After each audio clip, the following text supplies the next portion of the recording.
show you all the love that I can give.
Gonna be mine.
Sorry, that took a lot longer than I thought it would. We're gonna play Metroid Fusion and then a Plague's Tale, I think. And I thought I had this hack up and ready to go, but I guess I don't. Take me a few seconds to get it. Let's see. I haven't done any fusion hack yet. Ugh. Alright. Metroid. There we go. Fusion. I have a sequence breaking hack. That's not what I want though. I don't know Fusion well enough to do that. This one's called Fusion Plus. I don't know what this is gonna, how this is gonna be different. That's okay.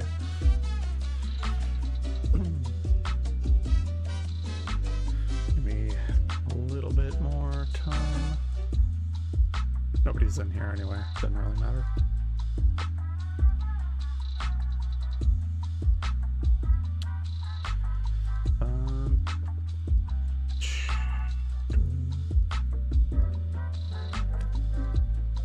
Okie doke.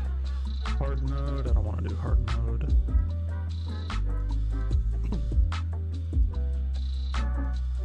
I might try to fool around with a Metroid Dread randomizer too, but that seems like it's going to take a little bit more work than just downloading something and patching it.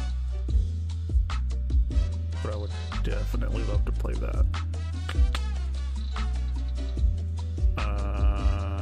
Why did that do that? Ah, there it is.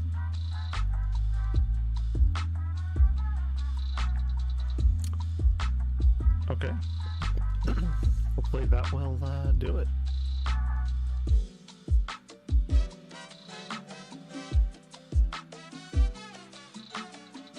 I'll also watch some funny fails and shit like that.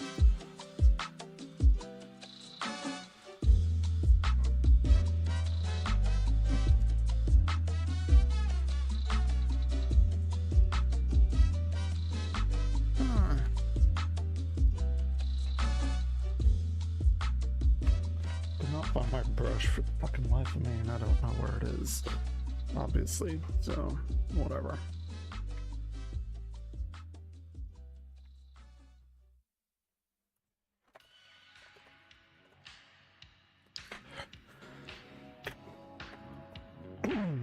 Okay.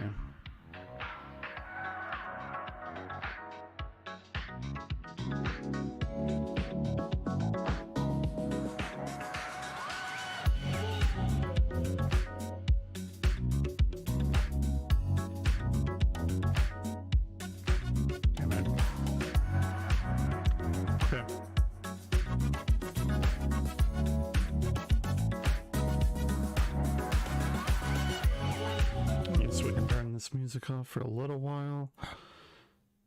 I should have been more prepared when I started this stream. Sad times. But anyway. Where's my volume?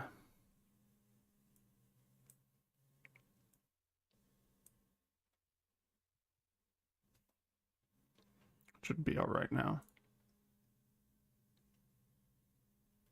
Hopefully. Ooh, that's very loud. Holy shit, that's loud.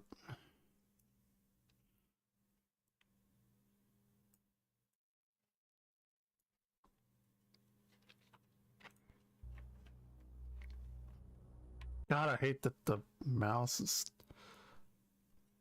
relegated to the window. It's not letting me click off of it. Okay. Hopefully this should be all ready to go. Now, I don't play a lot of Fusion at all. It's not my favorite. It's like right above Metroid 1. But I don't hate it for sure. Let's see what we got.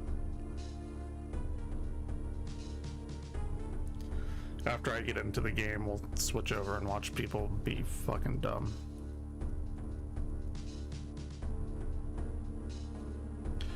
SR 388.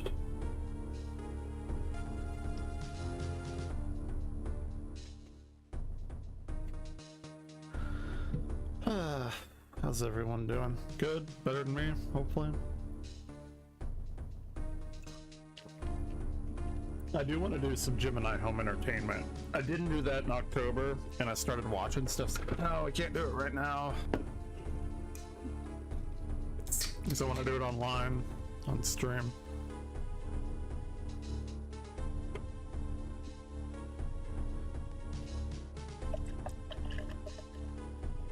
So we're gonna do that. That shit is so creepy. There's actually a lot of other analog horror stuff that I've also got on my watch list as well that I've never seen before.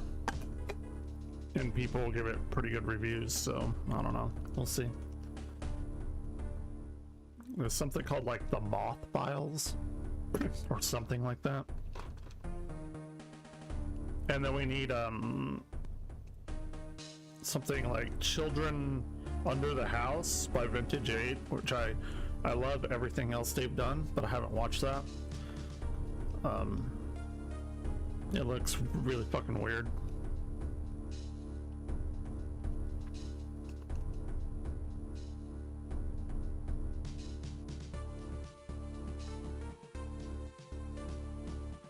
Yeah, Sims gets fucked up with the X parasite.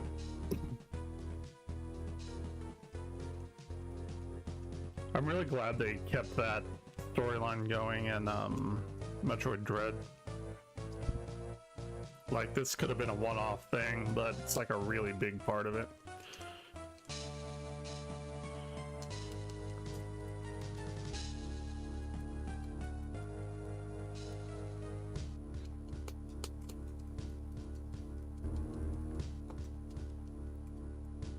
Which I believe at the end of Dread, she's the last Chozo, I think. I could be wrong on that. And she has the last X parasite in her. She has the last Metroid in her, because she becomes a Metroid at the end, at least functionally. I don't know where Metroid's gonna go after Dread. It's gonna be interesting.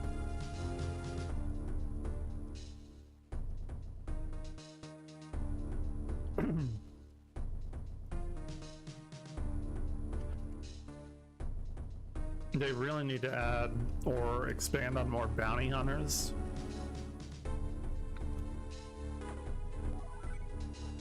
Fuck, to be completely honest, they could make a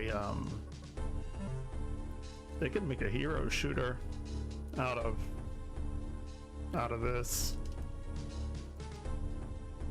That would be very interesting. They kinda did that in Metroid Prime 3. I mean, but you could have a multiplayer. It could be really cool. Mercury's team is great.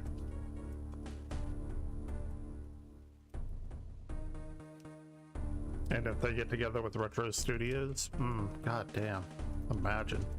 He's so fucking dope.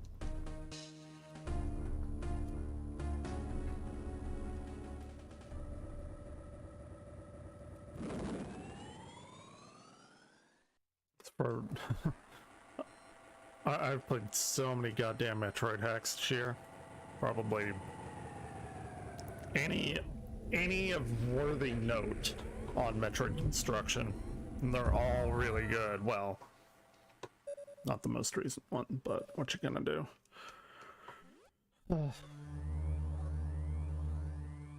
All right.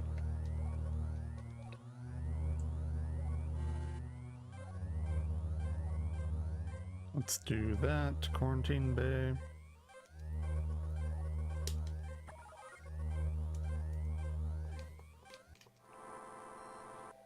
Do I have a filter on this? Maybe not.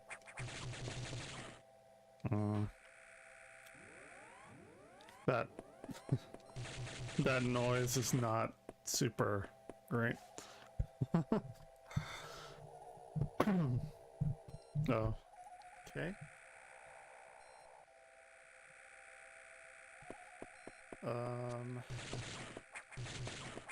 Gosh, that's so weird.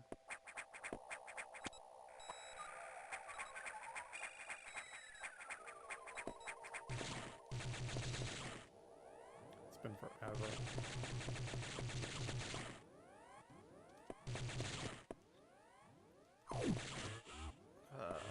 All these like rooms and stuff I'm just totally not down with.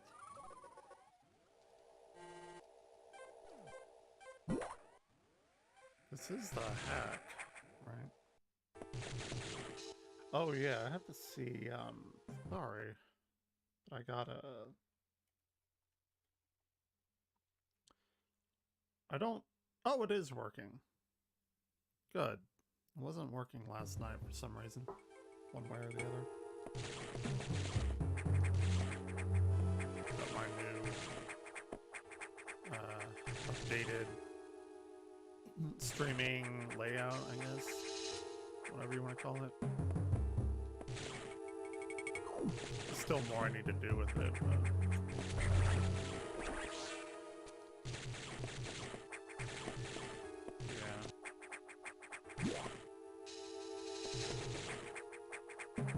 I could watch some Christopher Hitchens too here in a little while. I've been wanting to watch some of his stuff lately. Been a couple of years.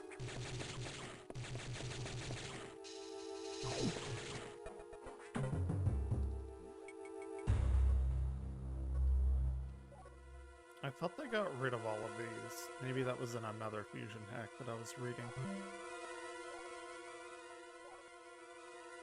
Okay. This is supposed to be slightly recolored too, I believe.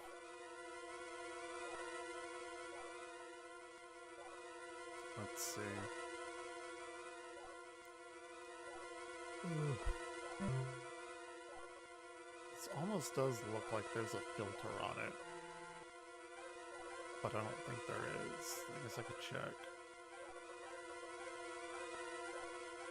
This is way too much text for a goddamn Metroid game.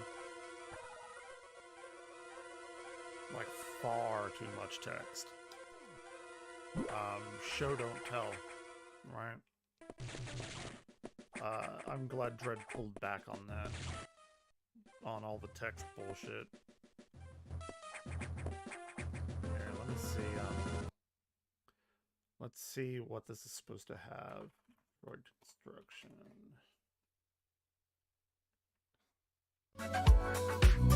That's loud. There we go. Okay, this fusion. It's like the first fusion one. Special edition. Vanilla Plus. What do we got? Okay. Less saturated. Better map and HUD. More compact font. Single wall jumping re-implemented, that's good. Bomb jumping, I've always been trash at that. New sequence break. Okay. Faster door transitions, elevators, that's nice. Hard mode, I saw that. Many small level design tweaks, some old or unused content. Didn't stand on the computers. Okay. I guess this person said it's not feature heavy, has some bugs, as a version 4.2. What version am I on? On 4.2? Okay, that's fine.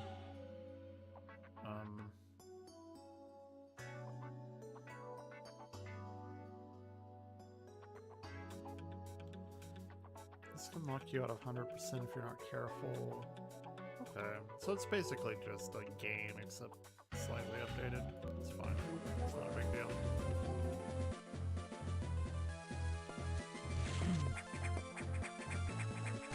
But they do have, let's see, single wall jumps. That's so much better. Ooh, that's kind of weird, though.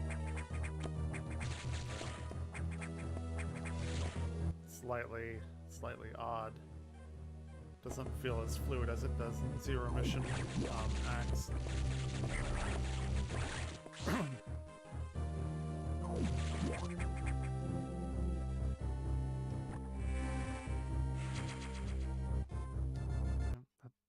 That music is really fucking loud. Let's turn that down a little bit more. Yeah, and I do have a Plague's Tale, the first one. And I really want to start that. And I also have Grounded, which I haven't played since Alpha 1. So that should be fun. I really enjoyed that game when I played it. And now obviously it's like a full game. It's not just... when I played it, it was almost like proof of concept.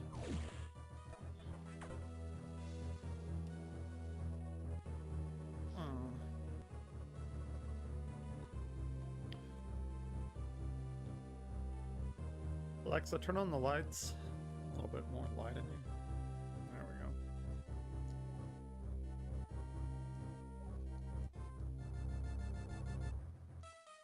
Oh, they added the locks in that Super Metroid Zero Mission hack I just played. I'll never play that hack again. I did not enjoy myself at the end there. It was very obscure even for a damn Metroid game. It's frustrating.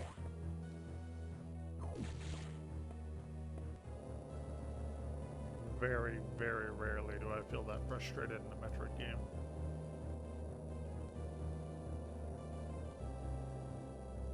The ending was not well implemented either, where you would normally be in your Zero suit. There's no reason why anyone should ever play that over the actual Zero Mission.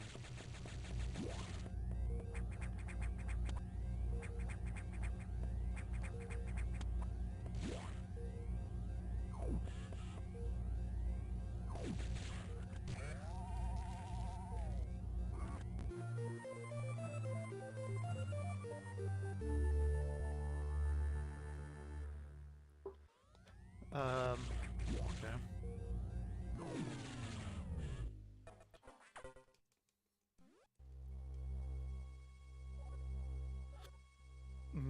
Excuse me.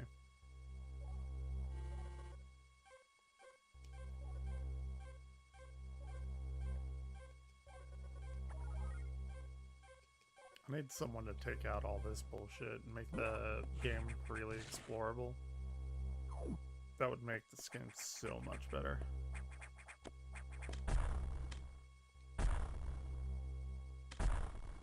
Huh.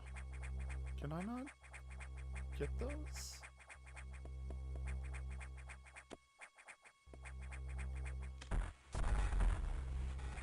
Okay.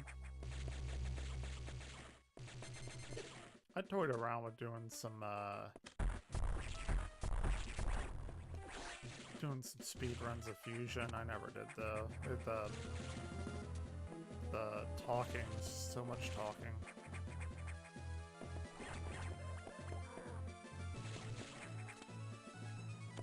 That's why I don't fuck around with RPG speed runs at all either.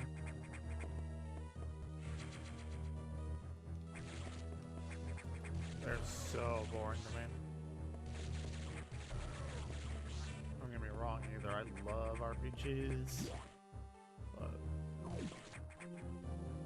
speed running them, nah, that ain't it.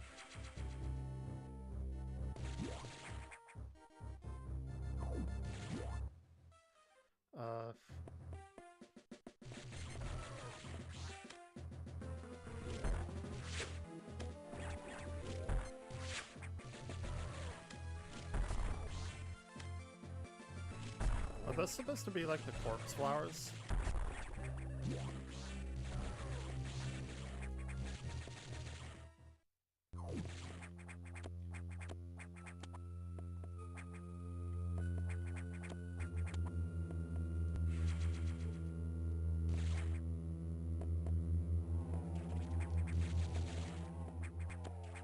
They even had a few of those X-Parasites in Red as well. I was like really happy to see that. Like the big ones. After you beat the flying bug thing that I hate. I hate that boss.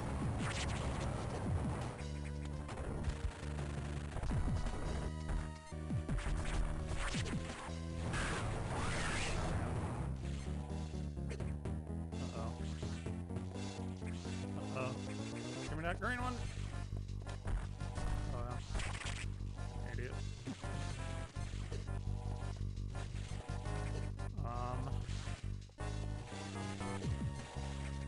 God damn.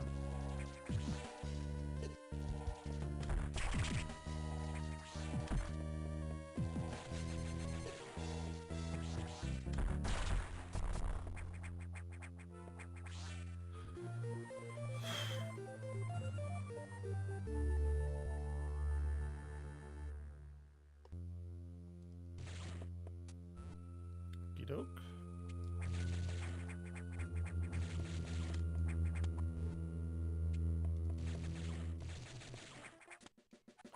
The Mari, I forgot what it's called.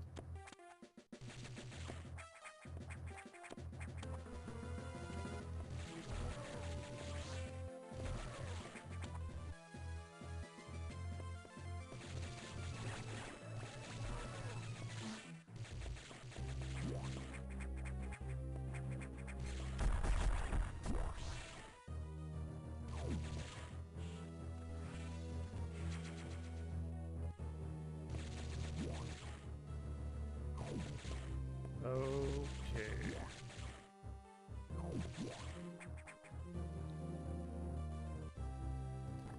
It's probably good. We can put on something now.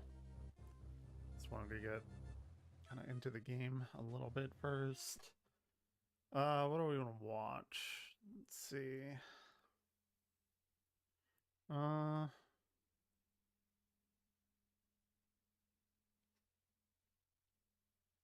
Christian cringe compilation. When faith fails. Ooh, that's actually interesting.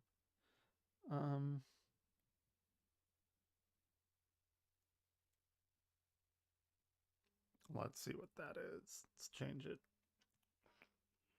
Bam. So what we got.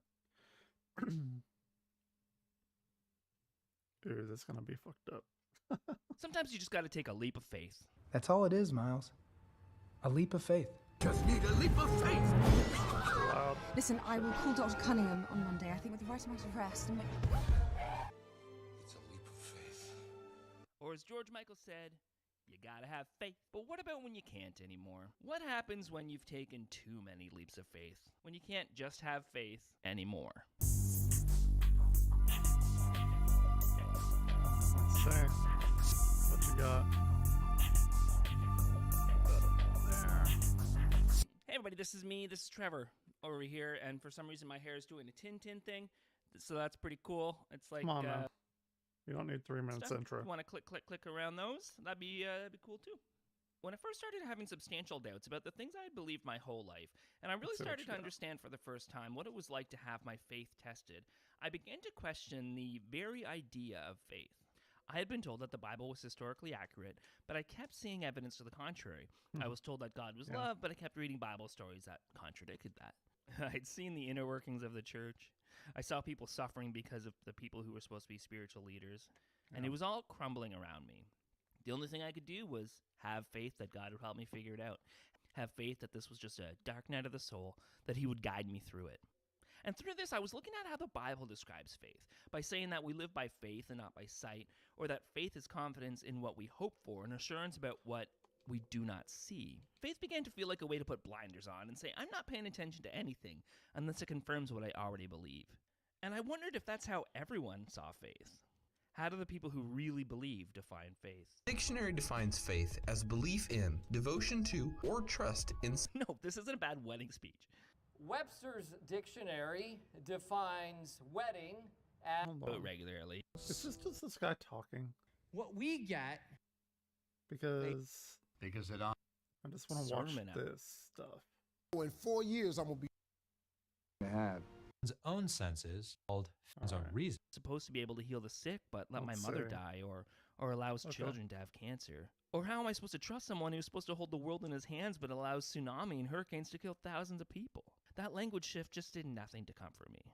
Sometimes, however, one believes something not because it is evident to one's own senses, or because it is evident to one's own reason, but because someone else sees it and testifies to it. Perhaps a friend saw the sunset at 7 p.m. while you were inside and reported it to you. Believing something on the word or testimony of another person is called faith. We know the sun sets. It's a thing we're aware of. It's not something people lie about regularly, and there are ways to confirm it from other sources. Yep. Faith, then, is not a case of believing something without any evidence or reason at all, but a case of believing something with another kind of evidence besides one's own senses Hearsay. or reason. Hearsay. Faith is believing something on the word of a witness.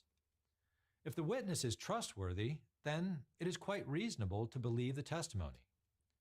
When faith is properly understood for what it is, as believing something on the word of another, it is clear that faith is an ordinary and natural part of human life. But what if that person we're supposed to listen be. to died 2,000 years ago, and also there are other old stories from different people saying another thing happened that Yeah. contradicts that original person? How do we determine asking which one is questions. the trustworthy source? Roberta knows. No. Roberta has faith. That's a great thing to have. But faith's about what you think, feel, not what you know. So what is faith? Faith is the assurance of things hoped for. In other words, I know that's where my goal is. I know that's where I'm heading. I know that I'm going to see God face to face one day. I know that I'm going to have my name read out the book of life one day. I know that I'm going to walk the streets of gold one day. I love this guy's Why? enthusiasm, Gold and I used to isn't feel a great. very similar way. I thought having faith that something would happen very was the malleable. same as knowing something would happen. But over time, it turned to hoping that it would happen, to wanting it to happen but doubting it, to a futile attempt to keep hold of an idea that was slipping away. Faith is a belief in things that you cannot see. And sometimes when you can't see no way, that's when you really got to have faith, because that's what it is. If you could see it, you wouldn't have to have faith. If you knew you were going to be rich in 4 years, you would act totally different, because you know in 4 years I'm going to be rich. So all you got to do, then you wouldn't need faith. All you need is patience. But God don't reveal to you when he going to give it to you, because that would destroy the relationship of faith. Hey, you want to go see a game show taping? Will there be a sermon at the break? It's a game show. Why would there be a sermon at the break? Say something. No, stop saying what you said. Where does faith come from? Faith is not something we conjure up on our own. You disagree? Nor is it something we are born with. Nor is faith a result of diligence in study or pursuit of the spiritual. Ephesians 2:8-9 makes it clear that faith is a gift from God. It is not from ourselves. Disagree! It is from God. It is not obtained by our power or our free will. Faith is simply given to us by God, along with His grace and mercy, according to His holy plan and purpose. But then the question is, if faith is given to us by God, and I wanted to keep believing in God, and I prayed for more faith, how did I lose it? And how do you explain this thing from the same video? According to the Bible, faith is essential to Christianity. Without demonstrating faith and trusting God, we have no place in Him. We believe in God's existence by faith. Most people have a vague, disjointed notion of who God is, and as a result, lack the true faith needed to have an eternal relationship with the God who loves them. If God is the one who gives you faith, then why would there be consequences from God for not having faith? That just means He didn't give you the faith that He's mad at you for not having. It's kind of like when God hardened Pharaoh's heart and then punished him for having a hard heart. And faith is always framed as something that doesn't stop bad things from happening, but something that helps you through the bad things. It's very clear in Scripture that Jesus always honored faith, and so He does today. And if somebody asks you, well, how much faith do you have? You really couldn't answer that. The only way you know how much faith you have is when you get it tested and it's tried. There's storms in your life and difficulty and hardship and need, and then you respond in a certain way. Thanks for So there's no like over-the-counter faith test, just hardships? Well, it's very evident in Scripture that God honors faith because it honors Him. Not to believe Him is to dishonor Him. Also, God is all-knowing, right? Why does he need to test anything? And so think about that with how faith operates. I will fight for you. You have only to be silent. And then we have to put ourselves in a position where we say, yes, I really believe that. If you don't come through, think about that. To the Israelites in the middle of the sea, if God does not come through, it comes crashing down on them. If he lets go or something, and it comes crashing down on them and they die and they perish. And so they had to put themselves in a position, right, where if God didn't come through, they would perish and they were undone. And to me, that's the essence of faith. It's a faith, and it's a trust and a reality of the fact that God will come through, and we have to put ourselves in a position where we say, hey, if he doesn't come through, which he always does, right, then I'll be undone. Don't understand how anyone can say God always comes through. Yeah. Unless they've lived a very privileged and lucky life. Yep. Did God come through for all the victims of all those mass shootings that continue to happen? Or the kids who have to grow up in war-torn countries? Did God come through for those kids who are abused daily by people who are supposed to protect them? Remember, faith does not eliminate the distraction. It shifts the attention. So the Bible says he made them go into a storm. Now, didn't Jesus have a weather app on his iPhone? What the fuck are they talking about? What? You have to do stand-up. He is Lord of the cosmos. He knows all things. Nothing is a surprise to him. So he knew he was sending them into a storm. He knew this was a bad time for them to cross over. In fact, the Bible says that he went up on a mountain to pray, which means that when he sent them into the lake to go through the storm in the boat, he never took his eyes off of his disciples. I said he never took his eyes off of his disciples. Yeah, we heard you. But for me, when I was going through that faith crisis, it really did feel like God took his eyes off me. Faith is what keeps you heading towards God. Faith is what keeps you pushing forward through diverse situations and through troubles and through pains. Brother and sister, faith is that fire burning inside of you that tells you not to sit down, not to give up. Knowing God would get me through this trial, and knowing he'd get me through that trial that came right after that trial, and so on and so on. My faith kept chugging along for years. And that worked for a very long time. Just keep swimming, just keep swimming, just keep swimming, swimming, swim. Eventually you start to see that faith is just a carrot on a stick that you never quite get to. And as I started to question things like, wait a second, you can't live in a whale for 3 days. You can't start the planet over with just 2 of each animal. And bats aren't birds. You probably this could. pesky thing called reason would just get in the way of my faith. Listen, very that's horrified not unreasonable to him. That's unreasonable to us because where we are in life at that point, or what we have, or what he's requiring of us to do, which seems to be absolutely, totally unreasonable. Oh, I love and the so jump. Many times we miss his best blessing because it just doesn't fit the way we think. Reason is oftentimes a hindrance to faith. Many of you watching this video right now, the one thing that consistently hinders you from surrendering your full life to God is logic and reason.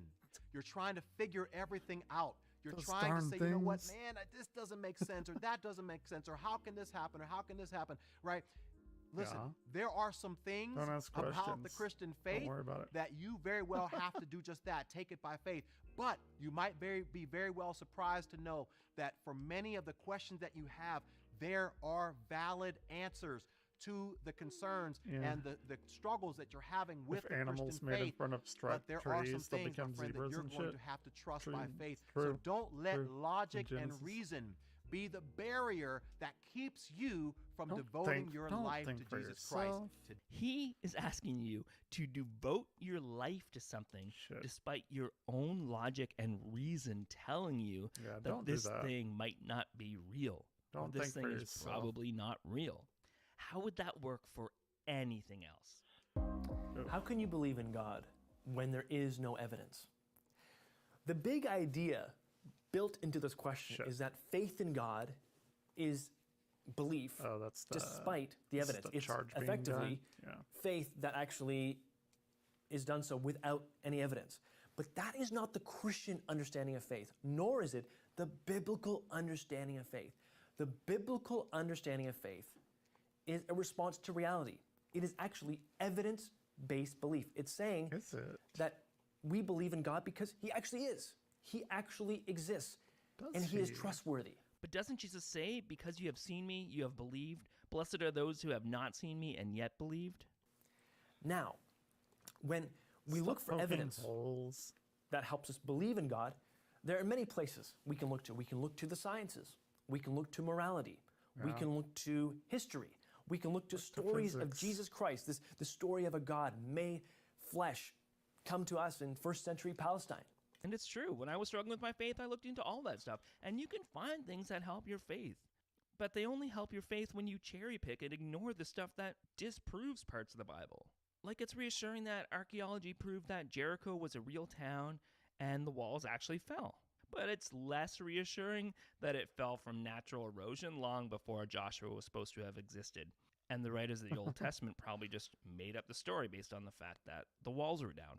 Hebrews 11:1 reminds us that faith is the assurance of things hoped for, the conviction of things not seen. See, our faith isn't just built on some idea. It's not just built on some mystical thing. It's built on fact. That's what faith truly is, a belief in who God is and what he's done, not because we think he's done it, but because he's proven himself through history, through answered prayer, through promises. And he lives and moves and acts in that exact same way presently in our own lives. In fact, we have testimony, and we can remember times where God has lived and moved and acted in our lives. That's what strengthens our faith, because we understand that God is real. He's present and hearing us. And that's the type of faith we need to have. Now, and for me, that was true for a time. I would think about wonderful times of worship where I really felt God's presence. I would think of the times I felt like God answered my prayers. I would think of testimonies I would hear in church and from people close to me. And it felt like it was overwhelmingly obvious that God was real and had an interest in my life. And then that little seed of doubt would come in. And I'd wonder if maybe getting emotional in church was proof that we have emotions, and not proof that God is real. I'm in a glass case of emotion. Or about how the amount of times prayers seemed to be answered was about on par with chance. We pay for all this stuff ourselves, so thanks for nothing. Or how people give testimonies when the good things happen, and we don't hear the stories about when the bad things happen. Listen, with the world I agree with. I agree with the world on this. It is wrong for us to say, because I just feel it in my heart. Why do pastors always do an effeminate voice when they're talking about someone they disagree with? I just feel this thing, you know? No, that's not an answer. I know exactly what they're doing. Well, nowhere in the Bible does the Bible say that we are believers because of what we feel. It's not based on feeling. Okay. Our faith as believers is founded upon fact, and we'll look at just a few of those things tonight, but... Yeah. The whole point in John writing his gospel is to provide a trustworthy eyewitness testimony, evidence, so that you and I would read the evidence and believe. You see, John, he got to see the evidence and believe. Well, I didn't get to see the resurrected Christ, neither did you. What we get is to read about the evidence and believe. Does this sound like John didn't care about evidence? Seriously, does this sound like John wants us to take a blind leap of faith in the dark? Actually, yes. Not even close. Exactly. Is this somehow depreciating the value of evidence and saying that it's better to believe by blind faith without evidence? I don't think that that's a proper understanding of the passage. I don't think that's a proper understanding of evidence. What Thomas refused to do was to believe the apostolic testimony to the resurrection of Jesus. The other apostles had said to him, "We have seen the Lord." Damn it.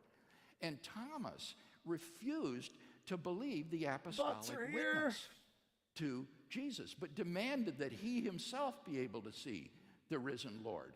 And I think what Jesus is saying, blessed are those who do believe the apostolic witness, but aren't demanding that I appear to them at every generation in history, to every individual who's ever born, but rather they believe on the basis of the eyewitness testimony that the apostles gave. So these apostles is literally that the wrote worst Gospels kind that of most scholars testimony. say wasn't written by apostles. Like, are the ever. eyewitness evidence we are meant to believe, It doesn't and hold up not in court. all the other Gospels that were weeded out over time in different church councils because they didn't fit the church's narrative. That's what we're supposed to take as evidence? I think this other clip from him summarizes how this idea of evidence works. That the way in which I know Christianity is true is first and foremost on the basis of the witness of the Holy Spirit in my heart. And that this gives me a self-authenticating means of knowing that Christianity is true wholly apart from the evidence. And therefore, if in some historically contingent circumstances the evidence that I have available to me should turn against Christianity, I don't think that that controverts the witness of the Holy Spirit.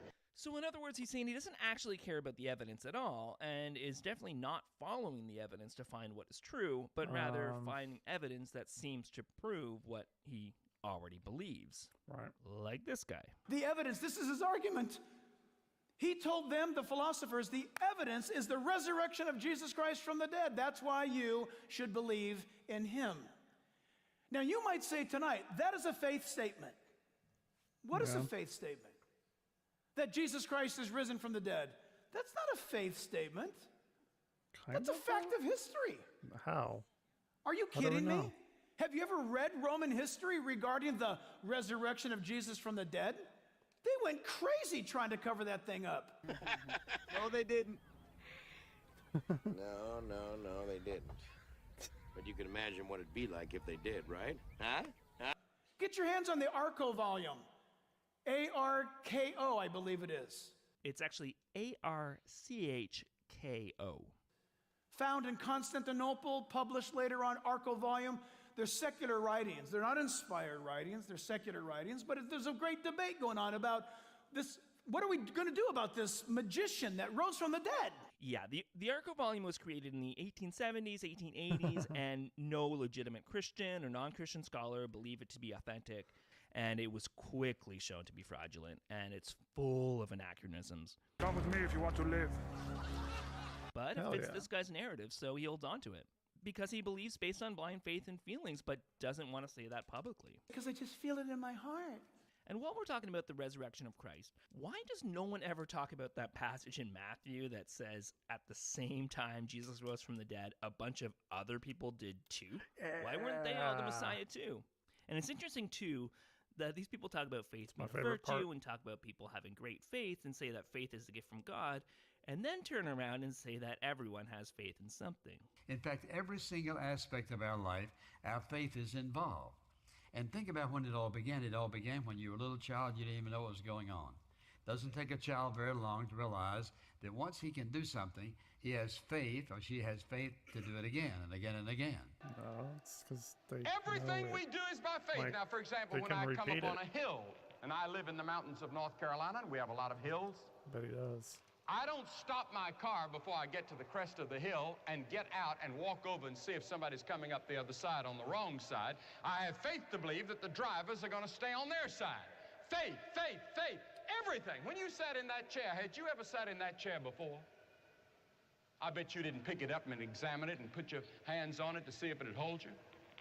Sometimes By you would. faith, you just sat down in it.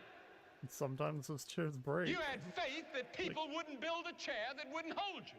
So when I was a kid, I was in a big water fight with my cousins at our cabin, and I saw that my cousin was coming around the back of the cabin. So I ran up on the deck with my Super Soaker 50 to get her when she came around the corner. But the cabin was very old and dilapidated, and a board broke, and my leg went through, and I hit my elbow, and I have a scar to this day. But every time before that, and every time after that, if I walk on a deck, I walk with confidence that the deck would hold me up. Not because I had faith, but because I know that decks exist. And I know what their purpose is. We know that if they're built right and the wood hasn't rotted, it will hold a person. This is way different than putting your faith in a deity that you've seen no good evidence for. And that is that if you notice, everybody's wearing a mask now. Yeah. We have when they go into public places, everybody's wearing a mask. Everybody's washing their hands till their skin has changed colors, right? Probably all because, listen to me now, all because we believe in an invisible thing that we've never seen called a virus. We believe look in microscopes and shit. In something that nobody has ever seen. Yes, the virus is so tiny that it can only be viewed through an electron microscope. Yep. It's about 80 to 120 nanometers in diameter. That's about correct. 1,000th the width of an eyelash. Have you seen the virus? I have. No, but I you're was wearing a physicist. mask. I've seen Have you electron seen the virus? microscopes. No, but you're staying home. Have you seen the virus? No, but when you walk by somebody, you kind of walk a few feet away from them, right? As you're walking down the sidewalk, you're like, you know, kind of casually trying to, without them noticing, without being offensive. You notice how in our psyche we believe that this virus could be anywhere at any time. Peer-reviewed journals But that can be when you repeated get into again trouble, and again and again. you're like, God, where are you? We don't believe that God can be anywhere at any time, but we have more faith in the virus that can be anywhere at any time than we do of God that can be anywhere at any time. My pastor would use radio waves as his example. There were radio waves in this room that you can't see, but once you turn on the radio, you can pick up those radio waves. Exactly, This weird Christian textbooks use electricity as its example. Electricity is a mystery. No one has ever observed it. I've got electricity or heard many times. We can see or hear and feel is only 100% what explainable. Does. We cannot even say where electricity comes from. Some scientists think that the sun may be the source of most electricity. Others think that the movement of the earth produces some of it. All anyone knows is that electricity seems to be everywhere and that there are many ways to bring it forth. I've also heard the classic, you can't see the wind, but you see its effects. The problem with this is that all of these are testable. We can study how viruses work, how radio waves work, how electricity works, and how the wind works. These are testable things. And then there's the classic, I don't have enough faith to be an atheist. Well, using again the definition of faith that they use, that if you don't have reason, you have faith. I think the atheists have to have a lot of faith because there's very little reason to believe that atheism is true. And they'll say, well, atheism isn't really a worldview. And I say, no, it is a worldview. You believe, for example, that this is the view of most atheists today, that everything's made of molecules, that we're just molecular machines, that we're just moist robots. That's correct. Well, if we're moist robots, Shay, and every thought we have is the result of the laws of physics, which means we don't have free will, we don't have really moral accountability because we're not really making free will moral choices. We're just reacting based on the chemistry of our minds. If that's really the case, then we don't have any moral accountability, and we shouldn't even believe what we believe because we're not reasoning to conclusions, Shay. We are reacting to conclusions. See, this whole argument is this. I'm going to build this straw man, and then I'm going to say, I don't want life to be like this straw man. Us and other so people therefore, thrive. my thing is true. So, dear Mr. Atheist, who really has to have a lot of faith today to believe in their theory? I find your lack of faith disturbing. Like I said, I wanted to have faith, and I really tried, but I also wanted to, as much as I could, see the world as it actually is. I wanted that world to include God being real, but I didn't want to just make myself believe that. I wanted it to be true. I prayed for any sort of confirmation that it was true. I longed for that confidence in Christ I once had, that conviction I once knew. I remember a time I was at my friend's place and a group of us were hanging out. We all happened to be Christians, and a couple people were going through a hard time. Someone asked if we could pray, and we did. At one point, my friend started praying for me and started saying things that were so on point with what was happening in my life. He started praying about specific doubts that I was having. It was like God was speaking directly to him about all these things. I broke down and I cried, and there were tears of joy. I was so happy that God was finally reaching out. It was amazing. I felt like all the doubts and lack of faith I've been experiencing were washed away. I felt a renewed fire for the Lord, and I thought I would have this strength and faith forever. Until I remembered that the friend who had prayed for me and had all these wise things to say met with another friend of mine on a weekly basis, and they prayed together. I just recently had spilled my guts to that friend, but all the doubts and the slipping away of my faith, the very specific things I heard in that prayer, were things I had said in confidence to that other friend. And my stupid logic and reason left me thinking, if you hear hooves, assume it's horses, not zebras. What's more likely, that my friend broke my confidence in the form of a prayer request, or that God was speaking directly to my other friend? So I slipped back into my doubt, and I started fighting again for any shred of faith I could find. Until you could say I took the ultimate leap of faith, for lack of a better word, by admitting that the reason I had trouble believing was that there was nothing there to believe in. A weight was lifted off of me. My life didn't become terrible like I was told it would. I was done fighting for something that, if it was there, should have been fighting for me. thanks everybody for listening. Thanks for making it this far. As usual, if you know somebody who may benefit from this, send it their way. And you have a wonderful day. Wasn't necessarily what I was looking for, but it's pretty good. Let's watch a reaction to Better Call Saul, because we can. Thank you, Blind Wave. Better Call Saul, hot take, is better than Breaking Bad. At least as good. Can I say that? As good? Hey guys, Squirrel Blind Wave, I'm Eric. Rick. I'm Calvin. Aaron. And we're back with Better Call Saul. Can I get up there? Last time on. Shit, man. I just remember what happened. On. We're going back to get the we gotta go back. D-Day. D-Day. The arm. Yep. Right? How do I bomb jump? Yeah. Like, D-Day. I got a weird Kim has turned. rhythm here. Oh, not like Like a vampire? in the road, turned around. Yes. Handbrake. Yeah, we had the pitcher scheme. Oh, come but on. The cast has put a big wrinkle in that one. I can't get that. I'm not gonna bomb jump up And there we either. also had, It's not, let's see, doesn't matter. Lalo was in Germany, and now he's going to be questioning one of the workers, right? Yeah. Yeah, who severely injured. Yeah, he's got a foot off. Ooh, see, they made Samus 2 tiles tall here. Just noticed. She's 2.5. Not going to be able to do anything with the Jackson Super Marshall Metroid. Foundation. We'll see. Her dreams are Almost dead. 3. Dreams are dead. Despite. Yep. I guess. Or money. I think she's 2.5 anyway. Money can be a dream. Yeah, I still don't know exactly. Like, I kind of have an idea of the goal, right? But I don't have exactly how we're getting there. Yeah. Sure. I'm not sure exactly what we're doing. We know the X marks the spot. Sure. We don't know the dotted line that gets there. Yeah. Like, It's what's in a with the cutscene. picture for the judge, for Howard? Does it make him look crazy? Is that the goal? I don't know. Don't know. We'll see. Whose the hell? cell is in the sewer? Holy shit! Lalo came back. Is this like Mike sneaking around? Or That's a Lalo. all right, this Lalo's trying to get. I was joking. How did he? Did he go through the Earth? He jumped out. He went to the Earth from Germany. He tunneled under the Atlantic. That's funny. Power nap. Spoilers, by the way, if 60 anyone seconds. watches Better Call Nope. Saul. Rick, you could not sleep. I couldn't sleep. You know, Cal keeps calling us about. I think he's seen this. It's him in the sewer. Power nap. Great show, though. I have set Everyone an should alarm watch in my it. car and just slept. I I get can't it. sleep with a ticket. Yeah, the Damn, ticking that thing what is gets me. falling. Jeez. What has he got down there?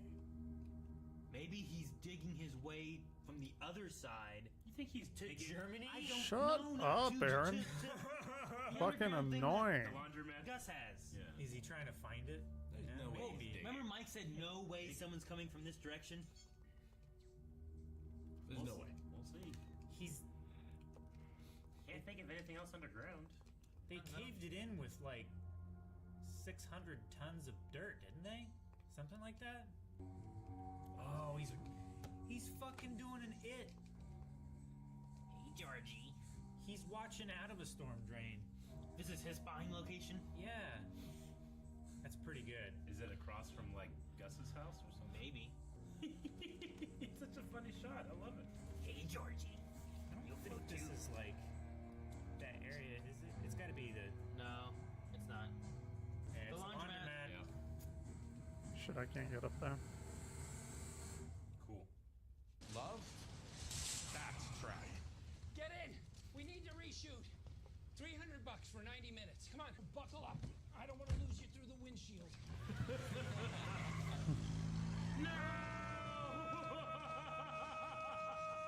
Oh yeah, this is skipping. This is sequence breaking right here. Can't even go in there. How's my boy Weird. looking? Oh, I think better today. I used a foundation that's a little closer to his skin tone, and I Yeah. found the spirit She of was it also isn't so gunky. busy so with it makes the something, mustache Eric. look more natural. I like it. Looks good. Hey, hold on. You wander too far from the Shire. We're in rehearsals. It's a live-action musical tribute to the Dark Crystal. Fuck yeah!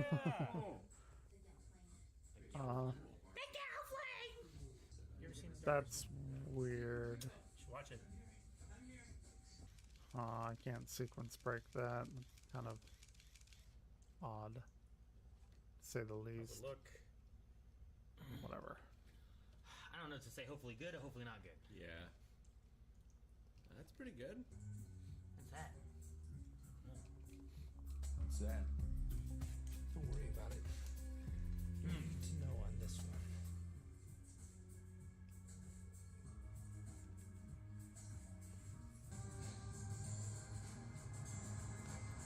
Let's see, is that working on here? Yep, that's the PI. That is the PI. It's Howard's PI. Son of a bitch! It's not. Ooh, that's exactly the thing that I wanted. So Howard's PI I is see. working with him. Yeah. Damn. See something. So yeah, he's gonna show him one set of pictures, and he's gonna be like, "Oh my gosh, look at this shit!" And then he's actually gonna switch it out for another set of pictures that doesn't show that, and he's gonna look crazy. or Chat something. I don't know. box. Excuse me, Mr. Hamlin, I was told I should restock the fridge before the meeting. No worries. Here, let me show you a little trick. Something about the centrifugal force pulls the bubbles from the inside of the can, stops it from exploding. Why is that not showing up? Doesn't make sense to me. All right. You know who taught me that trick? Oh, Chuck did? Out of habit. Anytime you open a can, almost unconsciously. Who is that? Hold on one The second. in HHM. Greatest legal mind I ever knew.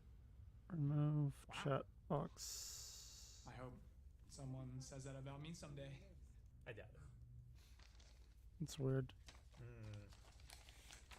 Oh gosh. Sorry about that. I'm fresh out of the bath. Oh my God. Same envelope. Oh, The man with the mustache? why is that not working? Recognize him? I don't, but It's odd. You will what today. can you do to find this man? I know it drives a silver Miata. Sorry. Got a partial plate. Not perfect, but enough. Whatever needs to be done. I'm on it. Fantastic. And Judge Casimiro? In the waiting area, Something ready on to that come in. photos. Yeah. Is that the drug? I don't know. Maybe yeah. Oh, Dilation the of eyes. contact stuff. Yeah. Oh, Fuck! They say it would go drug. through skin. Damn. Fuck! His eyes are That gonna makes get sense. real wide. Oh no. Oh, fuck. man, his face is flush. It's just to make him look like he's just drugged out and crazy. Yeah. Like, is the other set of envelopes something entirely different? Like, do they just take pictures of this other guy without the mustache and stuff? I think so. You know? That way he This looks is crazy. I just No, imagine these it. later. pictures. Yeah. We'll see. And it looks like our mediator has arrived, so we'll get Oh, started. he sees him. Is there anything I Shit. can get you? It's alright. I'm absolutely fine. Thank you. I am a pencil and notepad person. All I need. So, let us move forward with the... Howard?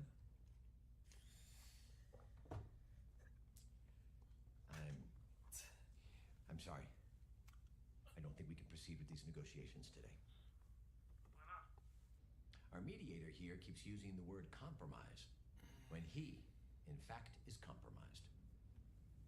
I beg your pardon? I hate this. Oh, they're so satisfied with themselves. You fucks. Why do I root for you? So you weren't in town to visit our mutual acquaintance, James Morgan McGill. Or maybe you know him as Sulkin. Shit. I don't know anyone by either of those names. Okay. You want to go that way? God, those Julie, go blue to my ones are desk, please. awful. There's an envelope with photos. PI switched it out. Yep, I they hate swapped this. it. I hate this so much. That's what it's for, Aaron. Sinker. I wonder what the photos are of, though. This power surrounded by prostitutes. That would be. Why would they have How that? would they do that? Take a look. These are not. What are they? Yeah, what do they have? Is it? Oh no! That's the sound guy, isn't it? Yeah, it is with a fake mustache. Frisbee. The mustache. It's so much worse than I thought. These are not the pictures I saw. Mr. Look at his eyes. Oh my god, his eyes are so dilated. I am fine.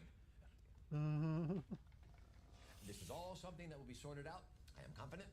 I think a It's recess so is good. Come on, Howard. Get him out of the room. Nobody move. What are you doing? I told you. This is a campaign by Jimmy to take me down. You are blowing this. You need to take a long, deep breath and apologize to everyone for what you Of course. just did. I'll call my PI. He has the negatives. Listen to me. No. The original photos will prove everything. Howard, just wait. You'll see. Howard! We've reconsidered our position. Going back to our previous offer. That stands till end of day. And tomorrow we reduce it by $1 million, and then another $1 million the day after that. So crazy. You say that Jimmy McGill drugged you. How is that possible? The photos. They were wet with something. The missing photos. Yeah, my PI, Janendowski, had to have been in on it. He must have shown me one set of photos and then switched them after I left the office. Howard. I got played. Every step of the way. This all sounds ridiculous. It's like Chuck when he was someone like, he changed them all. Well, the PI thing is provable. It doesn't matter. Rich went back to the previous offer. I'm going to recommend to the class that we take it. No. I'm lead attorney. And I won't sanction that decision. Then I'm obligated to go to the partners and explain everything I've seen. All of it. The hookers. I think you're going to be able to convince them it was all Jimmy McGill? But it was.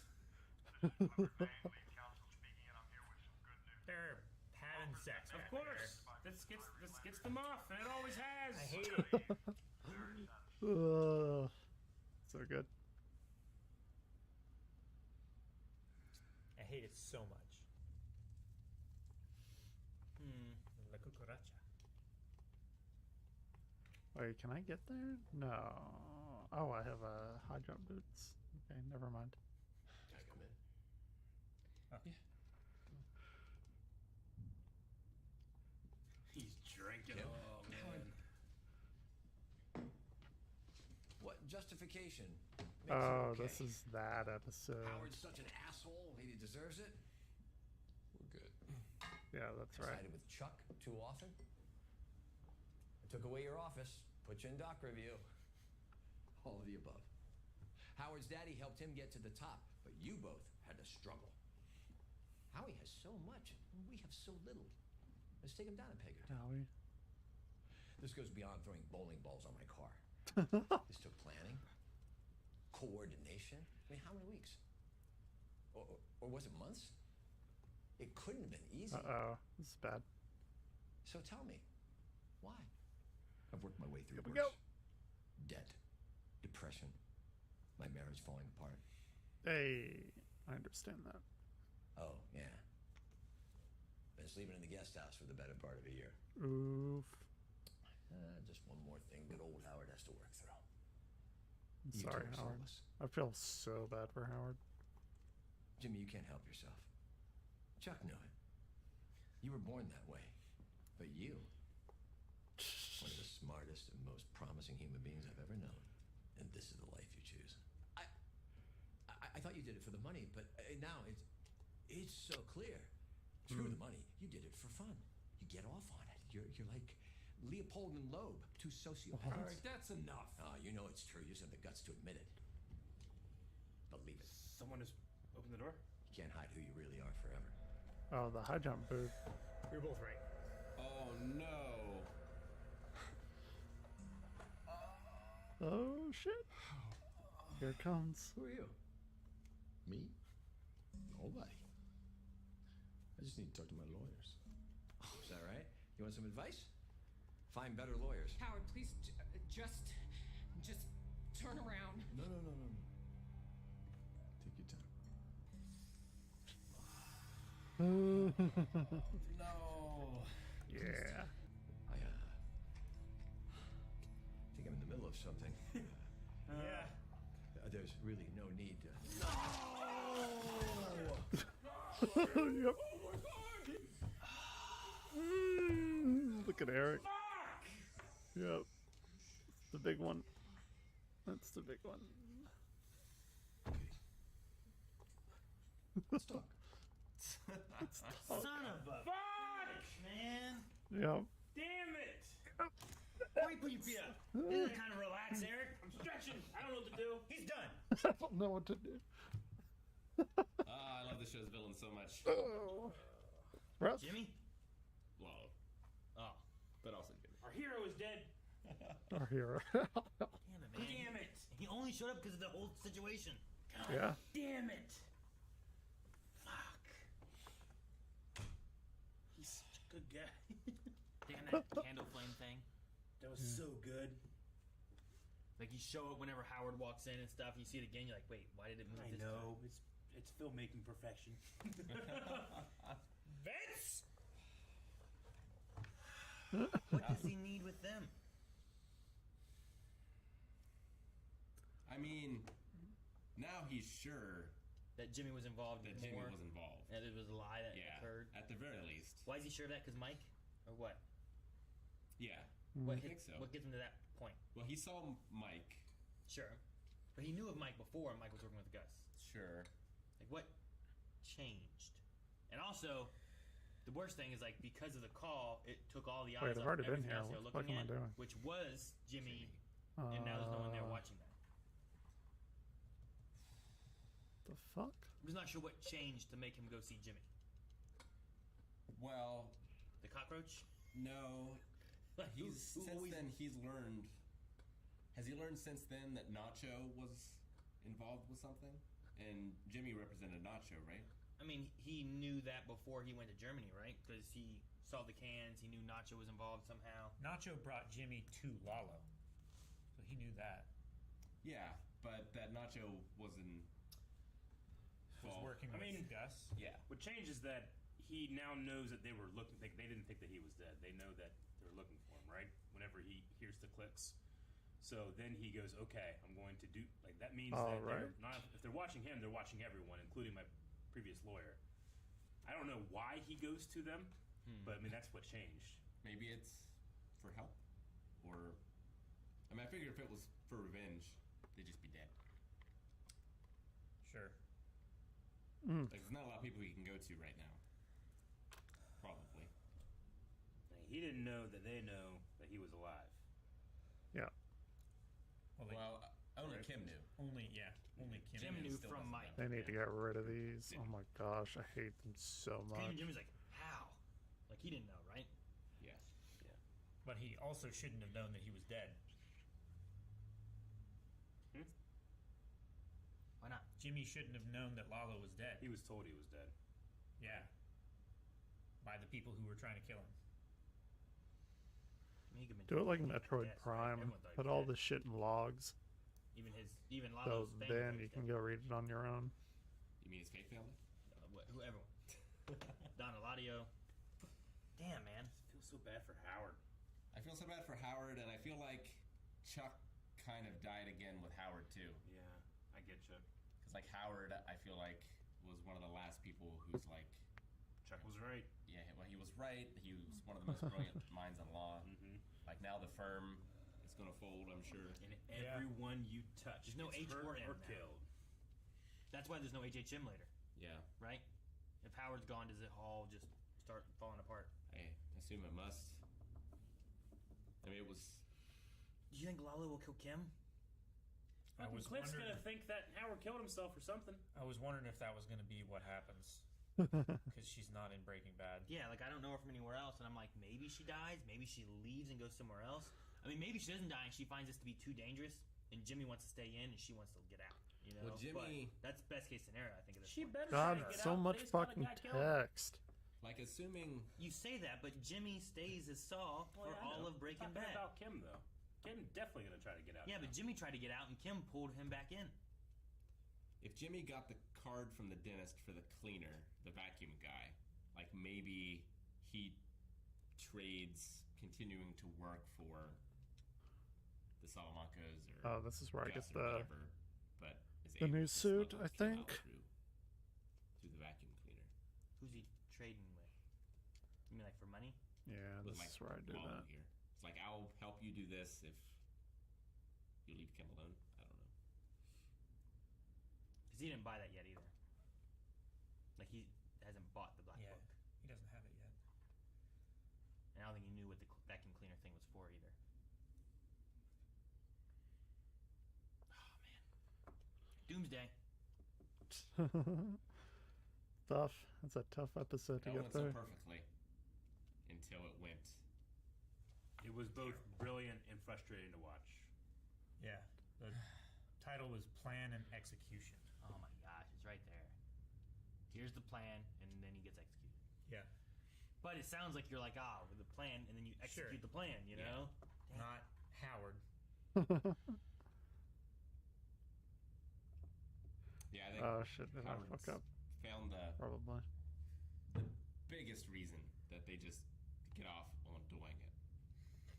Sure. Like, we had that in the background literally happening, right? Yeah. Like, while the phone's being like, all right, guys, we're deciding to settle. You know? Yeah. Like, But I mean, they've been doing that ever since we saw that scene with them going after the guy with the head, the Bluetooth. Like, they enjoy it. They get off on it. Sure. That's Like Hannibal from the 18. Yeah. It's the fun. Like he talks about. Like, And, him you know, has fun with it. yeah. There's an adrenaline sense, right? It's almost like when you're a thrill Honestly. seeker, right? No. Base Yeah. jumping Buddy. or parachuting or whatever you want to do, and it's an adrenaline rush. It's exciting, and you do that. Kim was taught to do it. Like, even if she didn't think that her mom was a good person and all that stuff, like, it's in her that is a thing that's Oh, do I get fun that? to do. Like, Yeah.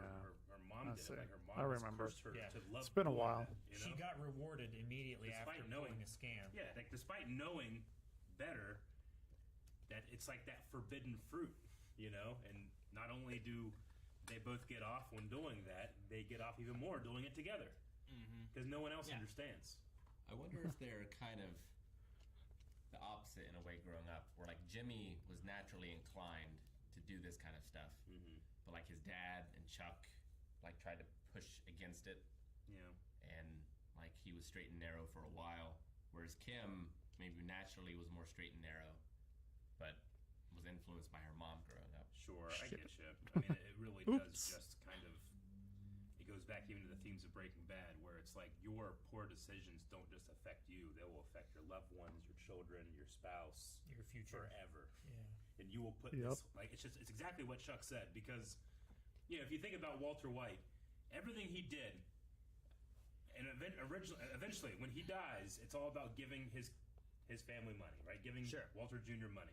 But Walter Jr. will forever have this giant hole in his heart that his father's not there anymore and all that. And he knows all these terrible things about him. Yeah, and these two talk like Chuck or Howard talks about it. You two both have a hole and you fill it for each You have other. a piece missing. Yeah. I mean, at least with that one, it was starting where like that hole was supposed to be forming anyway. You know what I mean? Like he was set to die, and he just wanted them to be left with something. It's just like how far did he go when he started getting his ego, and then he wasn't dying. Yeah. And it's At like, the end, I he admitted. I wasn't expecting to beat this, and then he comes back. You know. At the end, he admitted, like Walt admitted, like I did it for me. I was good at it. Yep. You know? Yeah, that's what it turned into. He was just a chemistry teacher. He had lost his chemistry. The project stuff that he was working on with Gray Matter, all that stuff. He lost that. He lost the woman, right? Gretchen. Like, I don't know if there's anything with like. I mean, I think he's proud of his son, but you could also say like, does it also haunt him of like he has a son who has issues too, and like I don't know, like does he feel like he's failed in every way of being a father, provider, whatever it is, where like I've lost everything, I've messed everything up, I've ruined everything. I don't know. It's hard to dive into Walter's mind and stuff, but the more you go through, the more you get to that ego side of him of like he wants control of everything and make it. You gotta get over there now. Like he always had that ego. He just Where am I going? fell by the wayside, and then he just Up eventually was from like, there. I deserve this, I deserve this, I deserve this, Hmm. and now I have cancer. Like I'm getting everything I I guess don't I have to go deserve, down. so I'm gonna take back what I do. It's just an ego thing. Like he's the brilliant chemist that lost his future. He tries to take it back, and then Jimmy is a brilliant lawyer that his even more brilliant lawyer brother would always look down on him for, because his brother was jealous of his natural charisma. It's just all of these people just like punching holes in the person next to them, and eventually that circle just comes all the way back around. Sure. Now Howard's never going to get to clear his name. Yep. Like not with that hole punched in him. His legacy will be he was a drug addict. Yeah, Cliff will think that. I mean, I don't know what they do to like cover up that, but I mean, they could set that up as a suicide, and no one will doubt it. Yep. Yeah. Sure. Not one. Shit, It already shit, looked shit, terrible shit, shit, shit. there Oh my god, oh my god, get out of there, get out of there. Tried to help him. Depressed recently, you know. Sure, his wife's leaving him, kind of thing, right? Like so everything he talked about, his debt, his depression, his marriage, his company was like one of the few things he had going, and that was getting destroyed because of what Jimmy did. So you just take all those into account. Maybe he did. Was Chuck's death ruled an accident or a suicide? It was ruled an accident. Okay, but Howard pretty much suspected knew. he killed himself, right? Yeah, Howard knew, like he then shared that with Jimmy. Yeah, and then Jimmy threw it back in his face. Yeah, and then that's when he went to the whole namaste kind of thing. He's just trying to better himself and better everything, and go reach out for Jimmy and bring him into HHM. Wait a minute. Fucking hated their just like, what are you talking about, Howard? You need to leave. You know, I just hated it, but I also relished in it too because I'm bad too. I'm Breaking Bad too. There's that part of me that's like, what a plan! Like, good job, you guys. I don't know what Even this Howard's is for. like, great, It's here, weird. celebrate. You know, I was thinking he was going to so get much effort, angry and throw his glass against the wall, and the picture frame was going to fall down and show everything. Oh yeah. And he was just going to walk out. Takes a picture real quick. He will be sorely missed, man. I know. I really liked Howard. So many great characters dying this season. Harold? Nacho, Howard, man. I mean, that's Nacho went out like a honestly, it's one of those fucking things where it's badass. like we're getting to the end of Better Call Saul, and like all these characters that I was like, man, I never met these guys before. It's like, well, there's a reason. Here's why, you know. It's like no way Lalo makes it. No, I assume he dies. Yeah. Mike, Gus, someone. Like we still have Gus with the gun down underneath, right? Yeah. And he's wanting to break into the laundromat place. So I assume we get to that point at some point. And there's the whole like maybe turn off the lights. Then he measured how far he walked to get the gun, something like that. I don't know exactly how we get from here to there, and how the lawyers come into play with it. Okay. Follow him from his house. Oh yeah, this is that No, worm Lalo's thing gonna follow Gus from his that house. moves really Okay, yeah. quick. That's been in a lot of the super or Zero Mission. Do you think Gus will X. leave and go to his house, or do you think I he'll don't believe leave it's and go to in the Zero laundromat Mission in the truck? though. He's going to the house right now. That's where they wanted him to be. That's what Mike told him to do. But I wondered Sure. if he will. He will because they're gonna follow him. Gus, Shit. he's a thinker. I don't I know. mean, if he changes course mid like halfway, I don't think they're gonna stop him. I think the thing for the laundromat is like here is a safety net in case something happens here. But the plan is to get him at the safe house, make him think he's alone. He comes in after Gus, and then they get lost. Okay. Do you think Lalo could take all those guys at the laundromat? He took all those guys in his house. Yeah, and those were like hired assassin people, right? Yeah, this Like, is when the a Zero hired Mission SEAL hacks team have or been something. playing. That was in his It's been own forever house. since Like, I he played knows advantage, Fusion. right? Yeah, Sure, home but court advantage. they had the element of surprise. Like, Sure. You didn't know it was going to happen until... And Inside Man. And that tunnel. That tunnel helped. Shit. You know who else has a tunnel? Gus. Hey, man, he's using tunnels here. Yep, he is. They're already pre-made. Teenage Mutant Ninja Lalo. He's just like Rick. You're right. Like just the villains. Like he's so fucking charming. Yeah. That like when he does God something damn it. terrible, I'm like, oh yeah, what a bad guy. You know. Take your time. I love that he has become Lalo in my head instead of that guy from Hawkeye. Oh yeah. Fuck the guy from Hawkeye. He was Right? so polite when he killed Howard here. Yeah. He's like, oh no, take your time. Though to be fair, Calvin, like he's so good here that if I'd seen this first and then saw him in Hawkeye, I would have been for sure. I know. This motherfucker's bad. He's dead kids. That's what everyone thought. So that's casting work. We probably would have loved him so much more. Oh, 100%. We liked him in Hawkeye. 100%. Yeah. I love him. I love that man. it just turns out he loves sword fighting so Dude, much. motherfucker, like There we go. Jimmy's plan, like Jimmy and Kim's plan of like, they made Howard into a character that just sees a guy with a mustache and freaks the fuckers. Damn, you know, like just because of the mustache, Right? You know, He was it's getting so a frisbee. He had a sweatband on his head. He looked nothing like him except the mustache. And it's clearly a frisbee, yeah. Right? Clearly. It's like He That's had funny. an envelope of money. Frisbee. so funny. I was wondering, like, what did Speed they booster, possibly I put in the other think. ones? Because they had two. Like, what are they swapping? What? Did the sound operator have the mustache on? Because I saw him in the exercise garb, and I was like, oh, I guess he was exercising. I didn't think he had the mustache. Oh, beforehand? He had When he the was dangling the ponytail branch? in the I didn't outfit. see it on him. I just assumed he was like busy doing something, and then they called him in. Me There we too. go. That's what I assumed. But no, I mean that would be the next shot. I mean, he's wearing the exercise stuff, but there's no mustache. I think they take the mustache off the actor and put it on him. You want to use the same mustache so it at Makes least sense. looks similar, right? In some I way. didn't put it together. It's just so insulting to make that be the thing that High Howard like focuses on. Like it must be him, the mustache. Ugh. Well, I don't know. It's not insulting because sometimes like the story with like a lot of drugs is like you'll see things and that will be the thing you focus on sometimes, right? Oh yeah, no, I It's like get you you. just get these hyper. Like, I'm saying like he sees a mustache, he I'm sees some guy surprised I'm making it through this game as quickly as I am, to be completely fucking honest. Howard, like it being so low, it's just Because I haven't played Fusion in forever. And I like it. It's a fun Metroid game, but Funny. And he did the same exact thing to Chuck. I don't know. And Howard doubted that, right? He did. Because we were like, so you're saying Jimmy took your stuff, took it to a place across town, swapped all the dates or addresses or whatever it was. Yeah. And you know, Howard's he's the guy that he can see it coming. You know, he's the brilliant legal mind, and he's Why also is dealt with this Jimmy here? his whole life.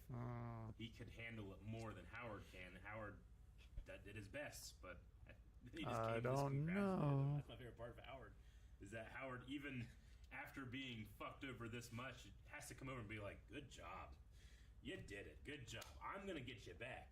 You know, I will spend so much time, and I will land on my feet." And I think he just wanted to know why. I mean, he wanted to know why. Yeah, like absolutely. Maybe he wants to get back at him, but I think he just needed a reason.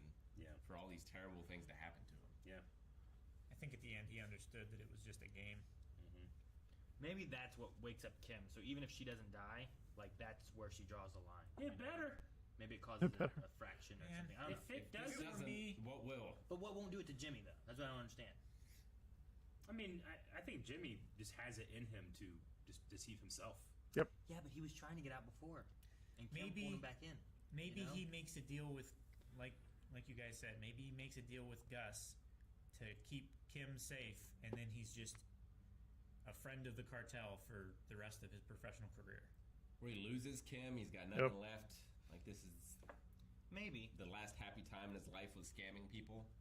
I don't feel like in Breaking Bad Saw is that close with like Gus. You know what I mean? Like he has that connection with Mike kind of, but I always felt like there was like a disconnect between like. I mean, he is the one that puts him in touch with Walt, right? I got a guy you can talk to, and it eventually goes to Gus. Well, isn't it because he puts him in contact with Mike?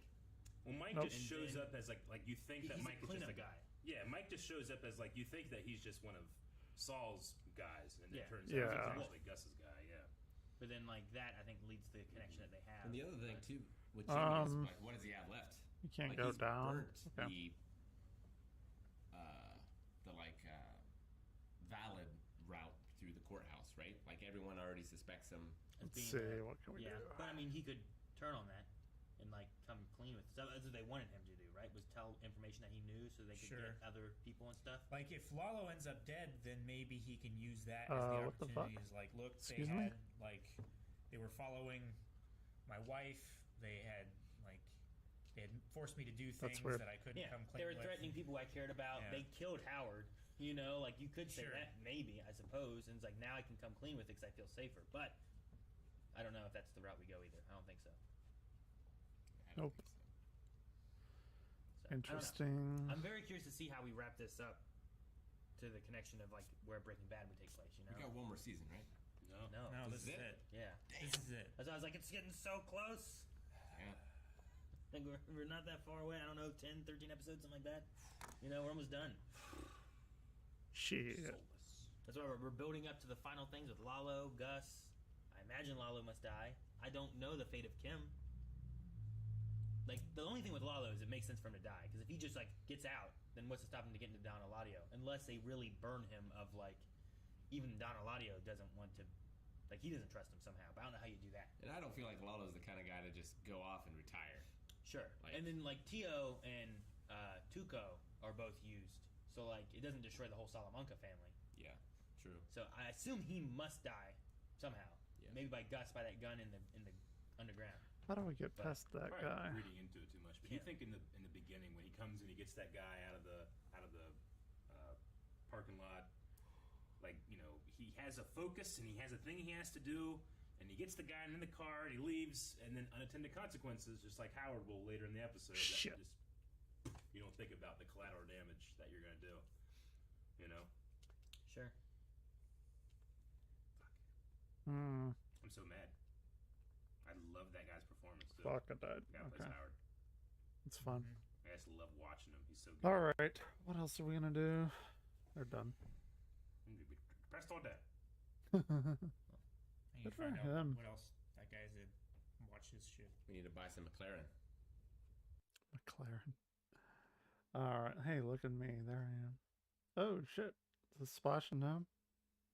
Leading up to Orion's return to Earth and its splashdown in the Pacific, just 7 minutes away now from crew module, service module separation.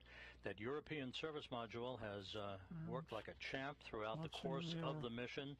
The service module, which of course housed the solar arrays and all of the other propulsive functioning for Orion throughout the course of the mission, has been monitored in the European Service Module Control Room in Noordwijk in the Netherlands, where that team of flight controllers is eagerly awaiting the completion of the service module's work just a few minutes from now, when it will pyrotechnically separate from the crew module, leaving the crew module on its own. This is Entry educational. I interface can put this as is educational. scheduled just 26 minutes from now.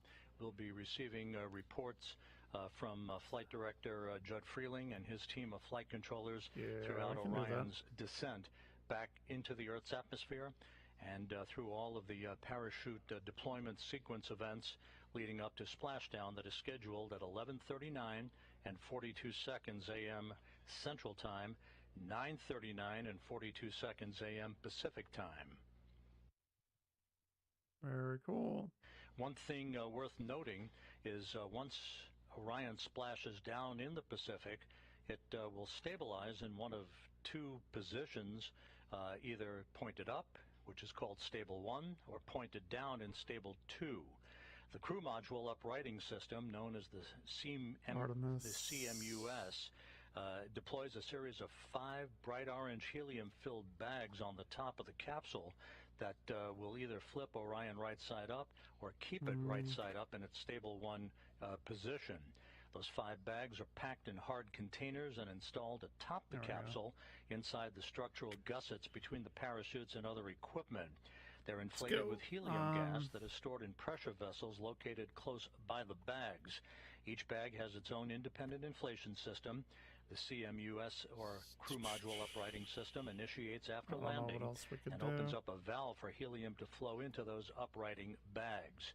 It is considered, at least operational, that we have 4 out of those 5 bags to inflate to maintain a Stable 1 configuration for Orion, to enable Navy divers to approach the vehicle.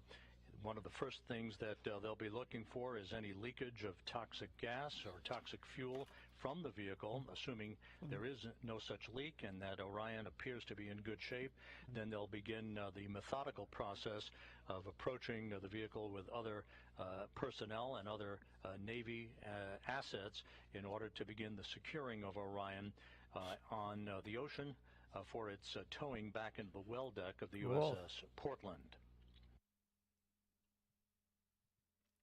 Let's go. Splashdown. We're under 4 minutes now until the crew module and service module separate from one another. We'll be standing by for all of that. It is going very quickly, 17,000 miles an hour. In this telemetry-driven animation that Orion is currently traveling just under 17,000 miles an hour. Sad. I can only joke about it. Under 4,000 miles away from Earth.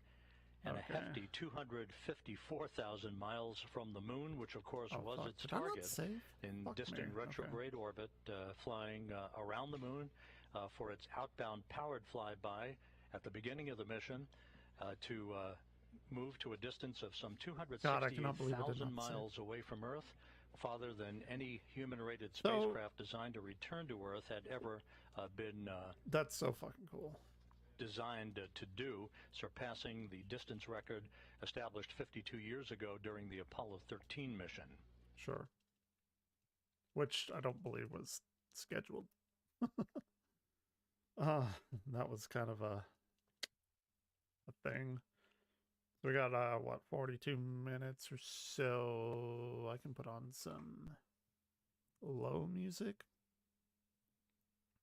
Here in Mission Control, the flight dynamics folks and the guidance, navigation, and control folks have put up a graphic which is essentially the ground track for Orion as it will make its way across the southern Indian Ocean, passing the northwest coast of Australia en route to its ultimate trajectory that will carry it across the Pacific. It will be moving from south to north across the Pacific Ocean to the splashdown zone, almost a direct straight line towards the point of splashdown, which will be west of Baja, California. Maps are so fucking weird. Now just under 2 minutes until crew module, service module separation. I don't know. They're hard to draw and hard to make sense of because it's like a projection of a globe on a flat plane, and there's a bunch of different kinds. Off the top of my head, I cannot remember, but they're using kind of map projection are they using? I don't think it's Mercadian. It looked like squares and not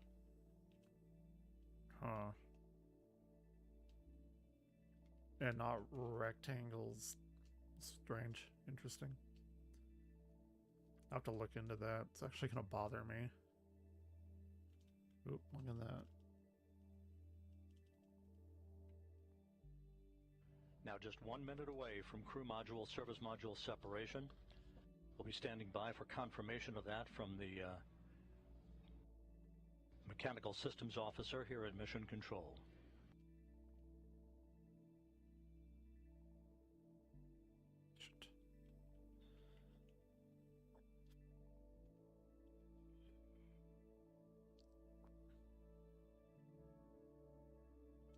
Oh, fuck.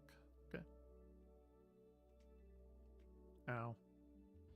30 seconds until separation. This will come at an altitude of 3,200 statute miles. I think it's weird that they use altitude. I mean, it's true. It's just very strange that they use altitude in space. 10 seconds until sep. Shit, I believe they even use nautical miles.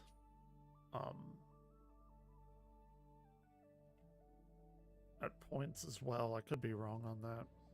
We have confirmation of separation. Okay. Orion flying on its own.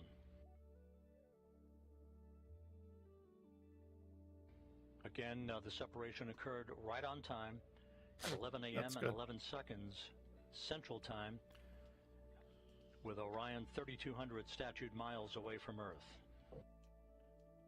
What is a statute mile? The service module, the European service module, sure has done its that. job.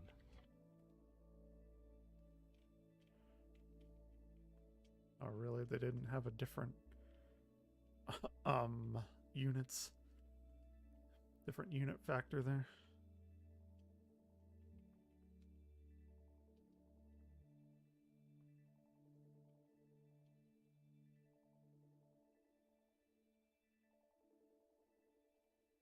It's still got a ways to go. Like, I don't know, something like an hour, 45 minutes, maybe a little less now. Video games.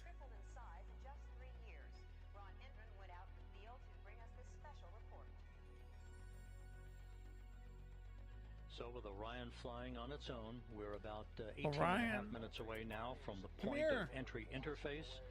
They're talking about Orion will be put through its paces. This is where the heat shield will begin to feel the effects of peak heating of 5,000 degrees Fahrenheit on the heat shield, and the beginning of 2 blackout periods where the plasma around the vehicle will build up such that it will block data and communications between mission control and the spacecraft itself. Ah, that's interesting.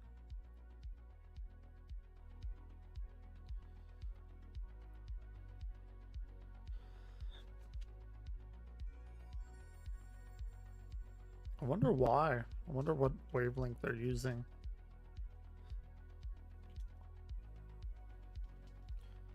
I'm actually not too sure of the mechanics of plasma and wavelength interference. I've never had to know that. They're probably not using radio. Well, I guess they might. I don't know.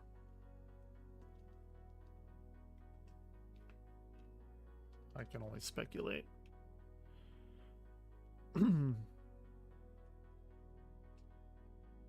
Oh shit. Gotta watch my live more on this. Orion continues to fly smoothly on. Orion, all of its come here. systems in excellent shape. Less than 17 minutes until entry interface. Oh, 17 minutes? Really? Maybe until it hits the top of the atmosphere or something. Because it did say something like 45 just a little while ago.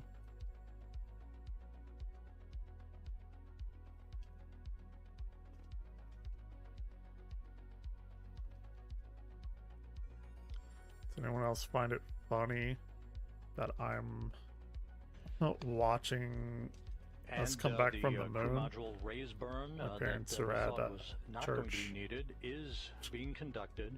Just basically a fine-tuning of the orientation of the angle, a 16-second firing of the thrusters, and a good burn reported, 8.12 feet per second, and a change in velocity. So the raise burn was executed.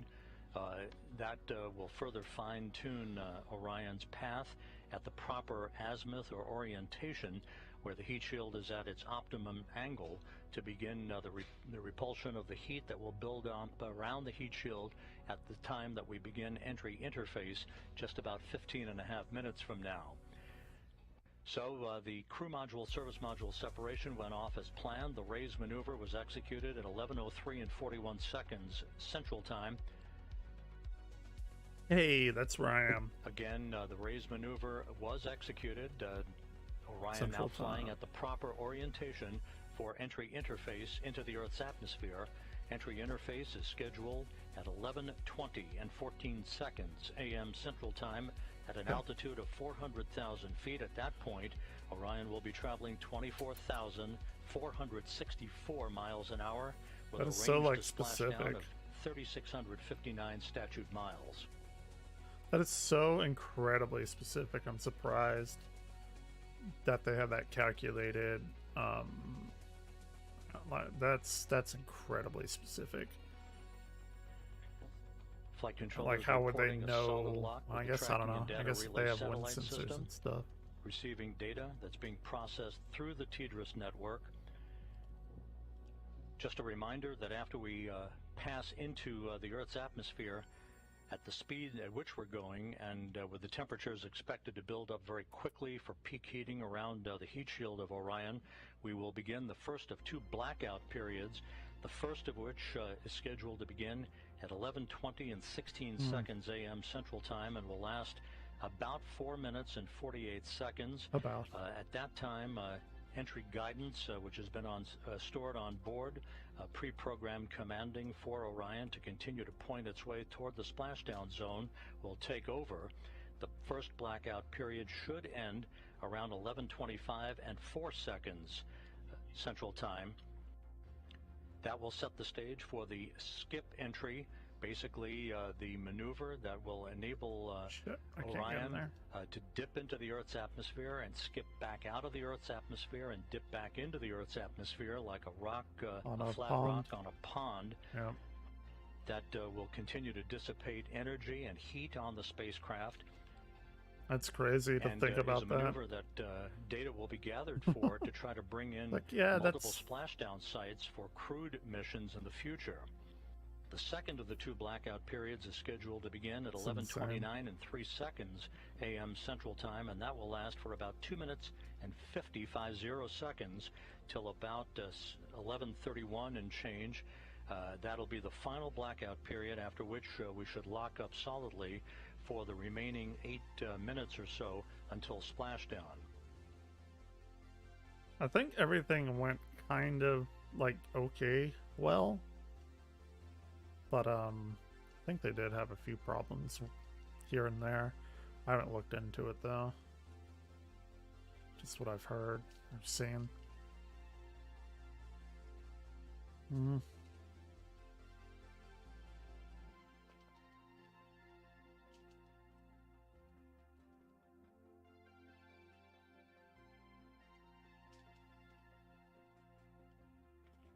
Oh shit.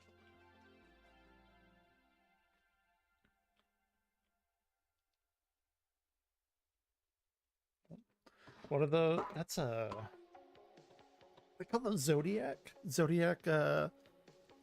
little Mission Control Houston, 12 minutes away dinghies or from boats entry or something. interface. Fuck, I forgot what they're called. Everything is going by the book Lifeboats? so far here in Mission Control. Very quiet on the loops. Entry Flight Director Judd Freeling and his team of flight controllers watching carefully over their data as they oversee the arrival of Orion for its splashdown site west of Baja, California. Time to But that splash guy's down chugging 31 some. minutes. It actually did look like alcohol. It's funny. I'm sure, obviously, it's not, but. Dude, they got some fucking fireball candy? Shit. I want to work there. I want some fireball candy. Can you imagine, like, just look at this control room compared to the 60s? Oh my god, I fucking hate Fusion and how much it talks. Absolutely. It's so frustrating.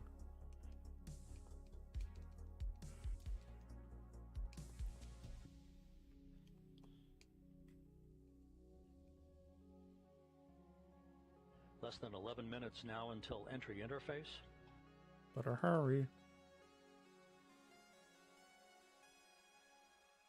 During the period of the two blackouts, and even after we have emerged from the second of the two blackouts, Orion, through a series of pre-programmed commands stored on board, will conduct a series of role reversals. This is very much like space shuttles conducted during their entries back to Earth, where it will roll to the left and then back to the right, banking roll reversals that will bleed off excess energy, excess inertia, and speed, and control the thermal characteristics of the vehicle as it heads towards its subsonic point, where it will go under Mach 1. It will go subsonic at about 11:34 and 55 seconds a.m. Central Time, some 5 minutes before splashdown. And the capsule's gonna do that? That's goes interesting. As planned, Orion will reach an altitude of 40,000 That sounds feet incredibly at dangerous. 11:35 a.m. Central Time, just about a minute before forward bay cover chute deploy begins. The series of 11 chutes, 3 that will pull the forward bay cover off of the top of the crew module.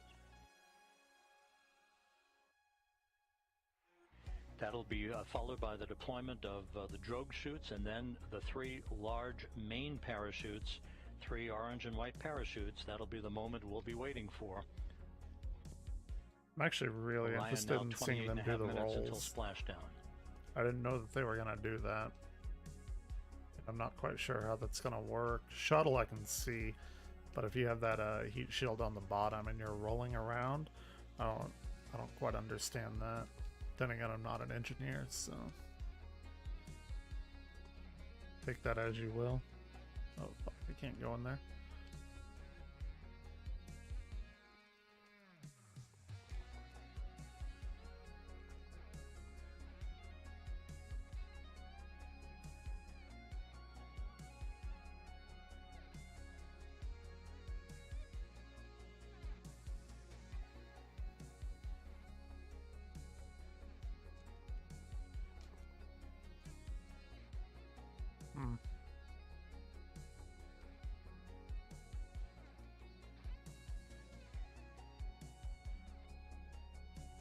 Orion is approaching Orion, come here. the northwest coast of Australia. Come here.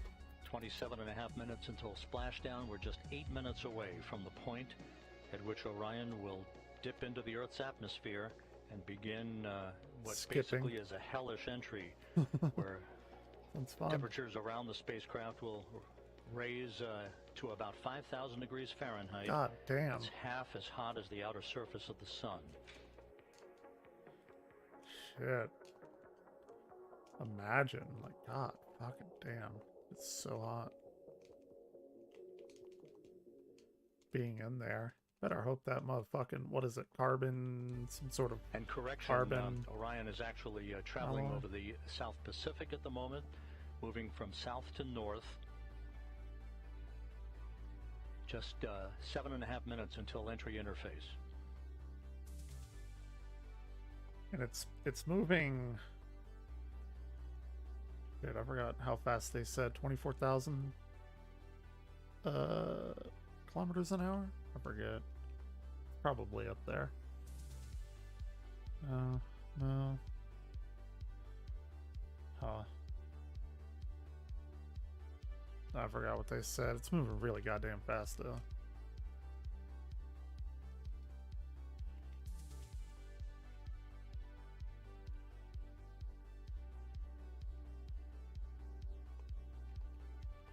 And this view from a camera inside the cabin of Orion, this doesn't look like much at the moment, but it will soon when it shows the forward bay covered jettisoning and the initiation of the parachute deployment system. Entry interface less than 6.5 minutes from now. About to happen.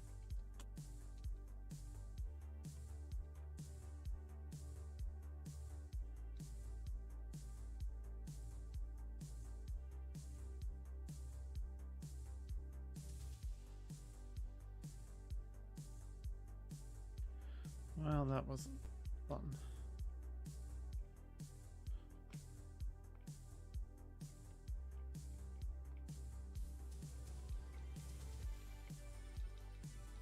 Just to recap, the crew module, the Orion crew module, separated from the European service module about 14.5 minutes ago, right on target as it was planned, and a short raise maneuver, a 16-second firing of Orion's thrusters, oriented the vehicle, raising it just a tad so that its heat shield was at the proper orientation in the direction of travel to begin entry interface. Imagine if they didn't about do 5 that. minutes at an altitude of 400,000 feet above the Earth. I wonder, like, what would happen.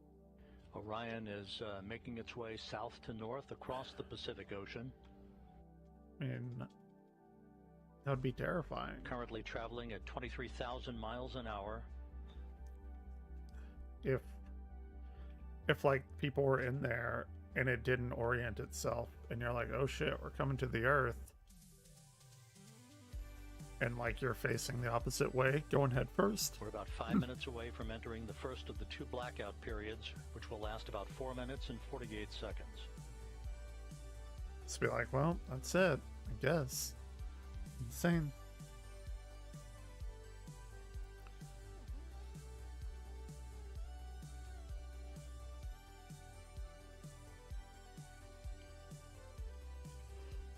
Ugh.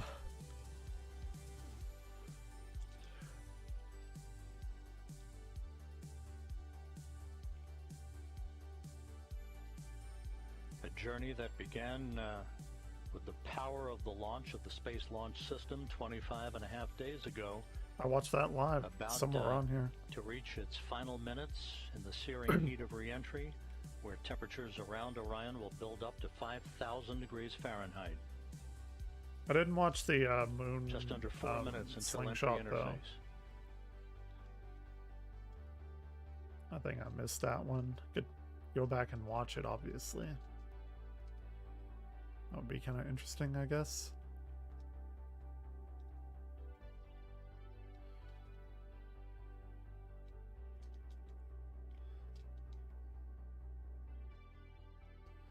I am not quite sure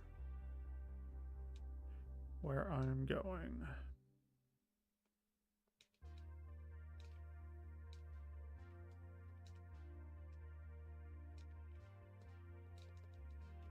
Once again, at entry interface, which we will reach about 3 minutes from now, Orion will be at an altitude of 400,000 feet, traveling just under 25,000 miles an hour. 25,000 miles an hour. Splashdown of 3,659 statute miles.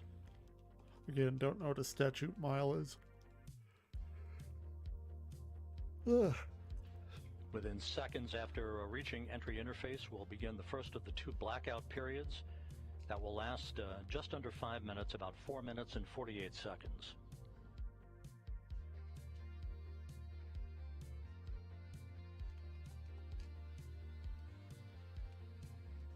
Oh, this is what I wanted. Okay. Shit. All right.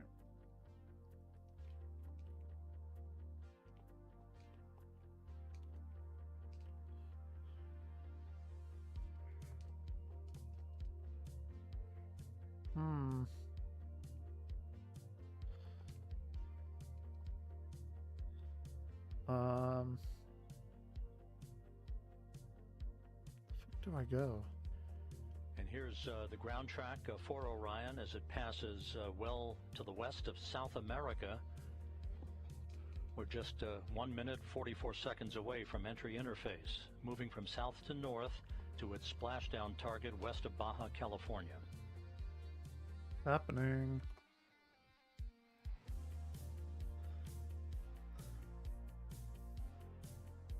Really? Nobody picked it up on Twitter? My little message? Like, why the fuck would we? Not wrong. Seductive Sunday. Oh yeah. Don't you know it?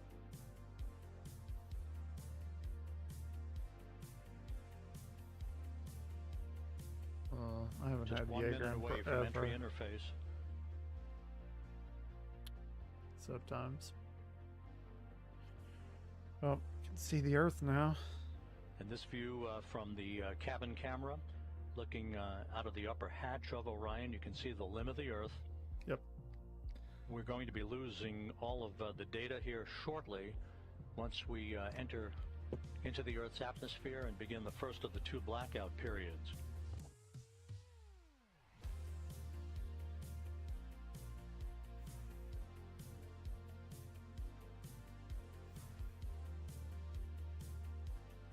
That's cool. I did not realize that this was actually coming back today. Happy coincidence, I guess.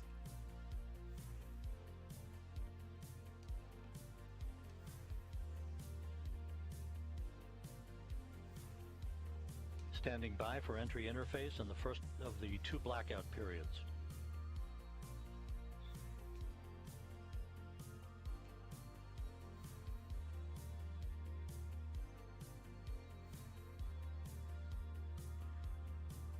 We are now in the entry phase. There you see it, yeah. Entry interface has begun. This is probably about half,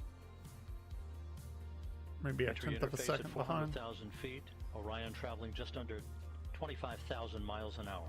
This is where they're gonna start skipping off. This is the fucked up, yeah. That's just a We've gone computer into the first sim. blackout period. This is a visualization Yeah. based on what should be happening at the moment, where the temperatures should be. around the heat shield are reaching about 5,000 degrees Fahrenheit. This is the moment of truth for Orion. Yeah, this is it. Orion, come here. Hey, Orion, We should be coming out of this first Come here. blackout period just under 4 minutes from now. come here. Orion, come here. He's like totally fucking passed out on my DJ box. Orion should be Of all traveling about things. 23,326 miles an hour at the moment. That is a fast Range traveling to thing. Splashdown, 3,125 statute miles. Still don't know what a statute mile is. Should probably Again, look that this up. is a visualization of what should be happening What should with be. Orion at the moment, although we are in a blackout period that should end about 3 minutes and 15 seconds from now. Once we emerge from this first blackout period, we'll conduct the skip entry maneuver that will further dissipate heat and energy and begin a very, very dramatic reduction in the velocity of Orion as it approaches its splashdown site.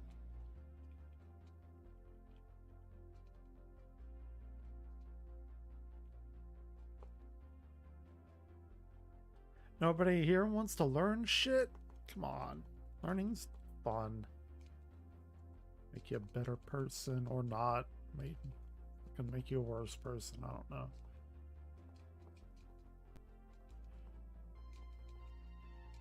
Clocks here in mission control showing the sequence of events yet to come.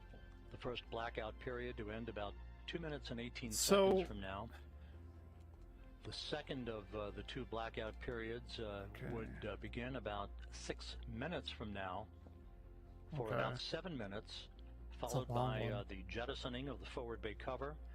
That will begin the sequence of the deployment of the parachutes. First, a pair of drogue chutes, 3 pilot parachutes that will then pull 3 main parachutes to begin the final moments of Orion's descent back to its splashdown in the Pacific Ocean. Gotcha. Where the fuck am I going?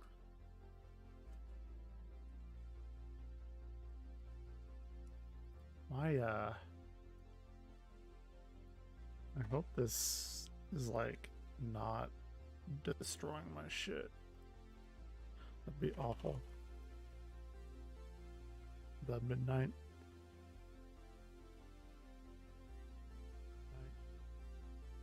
No, there it is. Okay, I'm good. I'm fine.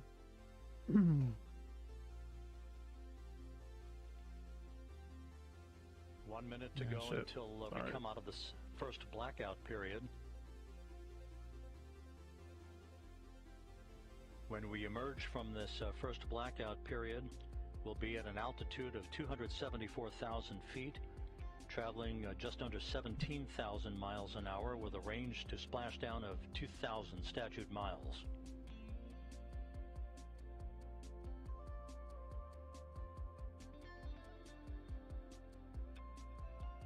Come on, people.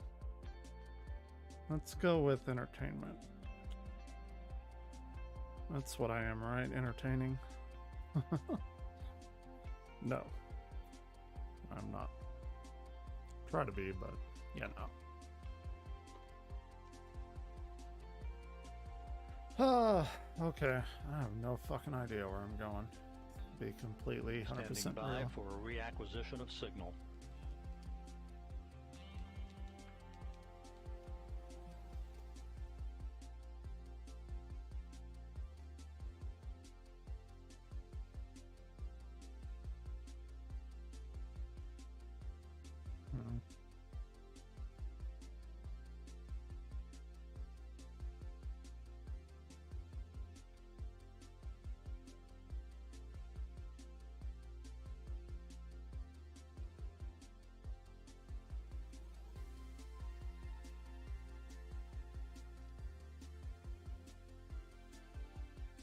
Do I jump up there?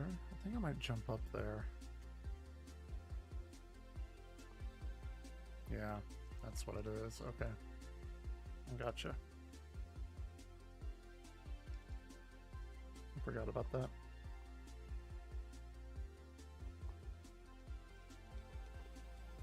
And we have data from Orion. Orion out of the blackout period. Okay, that's good.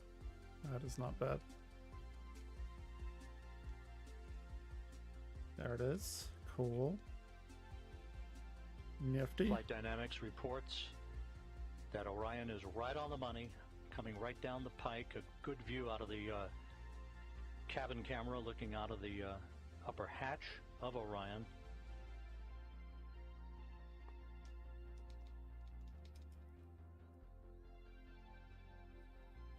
That's crazy.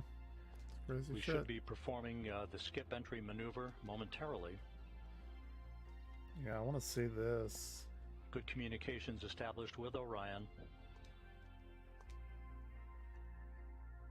Uh-oh. The second blackout period to begin about 2 minutes from now. That wasn't good.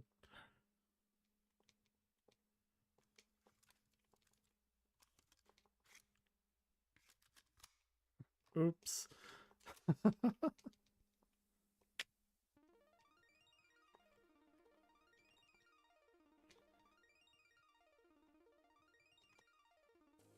What happened?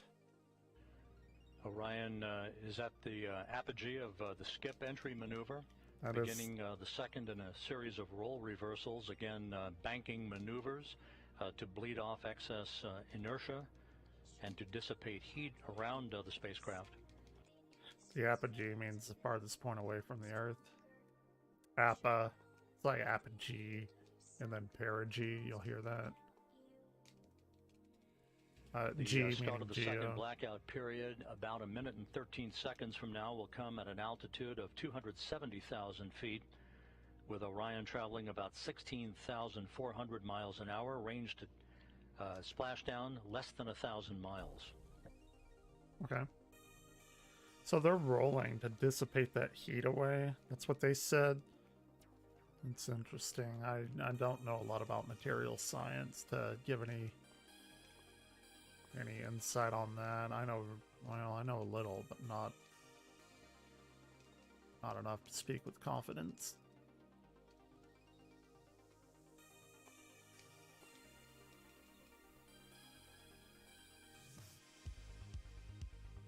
That's all engineering stuff. I really should have been an engineer, just to be completely 100%. Really, I should have gone into quantum mechanics. Like, Coming up on the start of the second blackout period. Whatever.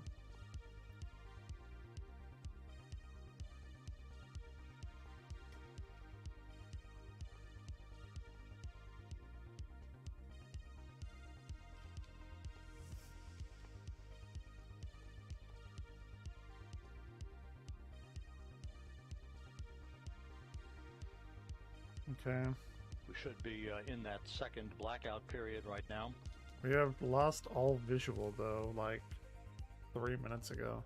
Orion approaching a velocity of 20 times the speed of sound.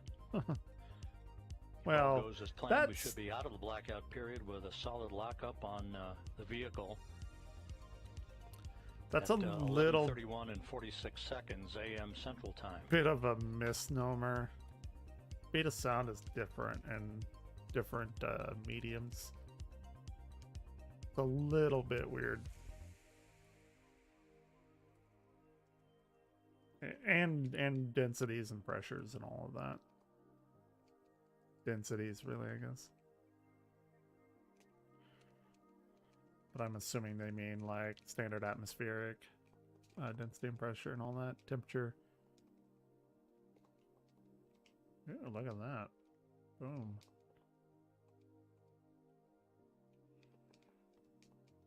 So, per missiles only take one?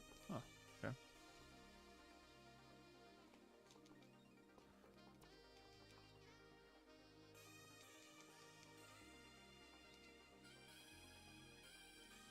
Pretty cool, though.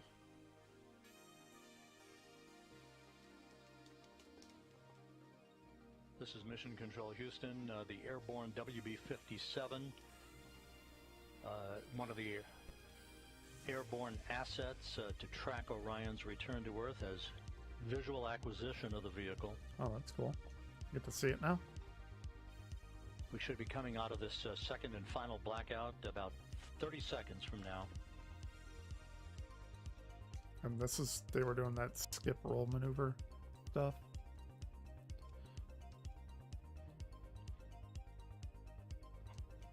And helos flying off the deck of the USS Portland now have a visual acquisition of Orion as well. At an altitude of 174,000 feet, traveling 12,600 miles an hour, range to splashdown 288 statute miles. Or is it? Let's see. Probably going to be a little difficult to see. I guess I can switch these. There, I'll put this one up here. My game This view and the small on the one. deck of the USS Portland.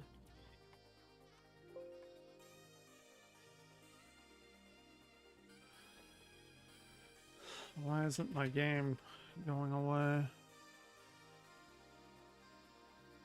Video.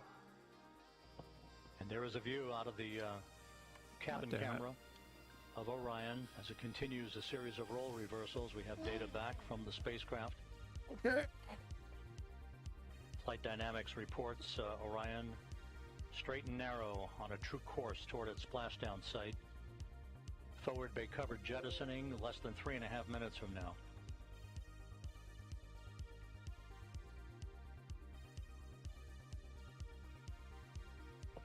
$150,000 feet off the ocean. There we are.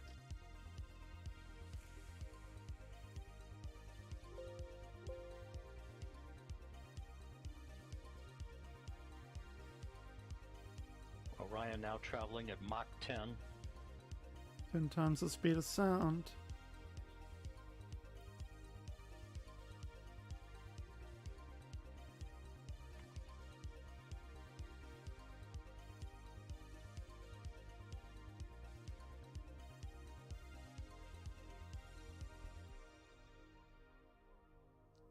Fuck. Oh my god, that's annoying. Sorry. Cancel, I don't want to do that. Whatever. Fuck it. No. Orion's speed now down to Mach 6. It's so, like, nobody, like, thinks about, you know, how air is, I mean, just the friction of it, you know? That's why it 2 burns minutes up. until forward bay covered jettisoning.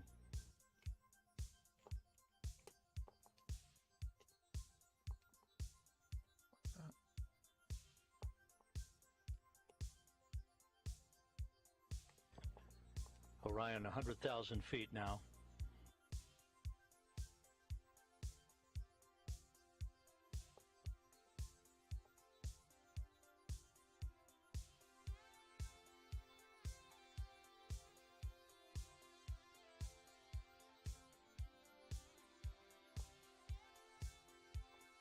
The spacecraft about to go subsonic. I'm gonna die.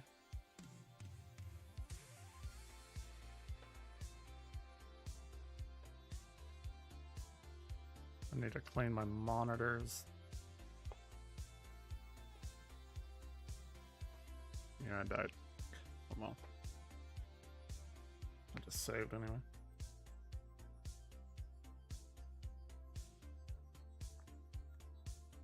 Ooh. They're dirty. Let's go.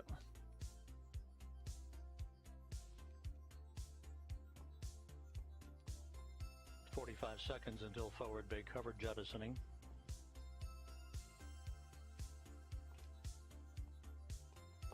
Orion now at 50,000 feet.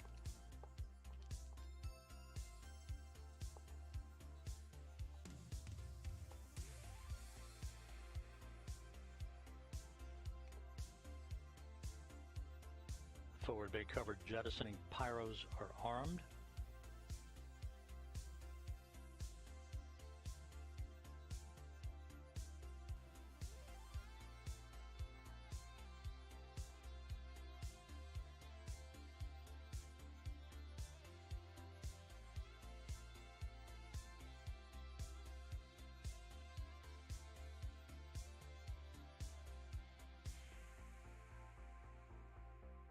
$25,000 feet. Oh. Here it comes.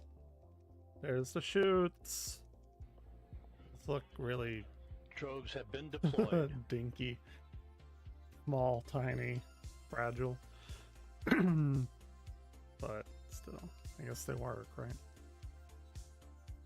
There they go.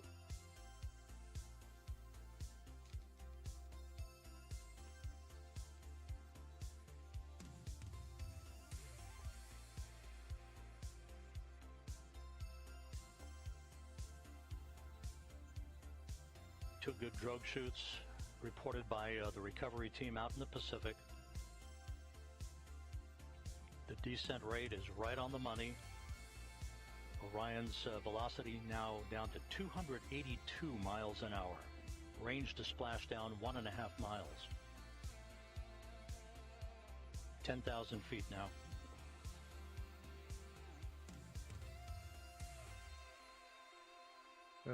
Why is this thing so fucking hard for me?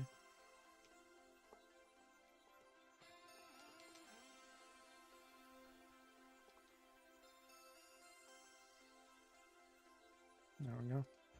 And we're on mains. Okay. 5,000 feet.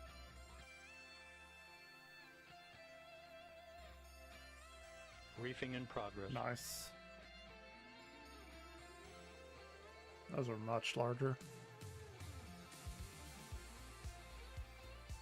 What happens if the chutes don't, like, deploy correctly? That's a big Three thing. good main chutes for Orion.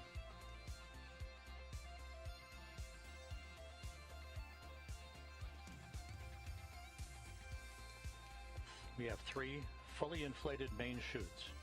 Nice. Time to splash down 90 seconds. Perfect Hell yeah. descent rate reported. Some goddamn smart people. And you have people believing in the Sky Wizard right now, so...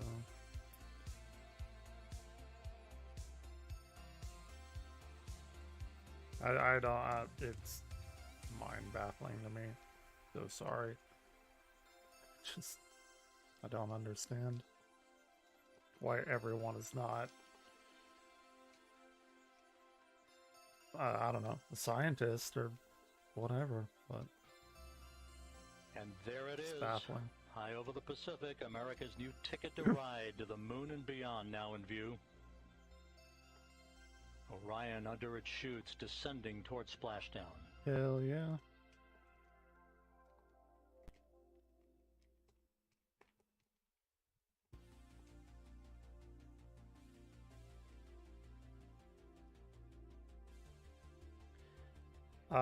That's... Orion in the perfect orientation for Splashdown. Just seconds away. Makes me tear up a little. I've never got to see anything like this in person. Yeah, I was born in '86. Shuttle was underway, feet. but I never got to see any, I don't know, any moon capsule shit like this firsthand. It's really fucking Good cool. descent rate. It's amazingly awesome. And I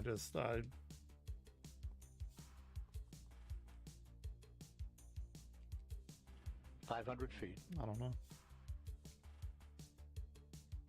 People fucking killing each other over a goddamn invisible man in the clouds. And then you have stuff like this. It's so fucking dumb. Splashdown. There it is. From Tranquility Base to Taurus Littrow to the tranquil waters of the Pacific, the latest chapter of NASA's journey to the moon comes to a close. Orion, back on Earth. Shit. Unofficial splashdown time 11:40 and 30 seconds a.m. Central Time.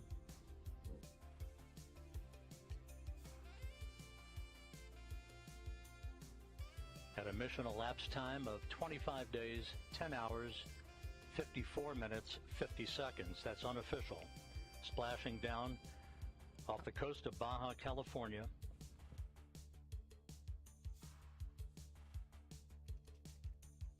I don't know. It's so crazy. The crew module uprighting system now being inflated for the bags currently being inflated. Yeah, okay. Let's see.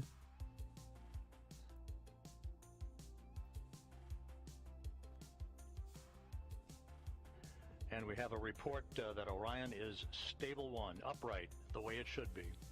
Good.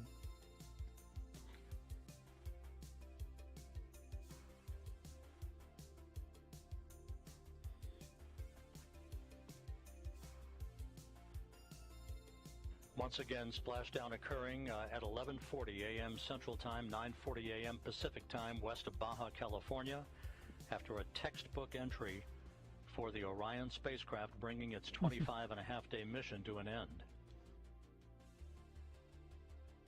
That's so fucking cool.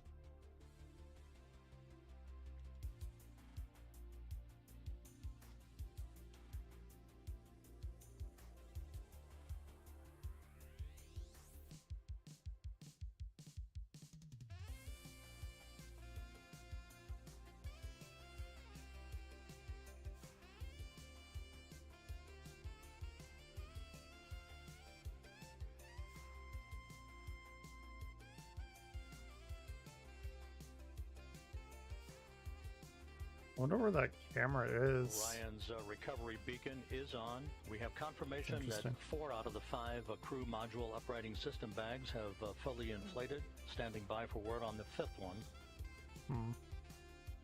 But Orion is in great shape. Stable 1, just in the orientation that had been expected.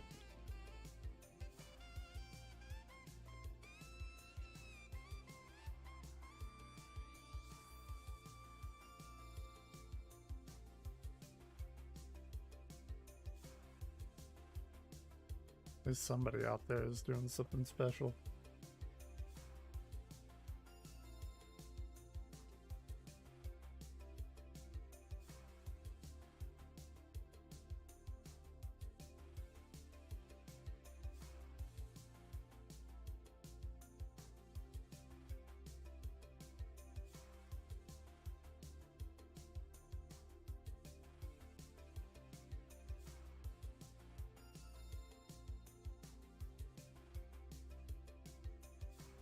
This is Mission Control Houston. Once again, the Orion spacecraft, having completed a journey of 1.4 million miles.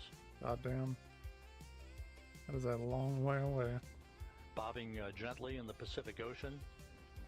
4 out of its 5 crew module uprighting system bags have been deployed. We're standing by for word on the 5th. However, irrespectful of that, it is in stable 1 configuration, in good shape, according to the recovery team. Sure. And we are now receiving word that all 5 of the crew module uprighting system bags are fully inflated. The other one just, so that's exactly the late what bloomer. we had hoped for. Fine. Orion safely bobbing up and down in the Pacific Ocean. The late bloomer, that's all right. He got there eventually.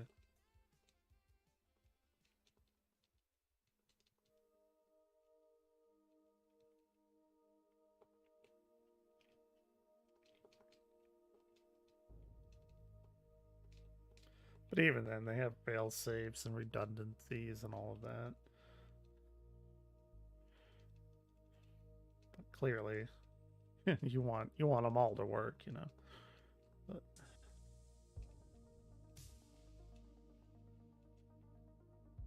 ooh, I'm gonna fucking die.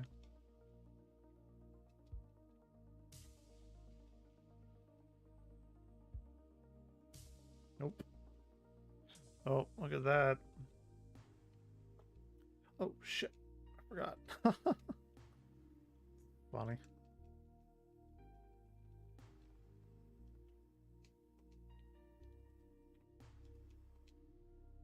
I do not have...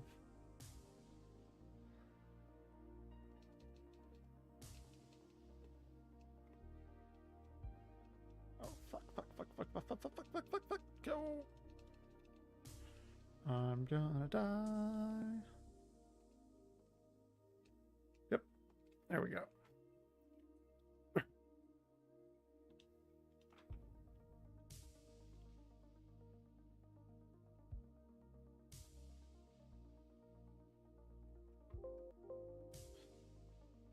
Just gonna like bobbing out there now. Where'd the people on the boat go?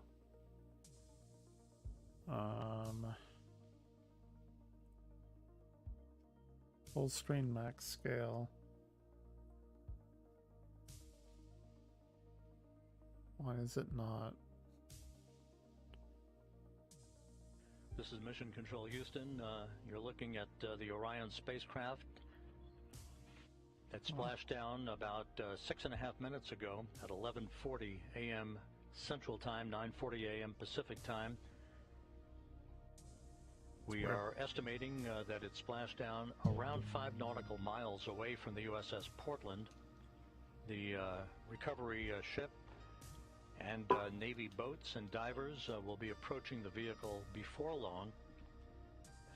The spacecraft is in what is called a Stable 1 configuration, upright, just the way we had expected it to be. 5 perfectly inflated crew module uprighting system bags, maintaining a nice gentle configuration for Orion. First of the Navy helicopters now approaching the vehicle.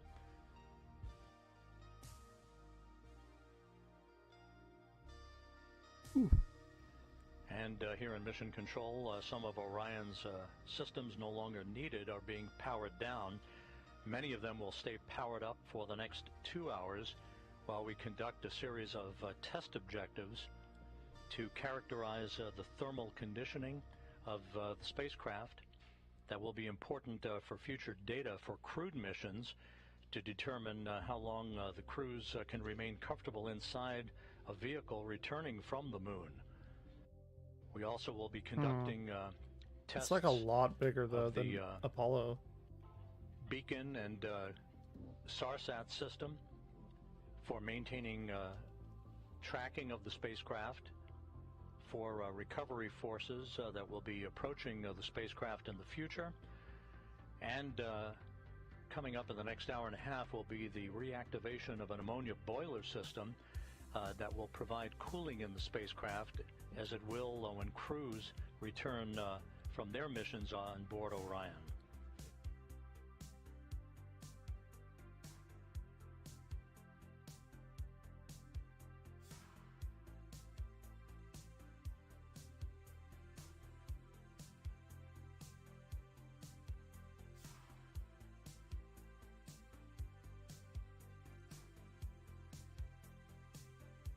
I'm curious on how they like actually physically get that back. I guess they pull it on the boat. They have a crane or something.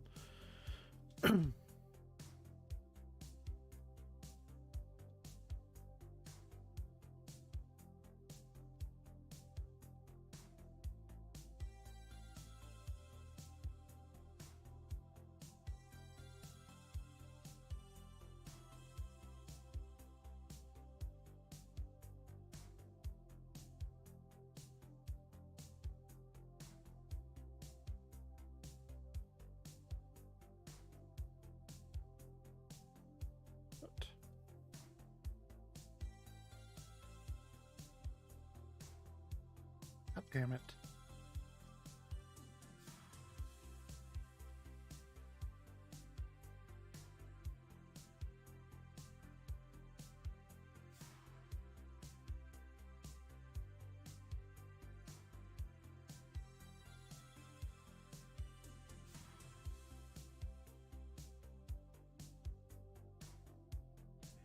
This is Mission Control Houston. Reports from the USS Portland indicate that the first of 2 Navy helicopters flying in the vicinity of Orion, which is about 5 nautical miles away from the ship, indicate no damage to the spacecraft and no hazardous fuel leaking from the spacecraft. Good view of the helicopters and the initial Navy boats that will be approaching Orion a short time from now. Once again, the splashdown occurring at 11:40 a.m. Central Time, 9:40 a.m. Pacific Time.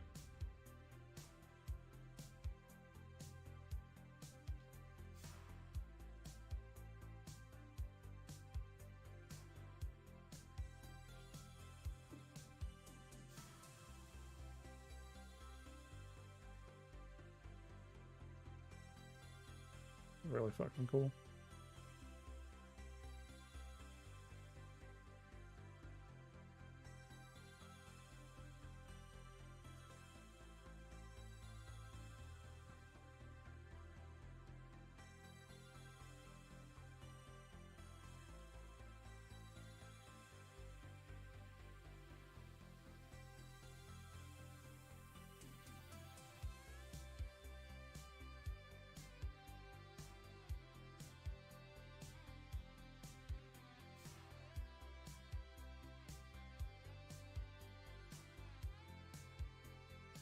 Fuck are those?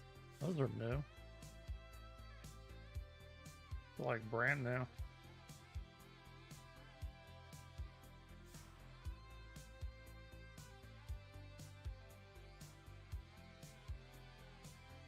So far, I haven't noticed really any difference in this game.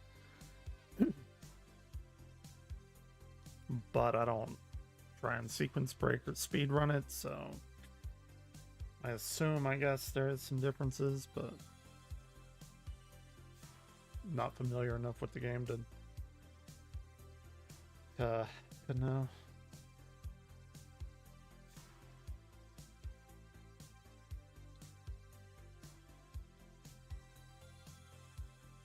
Okay, I'm gonna switch screens again. I don't like playing on that screen.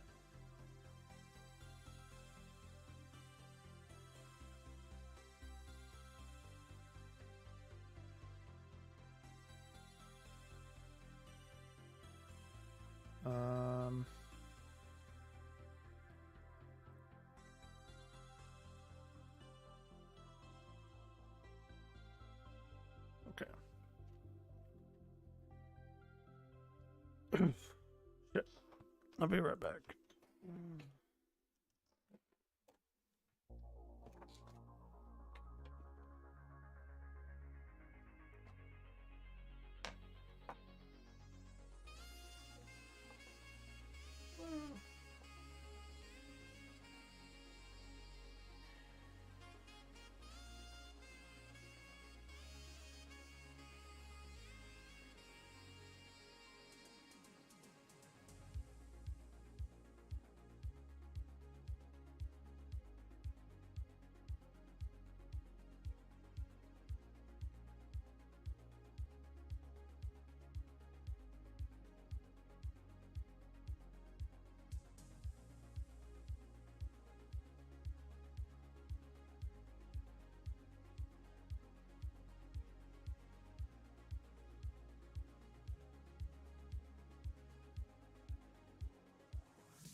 This is Mission Control Houston. Orion in the Pacific Ocean, having splashed down at 11:40 a.m. Central Time, 9:40 a.m. Pacific Time, around 5 nautical miles or so from the USS Portland. A textbook entry for the vehicle. Very nice. On the USS Portland at this hour, my colleague Daryl Nell from the Kennedy Space Center, who's with the Exploration Ground Systems Recovery Team. Daryl, how did it look to you? It certainly looked textbook to us here. Hell yeah. I'd say that's a great description, Rob. Perfectly landed here in the Pacific Ocean, and that's been confirmed by the operations manager that I just spoke to. Watching it from the deck as an observer, we have, as you can see, some broken clouds in the sky, like right around 3,000 feet. But we saw those 3 full main parachutes pop out.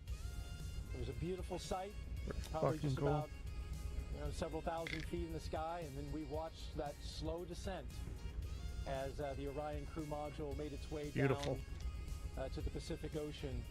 Saw the splash, and then, of course, the assets aboard the USS Portland here immediately started making their way towards the splashdown site, and as you see live now, they are close to being next to the capsule. Now, the helicopters that you see flying there, those are MH-60s.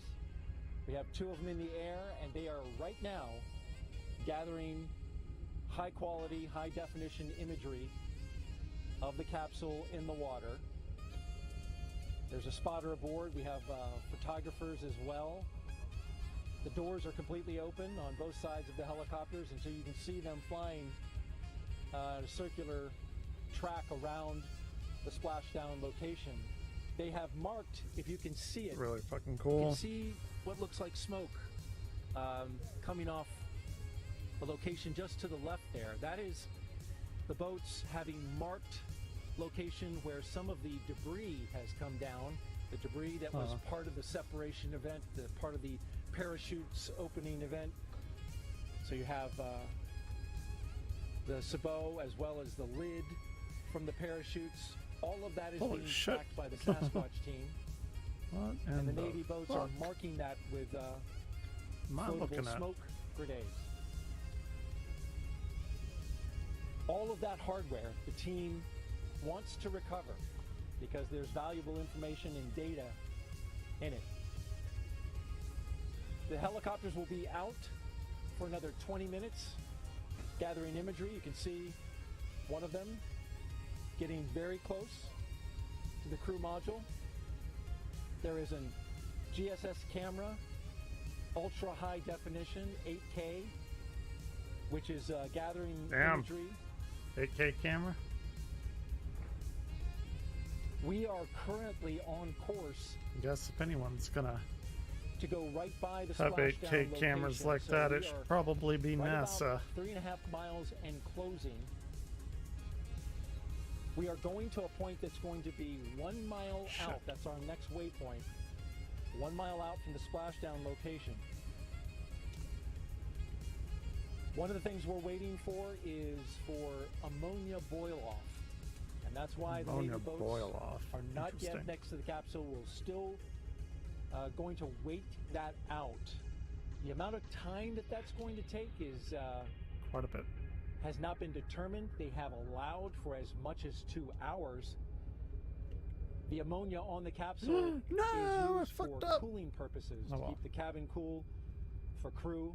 Of course, there's no crew in this capsule, but for future missions, it will certainly be an important part of keeping the astronauts cool during the heat of reentry. But for now, they're going to vent off that ammonia, and as they do that, it's not quite safe to get close to the capsule with the Navy divers. Sure. That will kill you. So of course, we'll keep our eyes fixed to the location, our cameras as well. The USS Portland's standing by for our next waypoint, 1 mile from the splashdown site. And then once the completion of the ammonia boil-off, the Navy boats will be going in. A spectacular sight from out here, Rob. Toss it back to you. Thanks, Daryl. Back here in Mission Control, the entry Flight Director Judd Freeling on the left. To his left, Flight Director Rick Henfling. And with me on console here, probably none more important than the NASA Administrator, Bill Nelson. Senator, thank you for joining us today. Rob, I'm overwhelmed. I'd say it's good to see you, but this is an extraordinary day. I remember years ago when But I saw why you can't you return say it's on, good to see him? Columbia from your mission into What the space, hell? and it all conjures up a tremendous amount of memories. Orion back on Earth, having circumnavigated the moon, having survived a critical test of its heat shield. Yeah, that would be like the number one thing. I think you have to be hesitant. If I was to in there, I'd be like, how'd that celebrate heat throw shield confetti hold a up? little bit too early, but it certainly is an important achievement, is it not? It's historic because we are now going back into space, into deep space, with a new generation. Deep, quote unquote. Kennedy just stunned everybody with the Apollo generation and said that we were going to achieve what we thought was impossible.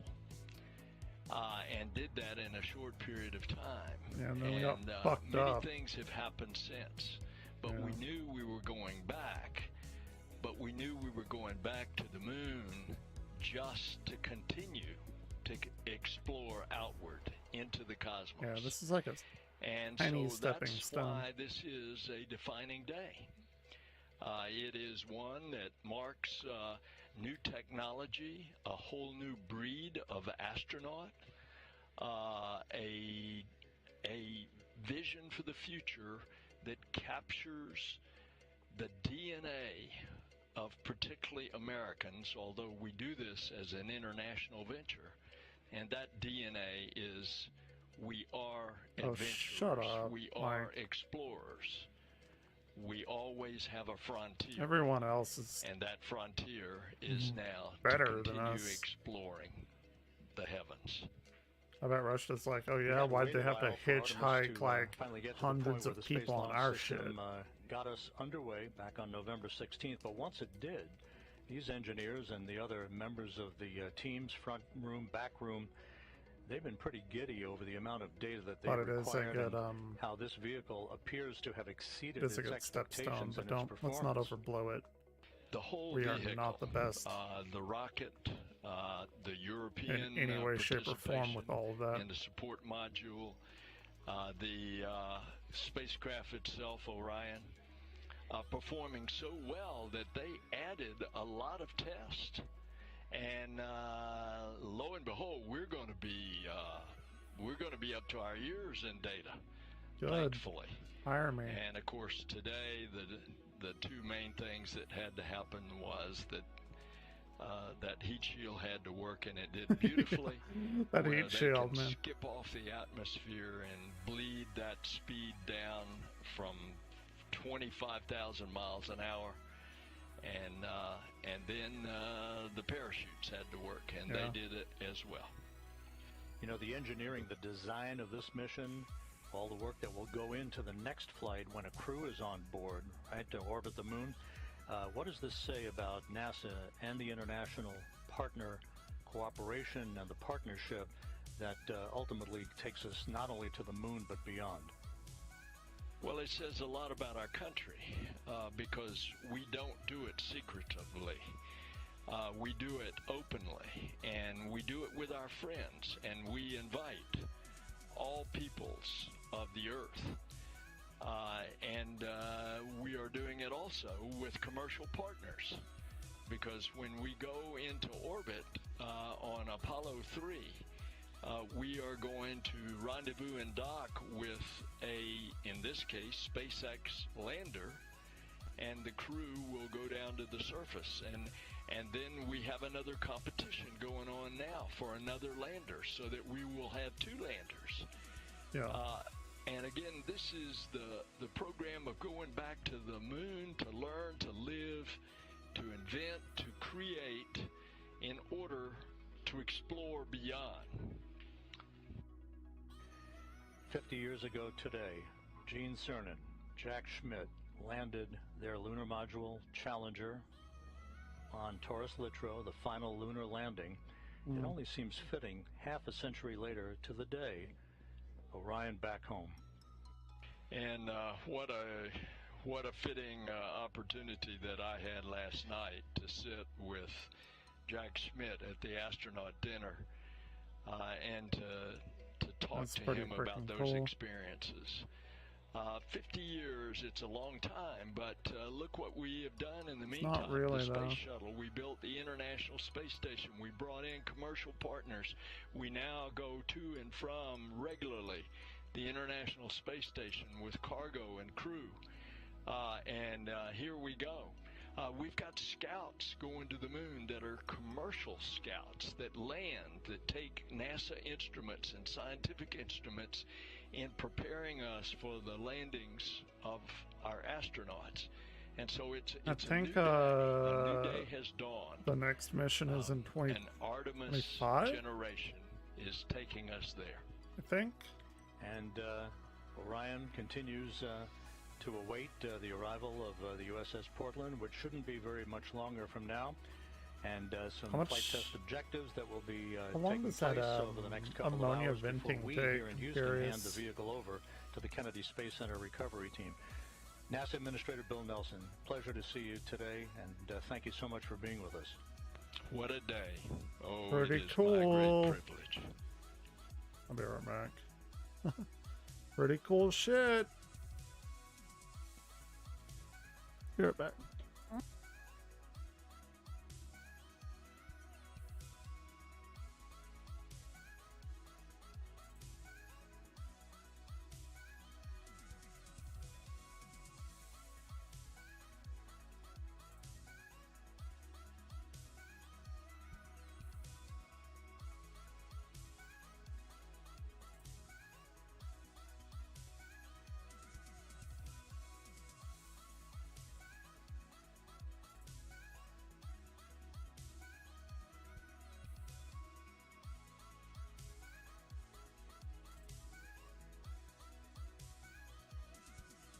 this is Mission Control Houston, 26 minutes after the return of Orion from its circumnavigation of the moon and a splashdown in the Pacific, a bullseye splashdown, just about 5 nautical miles away from the USS Portland, as had been planned. The Portland about to arrive near the spacecraft, as you heard from Daryl Nail, who at this moment is standing by on the Portland with the woman in charge of the recovery operations, Melissa Jones. Daryl? Thank you, Rob. That's right. Melissa Jones, the recovery director, just came from outside the ship's control center where she was monitoring and, of course, managing her team in the midst of this recovery. So, Melissa, thank you for being here. Thank you for having me. This is an exciting day. What a day it is, right? We just had Splashdown, and want to ask you, first of all, operationally, where do we stand and what do we have to go?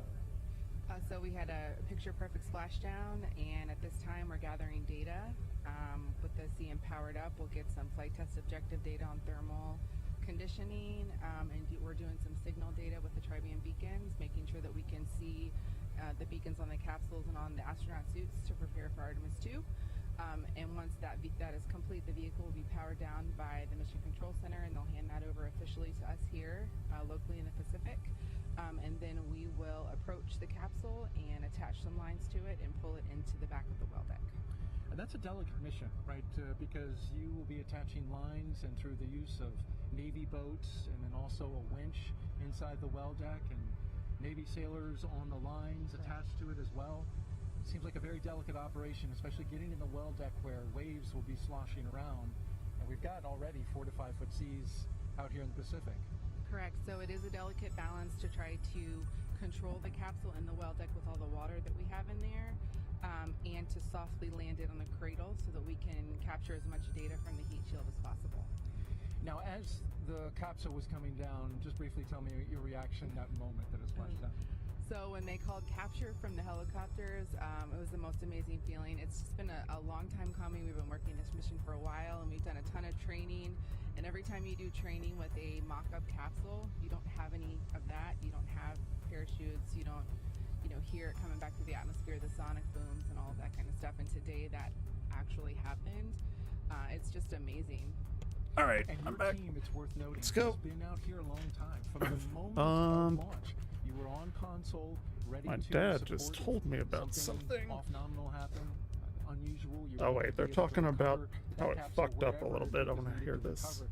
So you were working that and then stayed through Thanksgiving all the way to now. So it's been a long road. It has been, yes. Several of us supported launch, and then we deployed out here about 23 days before, and we're out here for Thanksgiving as a team. So we have been waiting for this and preparing for it for a Yeah, while. shit. I want Looks like you're doing a great to. I want job to know so what far. fucked Good up luck on the them. rest of the way, Melissa Jones, and thank you for joining us. Thank you very Appreciate much. it. Thanks for having me. All right, Rob. Oh. Thank you, Daryl. We'll be back to you on the USS Portland here shortly as the wait for this, post-splashdown activities and the recovery operations will continue. As mentioned earlier, it will take about 2 hours from the time of splashdown until the time that Flight Director Judd Freeling and his team of entry flight controllers here will hand the vehicle over to the Exploration Ground System Recovery Team that will work over the next several hours to bring the Orion into the well deck of the USS Portland. With me, I want to know how they do familiar that. face, Bob Cabana, NASA's Associate Administrator. Bob, it's great to see you here. And with Orion back on Earth, another Orion. milestone accomplished on the road back to Yeah. putting Americans on the surface of the moon. In terms of the criticality of what we've seen over the past 4 weeks, your thoughts on how this mission evolved and You back now on the Earth? stepping stone that would put a crew on board a couple of years from now. Oh, Rob, it's been absolutely critical to get this mission off safely. This test flight is what we need in order to prove this vehicle so that we can fly with I a think crew. they and proved that's it the pretty next step, and I damn can't good. wait. The launch. First off, I was on the roof of the Launch Control Center. I went up there with the administrator and deputy administrator when we came out of the freaking cool. T-minus 10-minute hold. and it was phenomenal. It was absolutely amazing. The rocket performed flawlessly, and I haven't been that happy in a long time after we came down off the roof. And then to see the mission go as well as it did, the shots that we got from the vehicle, that one from 40,000 miles away where you saw the moon with the Earth in the background. And then this morning, I mean, we've learned how to operate this vehicle. A few minor glitches along the way, but it is performed flawlessly. And we're learning how to work with it, operate it. And that's what this JSC team does. It is so great to be back here in mission control, to be with the ops team. I'm so proud of these guys. Amazing. But if you were watching really this morning, cool. I loved the video. I don't know if it was on NASA TV or not, but the moon just kept, I mean, the Earth just kept getting bigger and bigger. It was really hauling as it came in. And the preciseness with which they were able to bring it down and seeing the shoots come out, and it's just, I'm so proud of this team, the Orion team, the entire SLS, Artemis team, the folks here at JSC. It's just been amazing. I wish Gene Cernan were still alive. You know, here we are on the 50th anniversary, and Gene was such a proponent of getting us back to the moon. I wish he were alive to have seen this mission. It would have meant a lot to him. I don't want to date you, but I think 24 years ago, at this moment in time, you were building a space station, I believe, with your crew on STS-88. We had so many dramatic, jaw-dropping images during the course of this flight. What for you was the most impactful moment? Oh, I'm not sure I can pick one. Obviously, the launch. The team has worked the so launch hard was really fucking to cool. get to the point where we successfully launched this rocket. I think the successful burns along the way to actually get that go for the TLI burn and do it and be on our way to the moon again. Absolutely awesome. I think the pictures that we saw, but the splashdown, how can you not? I mean, this was really emotional. This was really going around cool, and congratulating folks for what we did. So fucking awesome. It's hard to pick just one. I think what has meant the most to me, more than just watching the mission, more than the mission highlights, is being with the teams at the Kennedy Space Center, at the Marshall Space Flight Center, here at the Johnson Space Center, and just being able to go up and talk to them and thank them for all their hard work that got us to where we are. I think it means a lot to me. It's math, all Bob, math. Final question. The next step, Artemis 2, putting a crew on a vehicle to orbit the moon. It's going to be a complicated mission. It's a long road. It seems like a long time from now, but it's like based 2 years, on right? what we've just witnessed, I think it's 2 years. and based on what we believe will be the ultimate data flow out of this mission, That'd be doesn't seem really that far cool. away, does it? It is not that far away. It's going to mean a lot when we get the crew assigned, and we see them in training. We get that human face to this. I've seen the flight That'll be hardware really at KSC. The Orion 2 spacecraft for Artemis 2 is there. It's in build. We got to get Artemis 1 back and transfer some of the black boxes across to make sure that they get checked out and everything works. You know, the rocket's being built. We are on the way. And I think when you put a human face to that, when you actually see that, hey, we're sending it's gonna be humans to the moon huge. again. It's gonna be And we're insanely gonna huge. Get this 1-year cadence eventually, where we're doing this on an annual basis. This is our future, and it's different from how we went during Apollo. We're going in a sustainable way. We're paving the way to go onto Mars, not just the moon and Mars, but to establish a presence in our solar system beyond our home planet, to explore, to have those technologies in space, to continue It's to so learn. fucking cool. And people don't and improve understand, things here on like, planet Earth. oh, why do we need to do that? You Cabana, realize NASA's all of your Associate shit Administrator. that Thanks so you much for being with us, enjoy, Bob. Rob, it is always a pleasure to all share of your a mic with the technology voice of comes from NASA. this stuff. I think a lot of you, buddy, you know that. Like, we've nobody worked together a long noticed, time. like, You keep nobody doing a thinks great about job. that. Thank you very much, Bob. Bob Cabana, Well, not NASA's all. Associate A lot of it Administrator, comes with us from here in Mission war. Control. It's not good, but the need. I guess in a way, us going to the moon was part of that Cold War. So, but you're talking about calculators and everything. Modern computers really came from all this shit. Going to the moon, NASA, and all of that. Velcro, another big thing. I mean, it's a little bit. I mean, seems a little bit different, but Velcro's like a huge fucking thing.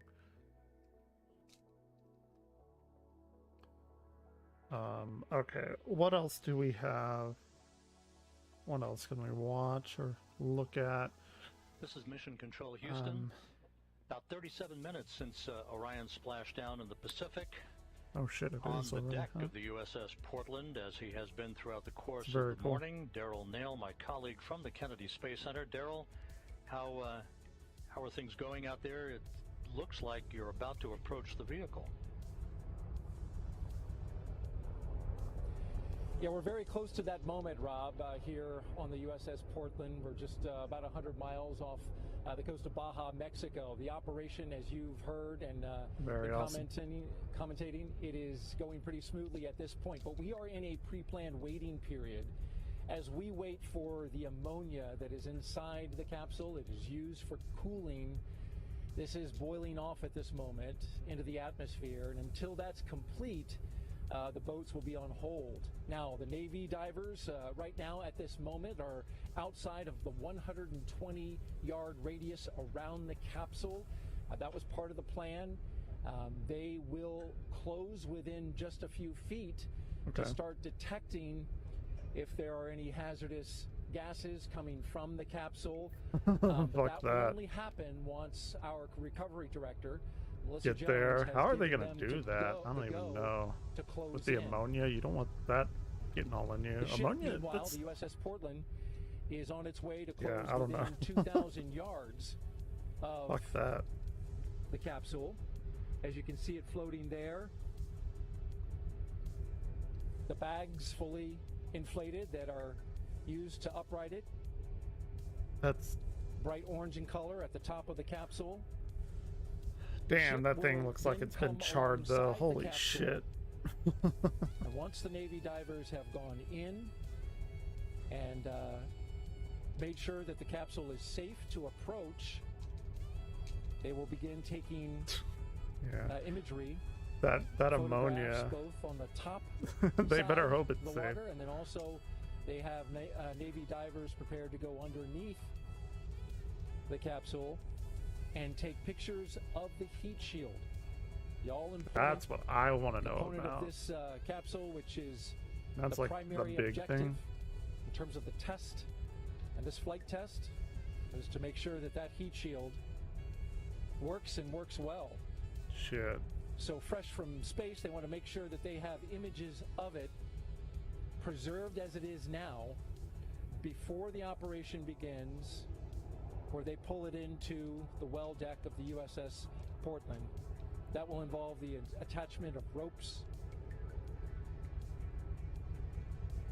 as well as a winch line that then connects to the USS Portland.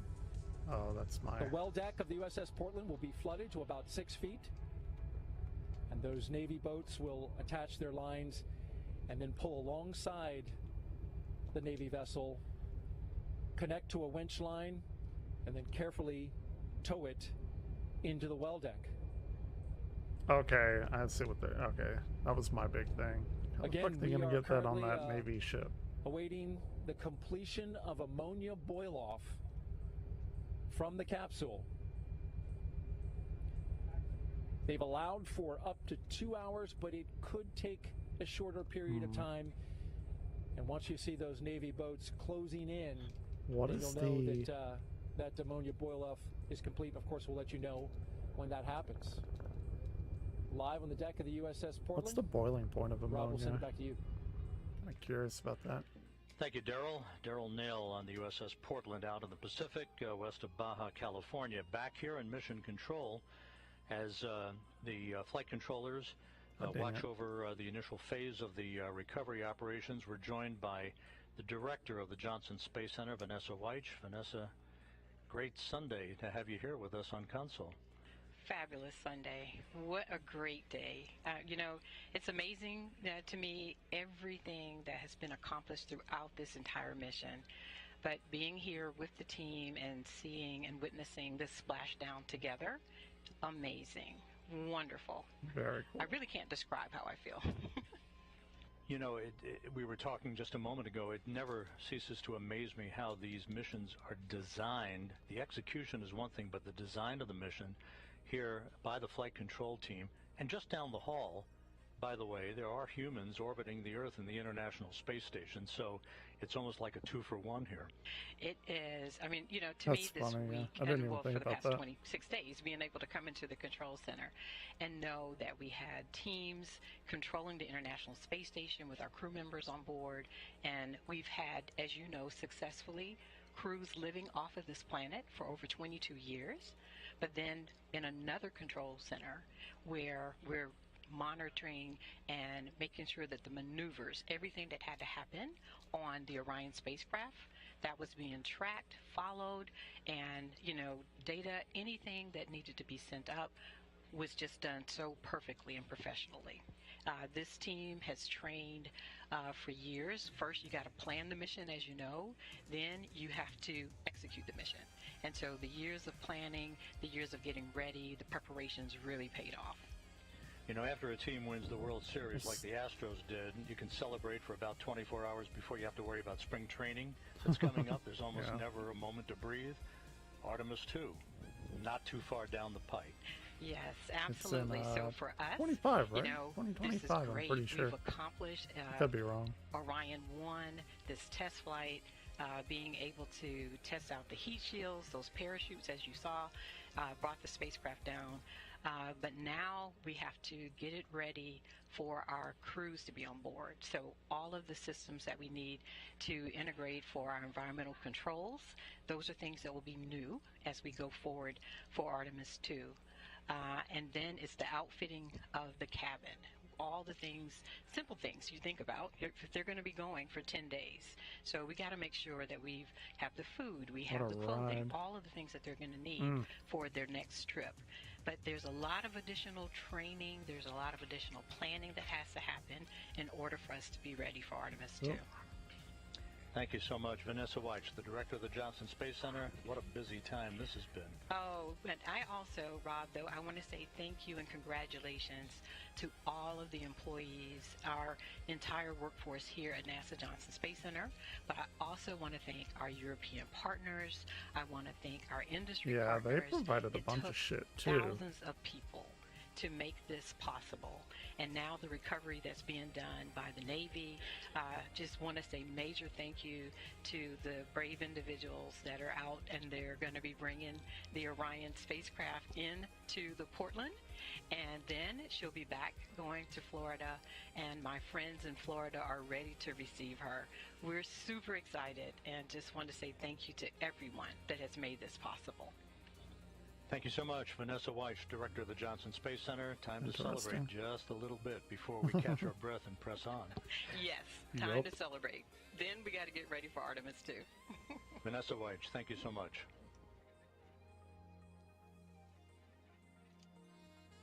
So now they're just boiling off the ammonia so they can get near it to, like, pick it up and not, you know, die. Pass out and die.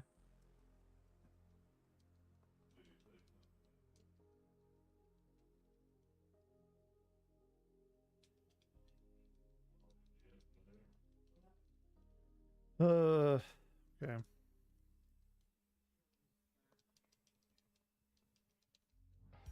I don't know what they're doing now. It's fine. We can check back later. Find something else. That's what we got. Hey, look at that. There I am. Fun.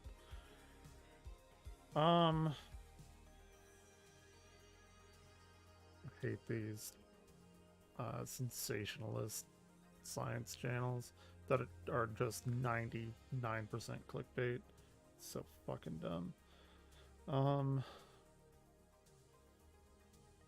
Let's see, what else do we want? Mirrors of Monstrosity. What's this? Some more backroom shit? I don't think I've seen this. Let's see what he has to say. Let me change my title too.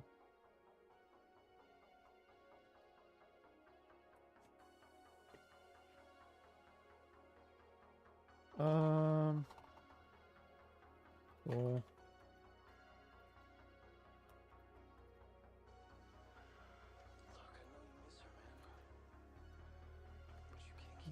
Landing.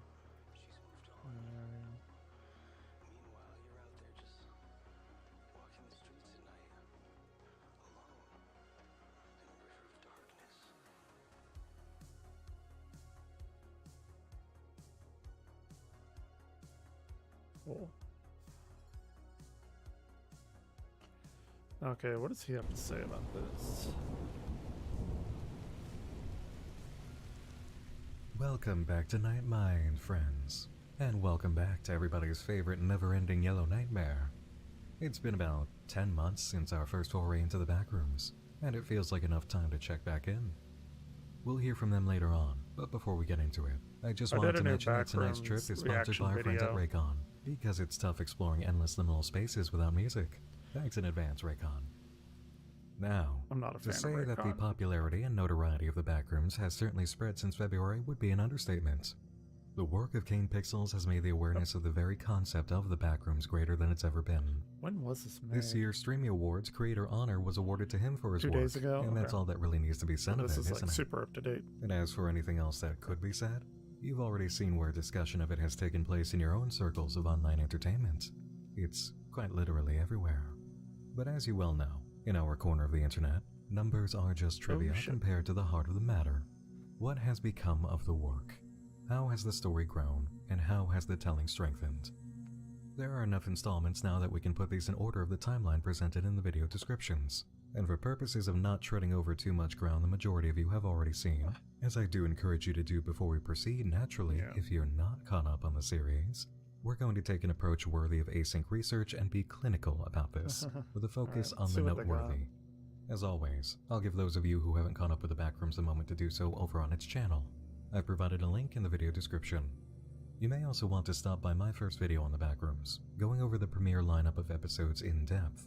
It'll give you a good starting point for understanding the reality that we're looking at. Do whatever prerequisite viewing that you need. I'll be right here when you return. Shit. All set? Okay, let's open the barrier and step back inside. The first timeline upload is Prototype from May 10th, 1982, courtesy of Oak Ridge National Library, conducted under supervision of Philip R. Heyman. Okay. We witness a small-scale machine that, naturally, will lead to development of Async's threshold device. It's also a good video for establishing just how long this work has been pursued. There seem to be voices mixed into the audio near the end of the clip, which may be for atmosphere, and also may not. Difficult to discern what they are at this point. The third test, 7288. According to the narration within the video, on July 2nd, 1988, the Async Research Facility tested its low-proximity magnetic distortion system for the third time. Details regarding the results of the experimentation have not yet been released. During a press conference held in April of 1988, Ivan Beck, Vice Director of the Async Foundation, described the intention of these tests, stating that the program, if granted sufficient backing from the United States government, will offer a solution to all current and future storage and residential needs, and save billions of dollars on property construction and management. We've already witnessed the recording of the third test. Moving on now to First Contact and Collateral. It's a bunch of 10/17/89. This is test number 6, resulting in the world of the Backrooms opening. Notes are given about detection of an obstruction during the testing process, giving us a hint that from the beginning of Discovery, something went wrong. The unlisted video attached to this, Collateral, shows the day of the Great San Francisco earthquake of '89. It was a 6.9 magnitude quake that killed 67 people, knocked out power, started fires, and caused over $5 billion in damage. We can assume the success of Async generated the quake at the center of this disaster. It's pretty clear that their experiments are not without consequences. Right there. Okay. Missing persons, 2390. A chart is shown representing the trend of missing persons cases from 1987 to 1993, with the success of test number 6 from October 17, 1989, marked in blue. A previous spike on this chart may correlate to initial test run with a system starting from test number 3, something we can theorize because we know the opening of the Backrooms created the infamous no-clip zones in reality that led to so many missing people. That's interesting. The graph's movement is very clear. I never even thought of that. After the incident at Async, the number skyrocketed. A bloody, horrifying uphill climb with a devastating future projected. Async personnel in biohazard suits are seen exploring the back rooms, connected to the entrance by a tether. It's not long before they make a shocking discovery. The ending contains a message in reverse that says, "If anybody, blame him." The remarks of the async personnel are interesting. Organic matter is covering the body recovered from the back rooms, some kind of fungus. Sure. And then we're given what looks like a microscope photo. A clue from Kane's coffee page already alludes to a bacteria present in the back rooms. Autopsy report, 2590. Description of the body found in the back rooms is given. 18 to 21-year-old male, cause of death likely malnutrition. Somehow, decomposition process appears stunted, like portions of the body stopped decaying and were sustained. Other areas, however, were completely overtaken by culture. Material samples reveal a mutated strain of simple hay bacillus, a bacterium found in soil and gastrointestinal tracts of humans, marine sponges, and grazing animals like deer. The doctor's opinion that this should be completely benign is correct. This bacterium is more like an element of normal processes, not a threat to the body. That shit is like everywhere. The TP in an office relays several images in rapid succession, as if possessed, but focuses on one bit of text not fully revealed. To that point, the sentiment, all serious engagements in, this environment was never suited for mankind. To maintain, delusion would be to condemn. It's already quite clear the environment Async has discovered isn't suited for mankind. The mystery presented here is in the same line as the one that rose from the message about the John Doe. Who is interfering with this footage to speak to us? And if the bacterium is a strain found in digestive tracts, what does that mean for the backrooms? Is it home to something that produces an excess of this mutated bacteria? Or is it like a massive intestinal tract? As others have said, mostly in the comment section for this video, the voice acting in this is superb. You really can hear the increasing anxiety in the scientist's voice. It's a wonderful performance. Informational video, 22990. A Project KV-31 research and development team video. The study and development of the Async Low Proximity Magnetic Distortion System, aka the Threshold. Project is known by many codenames, including Backrooms. Unauthorized usage of these terms outside of the Async research facility is strictly prohibited, the video states, and a blue screen message interrupts, which says, not that it would do any good, but, and there's maybe an if followed by an O, possibly another F? Whoever is speaking has the impression that saying these terms outside of Async doesn't matter. Interesting. A timestamp is given, 2/29/1990, 11:36 a.m. This is an episode many people have seen for its highly substantial look into the further reaches of the backrooms, and its admittedly good drama. A research team is sent in, and one member gets distracted by sounds down a hallway like you might hear at a party. A reality shift occurs, looking like a glitch in a system, and this researcher is now separated from his team. In walking around, he discovers some weird black fungal material on the floor. The lost team member continues walking, and soon finds himself in some sort of control room. The alarm goes off, the lights go red, and we switch to an overview of chalkboard mapping of the area. Motion detected, 3590. So awesome. 7 modified video cameras are optimally positioned along lateral division A. I did have enough time. Each camera has been modified to send out an alert and begin recording when motion or substantial noise is detected. Following is a compilation of all detected motion alerts received during night of Monday, March 5th. 19:39:43. Camera 3 picks up a research trio. One in lead, one with a briefcase, and another bringing up the rear. 20:26:43. Returning researchers past Central Division D. Only 2 of them appear. 21:2:12. Supervisor passes camera 6. Unknown if this is the final member not seen earlier, but this one has a briefcase, and there was only one briefcase carrier. We saw them. This guy does a really good 21:14:04. deep dive. Noise detected. Threshold barrier closed. Sounds like the alarm system in the control area from the previous video, which must mean that sound indicates activity from control. 16:44. Noise detected to be determined. The sound is pretty alive, and we've seen the things that appear to be alive in this place. 2:13:35. Noise detected, microphone failure. Whatever's creeping around may have taken out what's listening to it. 3:53:43. Motion detected, and a discovery is made of a creature in the line of sight. It seems healthier than the stringy ones we've seen so far. Pitfalls, 5:690. another widely seen installment, documented by Marvin E. Lay. We find the control area has been built immediately beyond the threshold device entrance, and the spot we saw framework in before is now the barrier. Marvin follows up 3 other researchers. A cable wheel is being installed at the start of a tape line. A consistent beeping is heard, a new mechanism in this place for leading people back to the control room. Researchers press on with a new rope installed and find the pitfall area. It's the new one. One researcher makes it ahead and requests that Marvin make it across quickly with a camera. He falls into the layer below, eventually hears a person yelling, finds the twisted hallway, and discovers the strange neighborhood, the outside mimicked on the inside. I think that's my favorite one. He's pulled along again by the voice, and Marvin asks, what if Miller's right about the null zones? This is a question related to material revealed in the first few uploads for the backrooms, suggesting that there may be strange fields either in the complex or the world that disturb reality.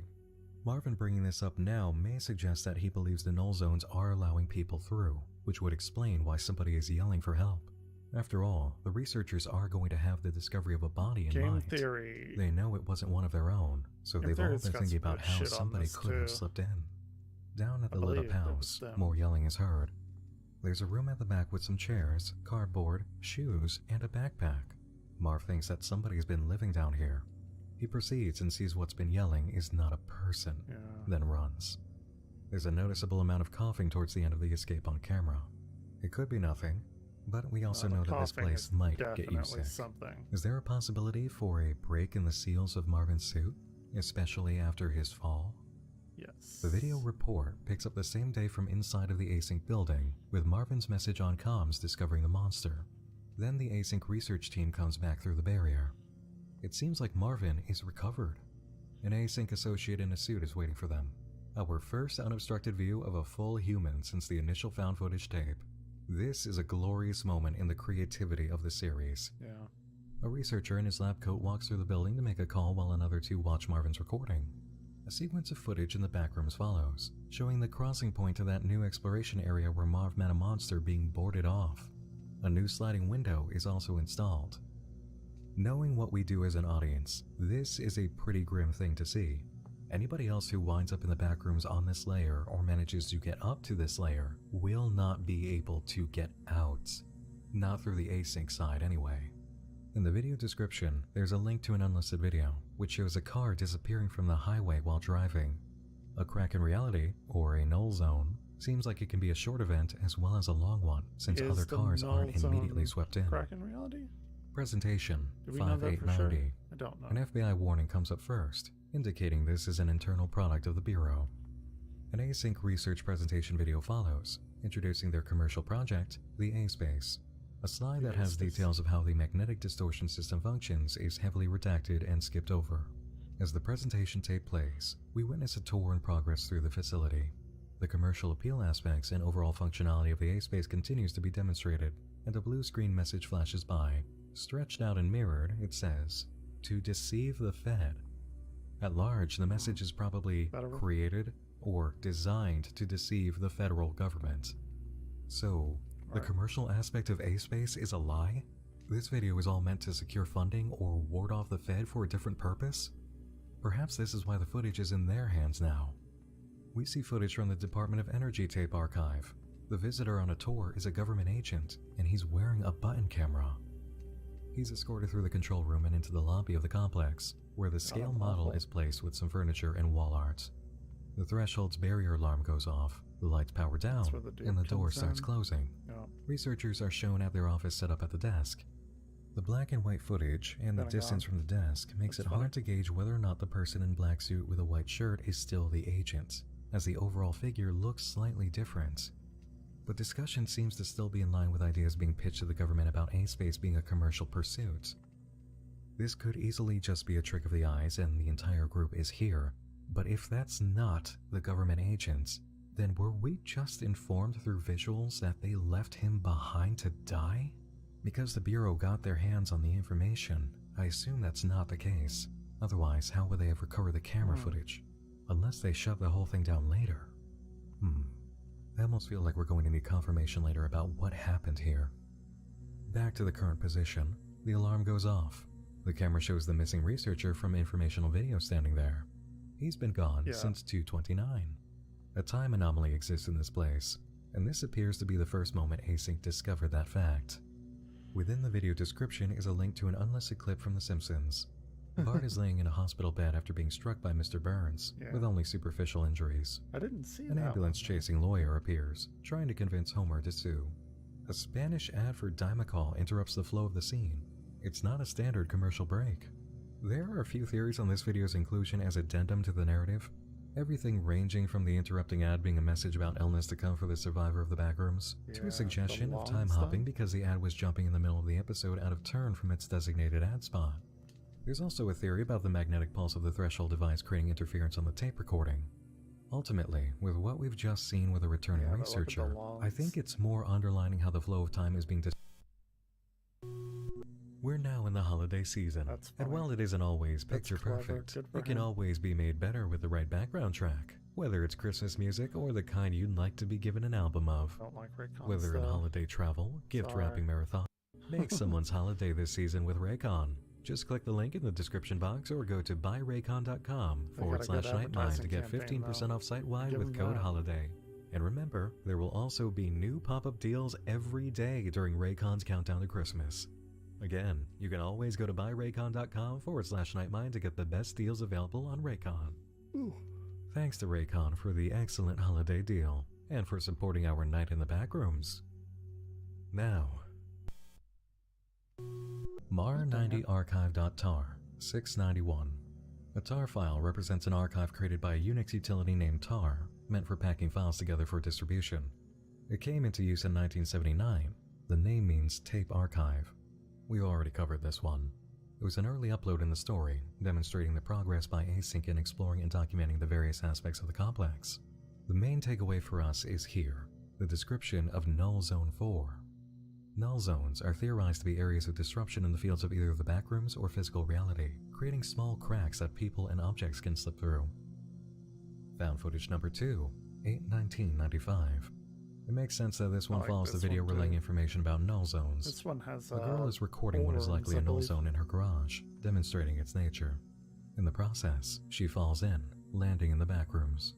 It's a standard exploration video, showing off this layer of the backrooms until coming to a multi-level area with evidence of the fungus-like bacteria. Soon after, the girl discovers something very startling. The car that fell in during one of the addendum clips, with a distinct lack of occupants. A handprint is left on a door nearby, and evidence of blood on the floor as the crash survivor tried to find help. The girl follows the trail, finding a room overtaken by strands similar to the bacteria creature. About the green shit, a frame painting is seen on the wall, and the creature hibernating in the middle of the room awakens. It gives chase, and the girl runs to the room. Why with a is hole nobody in the floor. talking about the That green leads to an area with glowing green light ahead of a pool. There he goes. Eventually, she's cornered, and an intense green glow races through the walls. The final shot shows the no signal text on a TV connected to a VCR. So either the girl escaped and we're seeing this from her perspective later, or someone is watching this on the regular plane of reality in a home setting. Home 27647.move. This is an unlisted video attached to found footage number 2. It's all mainly home video recordings of a vacation, but features an odd burn-in image that seems to be a photo of a woman. Later on, a sunset is featured that resembles the one from the end of the autopsy video, the one played on TV. Is this a hint that the person using the camera is the ghost in the Async facility that's been communicating? And what is this shot? More ceiling bacteria? The tape ends with a shot of a family, and in the background, focusing in, is a wall painting. The same painting from the overrun room where the found footage girl met one of the monsters.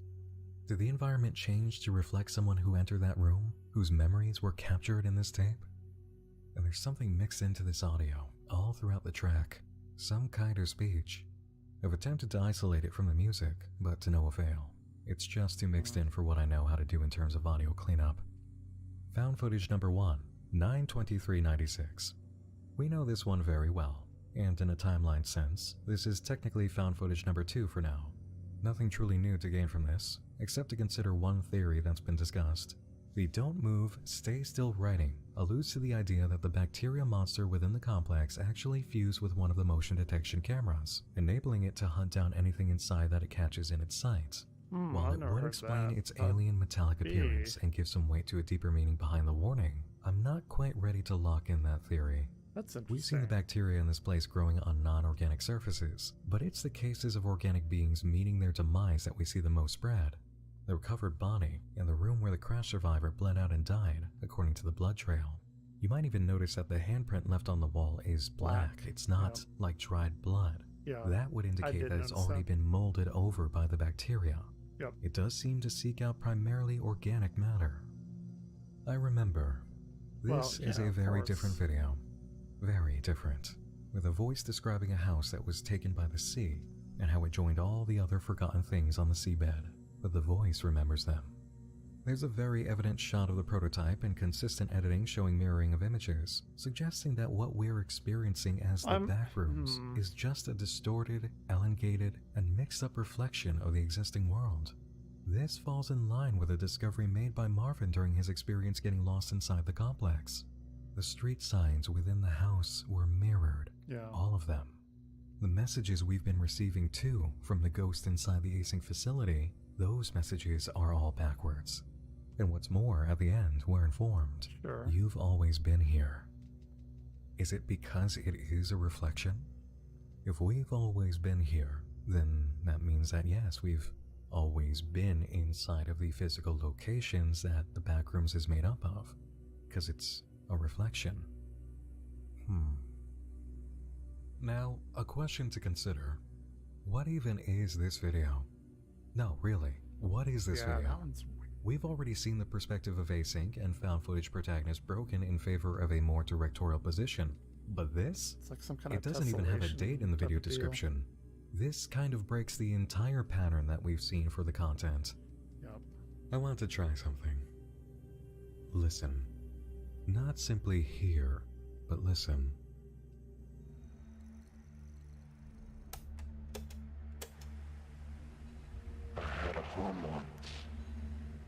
This was a tape recording being played. The sounds at the beginning are distinct. This is not some live narration.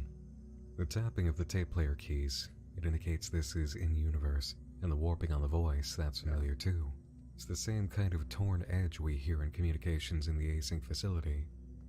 We know that async has installed microphones inside of the complex for the purpose of picking up noises. Is this something recorded from one of those?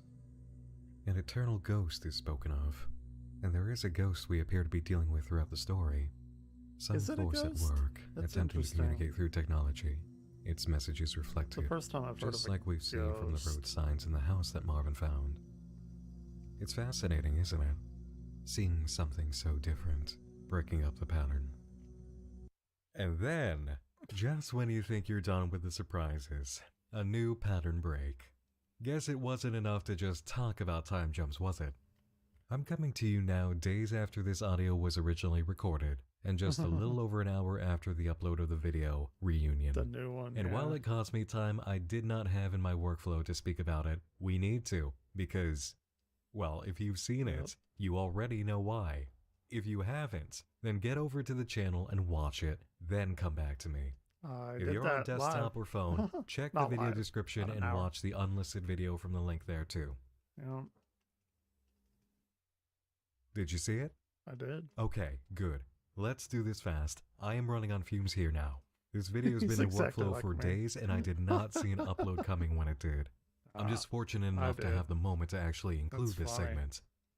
He would have had Let's address the unlisted video first. Recording 14. The date listed is 5/8/90, the very same day as presentation. That's easy enough to understand just from listening to the conversation about the government agent, and apparently, he was there to sign a deal with Async, which did occur. He was not left behind in the backrooms, so we can confirm the events that took place now. Furthermore, this is confirmation that the researcher who was separated in February did in fact appear in the control room, but he didn't recognize anyone, and they didn't recognize him. He said his name was Peter Tench, and the man this current researcher is talking to, Ivan Beck, vice director of Async, doesn't seem to take that information well. The researcher we can hear says, hold on, this isn't him, is it? He may be realizing already that this is their missing guy. Meanwhile, we go from shots of a mirrored newspaper to a black and white photograph. So what does the news say? Fiery wreck beside vineyard leaves one dead. The photo that follows Vineyard, seems okay. to show a burnt field. It is vineyard. Now, on to the reunion video. Oh. It takes place May 25th, 1990, putting it after the events of It was presentation. mirrored. So I The don't know. researcher at the start of the video is familiar, but the mug we see on a desk after he shows up isn't. MLML, over a globe image surrounded by coordinates. The coordinates lead to the exact place known by these initials, Moss Landing Marine Labs, in Moss Landing, California. Their website says they're funded and administered by the College of Science at San Jose State University, and the mission of MLML is to provision the marine scientists of the future. Marine labs, huh? Yeah. We've got a bacterium inside the complex that's found in sea sponges. Speech from an unknown narrator talking about losing a house to the sea, the shells on the ocean floor. Oh, he's good. Lots He's of better talk than about me. the ocean here. The content of the reunion video is very straightforward for the majority. The researchers break down the panels they used to board off the zone where Marvin discovered a monster, and have brought plenty of equipment to explore it. There's a small rover with a camera sent in to make sure the way is clear, and once it's confirmed, the team moves in to build a floor over the pitfall area to safely reach the other side. We're then presented with a slide that says, while Team A assembles a walkway across room 14D, Mark Bloom, Randall Tashi, and Marvin Lay, camera, conduct an initial layout analysis of room 14C. So Marvin is definitely okay, definitely recovered from his experience, and is once again behind the camera. Now we get to see what was on the other side of this area, the place he was summoned to record during that Kind first of. trip. And this time, the Do group is going in armed. Actually see The it? area they discover is like one you might see in a mall. Lots of tile floor, That's on the other white square side? pillars, and drop Okay. ceiling. The researchers group okay. up after one discovers something incredible, a map drawn on one of the pillars.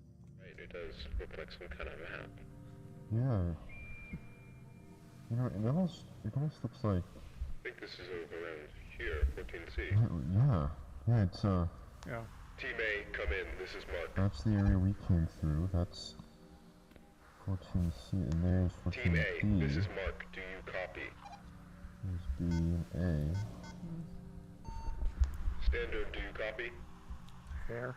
Repeat, this is Mark. Do you copy? It sounds a lot clearer. No, the signal's dead. We've gone too far. We gotta go back. What? You sure? We're not that far. Well, that's all the more reason to get. Okay. Well, if we do get back and they say it's just a non-issue and you just come back around, then I don't see what the... Okay, yeah. Oh my Scared God. the hell out of me. Yeah. He's got my gun. He's got my gun. Scared the hell out of me. Don't you move! Okay, okay! I don't want to hurt any of you. But I will. If I have to, so please, just answer my questions and I'll be gone. This is much clearer. You must How have many done people are out audio here cleanup. right now? Down the hall, how many people are out here? Wait, I don't know. Peter? Oh, shit. Marv? Marvin? Yes, it's me. Is it really you? It's me. Ooh. Me. How? It's been months. We thought you... I know. That's what they did. They took my life from me, Marv. Everyone thinks I'm fucking dead. My wife and children think I'm dead. Can you please put down the gun? Barbara, just tell me. Did they hold a funeral? Yes. Yes, A-Team, this is Mark. I read you. Mark, don't. What are you doing? We need immediate armed Mark. support. This is so much more Our team and I are clean. being held at gunpoint by a hostile. I repeat, Stop. please send Don't shoot him. immediate armed support to room Stop. 13C. You don't. Sorry. Okay. Peter. This is Peter Tench. This is also Peter Tench. What? Do you remember the last reflected screen in the video before reunion? It was a researcher in a hazmat suit, one becoming two. Peter Tench, in a suit, ended up in the control room, but nobody knew who he was. Peter Tench, out of his suit, is here in the back rooms, having survived since he went missing. There are either two Peters, or the one in the suit only claims that he's Peter, but Marvin was part of his original team. As for the newspaper clipping, Async faked his death. He had a family, and they faked his death, using a fire to cover up his disappearance. Give me a moment here. I want to play what I originally recorded for you as my ending to this video before Reunion was uploaded. This is such an incredible moment to actually be able to put forward in my coverage. Here, listen. Alright, see. The only critique I can offer at this moment is that for all the episodes we do have, the unveiling of the actual points of the narrative and the conflict is occurring at a slower pace than we might be accustomed to. There is very clearly a plot, and it is bubbling up for sure, but at moments it comes in leaps, such as Autopsy, and at others tiny drips, like Prototype. A more consistent rollout of narratively focused content that conveys information to present new questions while resolving previous ones, that would make for a more compelling dramatic experience. Marry the reveals of new information that drive the plot and mysteries forward with the excellence already displayed in dramatic tension and visuals, and the work becomes stronger. My initial concerns for Kane's ability to weave a narrative beyond the found footage short film back in January has been cured. What we need to see now is a stronger confidence and foot forward from Kane the writer to match the muscle of Kane the designer. I believe in his ability and trajectory towards this though. He has a distinct sense of drama that keeps occurring in the work. The ability to deliver more of these moments per episode and unveil more details for us to invest in and build connections with is what's needed. Guess what? He did that. Yeah, you don't doubt Kane. Guess what? He did it. In a single upload, he did exactly what I had written about. That's funny. He shut me up before I could even put the words out there. My whore mouth right now. Bravo, Kane. Excellent development, excellent progress, wonderful advancement in storytelling. This is what it means to make your audience more invested. This is what it means to increase dramatic tension, answer questions, and give us new ones. I am so glad I got to witness the reunion upload before finishing this video. And you know what? There's nothing left for me to say now. That was a mic drop he just uploaded. I'm gonna sit back, smile ear to ear, and shut up while you show us where all of this leads. Once again, bravo. That's all for now, everybody. I hope you've enjoyed this moment of checking in on the backrooms. That's pretty good. Thanks again to Kane for making the backrooms, of course. Thanks to Raycon for sponsoring this video. Thanks to all of you for watching. And thanks to my supporters on Patreon. If you'd like to support Night Minds, you can do so for just as little as $2 a month, which gets your name in the credits of all major videos and allows you into the Patreon. Cool. Okay. What is Billy D got for us today? Sup, you beautiful bastards. Welcome back. I got a fantastic Sunday show for you today. We're going to jump into all the news that mattered most to you this week, as well as talk about some stories that we didn't get to. But first, we should take a quick look back at the week we all lived through together with some help from our frustrated recap correspondent, Zed Tabani. With this and all of the previous songs now available on Spotify and Apple Music. Link down below. Zed? Hey. Put me in a cloud. Day. Because on Monday there was a lot of focus on the Liver King, or rather the Liver Liar, or the fitness influencer who made ungodly amounts of money selling everyday solutions to be as fit as him, though turns out, shocker, he was on steroids. But I feel like everyone except the young boys he indoctrinated, like, we're aware. This is like finding out water's wet. And when looking through the comments, I think people like Chantal hit it right on the money, saying us normal folk need to just accept that these fitness influencers are doing the same exact thing that large fitness companies are doing. They sell pipe dreams, they are deceptive, and they are predatory. And on the other side, there really wasn't another side. The rest of the reactions were people just laughing at his apology. It is reeked of bullshit. Oh, you did this to save the young men? Had nothing to do with the millions and millions of dollars you likely made. But then on Monday, the story that was kind of a surprise to me that I got the most attention was that streamer Amaranth getting that getaway kit from a fan. Right, it was 60 grand, or actually ended up being $69,000. So there might be a sense of humor there, as well as a taser, a new phone, and some security groups on retainer. And with this, you had people like Amy Daniels saying that the person sending the help is kind of in a lose-lose when it comes to how they're being perceived. Writing, people, why won't anyone do anything to help her? And then people, after someone gives her tools to live safely and options for support should she need it, why are people being so creepy towards her? Like, do you want people to help or not? What are people supposed to do? Pray for her, but then never actually offer real assistance because it might be seen as perverted? Though I will say, actually, a majority of the comments were very supportive, with people saying things like, that guy sent $70K and phone. To be honest, not creepy. It's legit a fan with a lot to give and probably a history of abuse in their own family. Honestly, with anyone going through abuse with no way out, this would be a God-sent miracle. And there, I will say, there did appear to be this widespread general theory that the person that sent this money must have faced abuse in their own life. Though, going through the comments, there were a few people that said, like, maybe she's faking it. And that ranged from the abuse allegations to the $70,000 kit, which I would say, you know, I'm not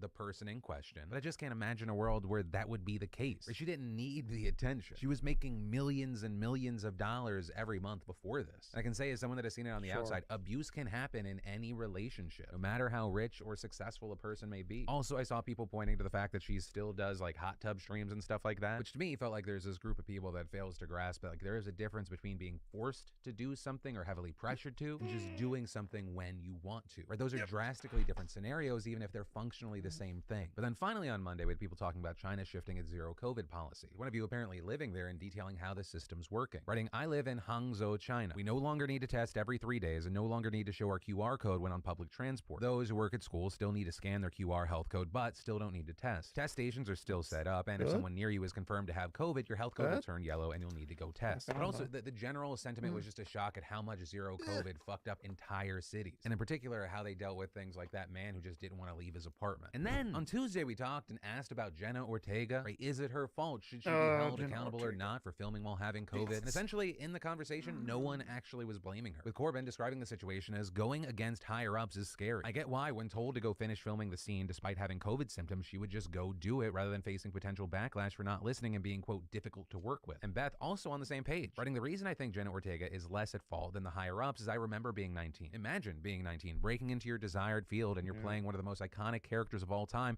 and working with Tim Burton. I sure as hell wouldn't be going against what production told me to do in that situation, regardless of how much it harmed me. People like Joshua gave some insight into how this could happen, saying, I currently work in the film industry and have worked through the pandemic. Time and time again, I have watched productions ignore their own rules when faced with a positive result, with them going on to describe a situation where people began testing positive on site, and instead of just shutting things down, the top brass began to merge production days in order to get more work done before they were required to test people. Key thing, even though they knew people had been in contact with positive cases and that it had probably already spread. We also had a lot of conversation around AI-generated art, and it was contentious. Artists like Rebecca saying AI art is hurting us a lot. I already have a hard time getting people to understand why I charge the amount that I do for my art. Now AI can crank out 10 different images in varying styles in a matter of seconds? How the hell do we compete with that? This is going to devalue our work to the point that people will look at it and say, I can get an AI to do the same thing for me for way cheaper, so why should I pay you? It's not fair, Phil. But also at the same time, there are a lot of takes that AI won't kill art at all. People saying things like, my view on AI art is that it doesn't really take away from real artists. In fact, it will probably benefit them. People will be able to tell the difference, and that will increase demand for real art. And art has value because it gives you something unique. This will force artists to be more creative, original, and make art with new mediums. If a computer or a machine can do your work faster, better, and for less money, then you don't bring anything unique to the table. Art didn't die when cameras and photographs were invented, and it won't die now. Some saying that real artists, it'll kind of turn into an artisanal craft. Right? People making comparisons that, like there are companies that mass produce diamonds, but saying real diamonds are still valued more by many. Which I will say, I don't know if I necessarily agree with that angle. That's just because the diamond industry, like that's a whole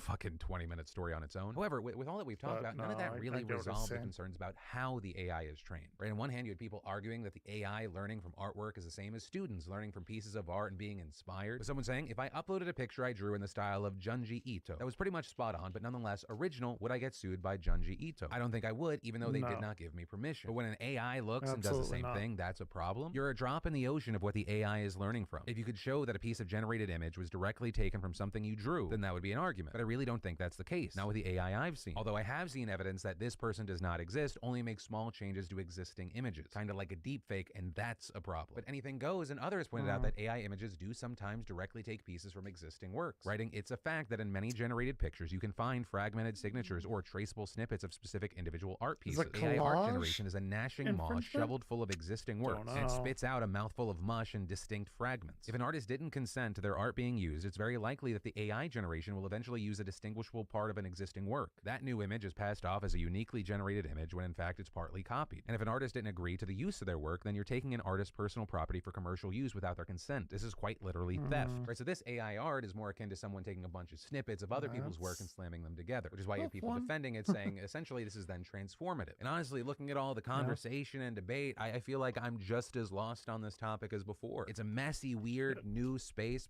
Personally, I'm not looking at using AI art for like our clothing clothing or posters, anything like that. We'll still be working Shit, directly I'm with gonna use artists. AI Yeah, I art all the completely understand fucking why time. artists are freaked out about this. And then, I love sipping wine during the holidays, but I hate the stress that comes with picking out bottles I may or may not like. But thanks to a sponsor of today's show, I can just chill and let Bright Cellars be my personal wine service. Whether you're new to wine or not, Bright Cellars offers fantastic wine curated Plus, I to could your take an taste, delivered AI straight to your door. You just answer a 7-question quiz and they mess match around the with it wines to your myself taste to get palette. it Right, based on the results of exactly my how I want quiz, it. Bright Cellars Don't provided know. me with Just wines that me. had like tropical and floral notes and black fruit notes. It's my 2 favorite things, easy and awesome. And each box includes wine education cards with tasting notes, pairing suggestions, wine origin, and even the best serving temperature for each bottle. Well, the Avast Dry White and Lost City Malbec were big hits at I know what Thanksgiving I'm this not year. And the doing Lost right. City pairing with some An roasted idiot. duck, Oh, the Avast Philly, I Dry don't White care. going with some God risotto. damn it. Oh my God. Philly. I just rate the It's not wines his up name. later. And then this actually connects to Wednesday because I was a glutton for punishment / liked everyone arguing, and we brought up AI again. Though this time not just focusing on art, instead having AI write a story. And so with that, we saw Sam, I think, saying what a lot of artists are feeling. Saying, as a concept artist myself, this whole AI art development is honestly terrifying. If companies have the option to use AI over paying actual visual development artists to cut costs, they will. I just graduated from art school 6 months ago, and seeing people already start to dunk on artists who have developed their skills for years is very discouraging and makes me wonder if this career choice was a mistake. I'm hoping that AI becomes more of a tool Every for career artists than a choice complete is a replacement. No mistake. computer could ever replicate the kinds of creative decisions that real-life artists make. To which Then you have I would no- never say never, but in general, where things are right now, I agree with that last statement, right? AI will take you 70, 80% of the way there maybe, but then most would actually need a human artist to get it across. This is actually funny because AI art, it's in its infancy. It's in its like embryonic stage. It can only get much better from here, which is what people don't understand, and I think that's hilarious. But what do I know? Maybe I'm wrong. The finish line. And I mean, Usually to a am. point, that's almost like what we do at Beautiful Bastard. Like some designs are all made in-house, but others, we use other artists somewhere else, then we bring the design in, we tweak it, we like elements or themes of it. And I mean, hey, to the idea of maybe it could be used as a tool, yeah, if you're an artist and you have one of those clients that's like, yeah, I can't give you any notes, you could maybe have AI make a bunch of images that show off like different kinds of color theory, and then different styles, and then maybe the client goes like, oh, I like this and this, and that way it potentially saves you time, you do fewer That's rounds of fantastic, this yeah. like, That's a pointless great work. way to Though use I would ask artists 100%. if that makes sense. I've only been the annoying client. But yeah, that's the last we're going to talk about AI today. Especially because a big chunk of the conversation where y'all having a lot to say about the interview we had with Alex. With a big focus being on that 4-day work week. Starting with no drink the bleach, which by the way, great advice. Talking about how great their 4-day work week was, even though theirs specifically was 4 days of 10 hours. And adding, having a 3-day weekend was life altering. The extra time I suddenly had to get through the mundane and fun tasks alike more than made up for the time lost. And working 4 8-hour days would be wonderful because I would then feel less rushed to get to and from work, and the shorter time at work would likely result in less clock watching and hiding from management. You also had a teacher saying that a 4-day work week would actually make classes easier, saying oftentimes you see teachers not wanting to teach new content on Fridays or start with a test on Monday. Students and 100%. teachers across the board have issues staying motivated to grind through all the days anyway, and that has been well documented and reported. And even if teachers had 5 but students had 4, we could use the 5th day to do all the other stuff that's usually not seen, like IEP meetings, parent-teacher conferences, and calls, and planning for lessons that is usually left to do on our own unpaid time, which if that's the case, I'm all for teachers not having to take their work home with them. There was also a unique solution that maybe some of you would prefer. Right? Instead of Monday through Thursday, it would be Monday, Tuesday, have Wednesday off, then work Thursday and Friday. Or with some saying it'd offer a nice little break in the middle of the week to sleep in or just get things done so your weekends aren't all crammed with your personal tasks. But then finally on Wednesday, we talked about the situation of backlog Social Security claims, with people like Molly telling us, I'm a social worker based in Chicago, and it has gotten so bad not only with the SSA's lack of organization. I've had some of my patients' applications with medical information just fully go missing, but the representatives are so backlogged. Denial without even an interview is super common now. It's so disheartening to work with terminally ill children and not be able to promise them relief. Despite the long wait times, I cannot even find them private financial aid because it can cause them to be denied as well. The system just is not working. Even marking a case as urgent and terminally ill doesn't help as much as it used to. Well, Amelia expanding on this and saying, I work with unhoused individuals and my coworker's sole job is applying people for disability, and let me tell you, it is soul-crushing work. The amount of hoops that people have to jump through just to be denied are astounding. My coworkers even receive the response of reapply when they get sicker. It's such a broken system, but I don't ever see it getting better. And then that brings us to Thursday, where I think Adolfo pointed out a huge connection that I can't believe we missed regarding this tech from China to hide you from cameras, saying China working on invisibility technology and John Cena being fluent in Mandarin Chinese. Coincidence? I think not. And if anything, I'd like to just apologize for not talking about this very obvious, clear aspect to the story. But in all seriousness, most of the comments were about the iShow Speed situation. Right? A lot lot of you were super angry at iShow Speed, saying that he was being blatantly racist in this clip. Bro, and come back. Come here. Why you got on Argentina, bro? Konnichiwa? Konnichiwa? No, Chinese. Konnichiwa, Argentina. Chinese. No konnichiwa. Right, Speed later apologized, saying he didn't realize that he was just trying to connect with him, but none of you really bought that. Right? Belladonna, for example, saying, I feel for that Chinese dude being screamed at with konnichiwa, and then Ching Chong Cheng, all because he had an Argentina jersey on while being Asian. Racism is so gross. I hope that kid Speed gets the education he needs. With a number of people in the conversation talking about how people who aren't racist or don't think they're racist can still do racist things. With Tash expanding on that and adding, Speed doesn't have to be a racist for his words and actions to be racist. He doesn't get to mock Asians to his millions of followers, then try to hide behind his age and assert that what he did wasn't racist. It's hurtful, perpetuates stereotypes, and teaches his young audience that this type of behavior is okay if it's an Asian person at the other end of it. With someone also writing, I had a friend correct me once when I got defensive. I admired his patience. He calmly sat me down and said, whether or not you're racist isn't the point. Your character is completely separate from the action itself. I was like, oh shit. Blew my mind. I think folks unknowingly make it about them. Then moving on, we had our interview with Gail Stever about parasocial relationships, which I will say I'm very happy we ended up releasing because I almost didn't because of some of the audio issues that we managed to fix. I don't know about any of that. A lot of you commented about your experiences with parasocial relationships, saying things like they've always fascinated me. There have been dozens of fictional characters, whether on screen or in writings, that have quite literally been the reason I continued going on in life, namely in high school. I had friends, but I think the relationship between fictional media and myself not being mutual is what helped so much. They lived in a world that didn't have my specific problems, that I didn't have to talk about what was wrong. I could just feel better by consuming the content. And there were also people who learned something about their friends who engage in these relationships. We even heard from a researcher who's looking into how parasocial relationships are used by political campaigns, with them noting, my case study is focusing on the 2022 Philippine elections, but it is drawing on results found in Israel and the United States as well, which have all found that parasociality can be used as a means of tracking voter behavior. And then already online banner ads, sidebars, and pop-ups are everywhere, especially with the holidays here. Right, whether it be mainstream news sites to less than legal torrent hubs. And while most are just colorful distractions, some are malvertising ads created to infect your device with malware and viruses. So how do you block the dangerous sites? I haven't had a virus in a very long time. That is where a fantastic partner and the last one I got was a ransomware virus. Directly NordVPN.com/Phil comes in. Right, hackers will create a convincing advert. Okay, NordVPN, blah, blah, blah, blah. And then Minnesota Pharmaceutical Board filed a lawsuit this week against Northland Vapor. And this because they were allegedly selling edible products with 50 times the legal limit of THC content. This including their aptly named Death by Gummy Bears, as well as their Wonky Weeds edibles and their Wonky Weeds THC syrup. In fact, these things are so strong that the board reports that at least one person died after consuming them. Though maybe I don't want that thing, the FDA has not confirmed that the adverse reactions reported were actually caused by the edibles or something else entirely. By the way, maybe I don't the want board's that. lawsuit is calling for a court order for the destruction of all edible products sold by this retailer and demands they stay within the state's legal limits. And then, apparently, instead of bonuses or fair working conditions, Amazon has decided to offer a thank your driver feature this holiday season. Right, so when you say to your in-home wiretap, Alexa, thank my driver, Amazon will give the driver who delivered your packages $5 at no cost to you. Now with this, it does look like they do stack, but they are finite. With Amazon saying they'll only give that crisp Abe Lincoln for the first million thank yous, with the added bonus of 10 grand to the top 5 most thanked drivers, plus an additional 10 grand to a charity of their choice. So, hey, that is something you can do, but also it feels kind of shitty. I mean, how many times have we talked on this show about the shit that Amazon drivers have to go through? Or you got motherfuckers peeing in bottles because they're scared that they don't have time for bathroom breaks. And there was that study that found in 2021 nearly 1 in 5 Amazon delivery drivers suffered injuries. And let's not forget their union busting efforts this year. But then also you have people saying, wasn't there an Amazon worker that died somewhere in Virginia or North Carolina and they just left their body there? Okay, like put that aside. Let's do some math. Amazon has reported 275,000 drivers. If they're offering $5 for the first million thank yous, that's $5 million.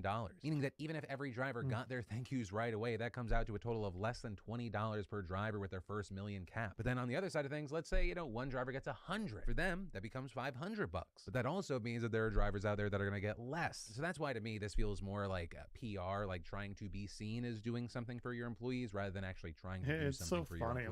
Like and then the New York Times going on strike. We had over 1,000 staffers, including journalists, designers, news assistants, and security guards, staging a 24-hour walkout, notably making this the first major work stoppage to hit the paper in 40 years. And as far as why it's happening, workers in management have spent months struggling over pensions, health benefits, and remote work requirements. But above all, the biggest dispute was over pay, where you've got the union demanding 5.5% average pay raises for 2023 and 2024, with the company refusing to budge past 3%. Plus, they couldn't come to an agreement on minimum salaries and retroactive bonuses for the period since the last contract expired, with employees arguing that they need more money to keep up with the rising inflation and housing costs in New York City. Also pointing out that in their latest earnings call, executives projected a total adjusted operating profit of up to $330 million by the end of the year. So some staffers argue that they should get a bigger cut of the success, especially since they've endured stagnant wages and belt-tightening during leaner times for the company. And this, as they pointed out, that much of that cash has been poured into executive compensation, share buybacks, and dividends. And as for what the Times did without a huge chunk of that staff, it did still put out a news report and even added an unsigned article about the strike. And then Ted Cruz's daughter is eviscerating the media right now.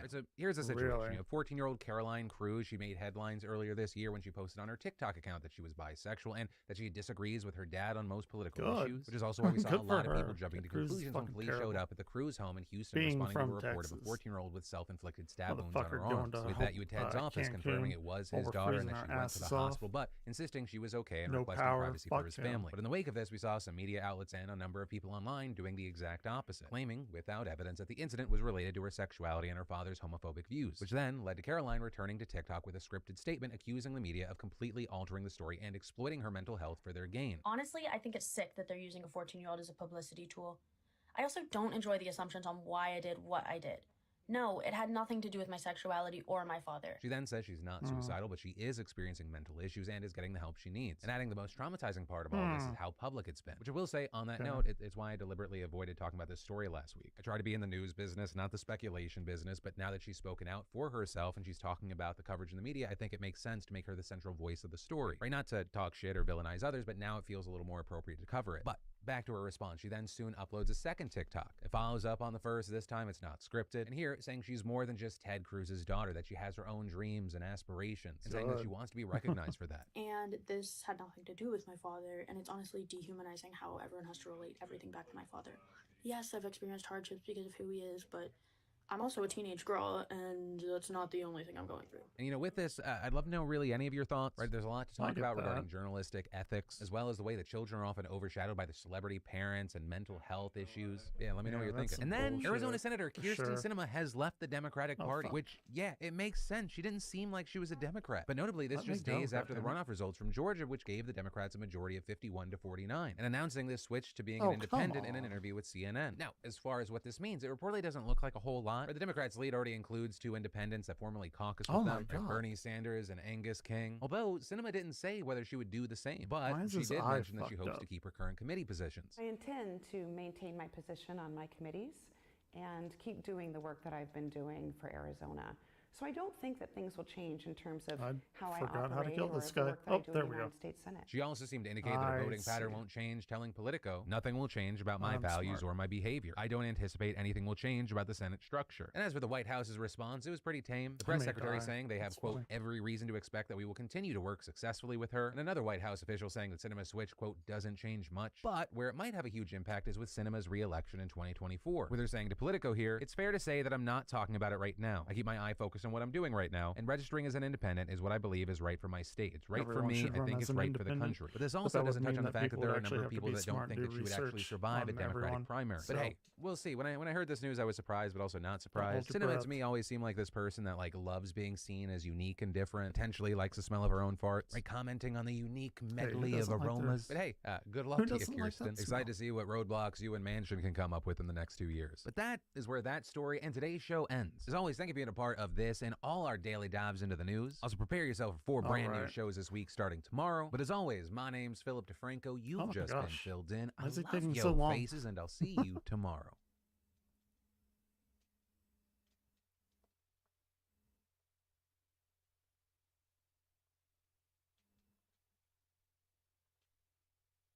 Jeez, I'm about to freaking die. That should not be that difficult for me. Hold on. We'll find something else here in a second.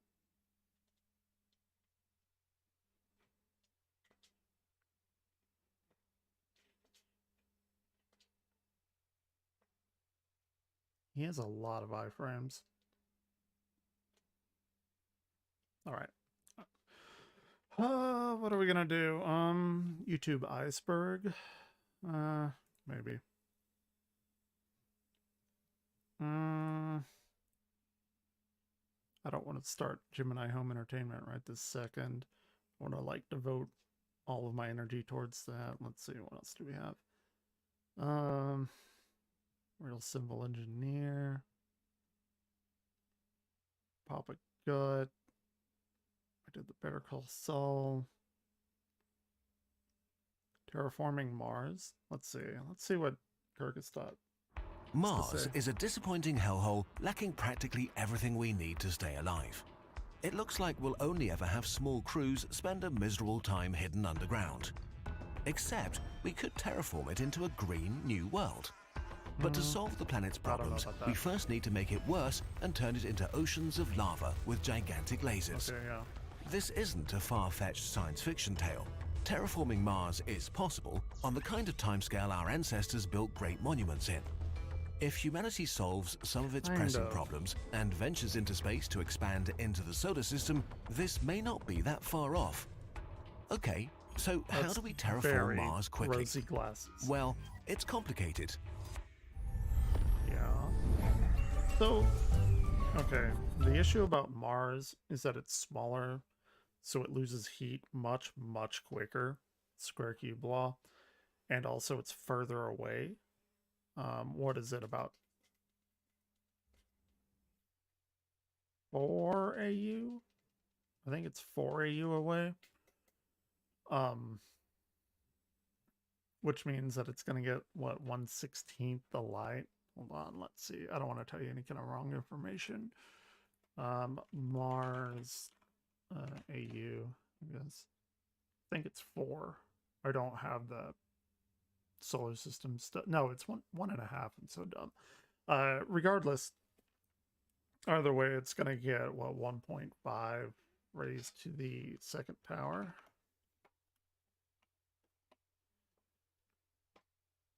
Okay, so it's going to get about a 2.25 less light because of the inverse square law of light. So yeah, even if you do that, it's going to start losing heat really fast, and I don't believe that it has a dynamo inside to keep it molten. Mars core. Okay. It's made of iron, nickel, and sulfur. Is it active? Yeah, very little activity.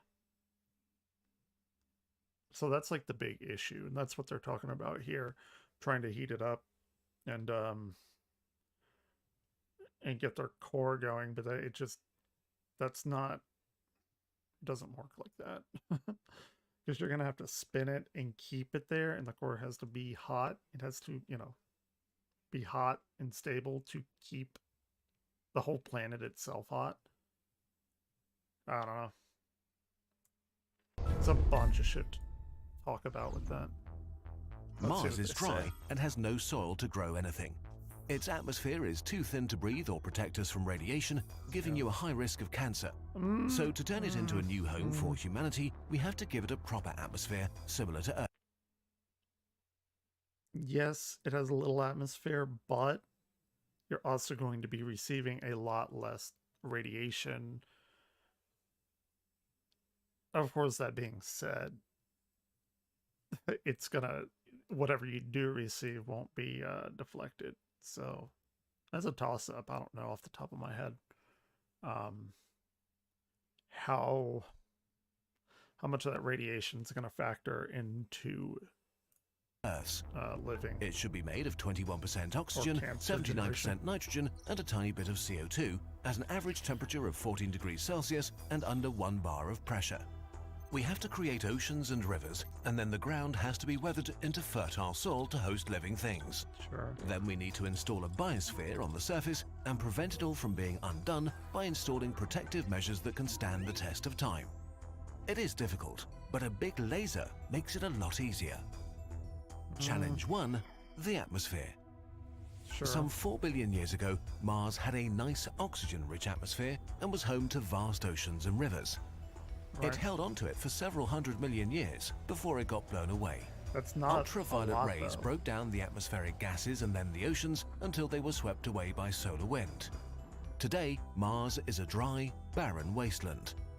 Luckily, a sizable portion of the water is frozen in deep rain. They were swept away by solar wind. I don't know if I Challenge agree with 1, this. the atmosphere. Some 4 billion years ago, Mars had a nice oxygen-rich atmosphere and was home to vast oceans and rivers. It held onto it for several 100 million years before it got blown away. Ultraviolet rays broke down the atmospheric gases and then the oceans until they were swept away by solar wind. Mars... It's also small, though. It's not just this. He's missing a very, very large point of the escape velocity of Mars. That's why the Earth has what it has. Sure, all of this stuff that he's right about that, but it's the physical size. That's why Earth has an atmosphere and it's not blown away. Also, it does have a magnetosphere as well, and Mars does not have that, or not a very large one anyway. Today, Mars is a dry, barren wasteland. They missed two very important parts about that. Luckily, a sizable portion of the water is frozen in deep reservoirs and I don't know if I agree with that. And in the polar ice caps, enough to create a very shallow ocean. And enormous amounts of oxygen are bound as minerals in the Martian rocks. Right. It's oxide. It's rust. It's iron oxide, or iron that's been oxidized. Like the oxygen in the iron oxides that give the planet its rust red color, as well as carbon dioxide in carbonates. To free these gases, we need to reverse the reactions that lock them away by using thermolysis, which occurs at temperatures as high as on the surface of the Sun. In short, we want to melt the surface of Mars. Sure. The best way... That's interesting. I don't know, just the whole, like, ton about chemistry and how to dissociate bonds and stuff like that.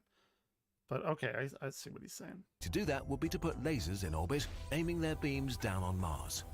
The most powerful laser today is the ELI-NP, able to produce beams of 10 petawatts of power for a trillionth of a second.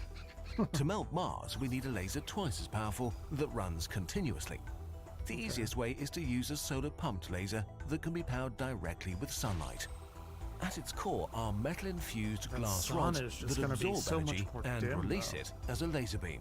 If we build an array of mirrors in space about 11 times the size of the United States, we can focus enough sunlight onto them to melt Mars. I see what they're doing. Let's do it. As the lasers hit the surface, about 750 kilograms of oxygen and some carbon dioxide emerge from every cubic meter of rock melted.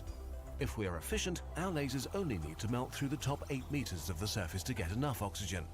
It would look terrifying. The skies would be shrouded in storms, while the ground would glow red-hot, crisscrossed by currents of lava.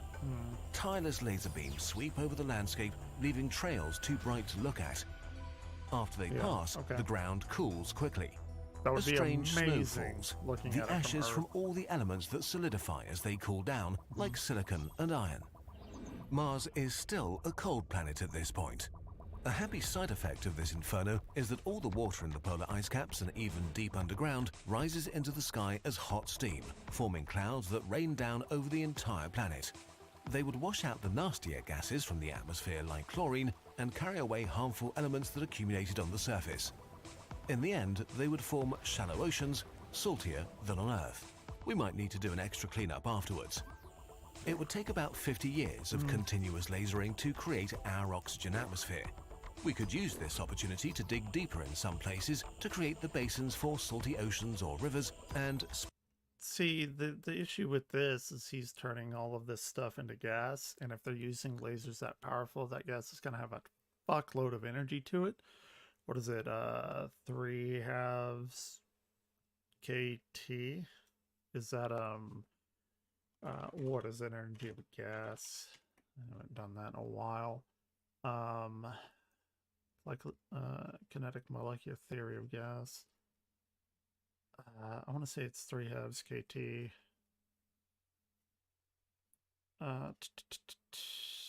Yeah, 3/2 kT. Look at that. I'm smart. And then you equate that to 1/2 mv squared.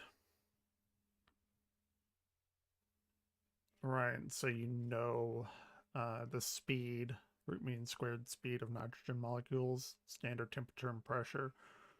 Yeah, so we can get the speed there from that, and then figure out the escape velocity of the planet, which is going to be much lower than what Earth is. And if you're heating that stuff up to super, super high temperatures, you're going to be just evaporating the gas away from the planet completely. I don't necessarily agree that it'll form clouds, but hey, the higher it gets, the colder it gets, so I don't know, maybe it will. That's something to think about. I do know that they do a fuckload of research on these though, Kazakhstan, and I do trust them, but theory and practicality are often very different. Spare some landmark features like Olympus Mons and Valles Marineris. We're not done though. The resulting atmosphere is nearly 100% oxygen and only 0.2 bar. It's hard to breathe and very flammable. To make it similar to Earth and a lot safer, we need to add a lot of nitrogen, which Mars is sadly lacking. We have to import it. Sure. The ideal source is Titan, a large moon of Saturn, covered in a thick atmosphere that's almost entirely nitrogen. We just have to move 3,000 trillion tons from the outer solar system to Mars. While that's not easy, it is doable. To process that much of Titan's atmosphere, we have to construct giant automated factories on its surface powered by our lasers to suck in the atmosphere and compress it into a liquid. This gets pumped into bullet-shaped tanks, which a mass driver shoots all the way to the red planet, where they explode and mix with the oxygen. We've already been able to send individual missions to Saturn in just a few years. With enough resources, it should be possible to complete the task within 2 generations. Of course, it would be much more convenient to have nitrogen left over from terraforming Venus on the side. We explained this in detail in another video. So, about a century after the start of the terraforming process, we have a breathable atmosphere that has the right gases. About a century, if the liberated CO2 isn't enough to warm it up to temperatures we can stand, we just add some super greenhouse gases. Mars at this point resembles a black marble from all the cooling lava, spotted with growing oceans and red patches where the old surface remains untouched. It's still a wasteland, no better than a desert on Earth. We need to fill it with life. Challenge 2, Biosphere. Installing a biosphere on a new planet is very difficult. Unexpected interactions between species or sudden diseases can destabilize it to the point of collapse. We would probably begin by seeding our young oceans with phytoplankton. Without competition, it would bloom rapidly, filling up the oceans to become the bottom of an aquatic food chain. They can be followed by tiny zooplankton, then by fish, maybe even sharks and whales. If things go well, life in the oceans will thrive. Life on land is harder. I think it actually Plants would need thrive, nutrient-filled ground to sink their but roots we into. wouldn't see the, But most of the surface is the real congealed effects of it remains of lava for and ash. millions, if not We could wait billions for of years. thousands of years for water and wind to grind it down into finer sands, or try to do it manually. But we want to be quick, and we have a big laser. Turning the beam They're on like and off using that in rapid laser for succession would everything. cause the ground to quickly heat up and contract, which breaks it into smaller and smaller pieces. Add a bit of water and you get a sort of dark mud. Into this mud, we can mix fungi and nitrogen-fixing bacteria. They're able to absorb nitrogen and convert it into nitrate compounds to feed plants. The first plants we want to bring are native to volcanic islands on Earth, since they're perfectly suited to the laser-blasted Martian landscape. That's fair. Eventually, the enriched mud becomes the foundation for grasslands and forests. In Mars's lower gravity, trees can become very tall very fast. Their roots gather the nutrients they need and then dig deeper to turn more rocks into soil, forming a self-sustaining ecosystem. Ideally, At this point, we can slowly introduce more plant varieties, insects, and animals. Not mosquitoes, though.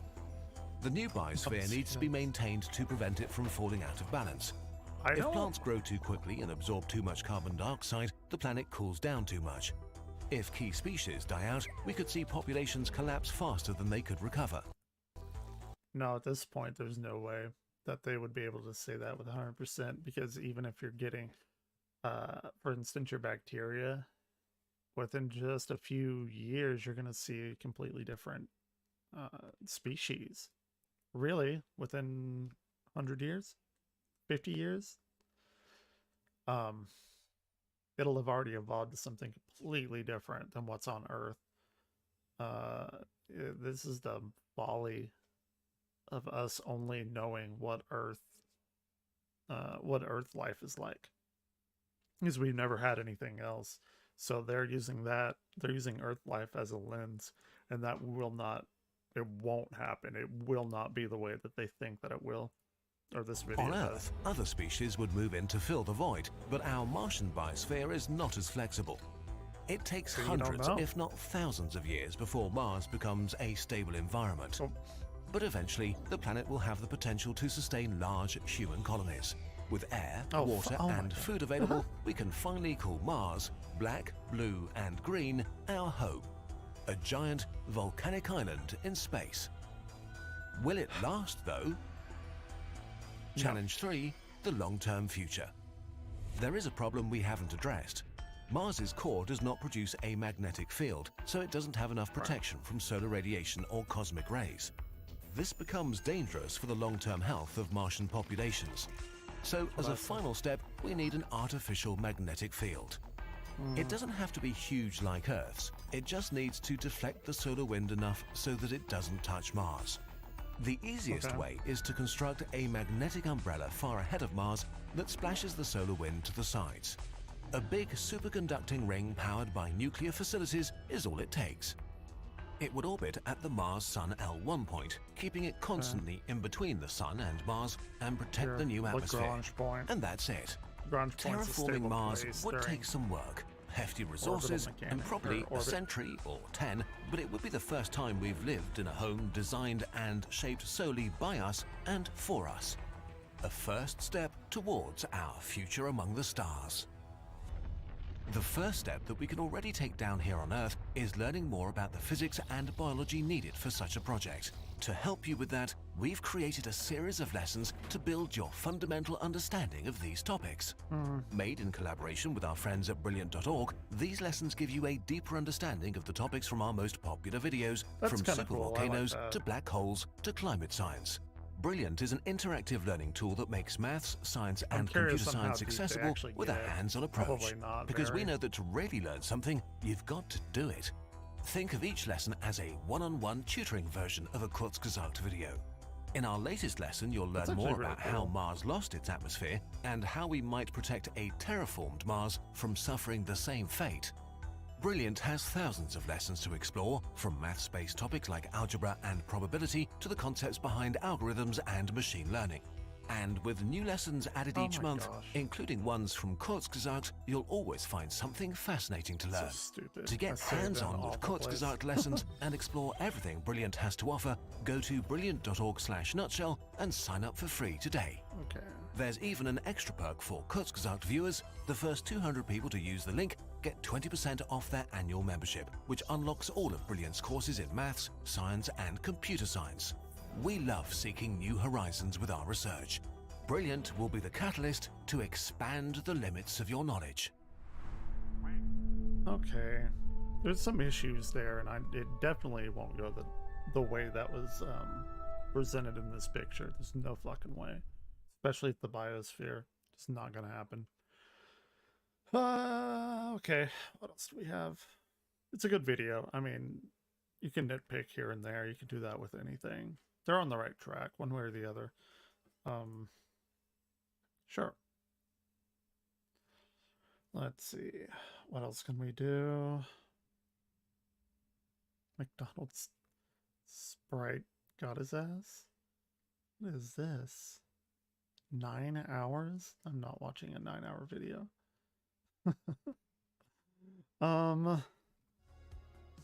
Music.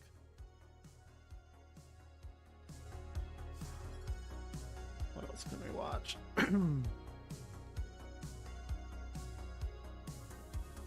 What is this?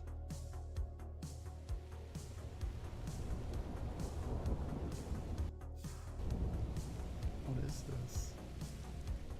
Welcome back to Night Mind, friends. And welcome to A Night at the Opera. Is this a analog horror thing? But the ending, showing us another close-up of a strange face, is reminiscent of the last scene in the video before. Okay, it is. 2 hours 32 minutes official channel. We may have to do this later too.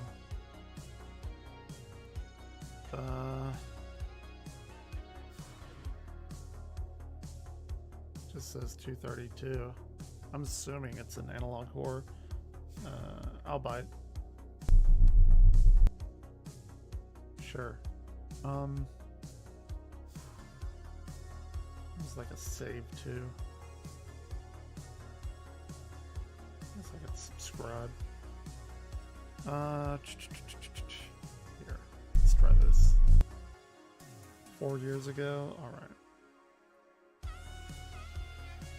Send it to watch later.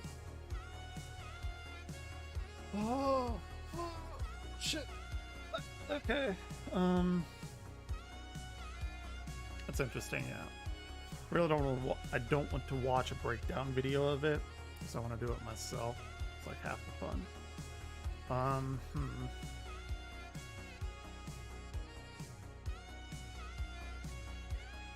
What do we got? Let's see what Larry's got for us. Hey everybody, Larry Lawton here. I got a good video for you today. We're going to delve into cops killing cops, even by accident. And it does happen. Sadly, it happened where I live. And I thought I would bring that up because people wanted to know what I thought about that. It's going to be an interesting video because my take's a little bit different than most people's. Anyway, everybody, mine too. Please check us out. Gangster Redemption Book. Check us out on Patreon, YouTube programs. If you bought the cigar, they're out. They're going great. They've been mailing. We've been mailing. Now let's get into this video. We had an incident here where I live in Palm Bay, Florida, where one sheriff's deputy, they live together. 2 sheriff's deputies live together. Now remember, they're young. One is 23. I'm not sure the exact age of the other. They're 2 young guys.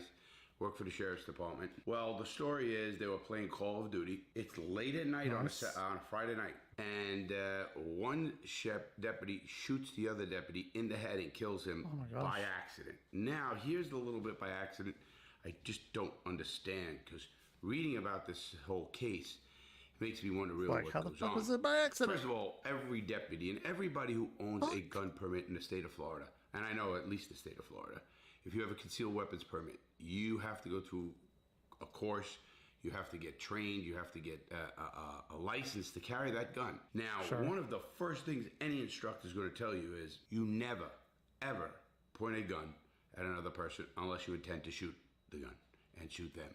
Right. Now, people say, well, what about a gun that you know is unloaded? You still never do that, and they're told never to do that. First of all, you don't know who's around, who could see you, see from a distance, see you pointing a gun at somebody and shoot you. That's just another one. Or is it empty? This is what is the confusing part of this. These 2 deputies were playing Call of Duty. Nobody really knows the whole incident right now. And they did charge the one deputy with manslaughter. They did charge him, first-degree manslaughter. So he is up on charges. He has been arrested. And this just happened a week ago. One deputy takes the gun, points it at his friend for whatever reason, pulls the trigger, and nothing happens. He jacks the chamber again, and he fires the gun. And it goes off. Now, it's being investigated, and it was investigated as an accidental shooting. I don't know how deep they should go, and I hope they do go. Being they charged him already, you'd think they did a full investigation already. Unless they were going to do what they call supersede indictment. Meaning they're going to bring down another indictment later down the line. But that doesn't make much sense either. In this case, why would you jack the chamber? Okay, if you're joking with him and you clicked it and it went off and then you pull, why would you pull the chamber? That's kind of really confusing to me. I know enough about guns. I'm not a gun nut or anything of that nature, but I do know about guns. And that's very why would you jack the chamber and then shoot? What about it? Now, these 2 guys are 20 Artemis? in the young 20s. That was earlier. 23 was the... Did I not change my... Did I change my... Yeah, that was earlier. Now we're just doing random YouTube. I did like a 3 hour? 2 hours of that? I just didn't go back and alter my... They did not put him in the it was pretty good. Jail here. Pretty fucking cool. Being the sheriff runs the jail, they put him in the Seminole County Jail. And that's probably a good reason for doing it too. He's away from the sheriff. I've never seen a moon. I wasn't alive during the moon landing or the Apollo mission, so it's really cool that I got to witness that for the first time in my life, like live. So It's pretty dope. They have their own sheriffs there and everything else. But the state attorney actually covers both counties. But the sheriff's departments are each county. Shit. Now, it's confusing me. Now, let me go into a little bit deeper in sheriff training. God damn it. The United States does not have enough training for law enforcement officers, period. Does this go deeper than that? I don't know. You know, you go to that doesn't a lot make of countries sense. Overseas, which I work with, from Germany to Finland to Sweden. So, two cops were playing Call of Duty. And then at some point, a cop pointed his gun and fired, and it didn't do anything. And then he clocked it again, and it fired and killed it. Like, how is that an accident? That's so fucking weird. Sweden to a lot of those, the Netherlands, Norway, they have 3-year academies. It's college, 3 years of college, call it what it is, to become a law enforcement officer. The United States has 6 months. Is it enough? Fuck I don't no. think it's enough. I really don't. No I don't way. know how much you can put in there, how much training should be put in there. But we do know with testifying in court alone, they can do 6 months on that. Because many times law enforcement officers get caught lying on the stand on the stupidest shit. So that really makes no sense too. So I'm not understanding that part of it. There's so much a law enforcement officer needs to know. You know, a lot of times people think I bash. I don't bash law enforcement officers. I respect good law enforcement officers, period. I respect them. They don't need to be everywhere, though. We need them. You know, there needs to be different types of law cops. enforcement. Yes, you do need cops. Because if your house is robbed, do you call 411 or 911? 411 is information. Of course, you don't call them. You call 911. Sure. You need immediate help. Cops are there. You know, I give them a lot of credit. With the little training they do have, they put lights and sirens, they head to danger. Now, you know, people who say, that's bullshit. No, it's not bullshit. I've seen many cops that I call friends that will run into a fire or run into a danger, run into situations, and put their lives at danger. Now, yes, of course, we have the Valdi incident with the kid, all those kids getting killed in Texas. Fuck that. And the cops did nothing. Nobody even talks about that anymore. That's a systematic failure of that whole entire department and leadership. If they're not willing to run into that building and go for to help those kids, who the fuck are you going to go help? So, I mean, those are the one arguments I've... No, that's so fucked up. He's right. The police officers are incompetent pieces of shit. But also, even the worst part, the thing that makes it so much fucking worse, is that the parents tried to go in there because they saw that the police officers weren't doing jack shit. And then the parents were... This lady, she's like, yeah, I'm going to go in there. Fuck you. And, like, they held her back and detained her. That just makes it, like, fucking, like, a million times worse. Not only are they cowardice pieces of shit, they're holding back other people that want to go and help. Man, fuck that. I've been getting back. What about that? Well, that was a black eye for law enforcement for sure. So was Parkland with Peterson, that cop that didn't do shit either. You do have cops that don't belong to be cops. Let's face that. Let's get it right out. I wish the leadership of law enforcement recognized that more and fucking dump them. I had Al Balacio, who's the head of the union down at Dade County, Florida, on my show. And as he said, they hired over 300 cops in less than a year. 10% didn't make it. That's 30 cops did not make it. And it maybe should have been more. I don't know. But I'll tell you what, I give them a lot of credit for that. In a time of hiring law enforcement, it's so hard to boot them when you have somebody willing to do the job. It's a good sign that they're at least looking at the bigger picture or looking down the line. Reform. You know, you could hire a cop that's questionable. He goes his whole career and he's questionable and he never had an incident. You'd think he's a good cop. Cop was never put in danger. You know, I taught the police academy. I spoke at the police academy in St. Louis, Missouri. And I asked a raise of hands of there were about 20 cop recruits in the class. I said, how many of you have been in a fight? A real fist fight? Did you know only a few didn't put their hands up? That's the problem. When you have cops who have never been in a fight, they don't know what it's like to get punched in the face. It's not that bad. Happens. It's not the end of the world. That bad. That's where the cops are not ready. I've because been punched they can in do the all face. the I don't think I have. combat training they want. Until they've been hit in the face, they don't know what they're going to do. And it kind of boggles my mind that we would be hiring people like that. And in that case, I believe we should be hiring cops who have more street experience. I know you're going to get some pushback. I don't care if a kid who's 19, 20 got caught for shoplifting or minor drugs, marijuana, some bullshit. In today's policing world, they are not allowed to be a cop. I don't know if they call it character or whatever. I think it's bullshit. I think people change. I think those are the kind of cops I want. 100%. A kid who's made the mistakes, but now he grew up, and now he's doing the right thing. And that kid's going to be a good cop. That kid's going to know when there's bullshit or not. Yep. That kid's a street kid.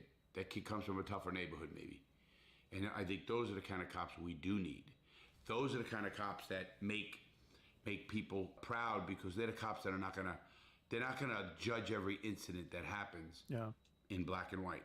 See, I don't believe cops should do that. I know they say to me, cops, well, Larry, we got so many people watching us. I don't want to lose my job over not doing this or not doing that. I think that's a problem too. I think we need to hold cops as human beings first. Second, I think they should be held to a higher degree when it comes to having the arrest powers or shooting somebody under the color of law. People go, why do you want to hold cops at such a high degree? I says, because that man is the only profession that has the authority to arrest, detain, arrest, or shoot under the color of law. When he pulls his gun and he does something, we're assuming he's right. We're assuming, before anything's out there, that man did the right thing. Did he? I don't know. I think cameras were a big step. I think all law enforcement officers should have cameras. Every one of them should have a body camera.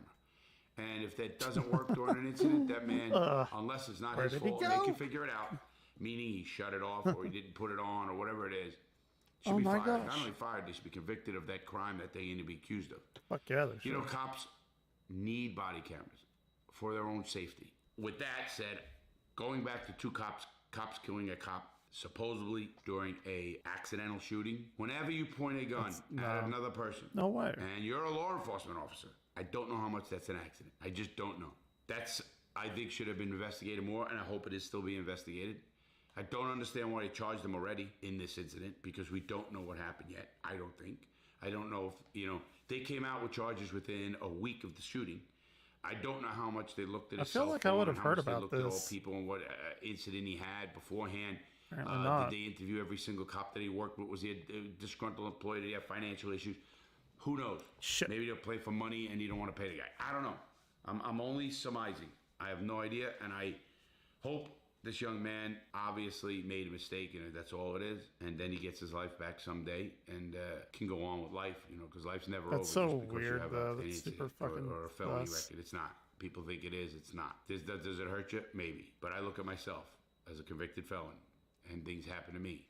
So I want everybody to know that even though this young man did what he did, I'm not a hater. I never hated on people. And I don't hate on people anyway. That's not my style. Right. Hate's a bad word. I try never to use it. Hate is a word that only hurts me. Because when you hate, it eats you up inside. Doesn't eat the person you hate up, that you hate up. You don't even know you hate him. So hate's a very tough word to use.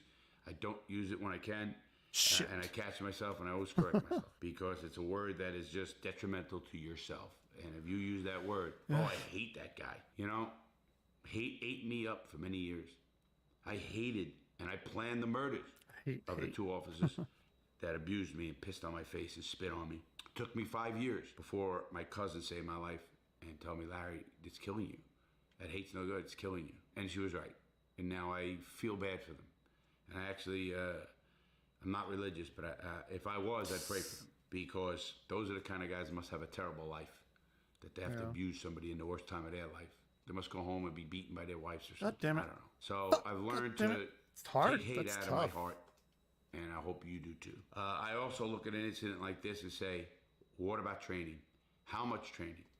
Do they need more training? Yeah. I am talking on-the-job training now. I'm not talking more academy. We know they need more academy. We know they need more police academy by a lot. By a lot. I can't even think of anything more they need. When I was in the Coast Guard, we used to train vigorously all the time, running to the boats, SAR alarms, they call them, search and rescue alarm. I worked at a search and rescue boat, and search and rescue alarm. When I was at a small boat station, we'd have drills every day. And that's just running down to the boat. What jobs does everybody have? Because if you fuck up just with that, and you get a line fouled in your prop, and you can't go anywhere, you just might have put 2 people that are drowning dead. So we trained vigorously on the littlest things. So they were second nature. And I mean second nature. We also had firearms. We carried 45s. And we went to Glencoe. We went to the Law Enforcement Academy, Short Academy. But we did boardings. We did Coast Guard boarding, so we were law enforcement officers on the water. We did training vigorously of boarding situations. We would go out and have people, and literally almost daily. When you're on a ship, there is no room for failure. Whether it's a fire on a ship, whether it's a sinking ship or somebody else. Shit, I've been enamored with that. People die. And stuff, I think maritime accidents and I don't know how stuff. the Brevard County Sheriff's Department is with law enforcement and on-the-job training. And I mean vigorous training. I don't know how the sheriff handles his younger officers and how they become police officers and what do they do with them. Do they pretty much mentor them under a senior law enforcement? Like a power I do know thing. New York. I know New York City puts a rookie with a senior officer in the car. And that officer gets vigorously trained by that senior officer. And it's nonstop. And I think they should do the same thing in most departments. And I know people say, well, we don't have the money. Well, yes, you do. First of all, you need to pay them more. Get the you fucking do need to money. pay cops more, but you need to hold them to a higher standard. That's just my take on it. I think we need to hire cops and pay them accordingly. And then I think we can get better. I'm not saying this guy's bad or good, because I don't know. This is an incident where the cop killing a cop. I don't know. It is the most bizarre That must have been thing. very recently. Cops are trained never to pull a gun. Or if someone pulls a gun on you, it's a gun. You know, it just boggles my mind. Were they drunk? Were they high? Were they... That's true. I don't know. I do That know the was guy did call definitely 911, and he did stay there, and he didn't try to cover possible anything up. reason. That's what they're saying anyway. Absolutely. Again, we don't know. Did he get in his phone and delete stuff? I don't know. Nobody knows, right? At this point, and I don't think the sheriff's office knows, because within a week, you're not getting all that data that might have been, deleted. You have to go through servers and a whole bunch of stuff like that for that. But who knows? I don't like to vilify people or agencies until I know more facts, but we need to know more facts in this case. Cops killing cops is terrible. Or is it a bigger reference? Is it a bigger saying to what's going on in law Can't go in enforcement? there. I don't know. But I think this incident Really? should be investigated more. With that said, I want you to be careful. If you have a gun, please don't ever fucking point it. Even point at anybody. Don't do that. Yeah. And if you have a gun, I always ask why. I don't have a gun. I don't need a gun. People go, what happens if someone comes in your house? I got to hit him with a bat. It's not coming. That's what I say. Trust me, it's not. Think of what I'm saying. Totally. Have a great day, everybody. not Please stay for them. safe. And if you have a gun, double check everything's safe, please. I hate to hear about these incidents. People lose their lives over stupid shit. Have a great day, everybody. See you next time.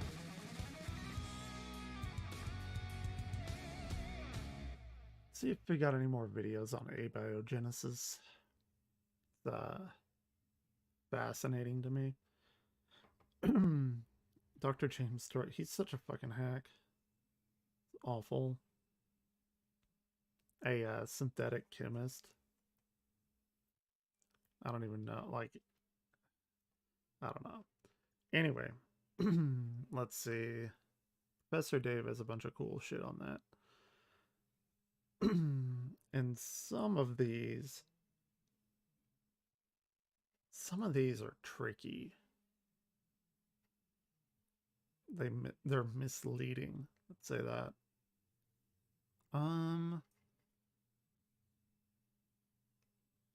Let's see. In search for the blackest thing on Earth. Let's go. This is a $2 million diamond.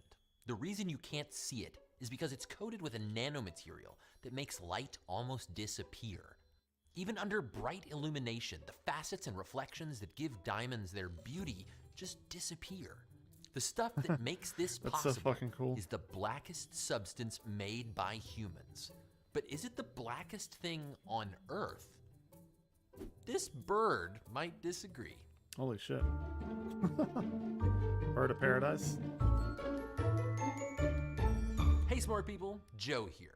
What does it mean for something to be black? So this is something that we normally think of as black, like really, really black. But then you see it next to something like this. We painted this with the blackest paint that you can get. Yeah. And this is How old really, is really this? black. But then when you see it next to these super black bird feathers, very, very new. I don't know. I think it's neck and neck between Very, science very and new. nature here on the blackest black. You be the judge. I don't know. This is an orange. And this is one of the blackest paints in the world. It really messes with your brain. It's almost blacker than black. For something to be black, it has to stop light from getting back to your eyes. Yep. But it turns out there are different blacknesses of black, different materials and structures that trap or absorb light in different ways, some allowing as few as 1 photon in 100,000 to escape. Beyond being cool and fun to play with, what's the point of stuff like this? Well, ultra-black materials have a bunch of uses, from lining the inside of telescopes to help us see the light from distant stars, to making better solar panels, to radar tricking camouflage. For decades, scientists, engineers, even artists have been racing to create the blackest black. And they're getting some inspiration from some pretty interesting places. These are terrifying looking. This looks like a gallery of monsters. These represent some of the blackest fish ever found, ever discovered. These guys represent some of the blackest organisms known on the planet. The deep ocean is full of strange life forms that we know Why would very they little be about. black in the deep ocean? Karen Osborne is a scientist at the Smithsonian trying to shine a light on these mysterious creatures. Weird. But there are a few species she could never quite get a look at. So I started studying these guys out of pure curiosity. I could never get a picture of these black fish. I just got these beautiful Why are they silhouettes. black? These Shouldn't they be super like black deep-sea transparent? fishes have names like anglerfish, dragonfish, and fangtooths. It's a pretty accurate name, actually. Deep sea shit is so fucking cool. These are really cool, and this I think is the perfect way to experience fish like this that are made mostly of teeth, is inside of jars and separated by air. For these fish, surviving means not being seen. In the inky water at the bottom of the ocean, that may sound pretty easy, but it's actually harder than you might think. By the time you hit 1,000 meters, which is like 3,300 feet, there is no light whatsoever coming from the surface. Even though there isn't a whole lot of light coming down, there's a lot of light in that habitat. So if you go down and you turn off all the lights, you suddenly start to see lights all around you. If I am startled that you're here, I spew out a whole bunch of bioluminescence. It lights you up so that something else can see you and go, ooh, that looks tasty. That's pretty Many funny. deep-sea animals have such sensitive eyes that they can detect just a single photon in that dark environment. So to stay unseen, that makes these sense. ultra-black fish have evolved an extreme way to absorb almost every last bit of stray light that hits them. On the surface of their skin is a super dense layer of pigment granules. When light hits that pigment, it disappears into the pigment molecules. Our skin has pigment granules too. How densely those are packed is why you might have lighter or darker skin. But these fish have skin pigments built like nothing else on Earth. These blue dots are pigment granules in the iris of someone with brown eyes. Now compare that with how dense the pigment granules are in the ultra-black fish skin. The density of pigment is crazy. Because of how these pigment packets are shaped and arranged, any light that isn't immediately absorbed by one bit of pigment bounces sideways into a neighboring bit of pigment, like a sticky sponge, but for light.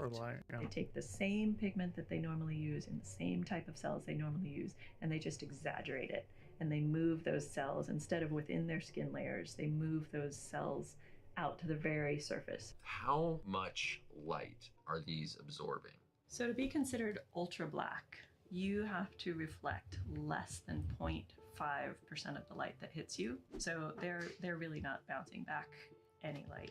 When we first tried to measure these guys, reflectometers Someone's like just couldn't looking at a measure silhouette. small enough to be able to get a good reading. It's like, well, it's 0. And we're like, well, it can't be 0. Like, how close to 0 is it?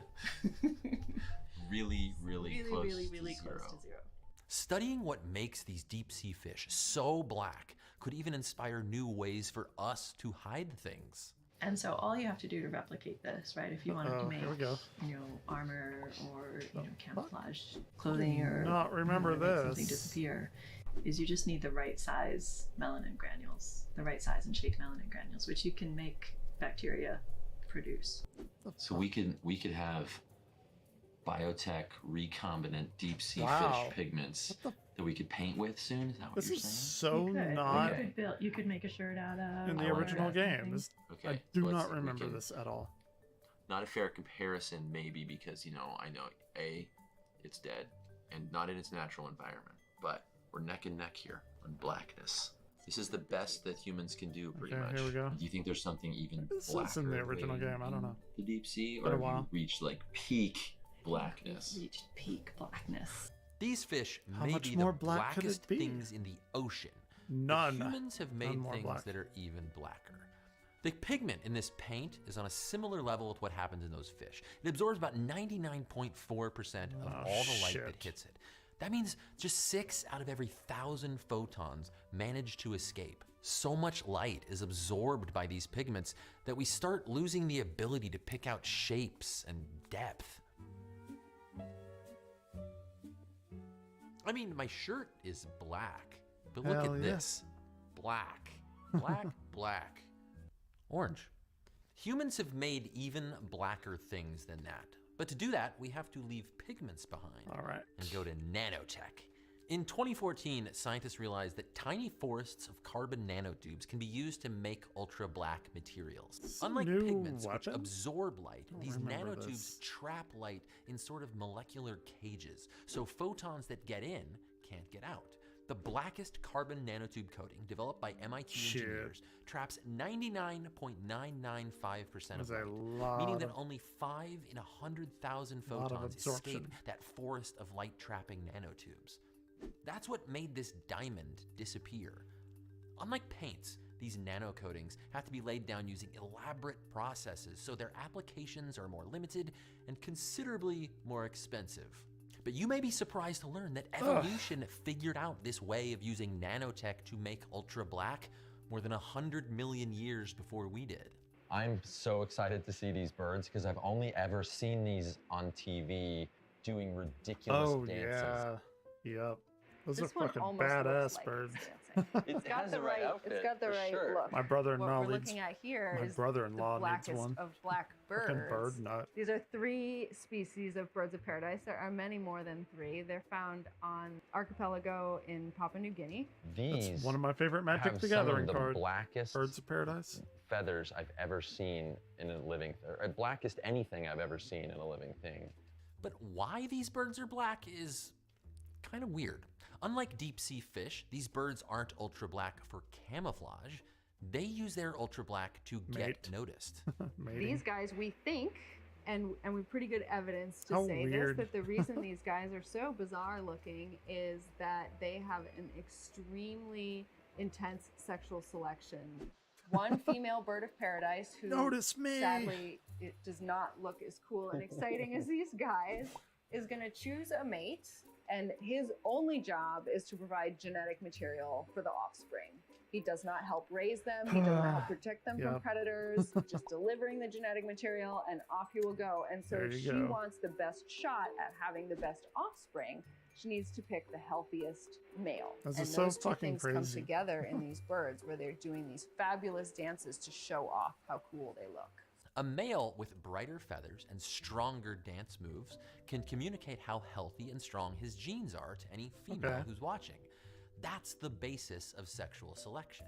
So this sort of evolutionary race has taken place on this island of the pressures of mating have pushed these birds to ridiculous extremes. Evolution is so Yes. fucking cool. Yes, like Very the most interesting. bizarre of all dating scenes. Because there's black and then there is this. This is like, you lose the shape of where the edge of the bird is because it's like a void of darkness. It's short-circuiting my brain. Presumably, but it's I- also short-circuiting the bird's brain, Why but is we my haven't chat asked not them working? that.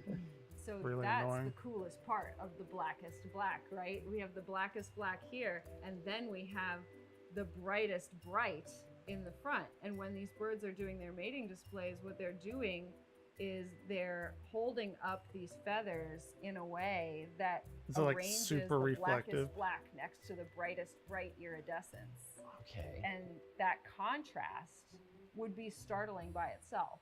But even more cool And he is jumps that what up and it's actually down. doing is Fuck tricking me, fuck me, fuck the me. visual system, because looking at that blackest black makes it impossible to really know how bright the bright is. Usually your brain is figuring that out for you and adjusting it constantly. So scientists have looked at deep down at the structure of these feathers to try and understand how is this so black. And it turns out that the answer None more is black.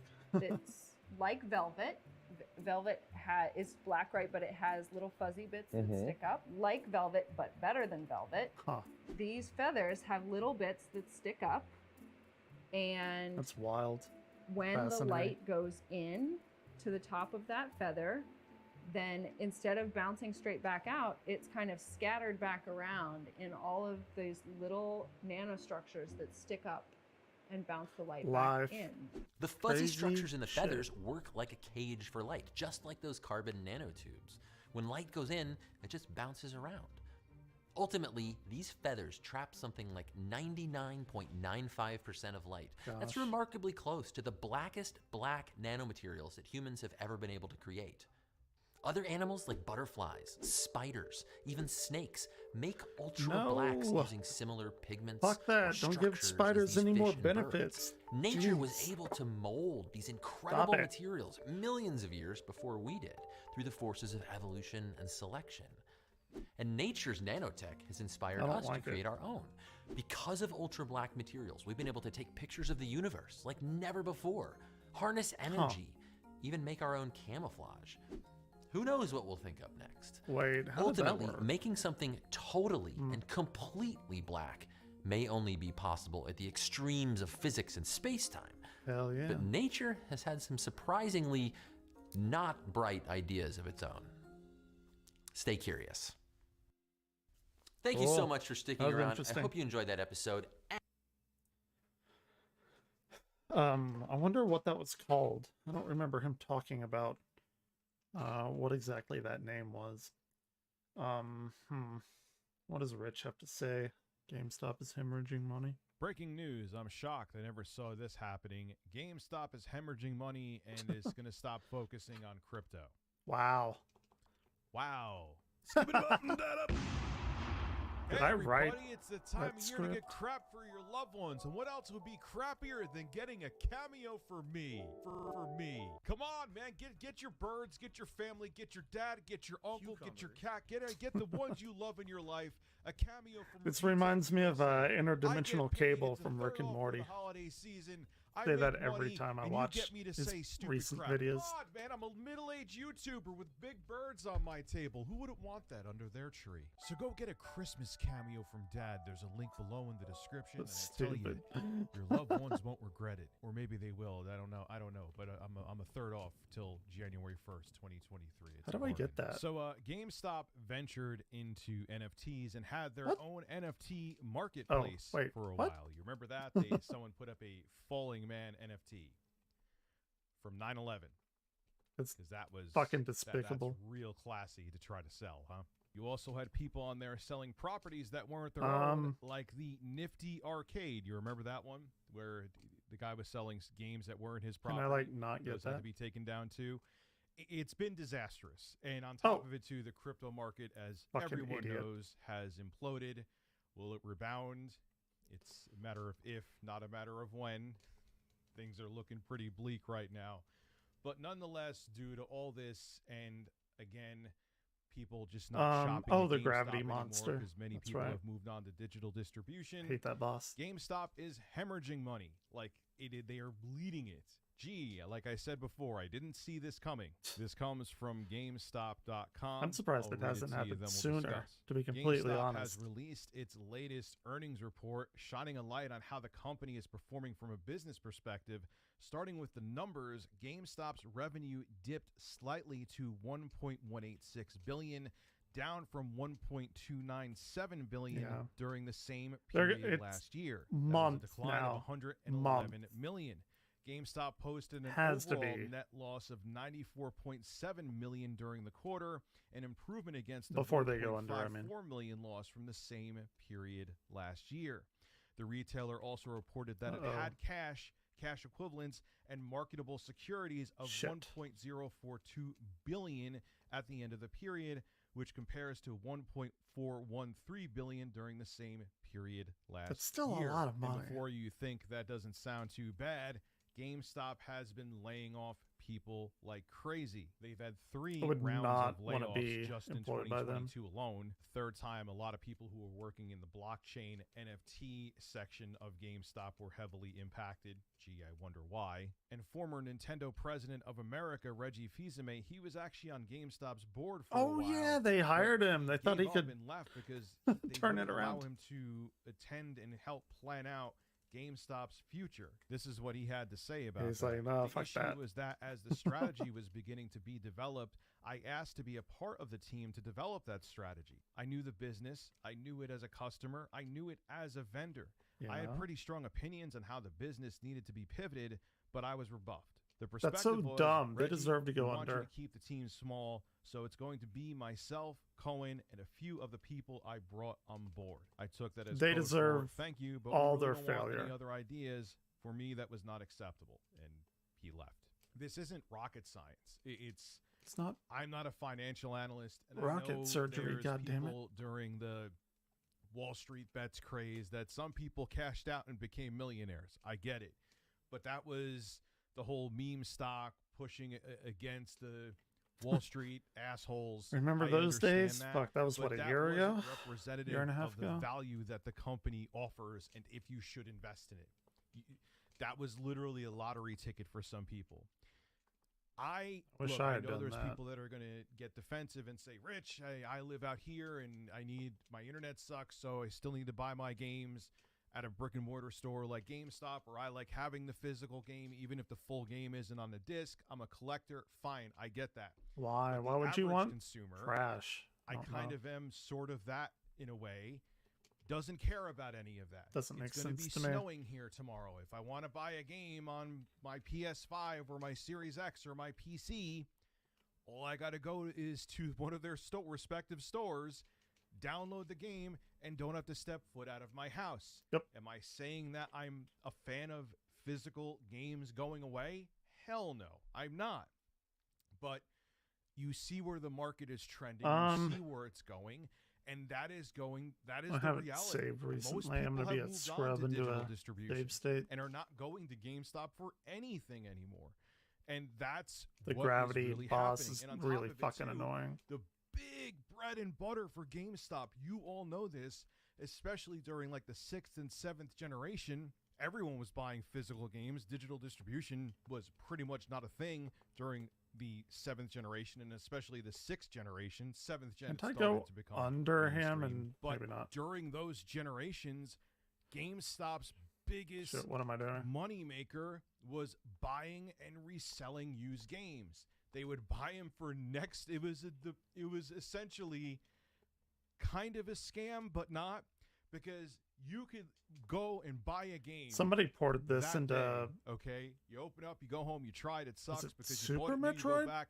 Or GameStop's Zero like, Mission? all right, we'll offer you $25, I $30 forgot. bucks I played for it. so This many is Metroid hacks literally lately. how it went. It's You not bought that even game funny. that day because you took the cellophane off of it. It lost about half its value. Then they turn around. They would have Is he sold dead? the game for No? $5 less than it was at retail. this isn't good. And then they would make, in the selling point to the consumer would be, this game is, yeah, okay, it's only $5 cheaper than it would be brand new. But Oh, you have fuck, a week I'm to dead. try it out. If you don't like it, you could return it. So they get. People Yep. was like, okay, it's $5 cheaper, and if they think your That's game what I sucks, I thought. can get my money back. It's a no-brainer. And they were Oh, making shit. a killing. They were the king for a while, especially, like I said, during the 6th and 7th generation. But people have now moved on from that, and you can't trade in used digital games. That was So sloppy. their whole business is antiquated, and they were doing cell phones for a while, and that flopped. They tried NFTs. They're trying esports. They're trying, but the problem is that their core business, it's Yeah. just because the way the market's Done. going is antiquated, just It's like like- Blockbuster. Yes, I it was took a about to long say time that for exactly Blockbuster like too, Blockbuster. but Wow. they're going down the same route. I know I've been saying this for years, but we keep it's happening slower than many of us thought. but we're still seeing all the news articles and evidence saying that eventually one day GameStop is going to cease to exist, and NFTs, be more patient. and cell phones, and Wall Street bets is not going to save them. This is Rich of Review Tech USA signing out. Have a good one.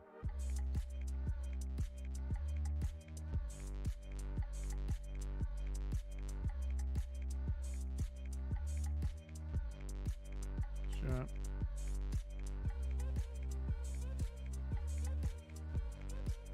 Dead, isn't it? Yeah, it's dead. Okay. Cool. Can I get him? Can I get him? Get him, get him, get him!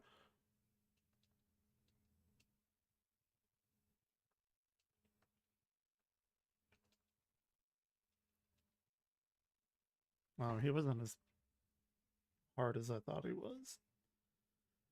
Okay. Let's watch Psychic Fails.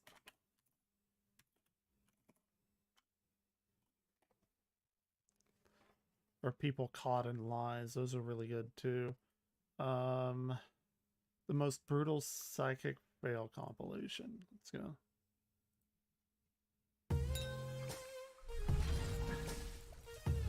Oh shit, shit, shit, shit. Oh my gosh. I'm gonna fucking die from this. They descend like vultures. Never in the history of the world has a psychic solved a missing child case. Never. Psychic shows like the Long Island Medium possess an editing room advantage in which they can take all of their misses over a several hour-long recording, show only the hits, and wow their audience. But what happens when they go outside this comfort zone, appearing on other people's shows, particularly live shows? Well, our brains are still wired towards confirmation bias, where we focus on the hits and ignore the misses. That is, until we start to look for the misses, for the psychic cringe fails. But this can get tedious, so to save you time, I've put together a compilation of just that. This is part 1. Enjoy. Cool. Who lost the spouse? I think I'm right here. Your wife has departed? Is that her wedding ring? Fucking Who's clown music. Do you still have her chair? No. Or did she have an issue with her legs prior to her passing? Oh. No. Was there an issue with the legs where your husband was bed restriction? Is that correct? So you'll always know when you talk to a family member, when you start a case, you'll know if this person is dead or alive. Every time. Yes. Does this girl look familiar to you? Yes, she does. I saw that one. I worked this case. This is a girl who you said was beaten and killed. Okay. Fucking hate those people. Charlatans. And you told somebody that she's dead. Wait a minute. You didn't disappear? I'm right here. Well, that's interesting, isn't it? All told, She's 10 really different cute, too. psychics told our producer that Lisa had been murdered. And the FBI not says the to Inside psychic, Edition that they quote-unquote. are not aware of any criminal investigation that has been solved as a direct result of information provided by a psychic. We do see massive energy grid blackouts and cyber attacks. Oh, like I saw June, something one about feels like them. it's I in haven't the watched their East stuff Coast, though. New York area or Washington area. Or no, don't. Yeah. Hillary Clinton will be elected president. Wrong. That is absolutely Wrong. I'm starting with a gentleman, first off, God damn it. and with this man, who? Hip, Rich. hip. And he's also mentioned Frank. Thank you. Okay, what's that uniform? In his younger years, and I can see the uniform, in his younger years, please, I don't know what he was in the Air Force. I don't feel he was a pilot because of his attire, but he's keen to show me that. And he's transported back into the older age in which he passed. Oh, shit. Not even I should be go up family, there. he may be just known to you. They're like, what the fuck are you talking about? Frank or Reg? Anyone? Yes, please, could you, microphone, please? What? Say. Good afternoon. My father, his name was Hugh, and he was in the Air Force. And he didn't fly, he was a civil engineer. Glynis? Do you know Glynis? Or Glennis? Living, physical? No, it doesn't ring any bells. It doesn't. Wonder why. Earlier, I invited 3 mediums to a one-time Victorian chocolate factory, where they all channeled the name George, an evil fat man who was the factory's first manager. She's given me the name of George. George. The only trouble is that George is part of a made-up story that I planted on the Chocolate Factory website a week ago. Astonishingly, Goldie has actually summoned the ghost of my made-up factory manager. So what's his name? I feel cringe from even watching it. We chose the surname Bull for a reason. Have you ever noticed how many psychic storefronts there are in Manhattan? I wondered what would happen if I got my palms read at all of them. Do you think they would say the same exact thing? How long will I live? Oh, that's funny. Late 90s. To your 80s, your 90s. Shows beyond your 80s. She was born to live into your 98. 90, 91, 91. I don't know who put this lovely picture in here. Oh, you're upstairs. Is this something called the barn? Is his name Bernard or Barnard? No. Why would he say that? That's our man. Because you're a liar. Sorry. You're a All things liar. you channeled today, like, you know, George Bull, that all came from a story that I made up. Does that mean that you cheated? I did. She owns it. A chocolate factory. That's the one thing it was, Goldie, I'm afraid. Yeah, you see, you've even got the truth wrong. Yeah, I know. Oh, great. We dropped our psychics Fantastic. in the middle of a massive pine forest. There's a rescue chopper waiting for them. Our psychics have just 15 minutes to find the chopper. They've got a map Get to that the shows chopper. an outline of the area and then something belonging to the pilot. So a personal effect, you know, keys, wallet, something like that. And then our psychics will use that to sense, you know, the right direction. How did they do? Let's Not have a good. look. Not well. Most of them Oh, veer shit. off to the right and get lost, rather than making a fairly straight path to the helicopter. These That's aren't so just any funny. psychics, Why would they are all go to top the 10 right? in Australia? From hundreds That's of kinda weird. applicants, we've narrowed the field to the top 10 psychics Australia has to offer. I can see her. Oh. Oh no. That's a car. Terrible. Back to love it. start. Will I be married? I see marriage for the next 4 years. You'll be The fuck? Are those mini dragons? 10 years about. I would say maybe no later than 2 years. At least 3 years. Major commitment's about a year and a half away. Maybe a child, but not marriage. You're not the marrying kind. Almost 9 years ago, Amanda Berry's mom went on the Montel Williams Sylvia show. Brown. With resident psychic Sylvia Brown Piece spoke of of shit. Amanda. Don't think I'll ever see her again. Yeah, in heaven. She's gone, honey. Then who's this? Please help me! I'm Amanda Berry. I've been kidnapped and I've been missing for 10 years, and I'm here. Holy I'm free shit. now. There are 2 jagged boulders which look really misplaced. He could be found He's Prey on near the people and their boulders. grief and depression. He's still with us? Sean was found alive, not stuck between jagged boulders, but in an apartment in suburban St. Louis.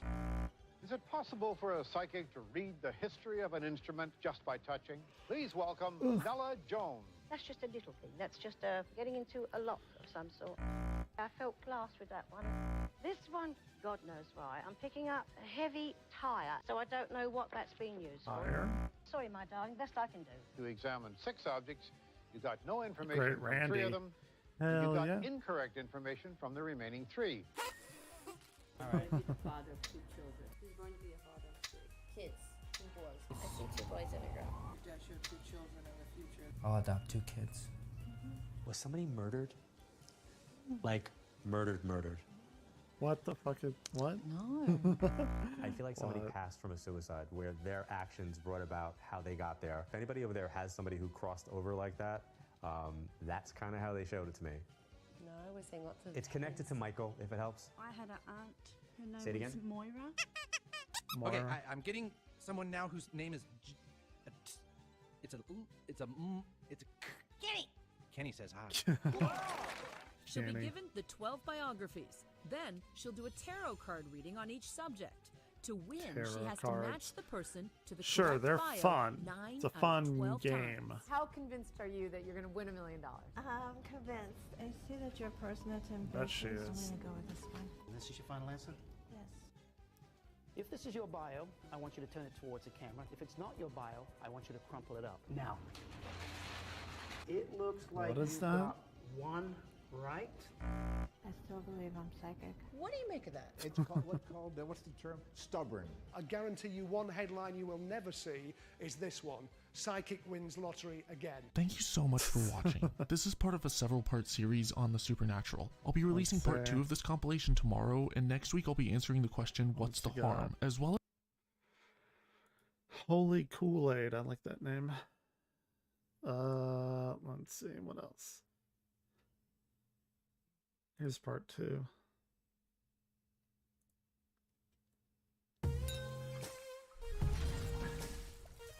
Fucking idiots. I do not believe that Houdini can come back to me or to anyone after faithfully following through the 10-year Houdini compact, using every type, medium, and seance. It is now my personal and positive belief that spirit communication in any form is impossible. Despite the James Randi Educational Foundation offering $1 million to anyone who can provide proof of the paranormal, there has been no empirical evidence put forth whatsoever that has stood up to scientific scrutiny for any supernatural claim. Wow, in spite of this, imagine our that. brains seek out confirmation for supernatural claims, focus on the hits in a psychic reading, and somehow dismiss the medium's failures. So I've compiled some of the best psychic fails in this video to make them easier to spot. Oh, and this is part 2 of a series, so make sure that you check out the first one, which I released yesterday. Where am I going? Enjoy. So is the housing market going to now get stronger? Yeah, it will. It certainly will. This is an How extraordinary many period for cigarettes America's does she economy. smoke? Lehman Brothers will Holy file for shit. bankruptcy this evening. AIG, the world's largest insurer, facing potential ratings downgrades, it too teetering tonight. Look, I'm the first one to say what I do is crazy. You have 3 children. I have 2 children. You had a miscarriage? No, I didn't have a miscarriage. One of them is a really good writer. Well, he wrote like a good essay or something. Well, phenomenal. Maybe that's going to happen in the Yeah, future. he's He's a a- horrible student. Claims that That's research can funny. reveal key personality traits My about our kid's a 3 fucking mystery failure. celebrities just None by of that's holding right. objects that belong to them, including a watch, a flower, and a croissant. The first object. Croissant. This is a watch, obviously. A career? What sort of career? Career-wise, I'm going to say either anything. writing, creative. Yeah, So what's she's going on? somebody, either she's got a book or it feels almost feeling of writing.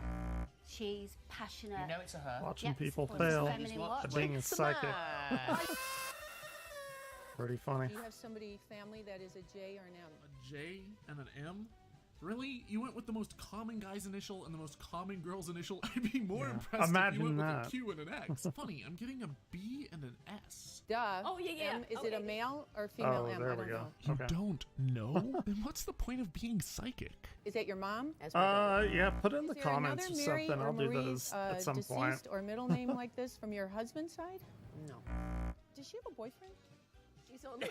Yeah, just let me know somehow, and one day I'll go through all of them. If there was a young There's a lot boy of that people out there passed that in the want family. stuff. Right. No, there isn't.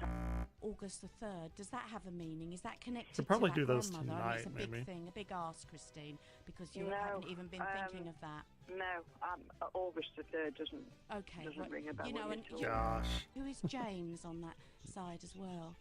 James. Yeah, or someone I do might have been known as No. Jim or Jimmy. God, I hate these people Because I so can- much. We are They're seeing awful. Various terrorist attacks They're on federal fragile. buildings. That sort of particularly film. South Okay. Carolina or Georgia. Really? I've never heard it, but yeah. Or what is it? And also It's like a the New York Trade Center. film World or Trade a Center song in or something? 2002. Here, actually, you know what? Hold on. Let me. What I tried to ask is, Let me copy that and put it on please a just show list. me which envelope they're sort of contained in.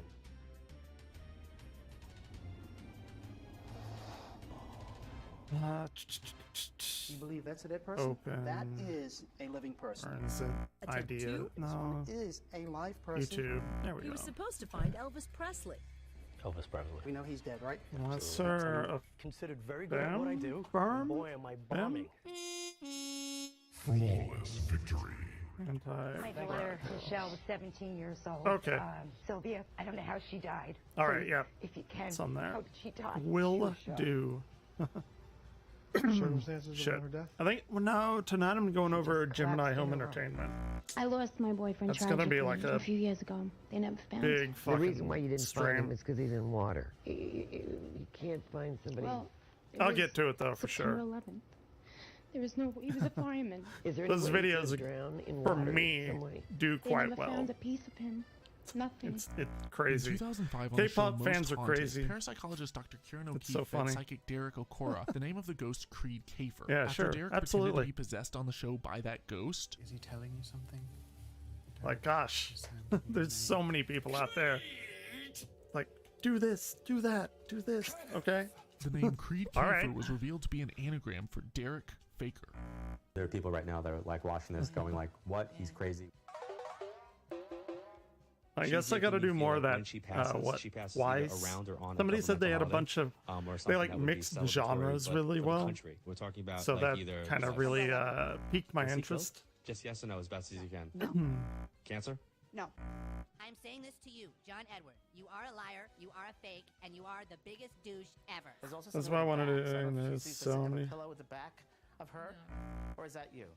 Yeah, I've no. got trouble with legs. I just don't want people to come in here and be like, oh, this is the K-pop reaction channel, because it's definitely not going to turn into that. But Have you come here to try and communicate? that being said, it's like, oh, I should probably add it to my, you know, my rotation of videos, There was some type of split up. because I enjoy doing it, and that's pretty much what's on this channel. It's just stuff that I enjoy doing. So it's not like I'm Jean-Fabien, vous êtes voyant, n'est-ce pas? like I'm not going to do that, if that makes sense. Hein? Tu l'as prévu celle-là? I would be dumb. Why she mentioned 17 years ago? But yeah, a lot of that analog horror stuff Is the Jimmy or James connected? is similar. That gets me a lot of views as well, No. She's saying yes on grandfather's side. which I love doing. No. Now, I'm also aware of a lady coming through as well. I'm pretty sure is that it was connected to a mum. Would she have been But yeah. 5? Yes. Yes. Shit. My girlfriend made me react to a K-pop thing. I feel it's connected to the I might have 5, deleted that. which was connected to your mum when she Shit. said it was 1 of 5. I just thought of that. And she said 5. Yeah, Opeth. My two favorite bands are Opeth and Orion, Opeth, which started out as a metal band, but now it's just something completely different. Prog is what it would be. They made a subtle switch. And then Orion is not a band. It's a project by this guy who takes, I don't know, anywhere from 10 to 15 singers from incredibly popular bands, and he has a it's a rock opera, metal opera, something like that. It's a prog rock, prog metal, stuff like that. All of his albums and stuff are interwound in like this one grand overarching story, kind of like the MCU a little bit. So he's my other, you know, favorite one, because I like things that are musically interesting. And that really does it for me, like different instrumentations, like all put together to make a particular type of sound that's really enjoyable to me. It's not just all guitars and whatever, if that makes sense. But I mean, other than that, I have a ton of other bands, but those two are consistently like tied for top for me. Think about it now afterwards. Sorry, it was 6. God, Oh, my 6, voice is yeah. going again. I said a quick count on my fingers, and I thought of 5. Then including. Oh my gosh, I have no clue. 1 of 6, not 1 of 5. No, 1 of 6. Yeah. The police told us there is no recorded instance of psychics solving a criminal case or providing evidence or information which led directly But yeah. to its solution. If you see a psychic show, just put a sticker on it. My that says favorite cancelled due to Orion unforeseen album circumstances. Thanks so is much for watching. called The Make sure that Source. you check out part 1 since this is the second My episode favorite of our Opeth series. album Next is week, I'll be answering the probably- question, what's the harm, as well as exposing some of the tricks and methods that psychics use in their readings to show you how it can easily be explained naturally. You that's a really tough don't one. want to miss it, so make sure that you're subscribed and click Still the little bell life, so that you get I think. notified. If you believe in my cause and you want to help support my work Let's see promoting what else we science, got. curiosity, and free thought, please consider becoming a patron at Patreon. Oh yeah, I was gonna look at that moon flyby of Artemis. I was asleep when that happened. They landed today, earlier. What time is it? 2:40? It's about 4 hours ago. They landed in the ocean. I just want... Where is it? The NASA moon... I guess it's the first one.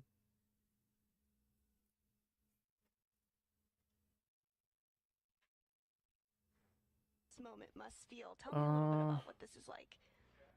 This is one of those days that you've been thinking about and dreaming about for a long, long time. I think it was there. Forming, well, now over 5 days into the flight of Artemis 1. Today, I'm not we're watching in the whole Wright thing. Flight Control room, where Flight Super Director interesting Rick to me. LeBrode is leading the team on console for today's flyby and burn. Just moments ago, Flight Director Rick LeBrode pulled the team here in Mission Control. No, I did see and this. we I are did go see for this. The OPF burn.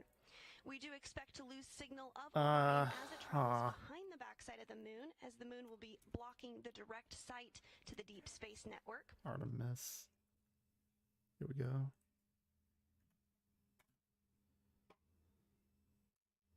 Let's see.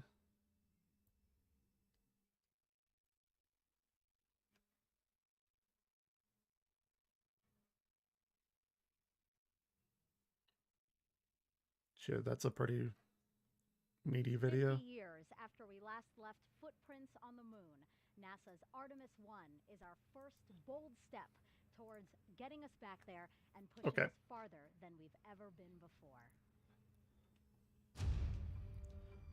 I did live stream the launch of this. It was what, 25 days ago, I think. Oh my gosh, how do I get down?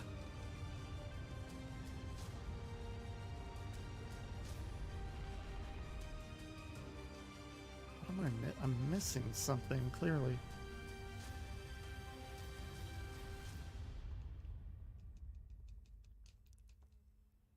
You are looking at the world's most powerful rocket and Orion spacecraft live on Launch Pad 39B.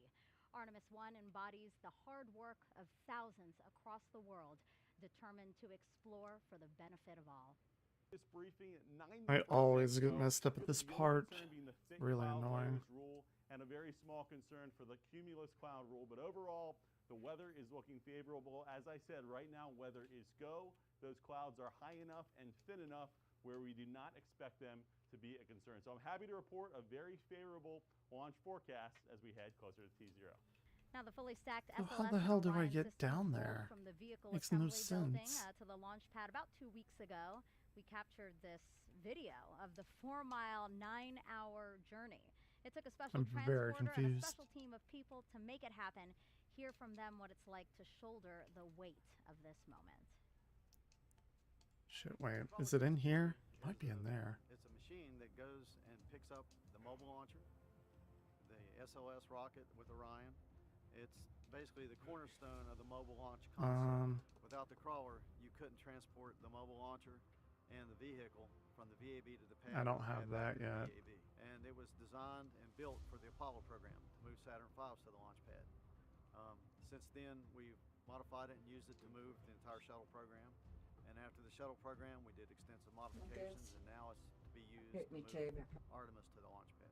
The crawler is 136 feet long from end to end.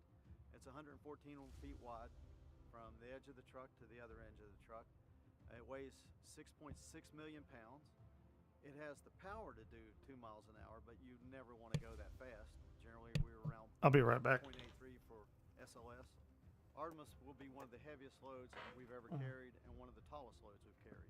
I am exceptionally proud of our team. They're very talented, they're very committed, and they're just all around good team. I think any problem that crops up or anything that comes up, we'll fix it and we'll get moving again. And again, it starts right here with the crawler. So if we do our job and everybody else does theirs, man, we're going to have a successful launch. We're going back to the moon. This is going to be just fantastic. LPs go. And rockets go. All right, copy all.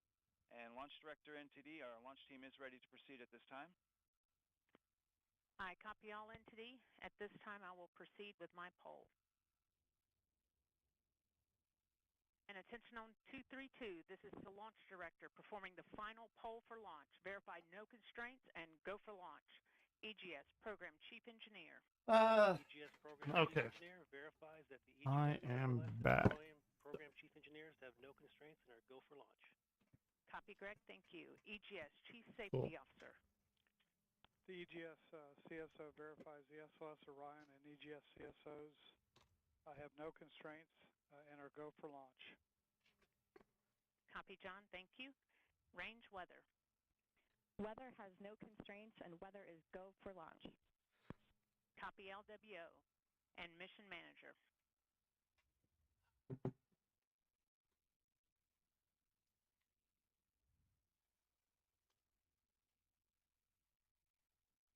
And Mission Manager, Launch Director. Launch Director, Mission Manager on 232. The mission management team has been pulled. Go to proceed with terminal count and launch of Artemis 1. I copy all. Why is that there in that little rivet? And NTD, Launch Director.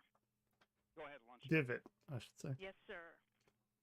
On behalf of all the men and women across our great nation who have worked to bring this hardware together to make this day possible, and for the Artemis generation, this is for you. At this time, I give you a go to resume count and launch Artemis 1. Copy, Launch Director. Try. Thank you. I need to do something All here. right, we do have a couple of steps to configure, and then we will be ready to resume the clock. CVSE, NTD. CVSE here. Initiate recording of Orion cameras at this time. In work. NTD. RSR here. Perform the booster ignition SNA arm rotation enable. Paste reference. Booster ignition SNA arm and rotation enable is complete. And I copy. Thank you. Delete the chat. 014744, 1:47 a.m. Eastern Time and 44 seconds. Is that gonna work? Don't know. We went straight into terminal count.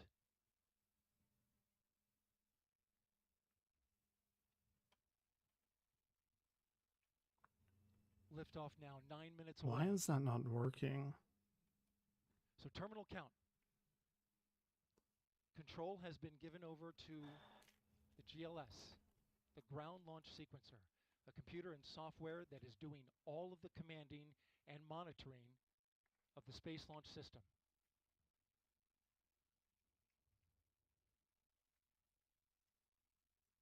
We'll hear call-outs from the GLS operator, Alex Pandalos.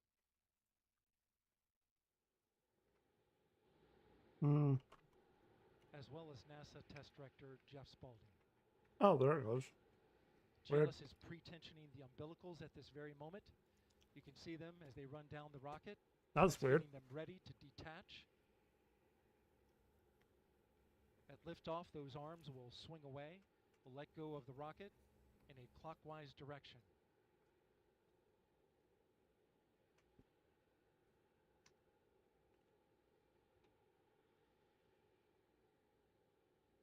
T-minus 8 minutes and counting.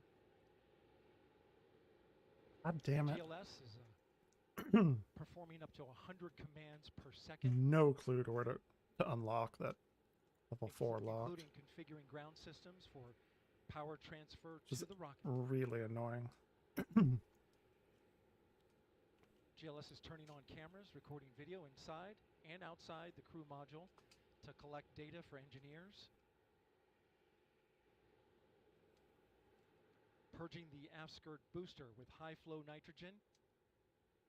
Clear out any hydrogen gas that may be there.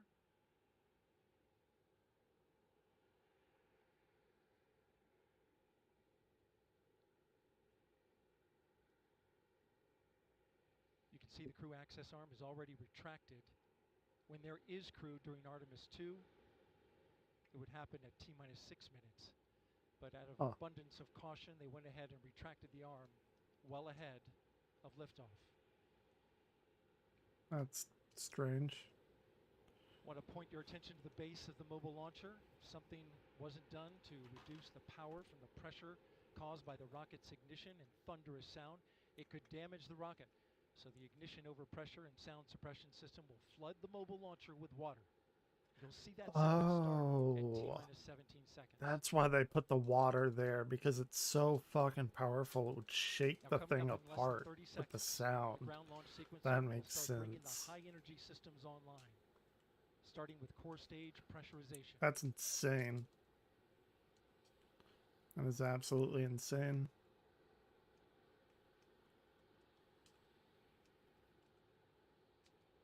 Fire in room 1 is completely silent as they listen for the next call. GLS is go for core stage tank pressurization. The core stage tank is now pressurizing to flight levels. The replenish valve to the liquid hydrogen tank now closing.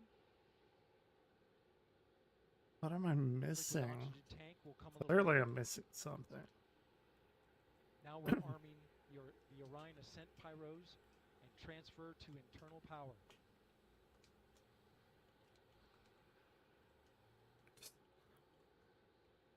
The launch abort system, or LAS jettison motor, is now armed.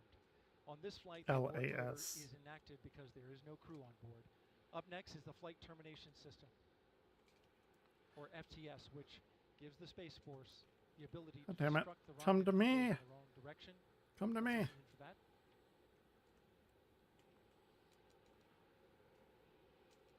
GLS is go for FTS arm. The flight termination system is now armed. There's some kind of bullshit in here, and I forget what it is. Every fucking time I play Metroid Fusion. And their bleed go to high flow. It's been a little tricky to dial in. Every goddamn time I get to this point. LH2 high flow bleed check.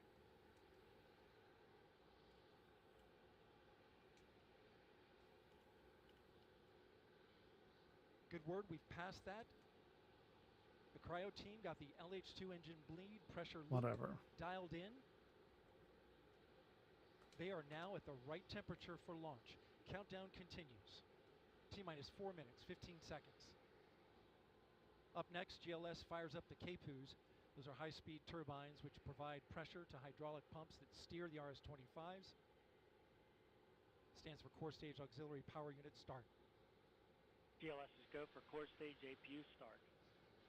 That now leads to the thrust vector control test at T-minus 2 minutes and 30 seconds. That can proceed now, and we will see the engines Here it gimbal comes. at the bottom of the core stage.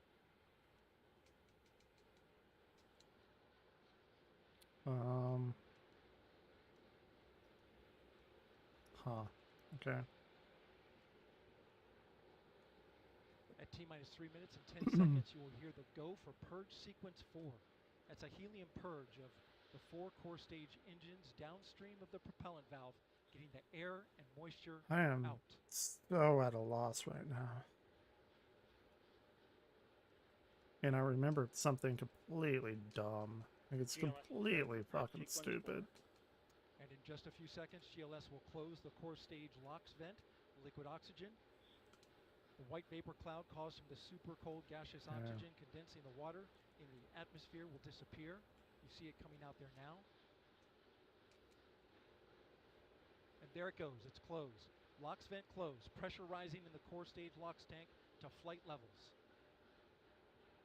Coming up in 15 seconds, look for that thrust vector control actuator test. Engines will gimbal. Gimbal. It's a great word. And there they go. The 4 core stage RS-25 engines gimbaling around, testing the ability to steer the rocket into space. They will operate at 109% performance. Each RS-25 How the fuck they... 500,000 pounds What? thrust. How do you operate at more than 100% performance? Altogether with the boosters, 8.8 Makes no pounds of thrust. no sense. Go for upper stage to internal power. Now the upper stage has gone to internal power. Okay. So power is removed from the rocket's upper stage, the ICPS, and it's been switched to battery power. The same milestone is coming up for the core stage at T-minus 1 minute and 30 seconds. Is it in here? I don't believe. GLS is go for core stage to internal power. The rocket's core stage, which houses the 3 flight computers, is now on battery power. So there is no more hold time available because there's no more margin on the batteries. So if we have a hold, we'd have to recycle back to T-minus 10 minutes and recharge those batteries. The count continues. A note now, shortly after liftoff. 1 minute. See, that looks pretty sus right there. Control Houston will take control of the rocket, and my colleague, Leah Cheshire, will take over commentary. T-minus 50 seconds and counting. Coming up at T-minus 33 seconds, the GLS will hand off control to the ALS. This is the autonomous launch sequencer. On board the rocket, it will take over command and control of the rocket. But the ALS will check, make sure there's no holds coming from the ground up until T-minus. Let's change these. And we are go for ALS. The Space Launch System is now counting down to liftoff of Let's Orion. put the right screen up here. And the mid screen down there. Launch team can no longer recycle the count. Sound suppressor water now flowing under the ML. Yeah, that'll be my game window. 10. Hydrogen burn-off igniters initiated. 7, 6, 5. 4-stage engine There start. it goes. 3, 2, 1. Boosters in ignition. And liftoff of Artemis 1. We rise together back to the moon and beyond. Hell yeah.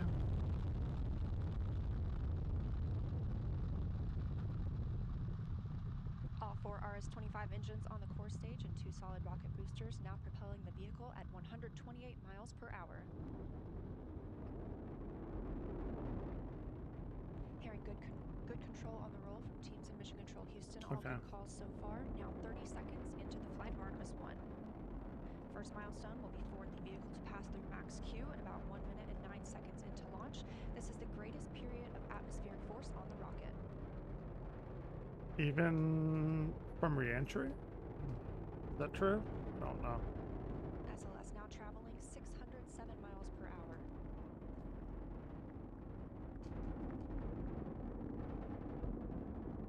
You're looking at 8.8 million pounds of maximum thrust. Quiet here in the loops in Mission Control.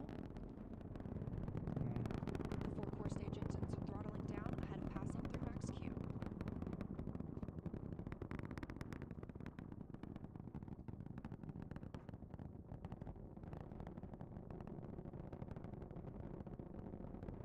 Now 1 minute, 21 seconds into the flight, traveling at 1,420 miles per hour. Very quick. The 4 core stage engines are back at maximum thrust. The next major milestone will be for the solid rocket boosters to cut off and jettison at about 2 minutes and 11 seconds into the flight, so about 30 seconds from now. Again, quiet here in Mission Control Houston as teams continue monitoring the flight of Artemis 1. God, how do I get out of here? Shit. From the launch pad at Kennedy Space Center, traveling over 2,800 miles per hour.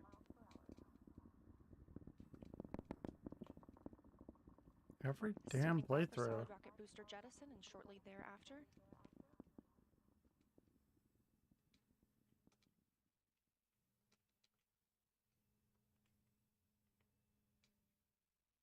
Confirmation that the solid rocket boosters have separated these 177-foot boosters.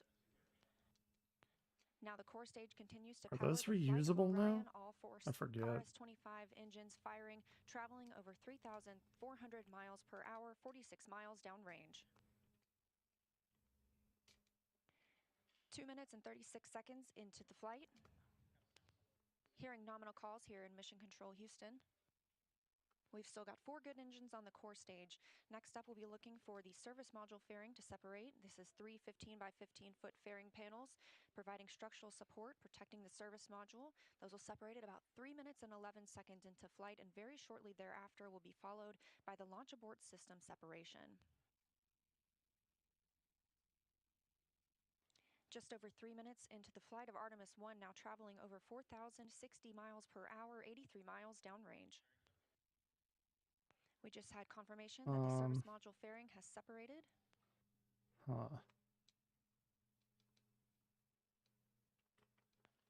And that the launch abort system pyros have fired, separating those from Orion as well. For future crew members... Shit. That was loud. God dang.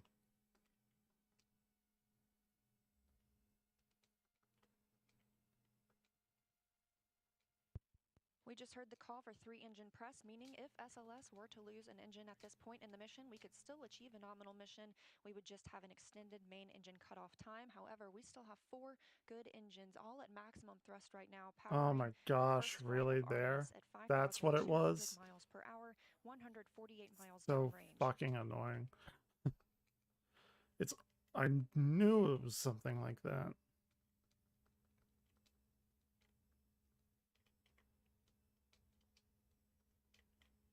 We're 4 minutes and 16 seconds into the flight of Artemis 1. So far, we've had a clean ascent. We saw those solid rocket boosters jettison about 2 minutes and 11 seconds after liftoff. Shortly after, we had the service module panels fairings separate, as well as the launch abort system. The launch abort system was inert for this flight, except to perform this separation. Shit, I need to heal. Those 4 core stage engines will continue to fire and power the flight of Artemis 1, now traveling over 6,800 miles per hour, 229 miles downrange. Booster flight controller reports that the engines are looking good. Very nice.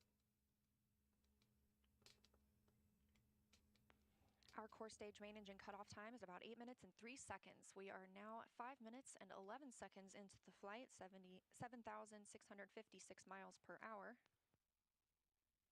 That is quite quick. Again, 4 good core stage engines, those 4 RS-25 engines. The last time those core stage engines flew, they were taking space shuttles to orbit, and now with upgraded capabilities, they're launching the future of human spaceflight. Pretty cool. 5 minutes, 42 seconds into the mission. We are now traveling 8,800 miles per hour, 345 miles downrange from the launch pad at Kennedy Space Center.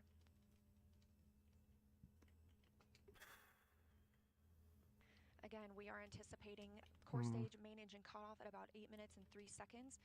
Really? About 10 seconds later, we'll see core stage separation, at which point Orion and the interim cryogenic propulsion stage will be flying free. Now traveling over 10,000 miles per hour, 6 minutes and 15 seconds into the flight of Artemis 1, 427 miles downrange. Quiet here. Already. So insane how quick it's traveling. First flight. It's absolutely mind-blowing.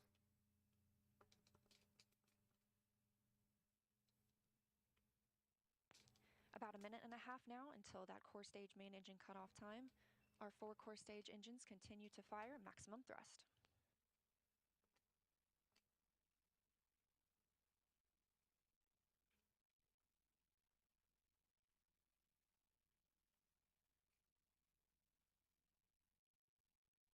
Coming up on 7 minutes since launch today, now traveling over 12,800 miles per hour, 560 Not quite sure miles about that. downrange.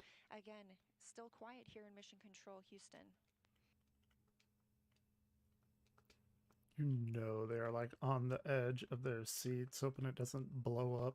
As we prepare for main engine cutoff, But you know that's the case. engines are beginning to throttle down.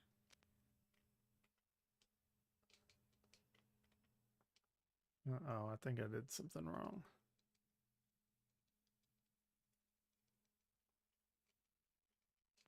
"30 seconds now until core stage main engine cutoff. All 4 engines continue to throttle down.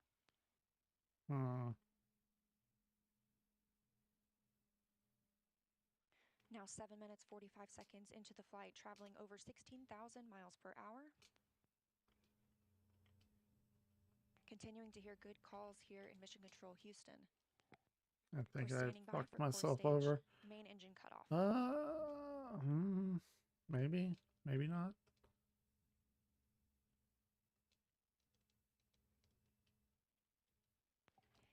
have confirmation of core stage main engine cutoff. Orion is now in Earth's orbit. The flight dynamics officer reports that we have a nominal main engine cutoff. And we just heard the call for core stage separation. That means Orion and the interim cryogenic propulsion stage are now flying free from the core stage of the Space Launch System. Hooray. The next milestone will be solar array deploy approximately 18 minutes after liftoff. Control Houston still monitoring the Artemis 1 mission and the first flight of Orion atop the Space Launch System. So far, we saw successful liftoff at 1:47 a.m. Eastern Time. All That the way doesn't through kill him. separation Okay. from the core stage, we now have Orion and the interim cryogenic propulsion stage flying free. And we've just annoying. heard that we have initiated solar array deploy. So we are turning our focus. I think that's from the European, whatever it's called, European Space Agency, the ESA. And significantly extend the time it can stay in space. So solar array deploy takes about 12 minutes. We have 4 solar arrays that we need to deploy and latch. These will provide power to the spacecraft on its journey to distant retrograde orbit and all the way back to Earth. Once these are properly configured, again, Orion will Retrograde no longer need means to rely solely on backwards. battery power. And we expect this to be done about 30 minutes after liftoff. At least appearing to Right go now, we're backwards. 19 minutes since liftoff today. Orion is now traveling 17,175 miles per hour. That is quite quick. We're continuing to hear good calls here in Mission Control Houston from the flight controllers monitoring the mission. A little bit about these solar arrays as we wait. Again, we heard the call that the deploy has been initiated. We'll hear a little bit more about that once they start to unfold. I These thought 4 this was solar a arrays generate highlight. 11 kilowatts of power, which is enough electricity to power 2 3-bedroom houses. And they have a wingspan of 63 feet. That is not good. Just one of these 6.5 by 6.5 foot panels has 1,250 solar cells. So you're looking at a total of 15,000 solar cells. Now, we just heard the call that all 4 solar arrays have been released. So we initially heard the initiation call. Okay. That command had been sent. Now those 4 solar arrays are released. Again, this is about a 12-minute process. The solar arrays will They be want to launched clap straight, so bad. and you're getting a live view right now. Funny. This is really exciting. They'll eventually be swept back against the vehicle prior to translunar injection burn to prevent any loads from breaking or damaging the arrays. And on the end of each solar array is a camera that will capture imagery for us throughout the mission, along with a few other cameras placed outside and inside the spacecraft. No, I to think help we us get the monitor and perform storm missiles various here, other inspections. or whatever they're called, concussion missiles. Of course, if you Diffusion recall the missiles, Apollo never capsule mind. design, there were no solar arrays. We had fuel cells instead. So this design with arrays gives us the opportunity to stay in orbit longer since we practically have no limit to the energy available for use from the sun. That's pretty dope. Coming up on 21 minutes since liftoff. Solar panels are going to get so much more better. It's not good English. They're going to get a lot better though if they're going to keep using them on the space stuff. And we have some similarities and differences in the solar arrays unfolding right now on Orion and those that'll be on Gateway. So like we're seeing now, these are deploying autonomously. The Gateway solar arrays will as well. And while these generate those 11 kilowatts of power, the 2 rollout solar arrays, or ROSAs, on Gateway will generate 60 kilowatts of power. That ROSA design is currently being tested aboard the space station. We have 2 new ones installed and a spacewalk conducted earlier today, preparing for another set. Oh, this led me up there. Gotcha. Totally understand. Coming up on 22 minutes since liftoff today, Orion and the interim cryogenic propulsion stage traveling over 16,800 miles per hour. I thought that would have killed it. Oh well. The solar arrays deploying now are part of the European Service Module. It's comprised of 20,000 parts and components. The service module was developed as part of an agreement between NASA and the European Space Agency, or ESA. Yeah. This is the first time NASA is using a European-built system as a critical element to power an American spacecraft.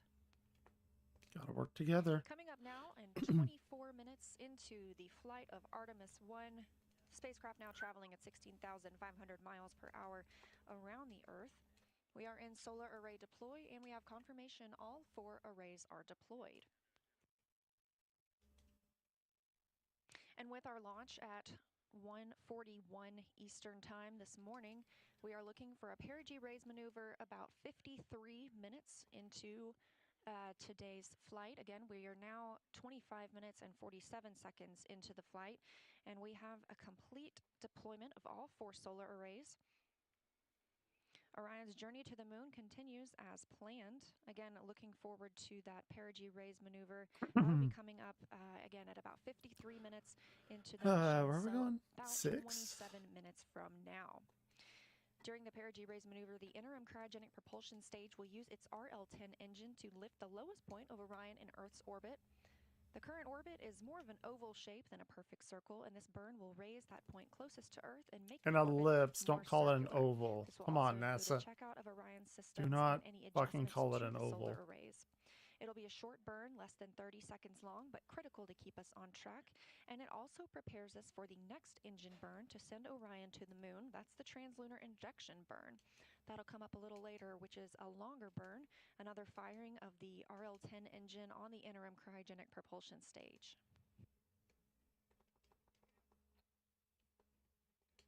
An oval. Get the fuck out of here.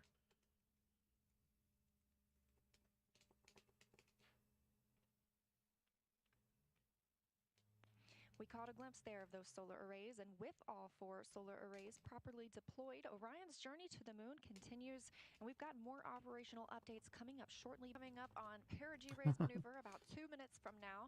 We are now 51 minutes into the flight of Artemis 1 after lifting off at 1:47 Perigee a.m. means Eastern closest Time from point to Kennedy Earth Space Center.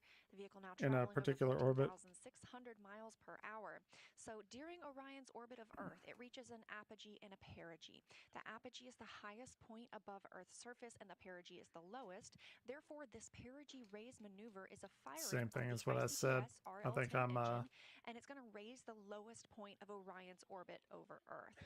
This also included a my checkout of Orion's definition's systems and any more adjustments correct. to the solar arrays. All 4 of those solar arrays, as you can see, are swept back. That's going to keep them from having any loads imparted that might damage them for use later in Do the not mission. blow your load on This Artemis. Also, the perigee raise maneuver Don't will do it. put us in the proper position for the translunar injection burn. That's that really big and long burn that we need to send us to the moon. We're about 1 minute away from the perigee raise maneuver. This is a shorter burn. It's less than 30 seconds. Oh, I didn't go back in here. Okay. Wait, what the fuck is in here? Oh, okay. About 45 seconds until the perigee raise maneuver. Oh, I don't think I'm supposed to be here right now. That's right. Samus like goes off mission. Power bomb.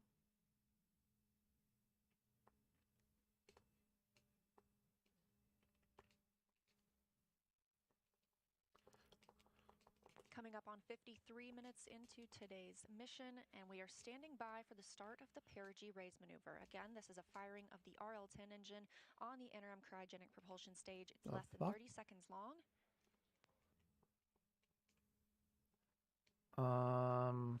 What the hell? Jump! That's actually pretty difficult. Not gonna lie. And we have confirmation of perigee raise maneuver ignition and full thrust. This is a live view from the spacecraft. Again, a really short burn. We're standing by for the cutoff. I don't feel like I've saved in a while.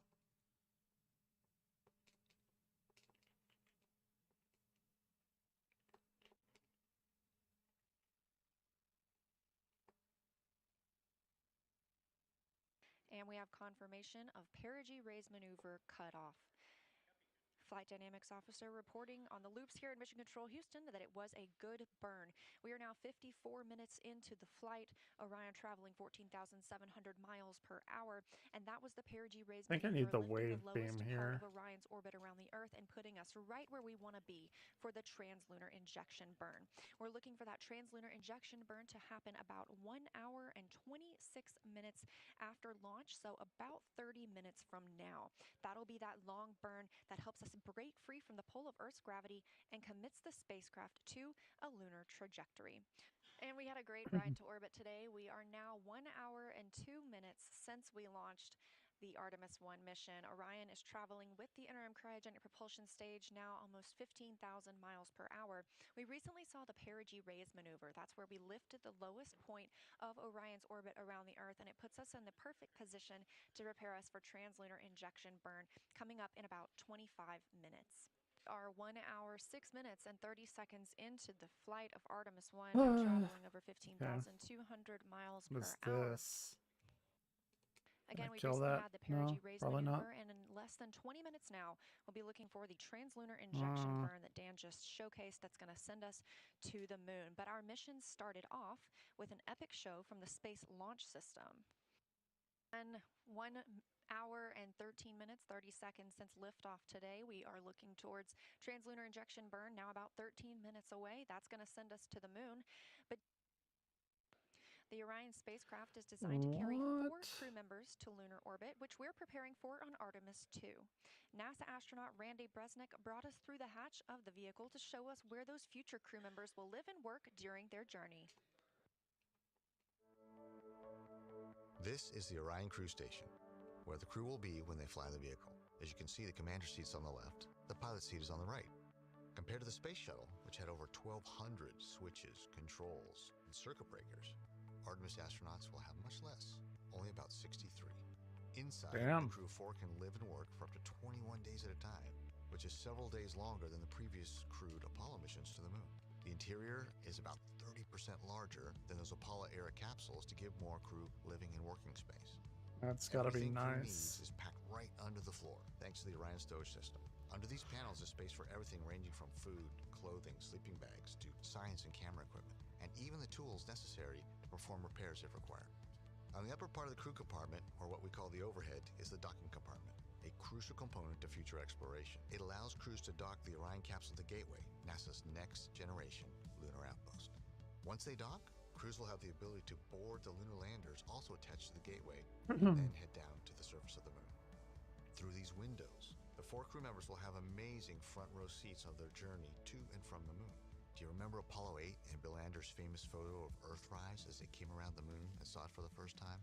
Imagine being one of those first crew members on Orion, having their own modern-day Earthrise, and knowing they are traveling farther from Earth than humans have ever traveled before. It's pretty Thanks cool. to thousands of people from across the country and around the world who have helped with the research, design, construction, testing, and more testing. My fellow astronauts and I know that whoever gets selected for future Artemis missions, they're going to have the journey of a lifetime on board the spectacular vehicle we call Orion. Why are the dogs barking? Did they like not do that? We're now coming up on 10 minutes until the translunar injection burn. Again, Orion is still attached to the interim cryogenic propulsion stage. That RL-10 engine is what's going to perform the burn for us. TLI coming up in about 7 minutes from now. Again, that's it's a long burn for us, about 18 minutes long. Shit. That is a long burn. This is a live view from the Goddamn. spacecraft.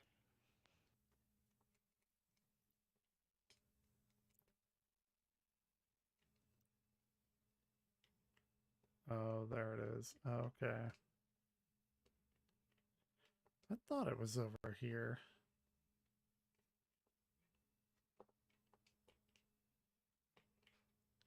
You can see from this view we have all 4 of those solar array wings swept back. Orion now traveling off the northwest coast of Australia towards the Pacific Ocean. This translunar injection burn will begin to take it away from the Earth, breaking it free from the pull of gravity. We're standing by for confirmation that the burn has started. God damn it.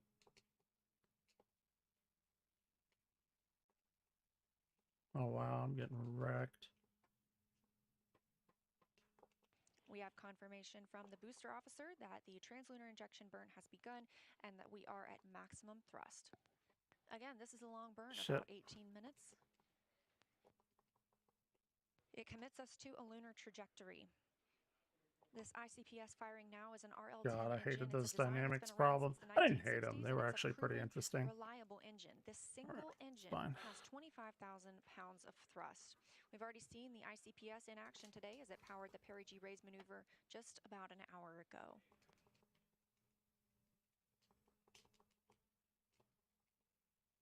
And if you look in the background, you can see the sunset of the Earth. This is the closest Orion will be to the Earth until it begins its return home.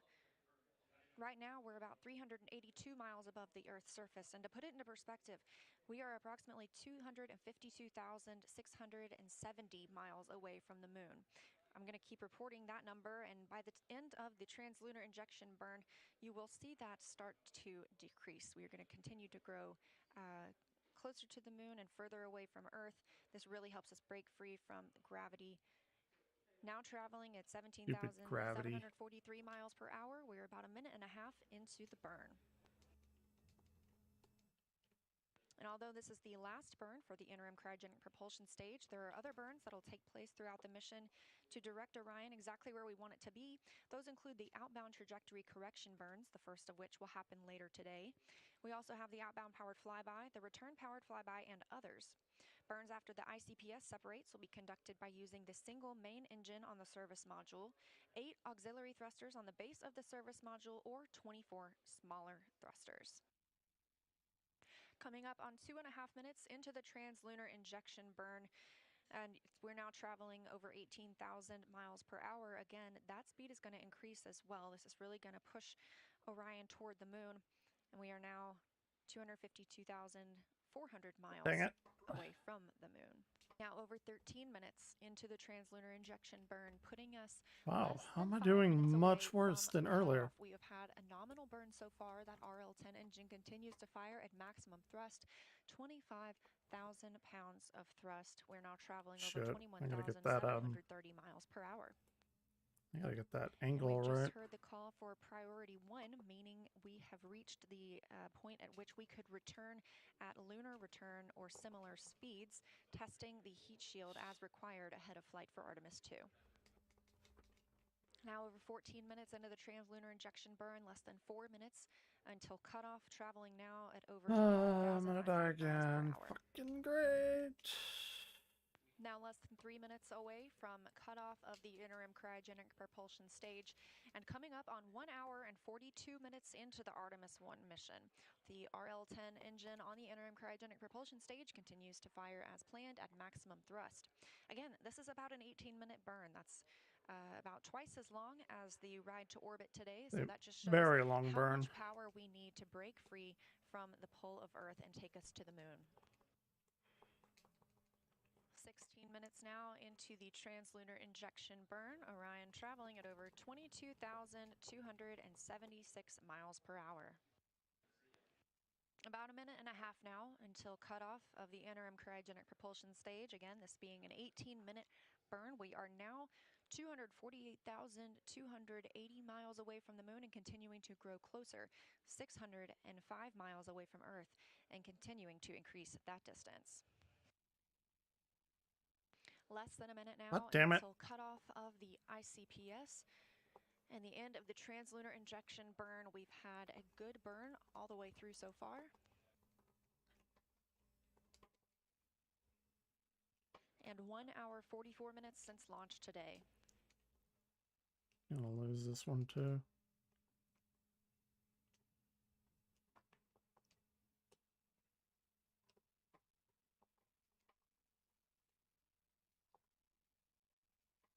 Yep, wow, this bus is wrecking me. Holy shit.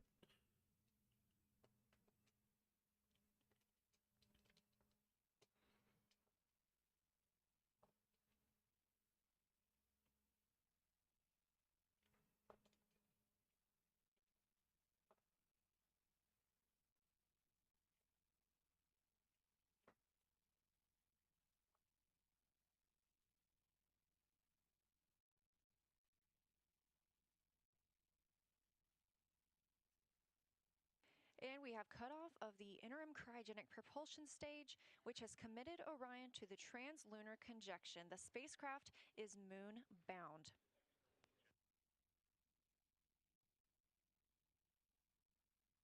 Finally. Orion is now traveling at 22,500 miles per hour, 247,450 miles away from Earth.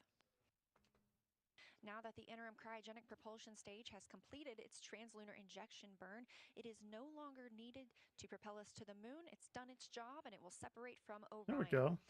After it separates, those 10 CubeSats we discussed will be deployed from the Orion stage adapter, which is below the service module and above the ICPS. Each payload will be ejected with a spring mechanism from dispensers installed on the Orion stage adapter. And again, these will help us study the moon and space weather, test innovative propulsion technologies, analyze the effects of radiation on organisms, and provide high-resolution imagery of the Earth and moon. Good old wave CubeSat beam. deploys will start just short of about 4 hours after launch. Once those CubeSats are deployed, the ICPS will be on track for disposal in a heliocentric orbit, meaning it will closely circle the sun until destroyed.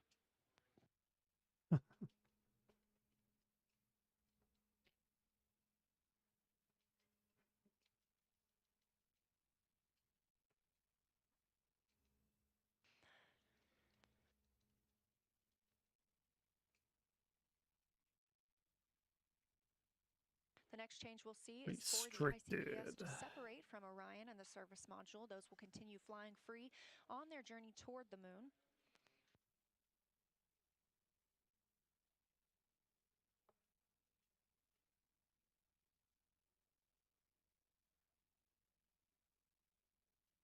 Uh-oh, they're fucking around with Metroids.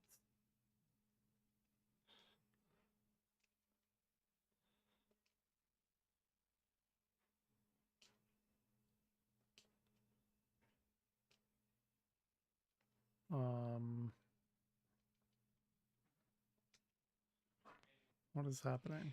It's now been an hour, 47 minutes, and 30 seconds into the first flight of the Artemis program. Orion now traveling 21,860 miles per hour. Kill it. 1,129 miles away from Earth.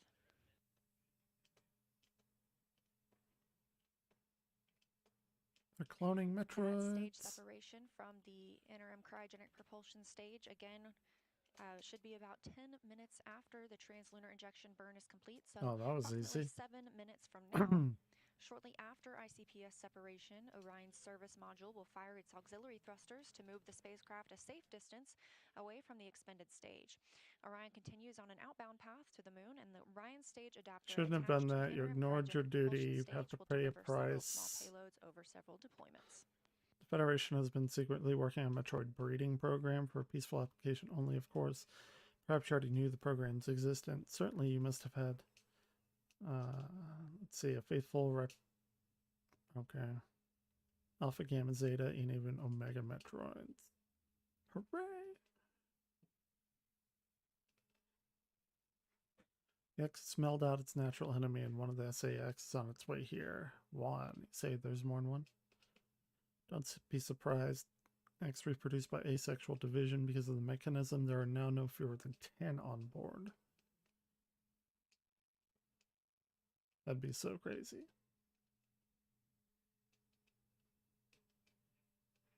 Sure. It's nearly the end of the game.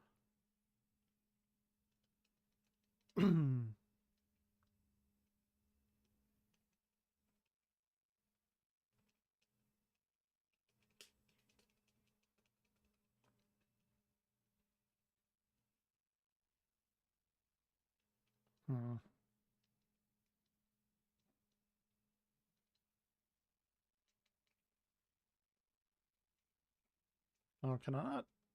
Or, no, never mind, I'm done. I don't know what the fuck I'm talking about.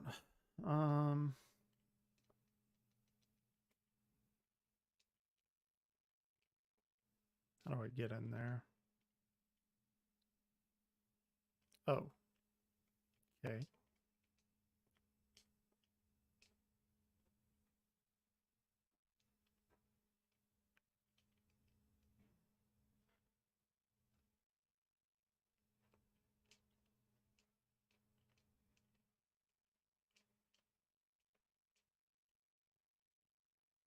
There we go.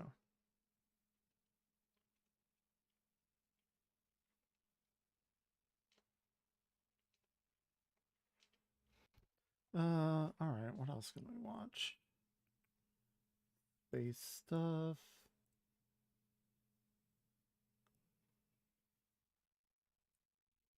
What does he have to say? We have seen over the last few years that the trend for video game pricing has been that full price games are transitioning from $60 to $70. That's proven to be sort of a controversial shift. It was bound to happen at some point. Game prices go up, with the economy essentially and inflation and all of these different things, and game development getting more and more expensive as games become more and more sophisticated and more advanced. And just more high budget. Engines now, like whether cheaper you can and just game being $70, I think really does depend on the game itself, its quality, and its monetization systems. But we have seen a number of companies jump on this bandwagon. You've got your greedier companies like Take-Two and EA who started charging $70 for games that don't deserve that price point. Games that are infested with microtransactions, the sports games in particular. But there are those games out there that are clearly so high quality and clearly a lot of manpower and resources were poured into it, and without featuring shady monetization, that it could be argued, okay, those types of games, you could maybe potentially justify $70. Regardless of where opinions reside on that front, the fact remains that the transition to $70 full-price games is kind of inevitable, and joining the fray is none other than Microsoft and Xbox. It was reported today by various news outlets that Microsoft will be raising Xbox first-party game prices from $60 to $70 in 2023. What that means is that some of the major upcoming games from Xbox, like Redfall, Starfield, and Forza Motorsport, will all be $70 instead of the usually expected $60. Microsoft actually issued a statement on this front. This is what they said. We have held on price increases until after the holidays so families can enjoy the gift of gaming. Starting in 2023, our new built-for-next-gen full-price games, including Forza Motorsport, Redfall, and Starfield, will launch at $70 on all platforms. This price reflects the content, scale, and technical complexity of these titles. As with all games developed by our teams at Xbox, they will also be available with Game Pass the same day they launch. And that's an important point. They have not announced a price increase for Xbox Game Pass, so what that means is that we are ultimately getting better value amidst this transition towards $70 games. So Game Pass is currently, for Ultimate, which is sort of the best value, $15 a month. You get PC and Xbox games. You get both cloud gaming and local hardware gaming, among other perks, including discounts and you name it. At $15 a month was before, when games were priced at $60, you'd be essentially spending 3 AAA games, full-priced games worth of money per year for Ultimate. At $70, that number is closer to 2.5 games per year's worth of money for this entire library of games that also comes with first-party games on launch day. And what's important here is that players do have the option. Some people just don't dig subscription because the second they unsubscribe, they lose access to that whole library, so they like to purchase games at full price or wait for a discounted price. And no doubt that will happen eventually for upcoming games like Starfield and the like. They are going to be priced at $70, but they'll have sales here and there. And for those who, are able to afford that extra $10, are able to get the full game and actually, keep it without being tied to a monthly fee that maybe one day you will decide that you have no use for. Meanwhile, those who can't afford $70 per game, Game Pass is still just an incredible value that will not only get them all of those first-party games from Xbox, but also a bunch of other games from third parties. And there's pretty sizable collection of high-quality titles. So the fact that Game Pass exists as an alternative option and they're not raising the price for that means that it's easier to swallow this price increase to $70. And it's not a big surprise. The trend is going this way, so it was bound to happen eventually. They just have to make sure that the AAA games that do release at that price point justify themselves with the quality standards that people demand out of a full-price game like that. So hopefully Starfield, with its delays and with how much time they've taken with this title, will feel like one of the better, more polished Bethesda titles when it comes to the technical state of the game. And a game like Starfield being a single-player campaign-driven experience with no BS monetization, or, you know, not as far as we know. I believe Starfield won't have microtransactions, but who knows? Bethesda's been just a little shady in the past few years. But, you know, as far as we know, and fingers crossed, Starfield will remain not monetized through microtransactions. Maybe they'll do Creation Club stuff, which I hope they don't, but we'll see.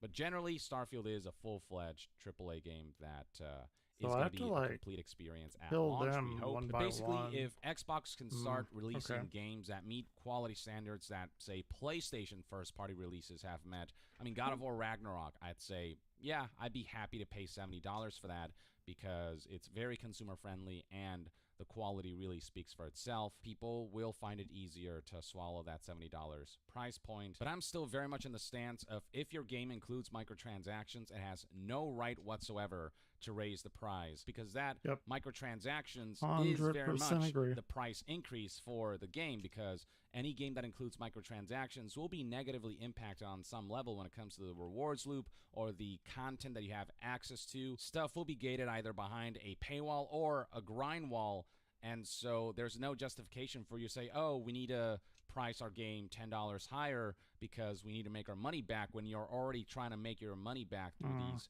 monetization schemes. Games like FIFA and EA Sports titles and 2K Sports titles being priced at $70 plus, that's egregious right there. They make hundreds of millions off of their, you know, player card packs, gambling system in modes like Ultimate Team and whatnot.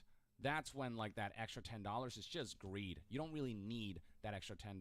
You just know you can follow this trend, ride the train, and gouge people more when you're already gouging them plenty through microtransactions. There are also other scenarios like Sony releasing Last of Us Part 1 at $70 that many people won't find justifiable, when it's a remake and ultimately a beat-for-beat recreation of the original title. Yes, it does have enhancements, but it is missing multiplayer. It's not as feature-complete as the old $60 priced release of this game. Stuff like that will rub people the wrong way. But if it's a brand new game and it's really freaking good, and it shows that they poured a lot of money into this, a lot of resources into it, and it's monetized well, then, you know, people will be like, you know what, I want to support this project and this kind of game development. Now, also making it easier to swallow this pill on Xbox's side of things is that they've not increased the prices of their consoles. In fact, the Xbox Series S has actually gone down in price. I believe during this holiday period, essentially it's a temporary sale. Microsoft is essentially making Xbox consoles either as accessible price-wise as they've been, or more accessible. Whereas PlayStation, if you recall, outside of the US, they've increased prices across the board, making them that much more unaffordable, especially during these rather uncertain economic times. So I do think Xbox, with a combination of Game Pass and their hardware pricing, are in a better position to do this, as long as the games that are priced this way justify the price. What Sony's got going for them is the fact that games like God of War Ragnarok are so freaking high quality and are so beloved. I have little doubt that Nintendo will also eventually follow suit, though when they do, I hope by that point they have released the Switch Pro and their games start to feel more like they can take advantage of just more advanced hardware with better fidelity, because Nintendo Switch games are starting to show their age. It's clear that the Switch hardware needs a little sprucing up, needs a little juicing up to be able to keep up with more modern trends. So yeah, all in all, I'm pretty neutral about this news. It's not good news per se, because things are going to get more expensive, but it's also not necessarily surprising. As long as the right conditions are met, people generally are willing to pay $70 for something that feels at that scale and level and that kind of consumer-friendly approach. But Microsoft does still have to prove themselves, because they have been struggling with releasing their first-party projects at a consistent pace. But things are about to ramp up, especially in 2023, with the launch of games like Redfall, Starfield, and Forza Motorsport, alongside a bunch of other highly anticipated titles that are in development by the myriad studios that Microsoft acquired these past few years. So I do expect that to ramp up, but it's just Microsoft is still improving in their ability to consistently release, you know, PlayStation levels of first-party exclusives that are at that level of high quality, at that level of like must-have. If over the coming months and years Xbox can release a consistent stream of titles that do justify that $70 price point, then it'll be easier for people to swallow this pill and sort of normalize this trend Fuck as long that, as I'm the not right paying conditions $70 are met. for Hopefully the anything. quality is there to meet the quantity, and it's not just all quantity, but we'll see what happens. Until then, though, let me know in the comments below what your take is on Xbox deciding Not to happening. increase game prices, Especially with next-gen game releases microtransactions. to $70 starting No in way in 2023. hell. Is it something that's generally expected and something that you can accept as long as specific conditions are met in terms of quality and monetization? Or are you in the camp of games should, remain at $60? It's still too early for that. Share your take on all of this in the comments below. And to be further updated on all things... Let's see. What do we got?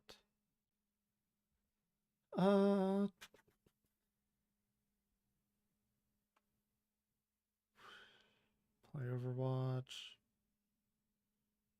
Okay.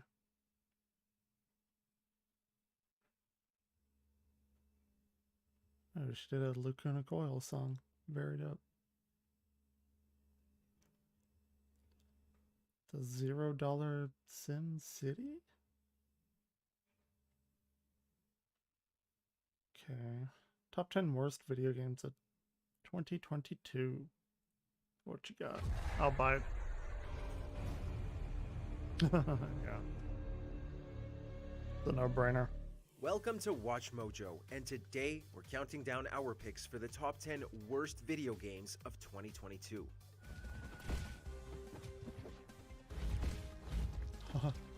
What? For this list, we're looking at the No, games was that a crashed game. and That's burned funny. the hardest this year. Do note that we will not be considering shovelware for this list. Which of these games left a sour taste in your mouth? Let us know in the comments. Number 10, Dolmen. Dolmen is a crystal Dolmen. whose radiation Never has heard of it. interdimensional properties. We're always down for a game set in a Lovecraftian world and loaded with cosmic horror. But in a sea of Dark Souls clones, Dolmen fails to distinguish itself outside of its sci-fi visuals. okay. Everything about it is just so That was predictable. random. Gee, I wonder if I'm gonna get ambushed on this wide bridge. Golly, I hope there isn't an enemy waiting at the end of this narrow corridor. It's the same tricks and tropes we've seen over and over again. If Dark Souls was the innovator and games like The Surge took the formula and ran, then Dolmen has lumped itself in with laggards, late to the party, and it didn't even bring a bag of chips. Sad times. Number 9, Vampire the Masquerade, Swan Song. Really? There's nothing to be afraid of. You're not going to be afraid of a couple paintings now, are you? No. Vampire the Masquerade is that one person who peaked in high school and never really amounted to much afterward. Bloodhunt was a remarkably well-made game, but the same cannot be said for Swansong. Look, when you're making a narrative-driven game, you need to make sure your writing and character development are top-notch, and Swansong just doesn't reach the bare minimum. The pacing is all over the place, the characters are bland, and there is no emotional way to be found. Gameplay-wise, vampire powers take the backseat and are rarely ever used in a creative way, which is something that should have taken precedence given this is a vampire game, specifically a Vampire the Masquerade game. Number 8, Elix 2. I played that. Instantly turned it off. Was no good. When THQ Nordic proudly announced a sequel to Elix in 2021, we were left utterly confused. Who exactly was asking for a sequel to one of the worst games of 2017? It Now, looked cool, here we are though. with Elix 2, It and it looked just okay. exudes mediocrity. Sure, it looks fine visually, but what about the gameplay? Not great. How does the combat feel? Janky as hell. Is it at least well optimized? About as well optimized as Yeah, the PC it's version of not. Gotham Knights. It's That's really bad. odd. $50 may Don't be a know. lower price point than most RPGs, but that doesn't excuse the shoddy performance, which is something we've come to expect from developer Piranha Bytes. Number 7, Scorn. What was that? I never heard of that. Scorn very much feels like a repeat of 2018's Agony. Here is this game from a small team that have created a beautifully grotesque world for a potentially groundbreaking experience. Is it just as bad as Agony? Probably not, but it certainly didn't turn out as well as we hoped. The puzzles are so obtuse that you're most likely going to spend more time randomly pushing, pulling, and turning things until something happens. As for the save system, your game only saves when you've beaten a chapter, which is horrendous considering how long some chapters take to finish. Given that Scorn spent 8 long years in development, this should have come out sparkling. Number 6. KO the Kangaroo. I have to do that? Really? Really? In a world where 3D platformers have seen a resurgence, I did not one would know hope that. Tate That's Multimedia dumb. borrowed some cues in their effort to bring back That's so KO the fucking Kangaroo. dumb. Alas, this kangaroo can never seem to pack a punch. The combat gets stale rather quickly as you mash the same combos over and over again, and it is way too common for enemies and objects to bug out. The level design does nothing interesting, and the music gets irritating awfully quick with its short loops. Once again, KO falls by the wayside as Crash, Mario, and Sonic continue their success, and at this point, Crash came you out? have to wonder if there is any hope left for him.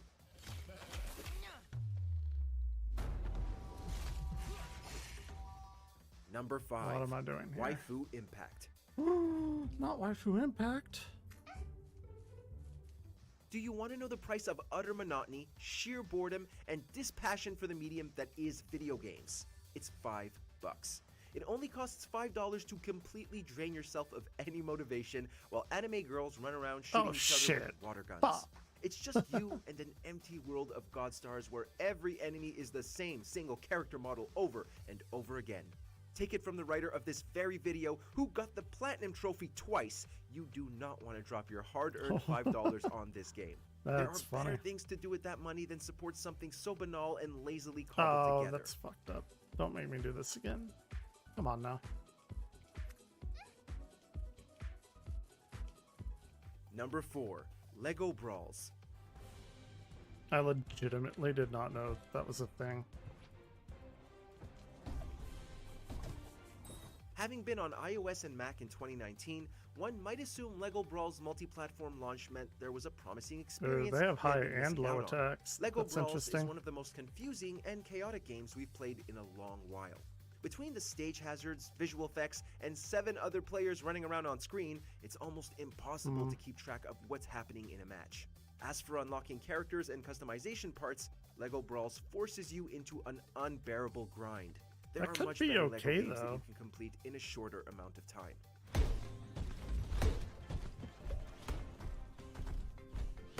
Come on. Number 3. Diablo Immortal. God, that should be number 1. Of all the games to shamelessly gouge people's Like, wallets, easily. none have proven more egregious this year than Diablo Immortal. Which starts out as a solid mobile spin-off of the dungeon-crawling RPG franchise, quickly devolves into a pay-to-win scheme where shelling out hundreds or even thousands of What the dollars hell? is What the was the only point way of to net this? high-end gear. Just as we saw with EA's Dungeon Keeper back in 2014, Diablo Immortal is clearly a product made to coerce you Bad into giving it times. more money for very little value. Once again, Blizzard finds itself with yet another game bombarded with low user scores on Metacritic. Oh shit.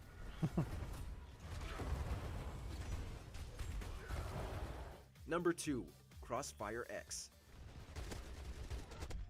Wasn't that a board At game? E3 2019, Xbox proudly announced the arrival of a PC Legend coming to Xbox. Oh shit. That supposed PC Legend was Crossfire X. Oh, God dang After it. 2 delays from a 2020 and a Okay. 2021 release window, Crossfire X eked its way out from the murky depths back in February. And it sucks. Not only is it the weakest game Remedy Entertainment has ever worked on, but the core gameplay developed by Smilegate Entertainment was a disaster. Mechanics were unrefined, there was almost zero polish to it at launch, technical problems occurred left and right, and the gameplay felt like we might have been playing an alpha build of Call of Duty 2. What reason could there possibly have been in calling this a PC Legend? No, fuck. Before we continue, be sure to subscribe to our channel and ring the bell to get notified about our latest videos. You have the option to be notified for occasional videos or all of them. If you're on your phone, make sure to go into your settings and switch on notifications. Fuck that, I'm not going down there. Number 1. Babylon's Fall. What was that game? I don't even remember. Like a launch game for PlayStation 5 or something. You can release a broken product. You can launch a shoddy monetization system. You can spit out something for the sake of tax write-offs. What you can't do is shell out something so cynical and cash-grabby that it makes your entire studio look financially desperate. Babylon's Fall was a monumental embarrassment for Platinum Games on account of the game's failure to properly explain its mechanics, its frequent recycling of assets, some of which were borrowed straight from Final Fantasy XIV, and generally Really? dull Were they gameplay. really? There is Is it made by nothing of Square? substance here, and the fact that Babylon's Fall has had physical copies destroyed and announced its shutdown 6 months after launch shows that Platinum Games did not care about it enough to give it their best effort. It's safe to say that in all That's of funny. 2022, this was a failure bigger So than funny. Google Stadia. Damn, it's gotta suck though. Aren't they like If you actually enjoyed this video, like check out kind of these proud other of that? clips from Watch Mojo, Not thinking and of be sure something to else. subscribe and ring the bell to be notified about our No, latest videos. no, no! Kill him! Kill him! Kill him! Kill him! Is he dead? He's gotta be dead. Hey, he's dead. Look, I did the thing. Hooray! Okay. Let's watch. Would you like to hear somebody say I'm sorry? I would, but it's not going to help anyone. No. Welcome to Watch Mojo, and today we're counting down our picks for the top 20 most shocking religious scandals. A mohel uses his mouth to suction blood from the wound. And once again, it's the talk of the town in heavily Orthodox communities like Muncie. For this list, Oh my we'll be looking at the most god. Are outrageous you fucking controversies kidding that have me? rocked high-profile religious You figures and fucking kidding institutions me? around Come the on world. now. Which of these scandals left your proverbial jaw on the floor? Let us My know in the jaw's hitting the comments. floor. Number 20. Joel Olstein and the Hurricane Harvey controversy. The city set up a shelter about 4 miles from here. People that are can house awful. 10,000 people, showers, dormitories, kitchens, security, all that. They didn't need us as a shelter at that point. Famous televangelist Joel Olstein has been the senior pastor of Lakewood Church in Houston, Texas since 1999. When Hurricane Harvey hit Texas in August 2017, Olstein drew significant criticism for only offering prayers and not opening up his megachurch to those displaced by the flood. Through their social media pages, Lakewood's Scumbag. administration attempted to refute those claims. They claimed that the church was inaccessible due to flooding. But this was quickly contradicted by It's like, posts no, from they weren't. several Twitter users, Like, which at all. showed no apparent flooding around the church's premises. Following the backlash, Olstein made Lakewood available as a shelter and began accepting donations Fucking and relief pieces of items shit. for the hurricane survivors. You know what? We've been here 60 years helping people, and we're going to be here long after all this dies down, helping these people as well. Number 19. Peter Popoff's clairvoyant scam. You're going to see An a idiot. miracle I hate him so much. touch your own life as you use it. Amen. I believe the power is just going to flow to you. The televangelist boom of the 1970s and 80s saw a number of high-profile preachers amass fame and fortune for their apparent healing and clairvoyant powers. One of these was Peter Popoff. During his widely broadcast services, Popoff would accurately provide specific details about his audience members, as if divinely revealed to him. In 1986, James Randi, a magician and skeptic, It's showed so good. that the We watched California that. preacher wasn't actually hearing from God, but from his wife through an earpiece. Popoff's wife, Elizabeth, had previously gotten Fucking personal information from people in the scumbags. audience and then fed it to her husband electronically through a tiny earpiece. At first, Popoff denied the allegations, but faced with insurmountable evidence, he later owned up to them. While Yeah. his followership was significantly affected by the scandal, Popoff successfully made a comeback in the late 90s. How? Can you just answer us one question? How? Can you just move away, please? Would you talk to us later, please? No. Number 18. Joe Barron juvenile solicitation scandal. Ooh. Joe Barron was a minister and Piece of marriage shit. counselor at Prestwood Baptist Church in the Dallas, Texas suburb of Plano. In 2008, Barron struck up an online I live conversation with near who he there, thought was kind a of. teenage girl living in Not really, Orion, but- Texas. After about 2 weeks, Barron drove the almost 200-mile trip to meet up with the girl, only to be arrested by law enforcement and charged with solicitation of a minor. Yeah. His arrest was part of a sting operation in which police officers posed online as young children in a bid to fish out predators in the area. The Prestonwood Church quickly denounced Barron's actions and forced him to resign from his pastoral position. He was later convicted of the charges. Number 17. Carlton Pearson and the Gospel of Inclusion. The property, my I've never heard of that intellectual guy. rights, the name, I had to sign off from the founder of the organization that I had founded, and it was just pretty torturous. And lost your home? Lost my home.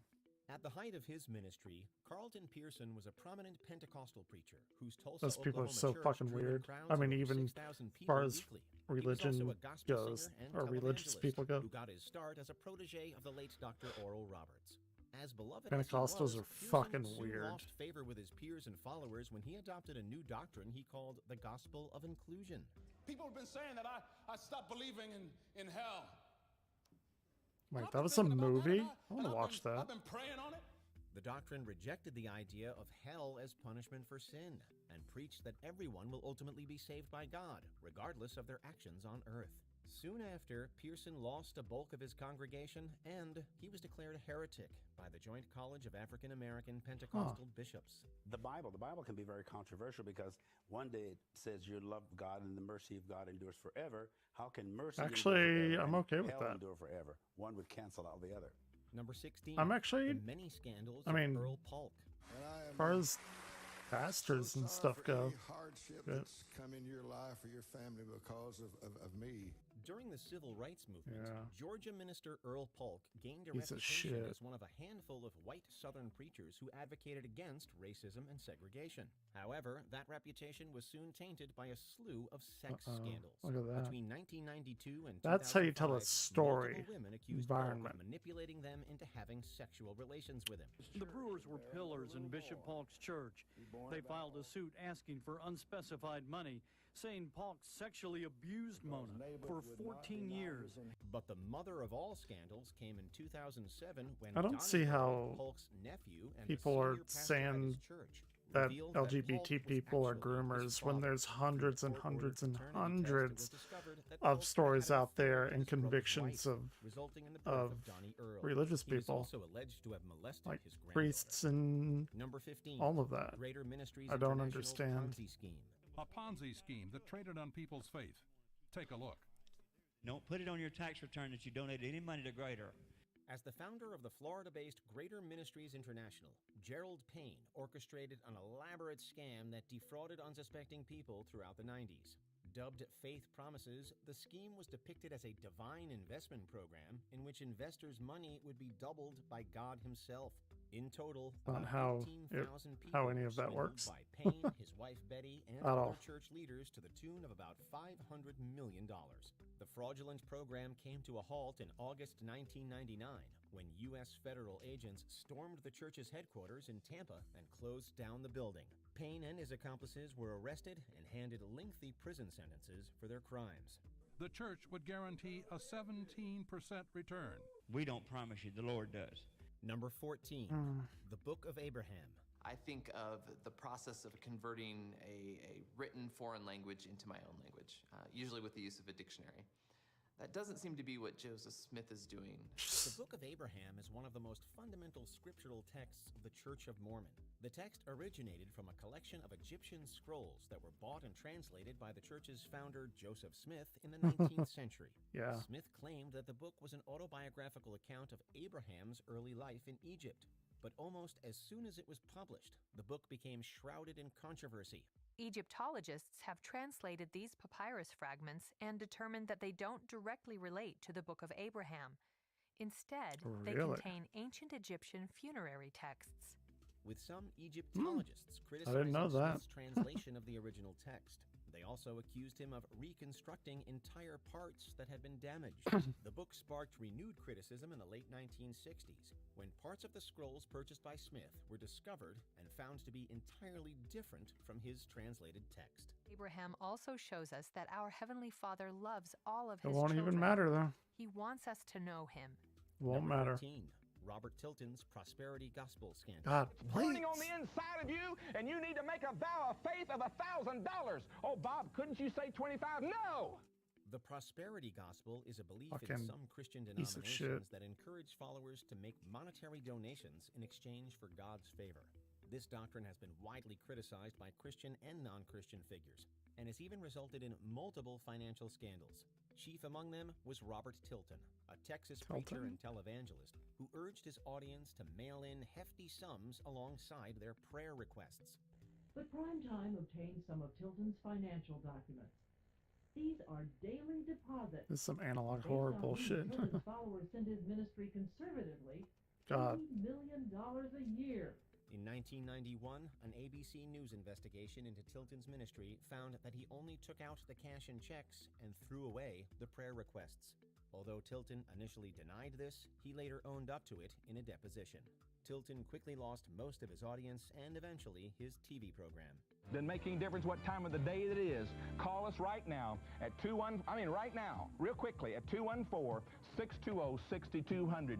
Number 12. Gosh. The Magdalene Laundries. Last year, the United Nations Committee Against Torture issued a scathing report calling for compensation for the victims of abuse and punishment for the perpetrators. In 2014, English actress Judi Dench received an Oscar nomination for her performance in Philomena. The film, based on true events, followed a single mother who was sent to work in a church-owned institution and forced to give her child up for adoption. Run by the Catholic Church, the real-life institutions, known as Magdalene Laundries, took in unwed mothers and other women thought to be morally wayward. Those so-called offenses could include having a child out of wedlock. And many young women consigned to the laundries were actually victims of abuse at home. They were then subjected to, in some cases, years of abuse and unpaid labor, practices which were supported by the state and church. In 2013, the government of Ireland offered a formal apology and set up a compensatory fund for victims of the laundries. Catholic representatives, however, this is way too much text. The church's part in it. The women say the labor was relentless, injuries common. Very heavy work. If you weren't doing the sheets quick enough, they'd come over and hit you a box into the side of the face. Number 11, the Banco Ambrosiano scandal. Head of Italy's largest private bank. $1 billion in bad debts. Connected to the mafia, the Freemasons, and the heart of the Catholic Church. In the early 80s, a scandal broke involving the Catholic-owned Vatican Bank and another Italian bank called Banco Ambrosiano. In 1981, the chairman of Banco Ambrosiano, Roberto Calvi, was sentenced to 4 years in prison for illegal transactions he had carried out through the institution. While he was out on bail, the bank collapsed after it was discovered that it had accrued debts of over $1 billion. Calvi fled the country to England, only to be found dead, hanging from the Blackfriars Bridge in London. Calvi wasn't just connected to the Vatican. He also had links with the mafia and Italian Freemasons. He had lots to hide and a lot of secrets to tell. Being the main shareholder Don't want to of be Banco him. Ambrosiano, the Vatican Bank was implicated in the scandal, as it was alleged to be the medium through which a lot of money was siphoned out of the bank. Number 10, What is in Jim here? and Tammy Faye Baker's controversies. Yeah. If every person watching could double their pledge right now, that way we can save the Word of God. Jim and Tammy Faye Baker were a husband and wife evangelical team that gained popularity in the mid-70s with their television program, The PTL Club. The Bakers enjoyed great How do we success get down? with the show, at one point raking in revenues of around $120 million annually. This all came crumbling down after it was revealed that $287,000 in hush money was paid to Jessica Hahn, a church secretary who accused Baker of assaulting her years ago. Things took a turn for the worse when Jim was charged with defrauding his members of millions of dollars for memberships at Heritage USA, their religious theme park. Really? He was sentenced to 45 years in prison, of which he served only 5. I did not handle my course. checkbook. I did not handle even my own finances. Of I was course. busy doing these things, and I neglected that. Number 9, Mother Teresa's motivations and charity scandal. This profane marriage between tawdry media hype and medieval superstition Oh, that's gave Christopher birth to an Hitchens. icon which few have since had the poor taste to question. To many people around the world, Mother Teresa remains an unwavering figure of selflessness and compassion. Nope. This is understandable, as the Albanian Indian nun founded the Missionaries of Charity, which for many years has provided hospice services and assistance programs for the poor and sick. But even before her death in 1997, Teresa was criticized for her motives and the quality of medical care provided. By these canonical keywords, we are taught that we may recognize saints. Yet Mother Teresa regards herself as mandated by heaven, which is hardly modest. We missed you, Critics Christopher cited the missionaries' Hitchens. practice of Damn it. secretly converting dying patients to Christianity, regardless of their religious affiliations. She was also called out for reusing syringes and lacking proper medication, even though awful. her charity was pulling in millions of dollars in donations every year. Regardless of these denunciations, Mother Teresa was canonized by the Vatican in 2016. More than 100,000 worshippers packed disgusting. into a sunny St. Peter's Square for the canonization of Mother Teresa. Number 8. Gilbert Dea abduction and trafficking scandal. Mary Dea at the time claiming the husband Gilbert Dea had powers to deliver miracles. The husband had run a church ministry in Nairobi where women unable to bear children were prayed for and in the process allegedly delivered. After leaving his home country of Kenya in the mid-1990s, this evangelist founded the Gilbert Dea Ministries in the United I didn't Kingdom. hear this. Dea and his wife Mary I'm claimed unfamiliar to be able with to this. grant infertile women miracle babies after praying for them. These women were made to travel to Kenya where the birthing process would take place. It was, however, discovered that these miracle babies were actually stolen from maternity hospitals in Nairobi and presented to unsuspecting women. That Mary is was arrested in fucked Nairobi up. in 2004 and later sentenced to That is prison so for fucked stealing up. 2 babies. Dea was apprehended in the UK, and after a lengthy court battle, he was extradited to Kenya, where he is currently up against child trafficking charges. With Mary Dea behind bars, her husband was fighting extradition orders filed before a Nairobi court. A court in London ruled that Dea could not get a fair trial in Kenya. Number 7. Matsitsa Bapé scandal. But in some ultra-Orthodox communities, religious leaders known as moyals also engage in something controversial during the bris. The practice of male circumcision is an ancient rite in Jewish faith, dating Shit, back I to the died? religion's Really? foundation. Really? In certain Okay. Orthodox communities, after taking off the foreskin, the moil or Clearly circumciser off my game. sucks off the blood with his mouth before bandaging the area. People should just kind of be aware that there's, health issues that are involved, and you should really kind of check to make sure that the person who's doing it is healthy. This procedure, known as Matsitsa Bapé, came under fire after a number of New York infants were diagnosed with herpes. The disease was thought to be Shit. transmitted to the children by the moil, reportedly leading to the deaths of 2 babies over an 11-year period. Wow. In I response, didn't know the New herpes York could City kill. Health Department passed a regulation mandating that all parents be informed of the risks and sign a consent form before proceeding with the ritual. Were you shocked when Rabbi Fisher told you that? Shocked is an understatement. It's unbelievable that this goes on. Number 6. Creflo Dollar, Gulfstream jet, and domestic violence scandals. In which way is this jet important for your ministry? Well, in order for me to do what I've been called to do, the airlines, they don't... Yeah, all these people Known need for his jets. extravagant suits, luxury cars, and lavish homes, Creflo Dollar really goes out of his way to embody his last name. The Atlanta-based televangelist has caused quite a stir for his acceptance and preaching of the prosperity gospel. The outreach ministry of World Changers Church is not what draws the criticism. It is Creflo Dollar's beliefs about prosperity. In 2015, Dollar was heavily criticized for soliciting donations Ah, to you buy little a bitch. luxury Uh-oh. $60 million That's Gulfstream not good. private jet. According to him, the plane was necessary to spread the gospel worldwide.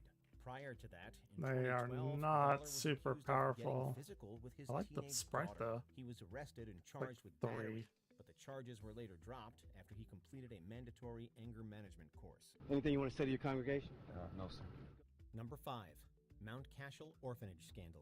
For more than 4 decades, physical and sexual abuse at Newfoundland's Mount Cashel Orphanage was suppressed by a code of silence. The Mount Cashel Orphanage was a facility in St. John's, Newfoundland, Canada that housed boys from the 1950s until it was shut down in 1990.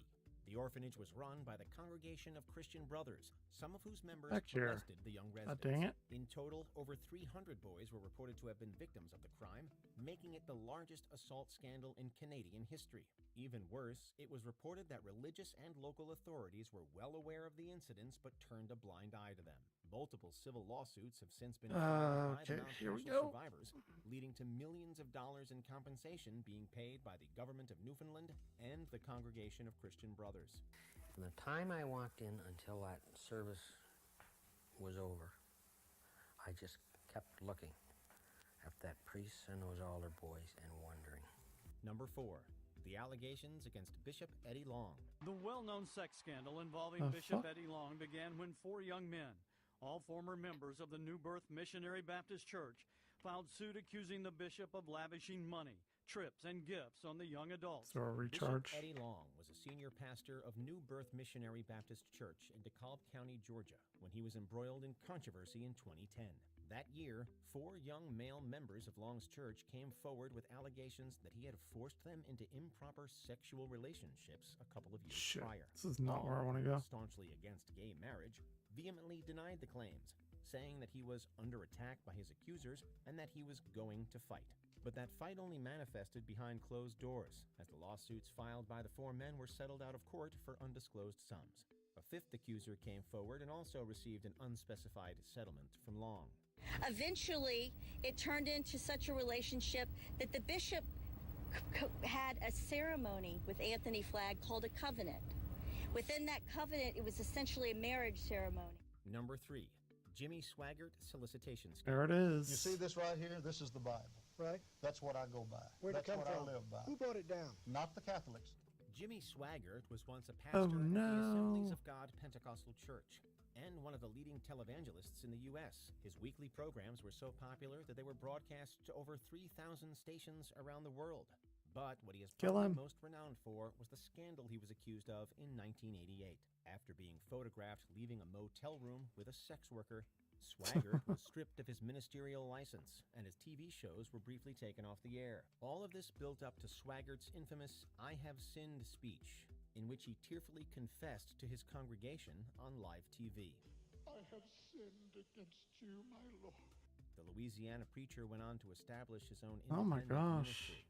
Number 2, Vatican leaks scandal. Was a cloak and dagger operation with meetings between Nutzi and the butler in public squares, conversations only by public Thing's telephones. weird In here. 2012, a series of confidential Catholic Church documents were released to the public in what became known as the Vatican leaks scandal. It all That's began with the weird. I publication of a couldn't letter written by the move. then Secretary of the Vatican Finance and Management Committee alleging That's very misappropriation of strange. funds within the committee. That, they believe, proves he is the source of a flood of leaks to Italian newspapers that have embarrassed the Pope and exposed a poisonous atmosphere behind the ancient walls of the Vatican. Things worsened when Italian journalist Gianluigi Nuzzi released a book containing more confidential letters from Pope Benedict XVI's desk. These letters exposed alleged financial corruption and abuse of power within the Vatican. The final nail in the coffin was an internal investigation that revealed the blackmail of gay clergymen by church outsiders. Pope Benedict ultimately resigned from his position in 2013, the first papal resignation in 700 years. But the Vatican's police eventually figured out the butler did it. He was charged with stealing documents and sentenced to 18 months in Vatican custody. Before we continue, be sure to subscribe to our channel and ring the bell to get notified about our latest videos. You have the option to be notified for occasional videos or all of them. If you're on your phone, make sure you go into settings and switch on your notifications. Come on. Please don't screw up again. Number 1, the Catholic Archdiocese of Boston spotlight scandal. We thought, okay, we've heard there may be 6 or 7, and then suddenly we thought, Like, why maybe is a she dozen, doing and that? then we seem to have I just 20. don't And by the time we were get confident it. of publishing our first story about the scale of the problem, we said there were at least 70. We now know there were hundreds in the Boston Archdiocese alone. In the early 2000s, the Boston Globe published a series of articles that revealed accusations of assault by multiple individuals I don't against Catholic priests in get the what they're Archdiocese of Boston. doing here. These articles, which initially focused on cases within the Boston area, soon gave way to a global investigation into the conduct of Like, the I priests just, and the leaders that, of the church. that does not make any sense. One I of the don't, traditions of any reporting team is to confront that person whose name is going to be on the front page with allegations of wrongdoing before it's in the paper. In total, more than 1,000 cases were uncovered, with some dating back several decades. Major criticism was directed at the church leaders who covered up these cases by transferring accused priests to other parishes. The exceptional investigation by the Boston Globe team was dramatized in the 2015 it's like I get hit and she gets stuck. We're not going away. We're going to tell this story. We're going to tell it right. We just need a little more time. That's all we're asking for. Okay. Why bother asking? I do not understand what this glitch is.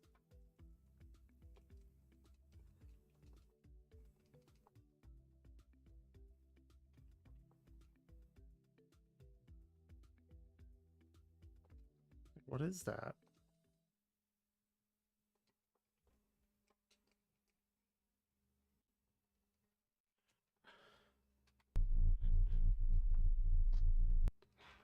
Why is... I don't get it.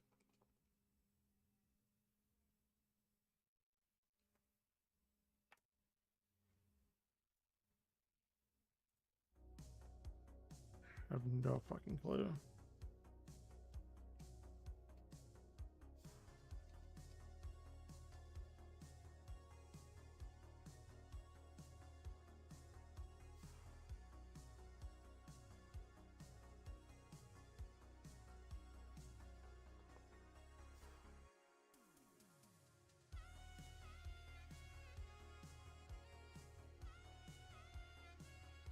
Weird.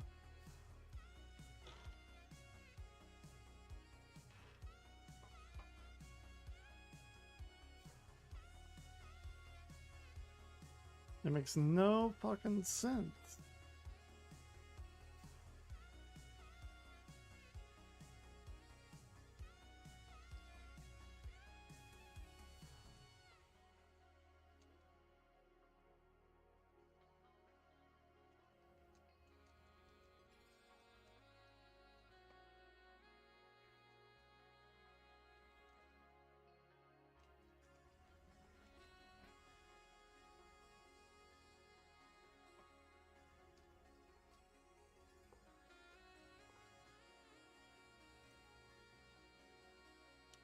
Okay, I may know what to do.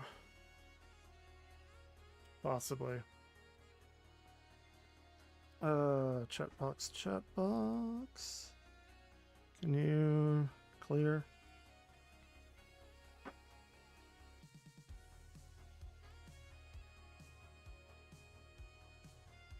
There we go.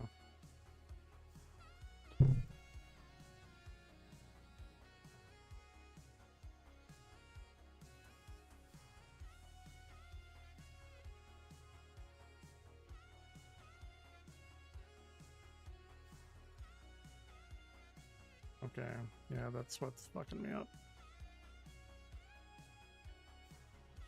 I think it's doable.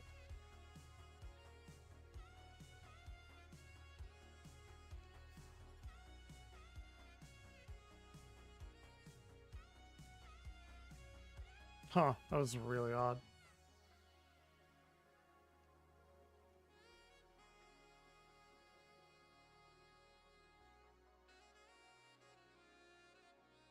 Ooh.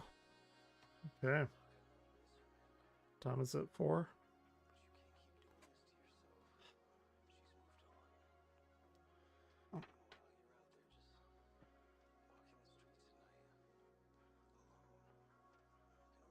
Well, that's Metroid Fusion. I didn't notice anything different with that hack, like at all. I'm sure there were a bunch of things. I couldn't find them though.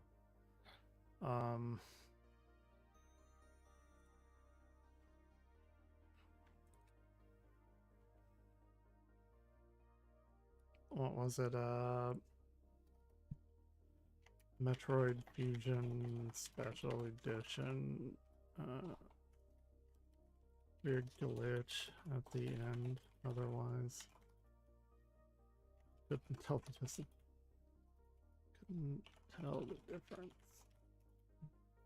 Okay, that's weird.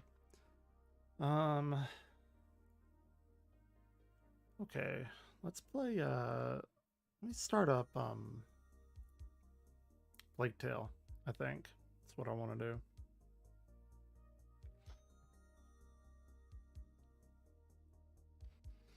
Oh, I do have some frames that I dropped. Holy shit, did not know that. Cool. 0.5%. It's not that many. I've only been streaming for 7 hours. Yeah, let's do that. Change my name.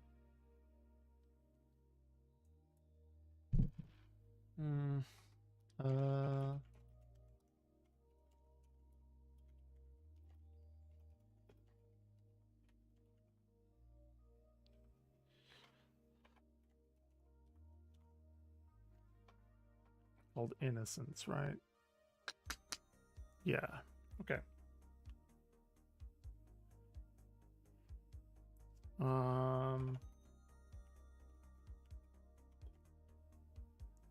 Pigtail Innocence. Shit, I don't know. It's good enough.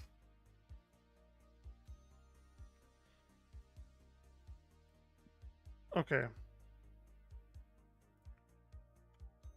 Pull that up. Hopefully this will be fine. I'll stop that. Let's change the title. A Plague Tale. Innocence. All right, so what we got?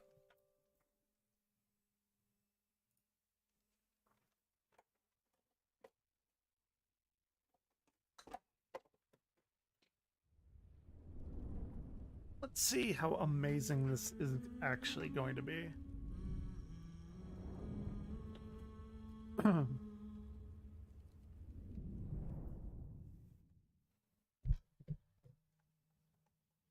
Quixel Mega Scans.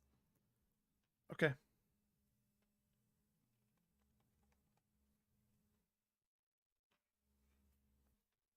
All right, we got auto save and everything.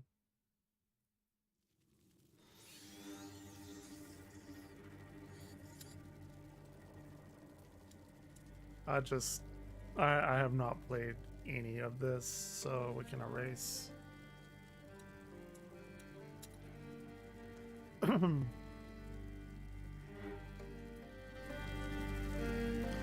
Okay.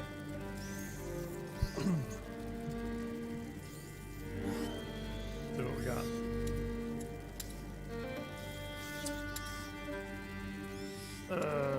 I got headphones. Sure.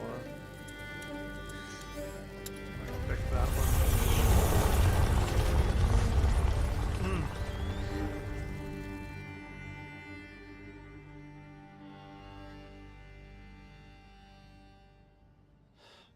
Number 1, the Darun Legacy. What you got?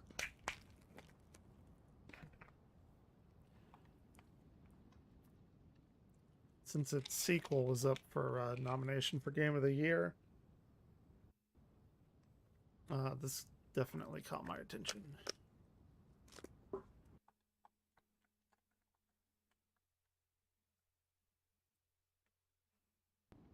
I guess. Come on. There we go. Kingdom of France. Francia. You are dawdling, Amicia. How will you be able to follow the lords at hunt? Is that your only ambition for me? Ugh. To follow. I will beat them, and I will watch them eat my dust as I forge ahead. Okay. But for that, I shall need a good horse. Overconfident. You've been going on about this walk for ages. Why here? The tree. Which tree? The apple tree, father. Oh, it's not inverted. Don't know how you animals live with that.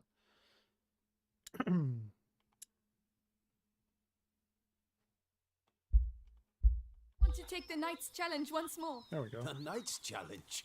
But you're not 10 years old anymore, you know. Oh, please, father. I've trained hard for this. All right, let's go. Look at Leon. The Guian beast is in a hurry to fight it out. Your beast thinks with its stomach, He's as a good usual. boy. Well, there's something you both have in common. That's harsh. Go on, boy. You'll find the prey. I believe in you. Don't get your hopes up. Let's keep going.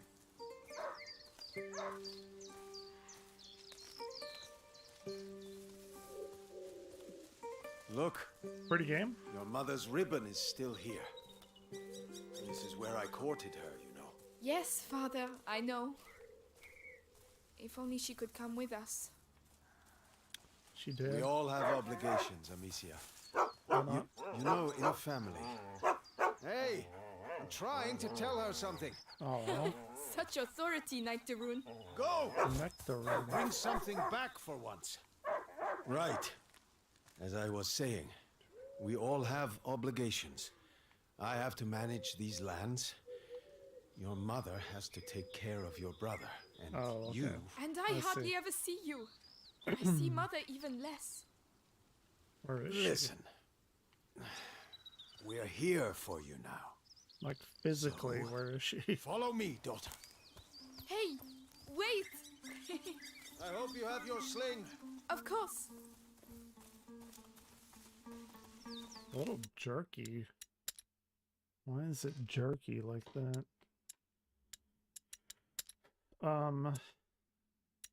V-Sync's on. Graphics. I don't know, high. Come on, then.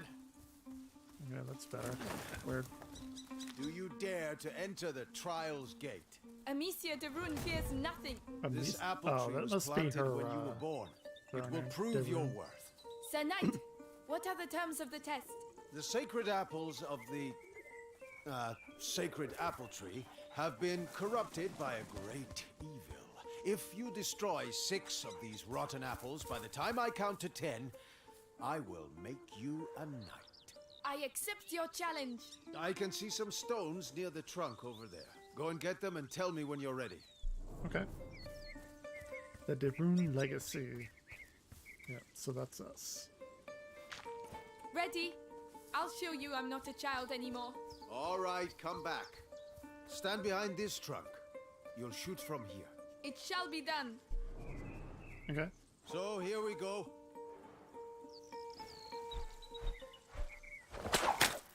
One, 2, 3, 4, 5. Come on, Amicia. 6, 7, 8. And this is how Amicia becomes a true knight. 9. There. Well, well. Got them all. I must say I'm impressed. But your sling is frightfully noisy. It was a present. From you. Oh, yes. I'd quite forgotten. Goodness, what's up with him? Uh-oh. He Hopper's must have smelled the onto rabbit. something. Come on, quickly. You go ahead. I'll catch up with you. Hopper's onto something? Oh, right trigger, okay. Leo, wait for me. Hopper, come on!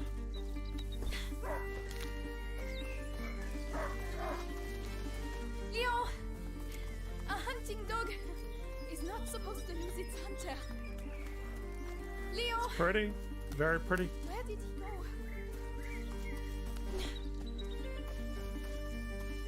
Ah, there you are. Okay. What did you smell? Oh gosh, a wild boar. What a good dog. Amicia, did he find something? A boar. Come and see. A wild boar. Some game. This will do nicely for a little feast. I could use my sling. Well, that might work. But you'll need to get closer. This grass will keep you hidden if you stay low. Okay. So we got some kind of horizon type of It's drinking. cover. Time to make my move. She doesn't interact with the grass. That's okay. Oh, she kind of does, I guess. It saw me. No! The way to sneak up. You have to hit the head.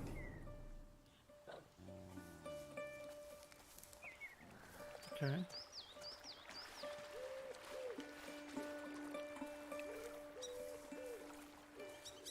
Careful. You have to aim for the head. I'm doing my best. I want that feast. I know. You can do it, my darling. There you are. Use the high grass. Stay low.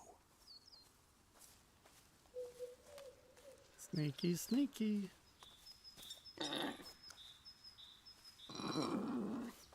Sneaky.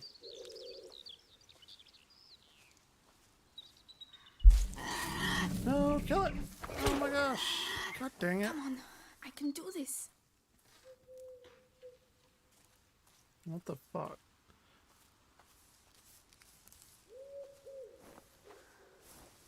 Did I get him?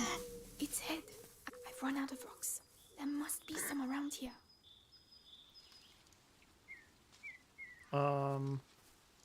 Rocks? Where are rocks? Anywhere? Don't they have to be like everywhere? It's a fucking rock. I mean, come on.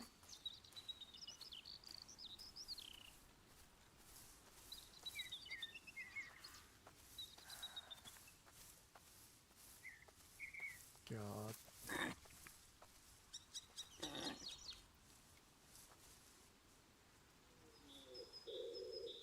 What the fuck are rocks?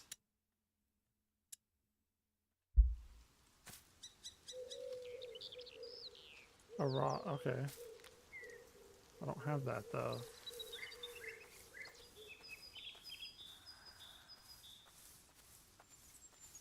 I'm clicking the right stick.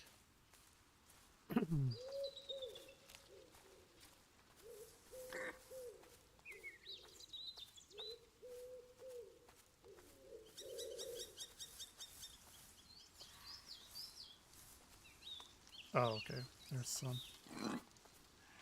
Stones. These are what I need. Okay.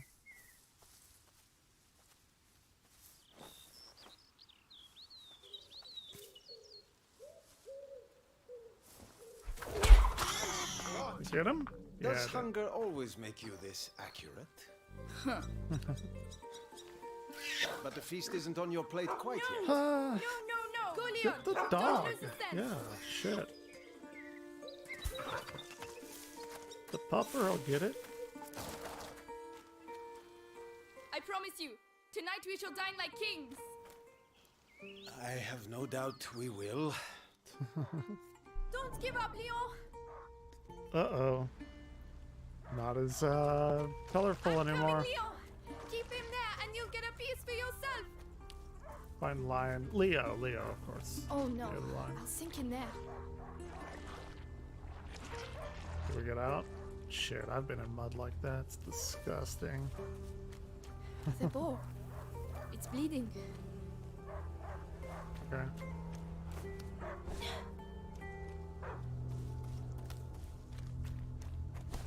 He stopped barking. He must have found it. That mud. That's some visceral mud.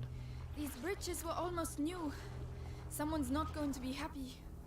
Yeah, that's probably not good.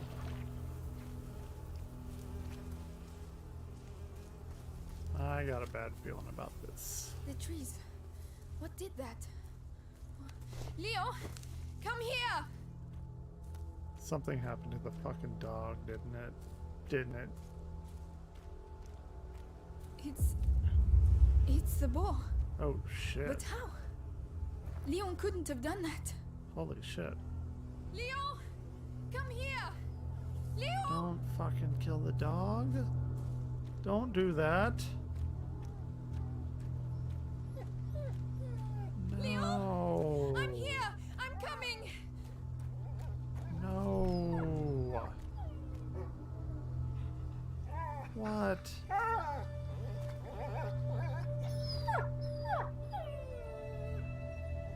My dog. No. Who did Kill this? the dog?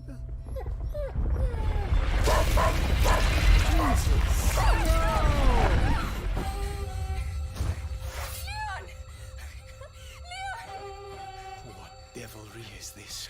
We must go. You Immediately. bitch. Fuck this game. I'm gonna turn it off. Shit.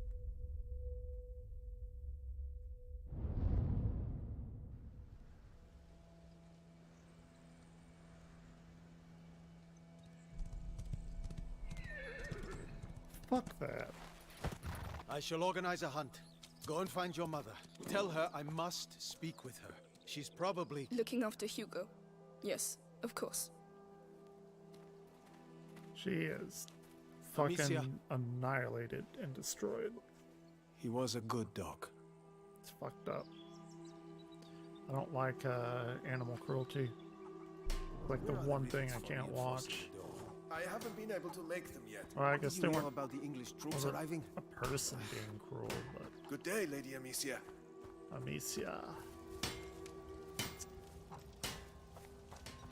Those new rivets will have to wait. By the way, any news about the town?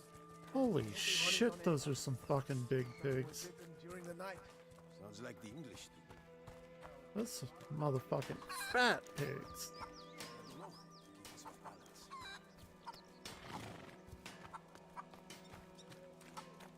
Oh, Lady Amicia, you're back. Theo, there's an emergency. Get the others and go and see my father as soon as you can, all right? All right. By the way, I've set up some targets for your sling behind the stables. Oh, thank you. Okay. Please tell me we get like a legit bow and arrow at some point. Slings are okay, I guess. The pots Theo told me about. I still have my sling. Yeah, I don't want to do anything with that though.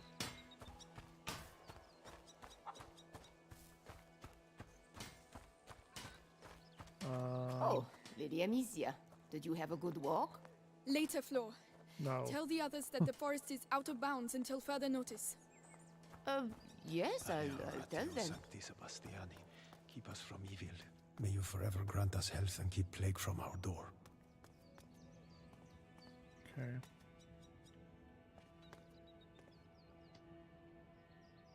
Take care of Leon, please. Aww. He deserves his place at your side, even if he was a bit naughty sometimes. God damn it. I cry too. Goodbye, Shit. my darling dog. I don't like it. Come on now. Okay. I hope Mother's not too busy. This sunshine won't last long. The rain has already ruined the harvest. Where is she? People are dying of hunger. We're lucky to be in this house. Gabrielle, My word. is Mother upstairs? Yes, You're right she about spent the that. night there. Okay. The little one had another one of his attacks. Uh-oh. She won't be in a good mood. What is attack? Epilepsy or something? Okay, I do like the coat of arms. Why have we moved away from that? It used to be everywhere in video, in computer games. People being bitten. Kids too, can you imagine? Each time it happens at night? Famine, war on our doorstep, and now vampires? We must have sinned something rotten to be It's punished like rats, right? Oh, Lady Amicia, hello. I didn't see you there. Yes, hello, milady. Hello. True story, rats did not spread the plague, at least not directly. It was the fleas on the rats that spread the plague. I wonder if they'll take that into account with this. It doesn't really matter. I guess the rats did spread it by carrying the fleas, but it didn't happen through rat bites anyway. The smell of your cooking warms the heart. Oh, it's nothing much, but I think you'll like it. I'm sure I will.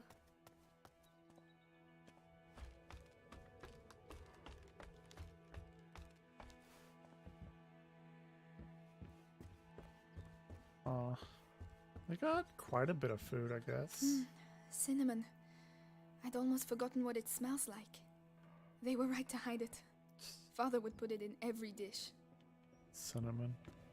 Wasn't that like a fucking really expensive spice? Like from the Middle East or something? Ugh. I thought they said the mom was upstairs. Is that not upstairs?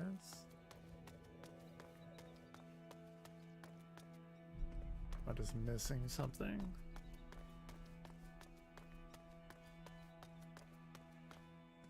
That's where I came in. Oh, okay. There we go. Yes, Lady Beatrice, leave it to me. Louise, have you been to see Mother? Indeed. Do you want to see her? It's It's important. Father's orders. Oh, in that case, I have to finish your room. By the way, I've left a little something for you on your bed. Come and see if you like. Thank you. Where? What is this? The placemat that Mother made for me when I was a little girl. Okay. I've been looking for it every... what is this? Spices. Hand-woven dollies are often decorated with lace and are used primarily to protect tables from hot dishes.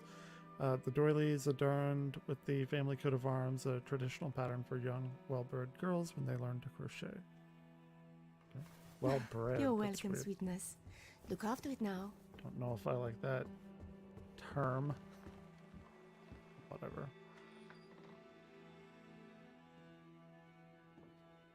Well-bred.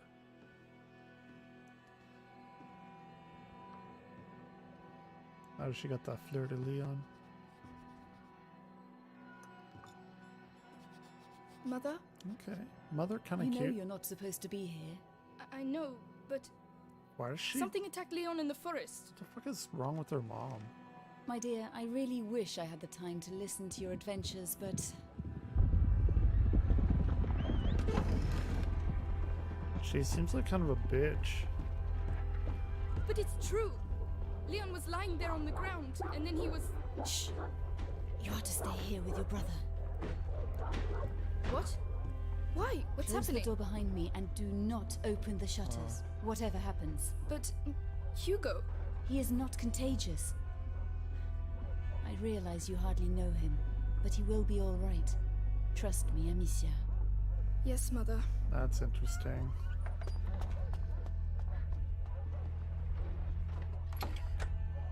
Okay.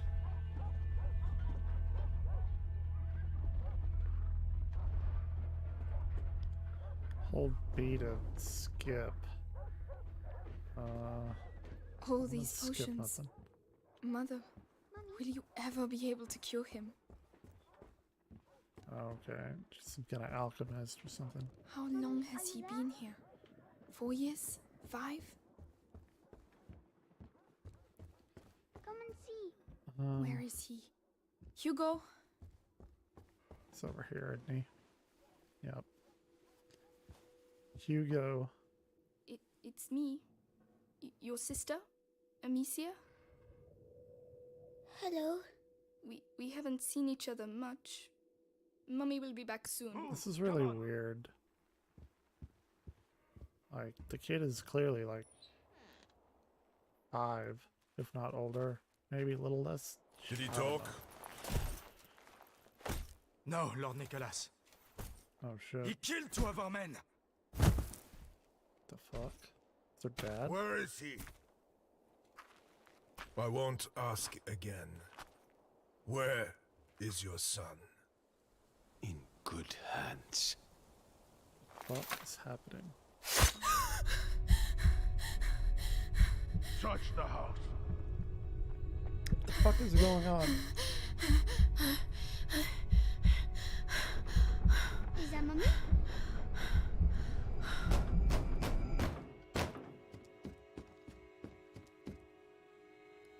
What is happening?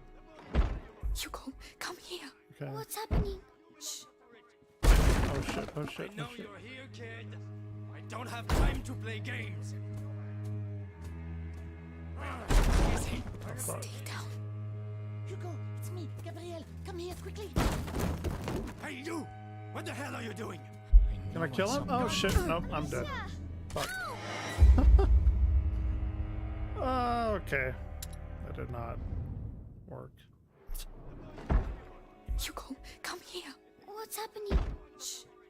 I know you're here, kid. I don't have to. Over there. What's that? Hugo, it's me, Gabrielle. Come here quickly. Somebody here. Jeez, what the fuck am I doing? Holy shit.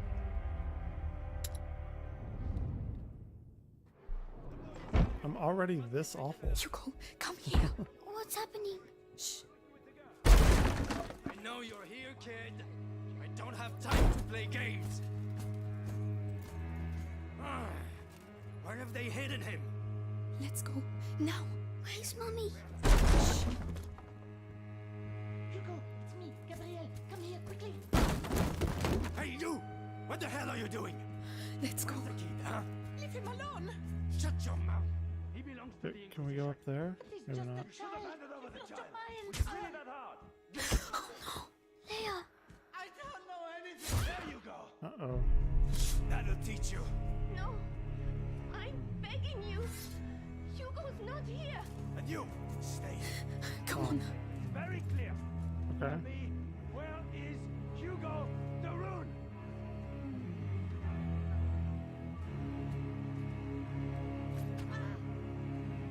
Get the fuck out of here. Amicia. What's going on? Mother. I have to find Mother. She'll know. Is he some kind of prince or something? Not Oh sure. my God. Louise. Think it's funny making me run like that? Amicia. What? Oh, they're killing the... God damn. Chill the fuck out. We need to move. Don't look. We serve a higher power. All right. Let's check you're not hiding anything. No. No. No, Amicia. We have to keep going. I have no idea. I only do the laundry. This is your last chance. Tell us what you know about your mistress's research. Even if I know I wouldn't say anything. Lady Beatrice is a good soul. Right, there are still rooms to be searched. Finish it. Uh-oh. They're gonna see me, aren't they? I have to do some quick goat thinking here.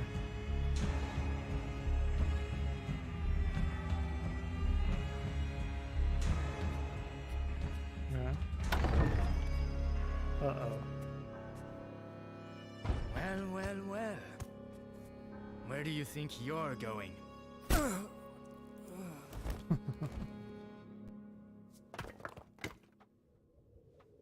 My children.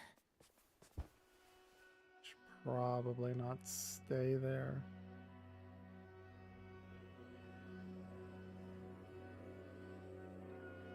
I can't get a good read on her mom. What is happening? We will be all right. Do you hear me? Come on.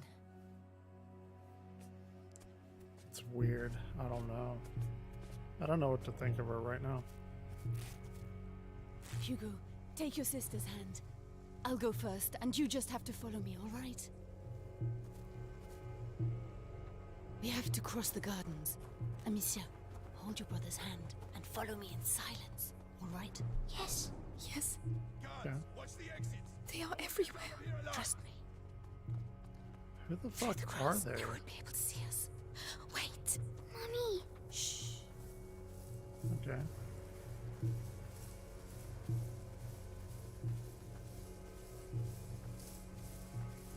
Hey, I've got another one. Who is he? Uh-oh. The gardener. Knows the family well. Says he watched the kids grow up. Yes, the little one loves flowers. I used to take him some. Flowers? You can do better than This that. reminds me of Take him. Zelda sneaking into the castle. You know, I've worked here all my life. They're like family to me. It's like father to me. Nothing out of me. Go to hell. Oh yeah? You first. I do like her outfit though. Like Have a little blue and think. teal. I'll come back later. And you, don't die without talking to me first. Bastards. You'll be alright. Cowards. Oh, We have to get through. breaking my Amicia, help him. I'll carry you. All right. All right. We could have avoided all this. But Go Robert on. the Rune doesn't like the Inquisition. Right. Be careful getting down. Yes. Go So on. like, what was wrong with Tell us him? It's just a boy and a bunch of peasants. How long can it take?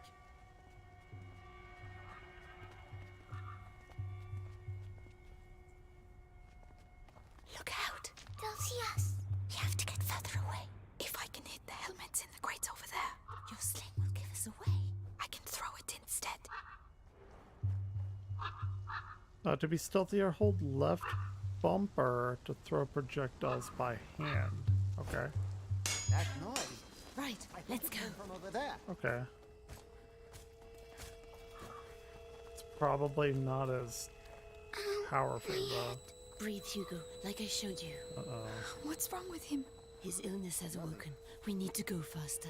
Calm down. Probably not good. He's hiding, but Lord Nicholas is tracking him down. He's the Grand Inquisitor's right hand. The guard has never had a better captain. Did you hear that? Let's go. I'm going to see. Come back alive. We need you here. Okay.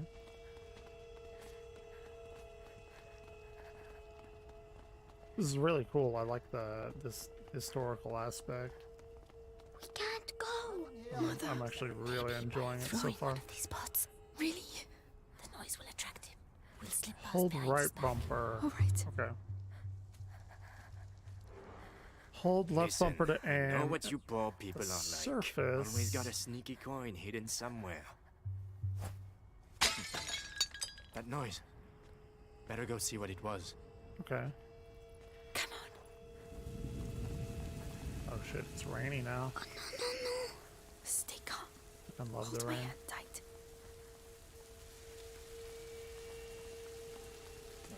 Nothing to report. It's locked from the other side.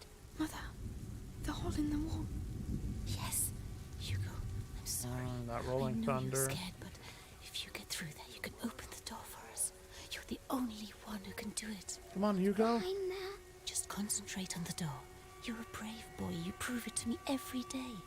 Amicia is going to let go of your hand. Then you can quickly go through. All right? All right. Be Go, strong. Hugo.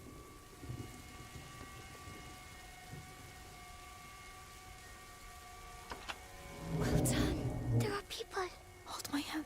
Come on. You can come here. Yes. Okay. Wait. Oh shit. Screaming for mercy won't make you run faster, my lad. Uh-oh.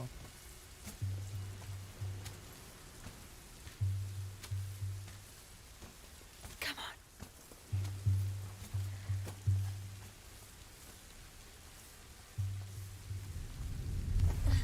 Follow me. Okay.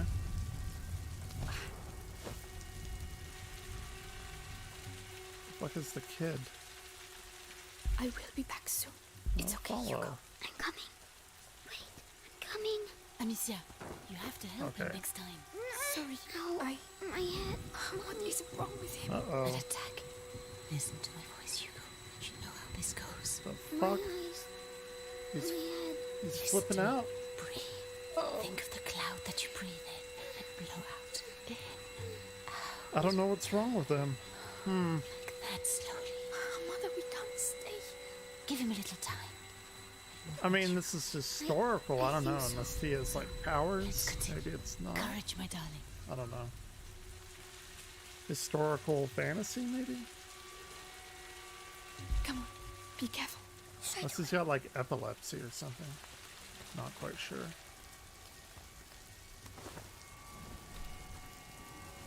Okay. Stay calm. No. You can come here. All right. There we go. There you go. Thank you.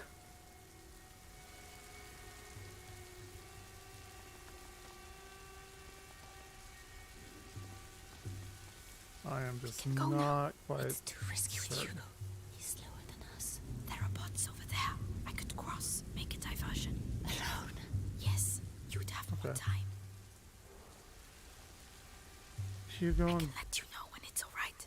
Be very careful. Beatrice. Okay. This is like Zelda.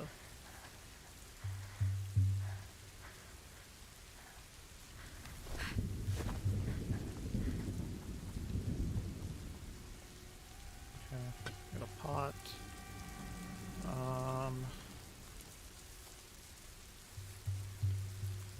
Let's see. What do I do? Aim well. Mother and Hugo need time to get through. What was that noise? I need to call them now. Psst, come here. Okay. Definitely got some eco vibes to it. which I would love to play. Again, that and Shadow Colossus. Those are so good. Actually, well, I've never beaten Eco. The garden gate. We should be able to get out of here. There's one guard left. The scarecrow. I used to practice firing at it. But he will come this way? Yes, but we can wait until he goes away again. Alright. Leave this to me.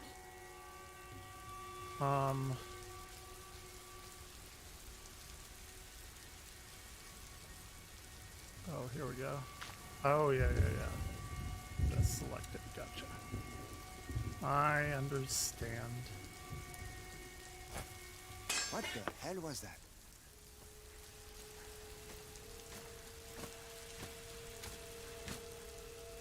Okay. So he goes away. Go away. Get out of here. Now. That's good.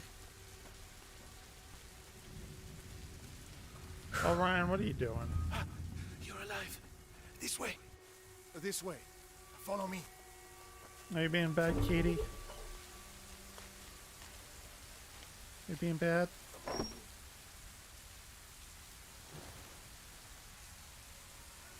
My darling. Go and hide quickly now. You being bad, Katie?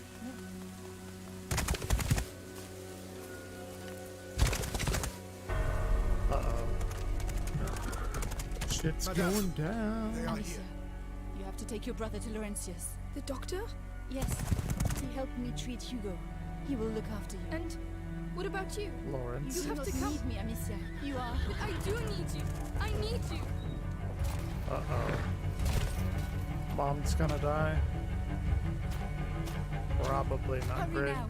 Follow the river. It will lead you to Laurentius. Mother, no! Shit.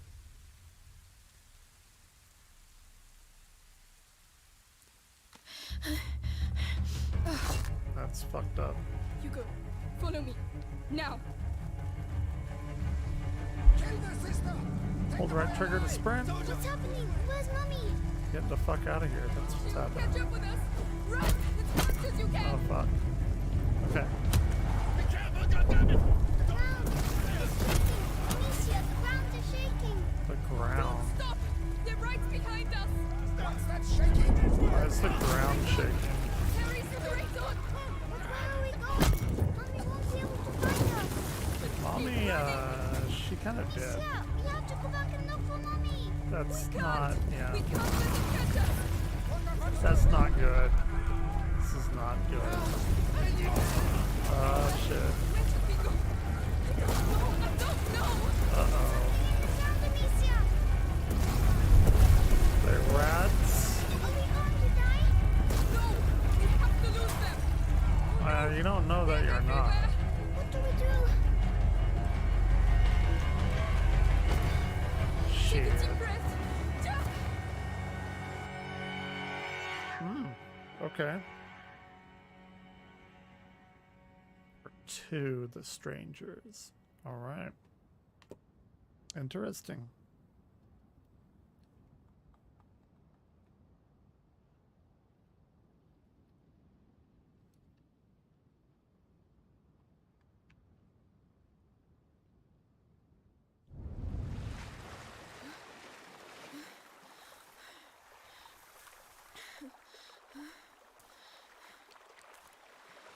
The village must be further on.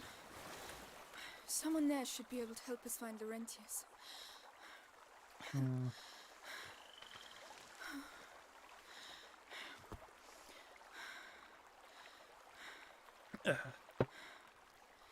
Hugo.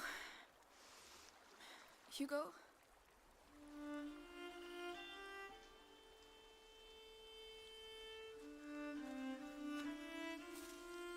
Mommy won't be happy when she finds out I fell in the water.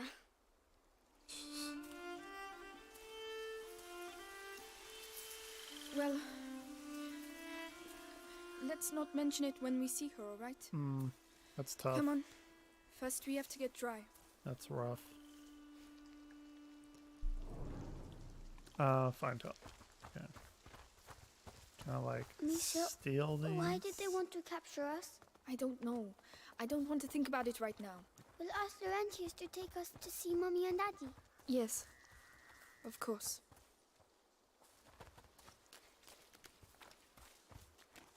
Okay. Where is everyone? Oh, apples.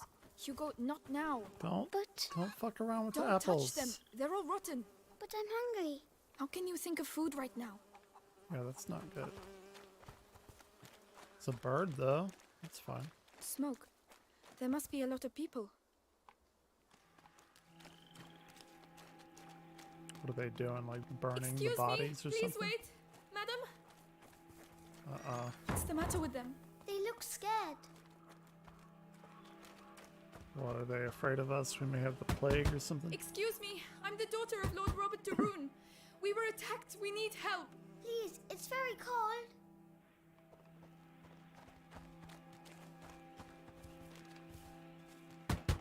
Anybody there? I'm with my little brother. The de Rune estate was attacked. I'm begging you, please help Can you us. open the door? We're wet and hungry. What on earth is going on? Shit. Yeah, look, like everything is rotten. Fish, apples. I think there was a pumpkin back there. I don't believe it. They're hiding. Yeah. We've waited too long. I told you we need to leave. And go where? Someone's there. We'll come back later when things are better. You'll be dead before things get better here. What is the That's X? Don't want to talk about it anymore. Oh, look. Someone's drawn something on the doors. Come back here. That means there are sick people in these houses. Don't touch anything. Oh, they're not allowed to go outside. It's more serious than that. It means that we could catch their illness, so stop running around. All right. Sorry. It's just a little kid. I mean, I know stakes are pretty high. The village is contaminated. That's why everyone's hiding. I called that. I can smell something cooking. Is it fair? It doesn't sound like a fair. It's probably a human burning. Good lord. Yeah. Oh my gosh, I'm gonna get banned from YouTube. Oof. That is not. You! I'm begging you! Go get help! Well, I'll be damned. Here's the rest of them. What? No! Fuck. Wait, we're just looking for someone. And you found him. It's your damn music what brought them out, huh? The music. Those dirty vermin that invaded our church. That filth would attack our children in their beds and gave them the black thing. But now you found Conrad Malfour. And I'm telling you, this is the last village you'll infect. What the fuck are they talking about? Come on. Uh-oh. Run, Hugo! Better run. Amicia? Just run! But why are they angry? Are they going to burn us too? Yeah, probably. Fuck. Yeah, don't. Yeah. People are fucking terrible. Hide, Amicia. Here, get inside, quickly! Okay. What do we got? Uh-oh. All's quiet. He's going to see us. Don't move. Have to wait until they show themselves. Eh? What's that?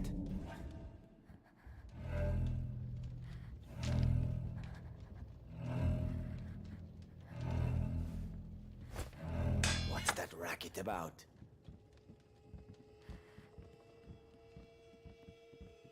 Shh, shh. That's it. Almost. Did not realize this would be a stealth game. Probably should have though. There you are. Oh shit. Not that way! Where are we going? Come on, just run as fast as you can! The fuck out of here. There! The wall! Uh-oh. They're coming! You better go. Quick. You better get up and over.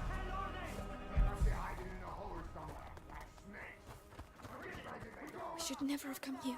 Why are they doing that? They think we have brought evil with us. We have to find a way out of here. Okay. Let's push it. All right. Right, stick to Orient. Wait, where are we going? Where are we trying to go? Over there.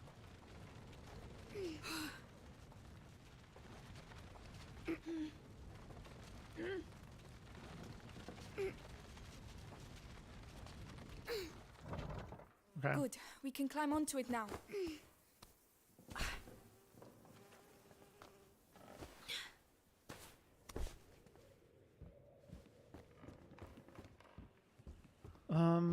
I have plenty of rocks. Or 6. I don't know if you'd call that plenty, but... And it's like up here, right? The chain doesn't look very strong. You break chains by shooting at the connecting ring with your sling. Right? Do you have a better idea? Oops. Let's push this. Right. Okay. This makes me kind of want to play God of War again. Climb up. I'll help you.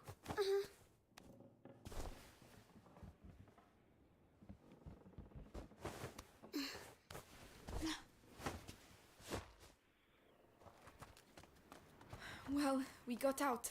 So we can leave now, right? If they don't find us again. But you have your sling. You can protect us. It's not that easy, Hugo.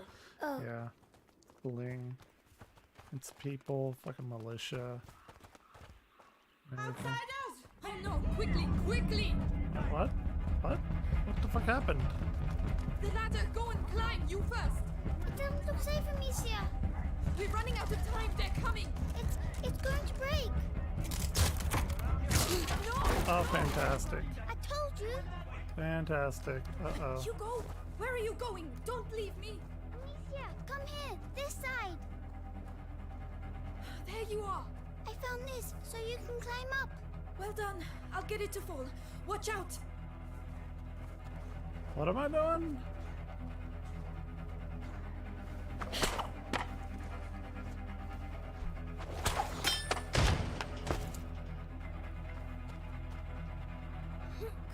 Come on. I don't know what the fuck I'm doing. Oh, okay. Well done. I see. I'm scared. Gotcha. I'm sorry about the ladder. It's my fault. You were right. We need to go home. We can't. Not Yeah. without Laurentius. That's all done and over. Okay. Where are Amicia, they? hide!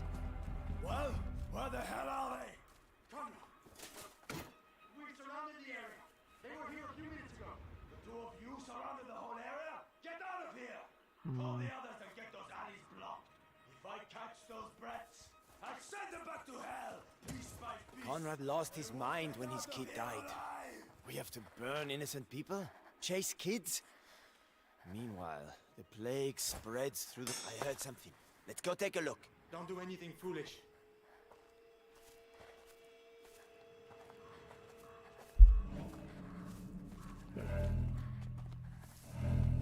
Kinda nearly saw me.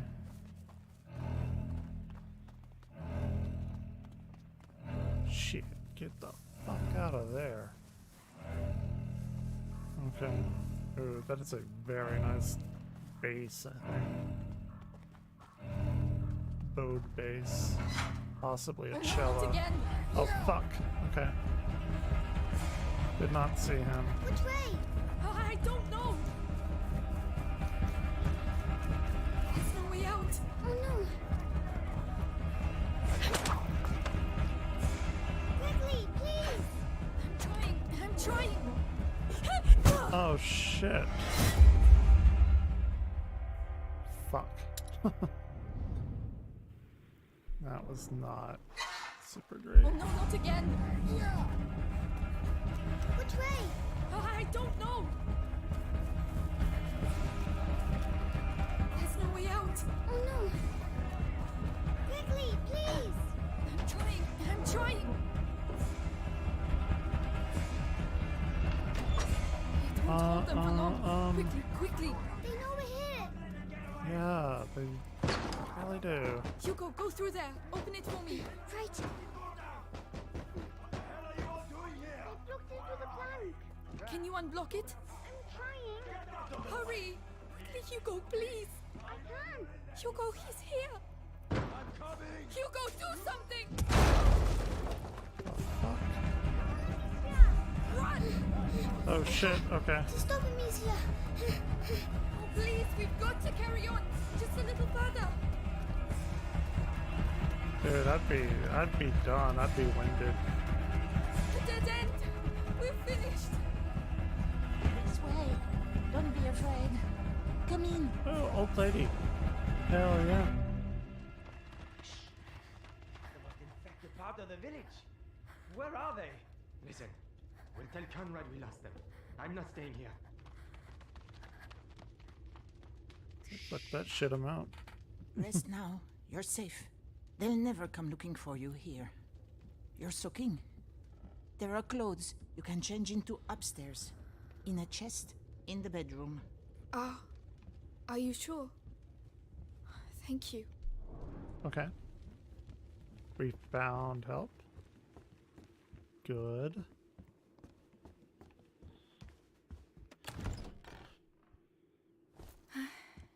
That's better. What about you? We have to go and find Mummy, Amicia. Not yet. She told us to find Laurentius. But that's silly. We're going to get caught. Hugo, we're going to do what she told us, and that's it. Hugo, wait. God damn it, kid.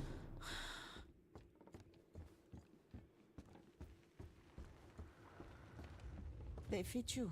Good. They belonged to my grandchildren. Oh. My name is Clairvy. I'm Amicia. Orion. And this is Hugo. Say thank you, Hugo. Thank you.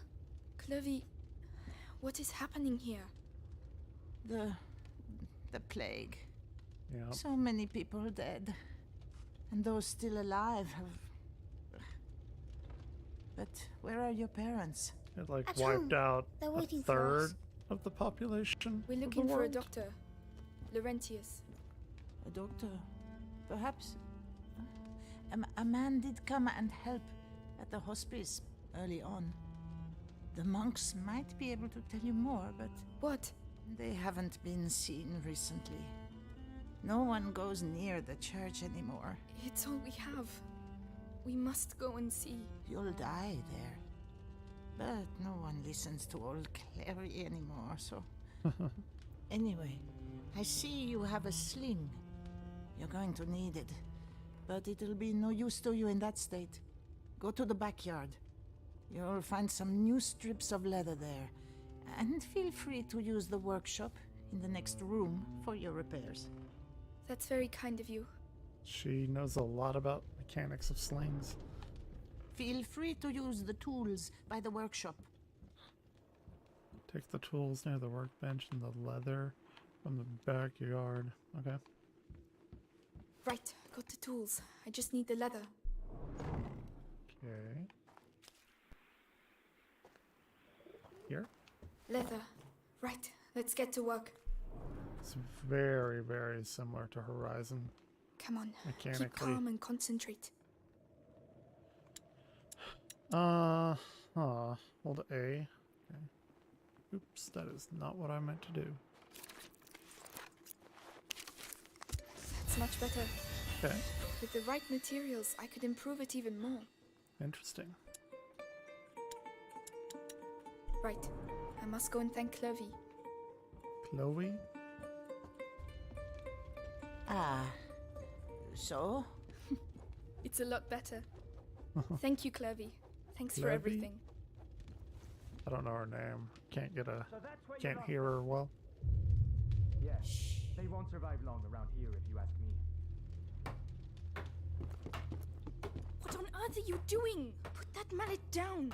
Are you stupid or what? I am not stupid. Don't shout. Children, that's enough noise. I want to see Mummy. Shut up.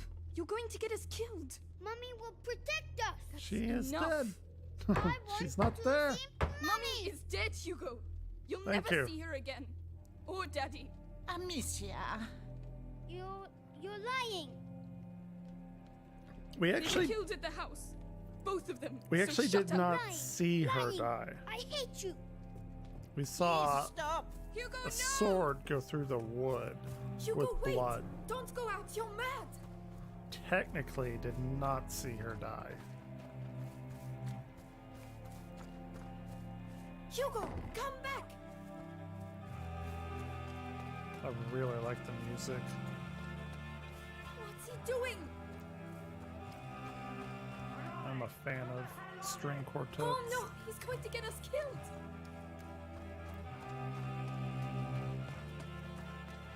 Hugo, please. I'm sorry. Damn it, Hugo. Wait. What the fuck are you doing? My God. Oh Lord. Hugo! Dude, I shouldn't come have shouted. on. Please listen to me. No, leave me alone. I'm sorry. Kid, like we're trying to help you. No, no, no! Monsters, leave him alone. So that's where you were. No, wait, we just want to leave. I didn't want to. Good. Hugo! Fucking I'm coming. Oh, please say he's alive. Please say he's alive. Hugo! I'm like pretty enthralled so far. Let go of me. Stop squirming. We're just waiting for your sister. Oh my God. Hugo! Finally! You're not gonna put me in the... I'm gonna start with you. Why'd you have to come here, please. huh? Is that Don't how you're make trying me. to kill me? There has to be a way to get that on there. Okay. You're a slippery one. But one hit's all it takes. Just one. Idiot. These are... There's no escape. Sooner or later. Yes. Okay. Oh, I got him. He's got those straps on his back. A bit rusty.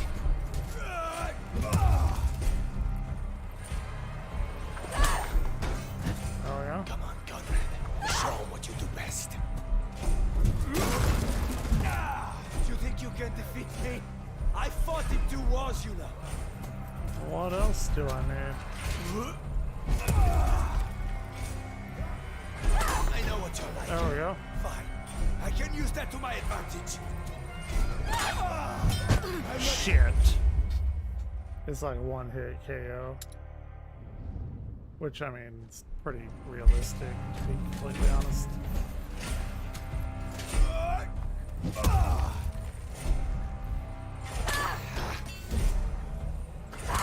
Shit. Just a bit rusty. There's no escape. Sooner or later.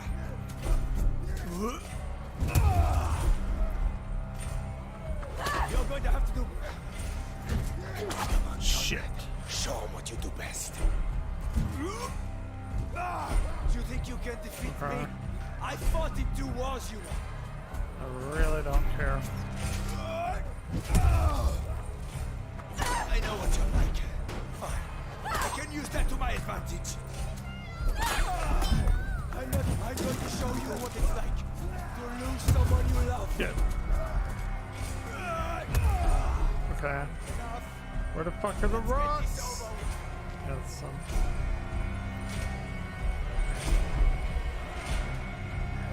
Is that how you're trying to kill me?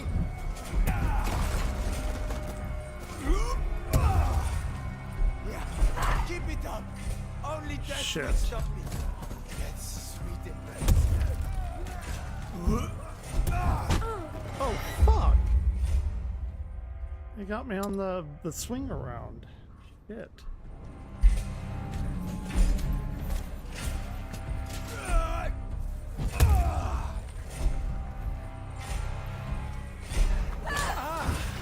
Quick. Please, no. I don't want. Let us go. Too late. That didn't work. Okay.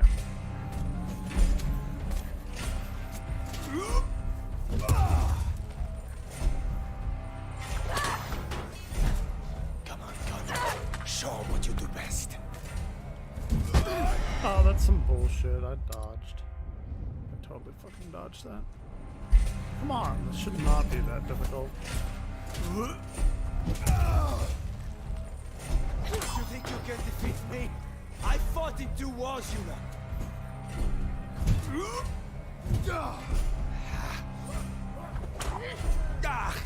Just a bit rusty. I know what you're like. Fine. I can use that to my advantage. I'm going to show you what it's like to lose someone you love. Idiot. Oh, come on. That's some bullshit. I totally dodged that. Stupid. Must be a way to get. There's no escape. Sooner or later. You think you can defeat me? I fought in 2 wars, you know.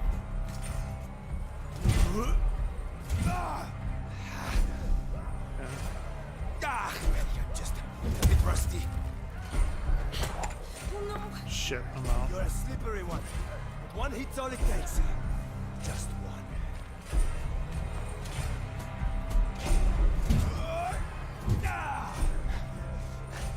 Come on, gun. Show what you do best. I know what you're like. Fine. I can use that to my advantage. You're going to have to do better than that. I'm going to show you what it's like to lose someone you love.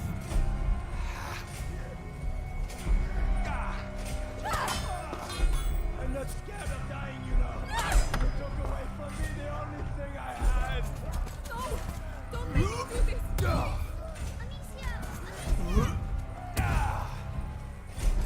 Idiot! This armor has stopped axes and swords. Fuck. One of us is going to die, and the winner will be cursed for all eternity. Yes. Yeah, fuck you, bitch. Piece of shit.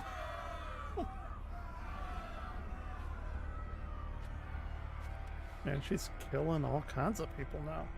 Fuck. Amicia. You killed him. Well, him or us. Shit, fuck him.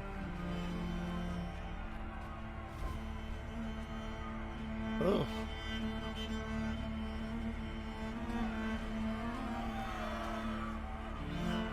Come on.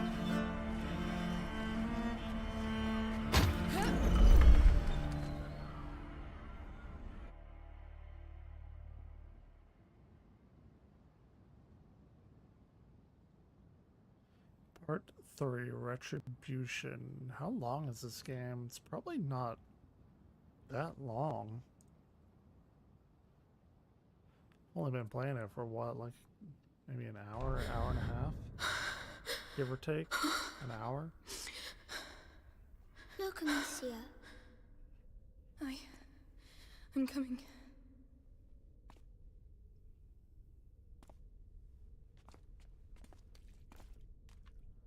I'm a sucker for this time period, though. Fucking love it. I mean, it's awful. Horrendous, even. Why are there candles? The candles are to show that you're thinking of someone. Oh, can I light one? If you want to. Don't burn yourself. Thank you.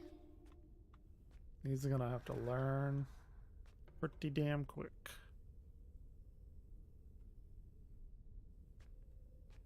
For Mommy and Daddy. Damn, she has a really Watch over fucking them. cool braid.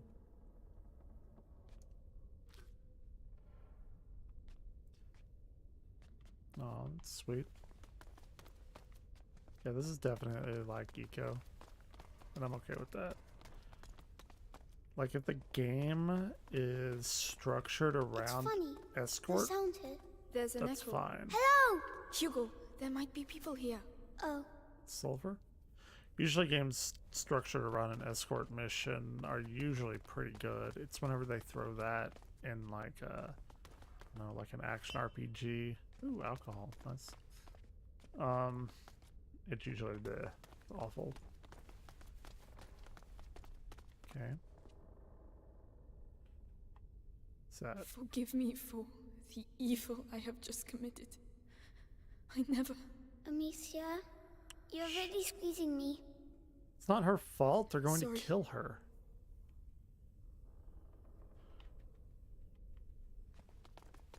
Like, come on. What's she supposed to do? Just die?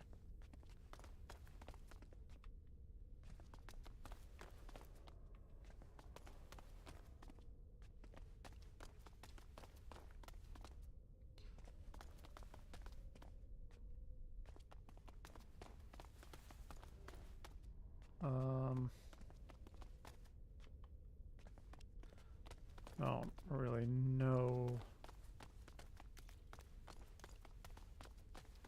what they expect me to do look. here. There's a broken window on the ladder. Could be our way out.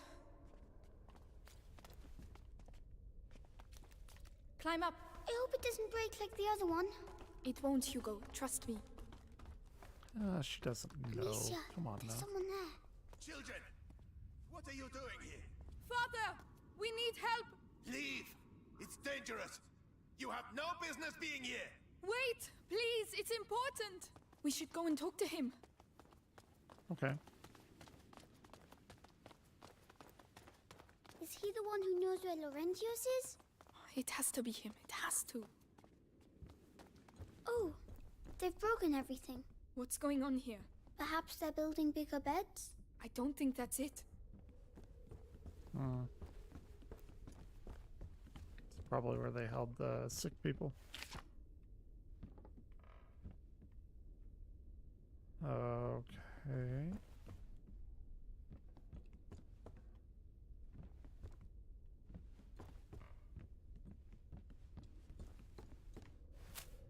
More sulfur.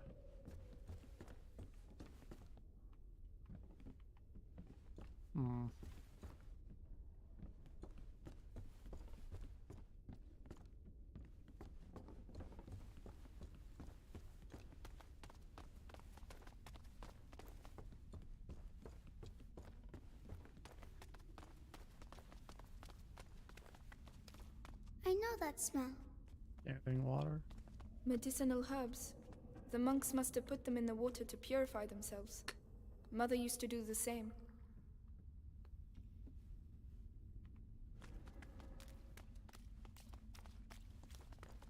Okay.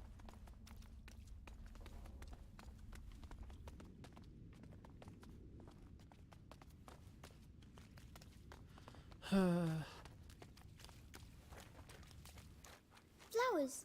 They're so pretty. They're carnations. We had some in my herbarium. But those ones are prettier. Hugo, we have to keep moving. Wait, come here. What? It will protect you, and it's pretty too. Oh. All right. Now we can go. Thank you, Hugo. You're welcome. Little boy. Very innocent. I have a feeling he's going to die at some point. They're gonna make you get real attached to him. Something awful is going to happen.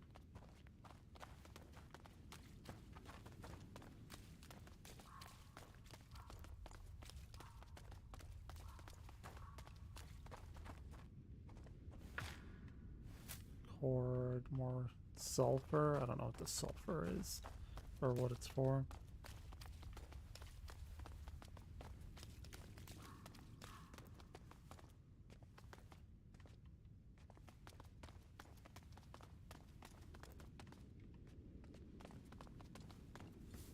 Is the monk.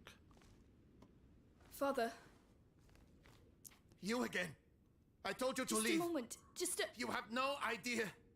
Leave while you still can! Please! Someone has to help us. Do it for him at least.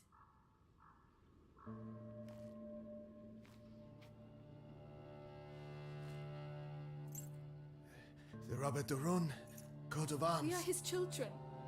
We are looking for Laurentius, the doctor. Do you know him? Yes, yes, I know him. And I know he used to look after your family. Oh. He spoke of you. I am Father Thomas. Your presence here is not a good sign. The Inquisition. They came and they killed everybody. I can imagine. But what is happening here is far worse. You must leave immediately, or you will die. So we're in Father, the Inquisition the villagers times? wanted What, to kill Spanish us. Inquisition? Oh, they're mad. They're mad. Oh, Laurentius. Laurentius. No, I cannot leave the church, but an exit. Through the crypt of the Three Saints. It may not be too late. I shall try to put you on the path to Laurentius's farm, but after that, may God watch over you. On your own. All seems calm for the moment. Okay. Come.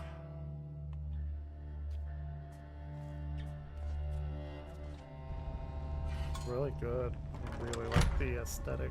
Above all, be sure to stay in the light. It's like very Father, dingy, but why are there crosses on the village doors? I don't know. Is it really the plague? It started with bites during the night. Then the sickness spread. Yeah. First in families, then to everyone. Fever, boils. People started dying. And when we finally found out where it came from, it was already too late. And where did it come from? We're nearly there. Brother Morel should be here. We are the last two remaining. Okay.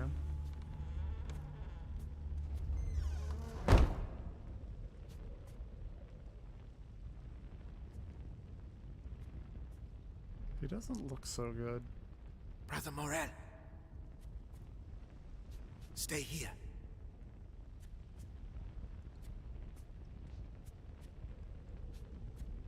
Brother Morel.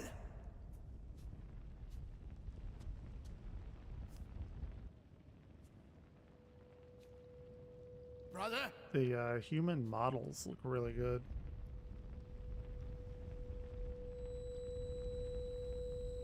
What is the matter? Father? Yeah, something not good is going to happen. Uh-oh.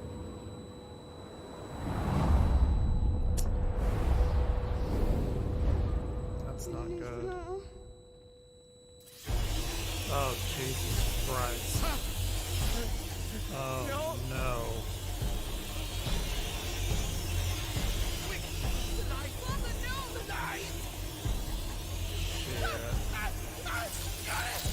Oh my God, he's getting fucked up.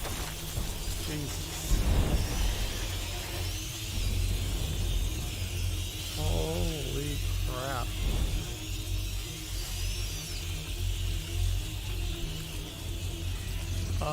Follow. Wait, what? Oh my God. Close to me. They ate him, Amicia. They ate him. Yeah, that's fucking awful. How can there be so many of them? Protect us. They're everywhere.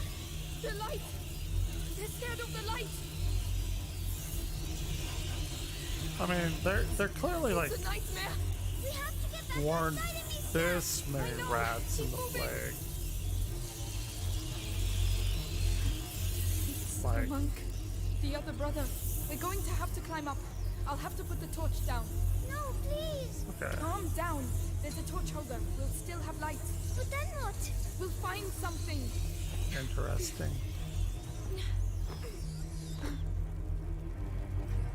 Oh, come on. You think those rats can't get through there?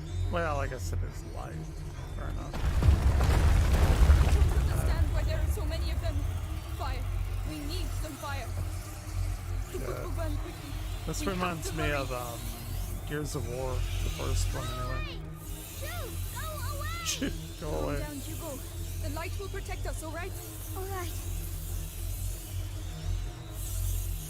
I think it's really cool. I like it. So that's their plague. Rats. The priest spoke of a way out through the crypt. Oh, I don't want to be in the dark anymore. The 3 statues! The crypt of the 3 saints!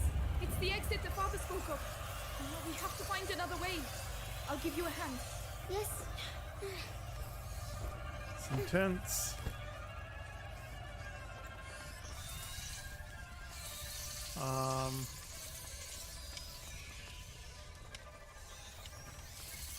What am I doing here? Up there, Amicia. I should be able to knock it down. Oh, I see, I see. They've eaten them all. Try not to look. We can't do anything for them now. Oh. It's horrible. I know. Come on. No shit, kid. It's horrible indeed. Awful.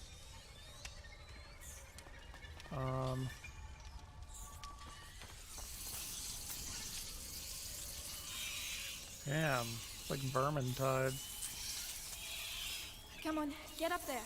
Shit, I need to do some of those dailies at some point.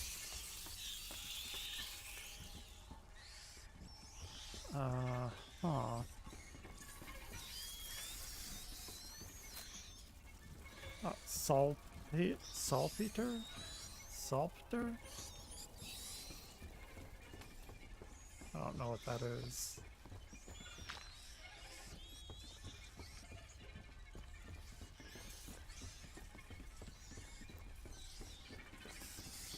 At least the rats aren't over here. Anyway. Okay.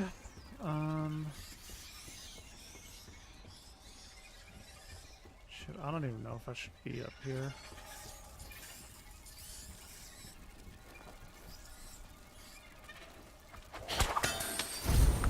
There we go. We'll pass at the same time.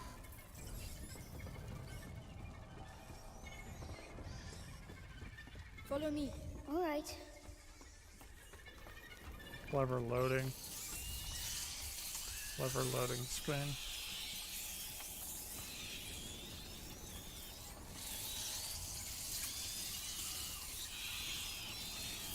There we go. They're making too much noise. Too much noise. Hugo, calm down. Yeah, you gotta shut the fuck up for a little while, kid. Not the time, nor the place. But we can make my sling better. Holds up to 12 materials of each type. I guess that one, right? This should make things a little easier. I don't really know what that's going to do for me.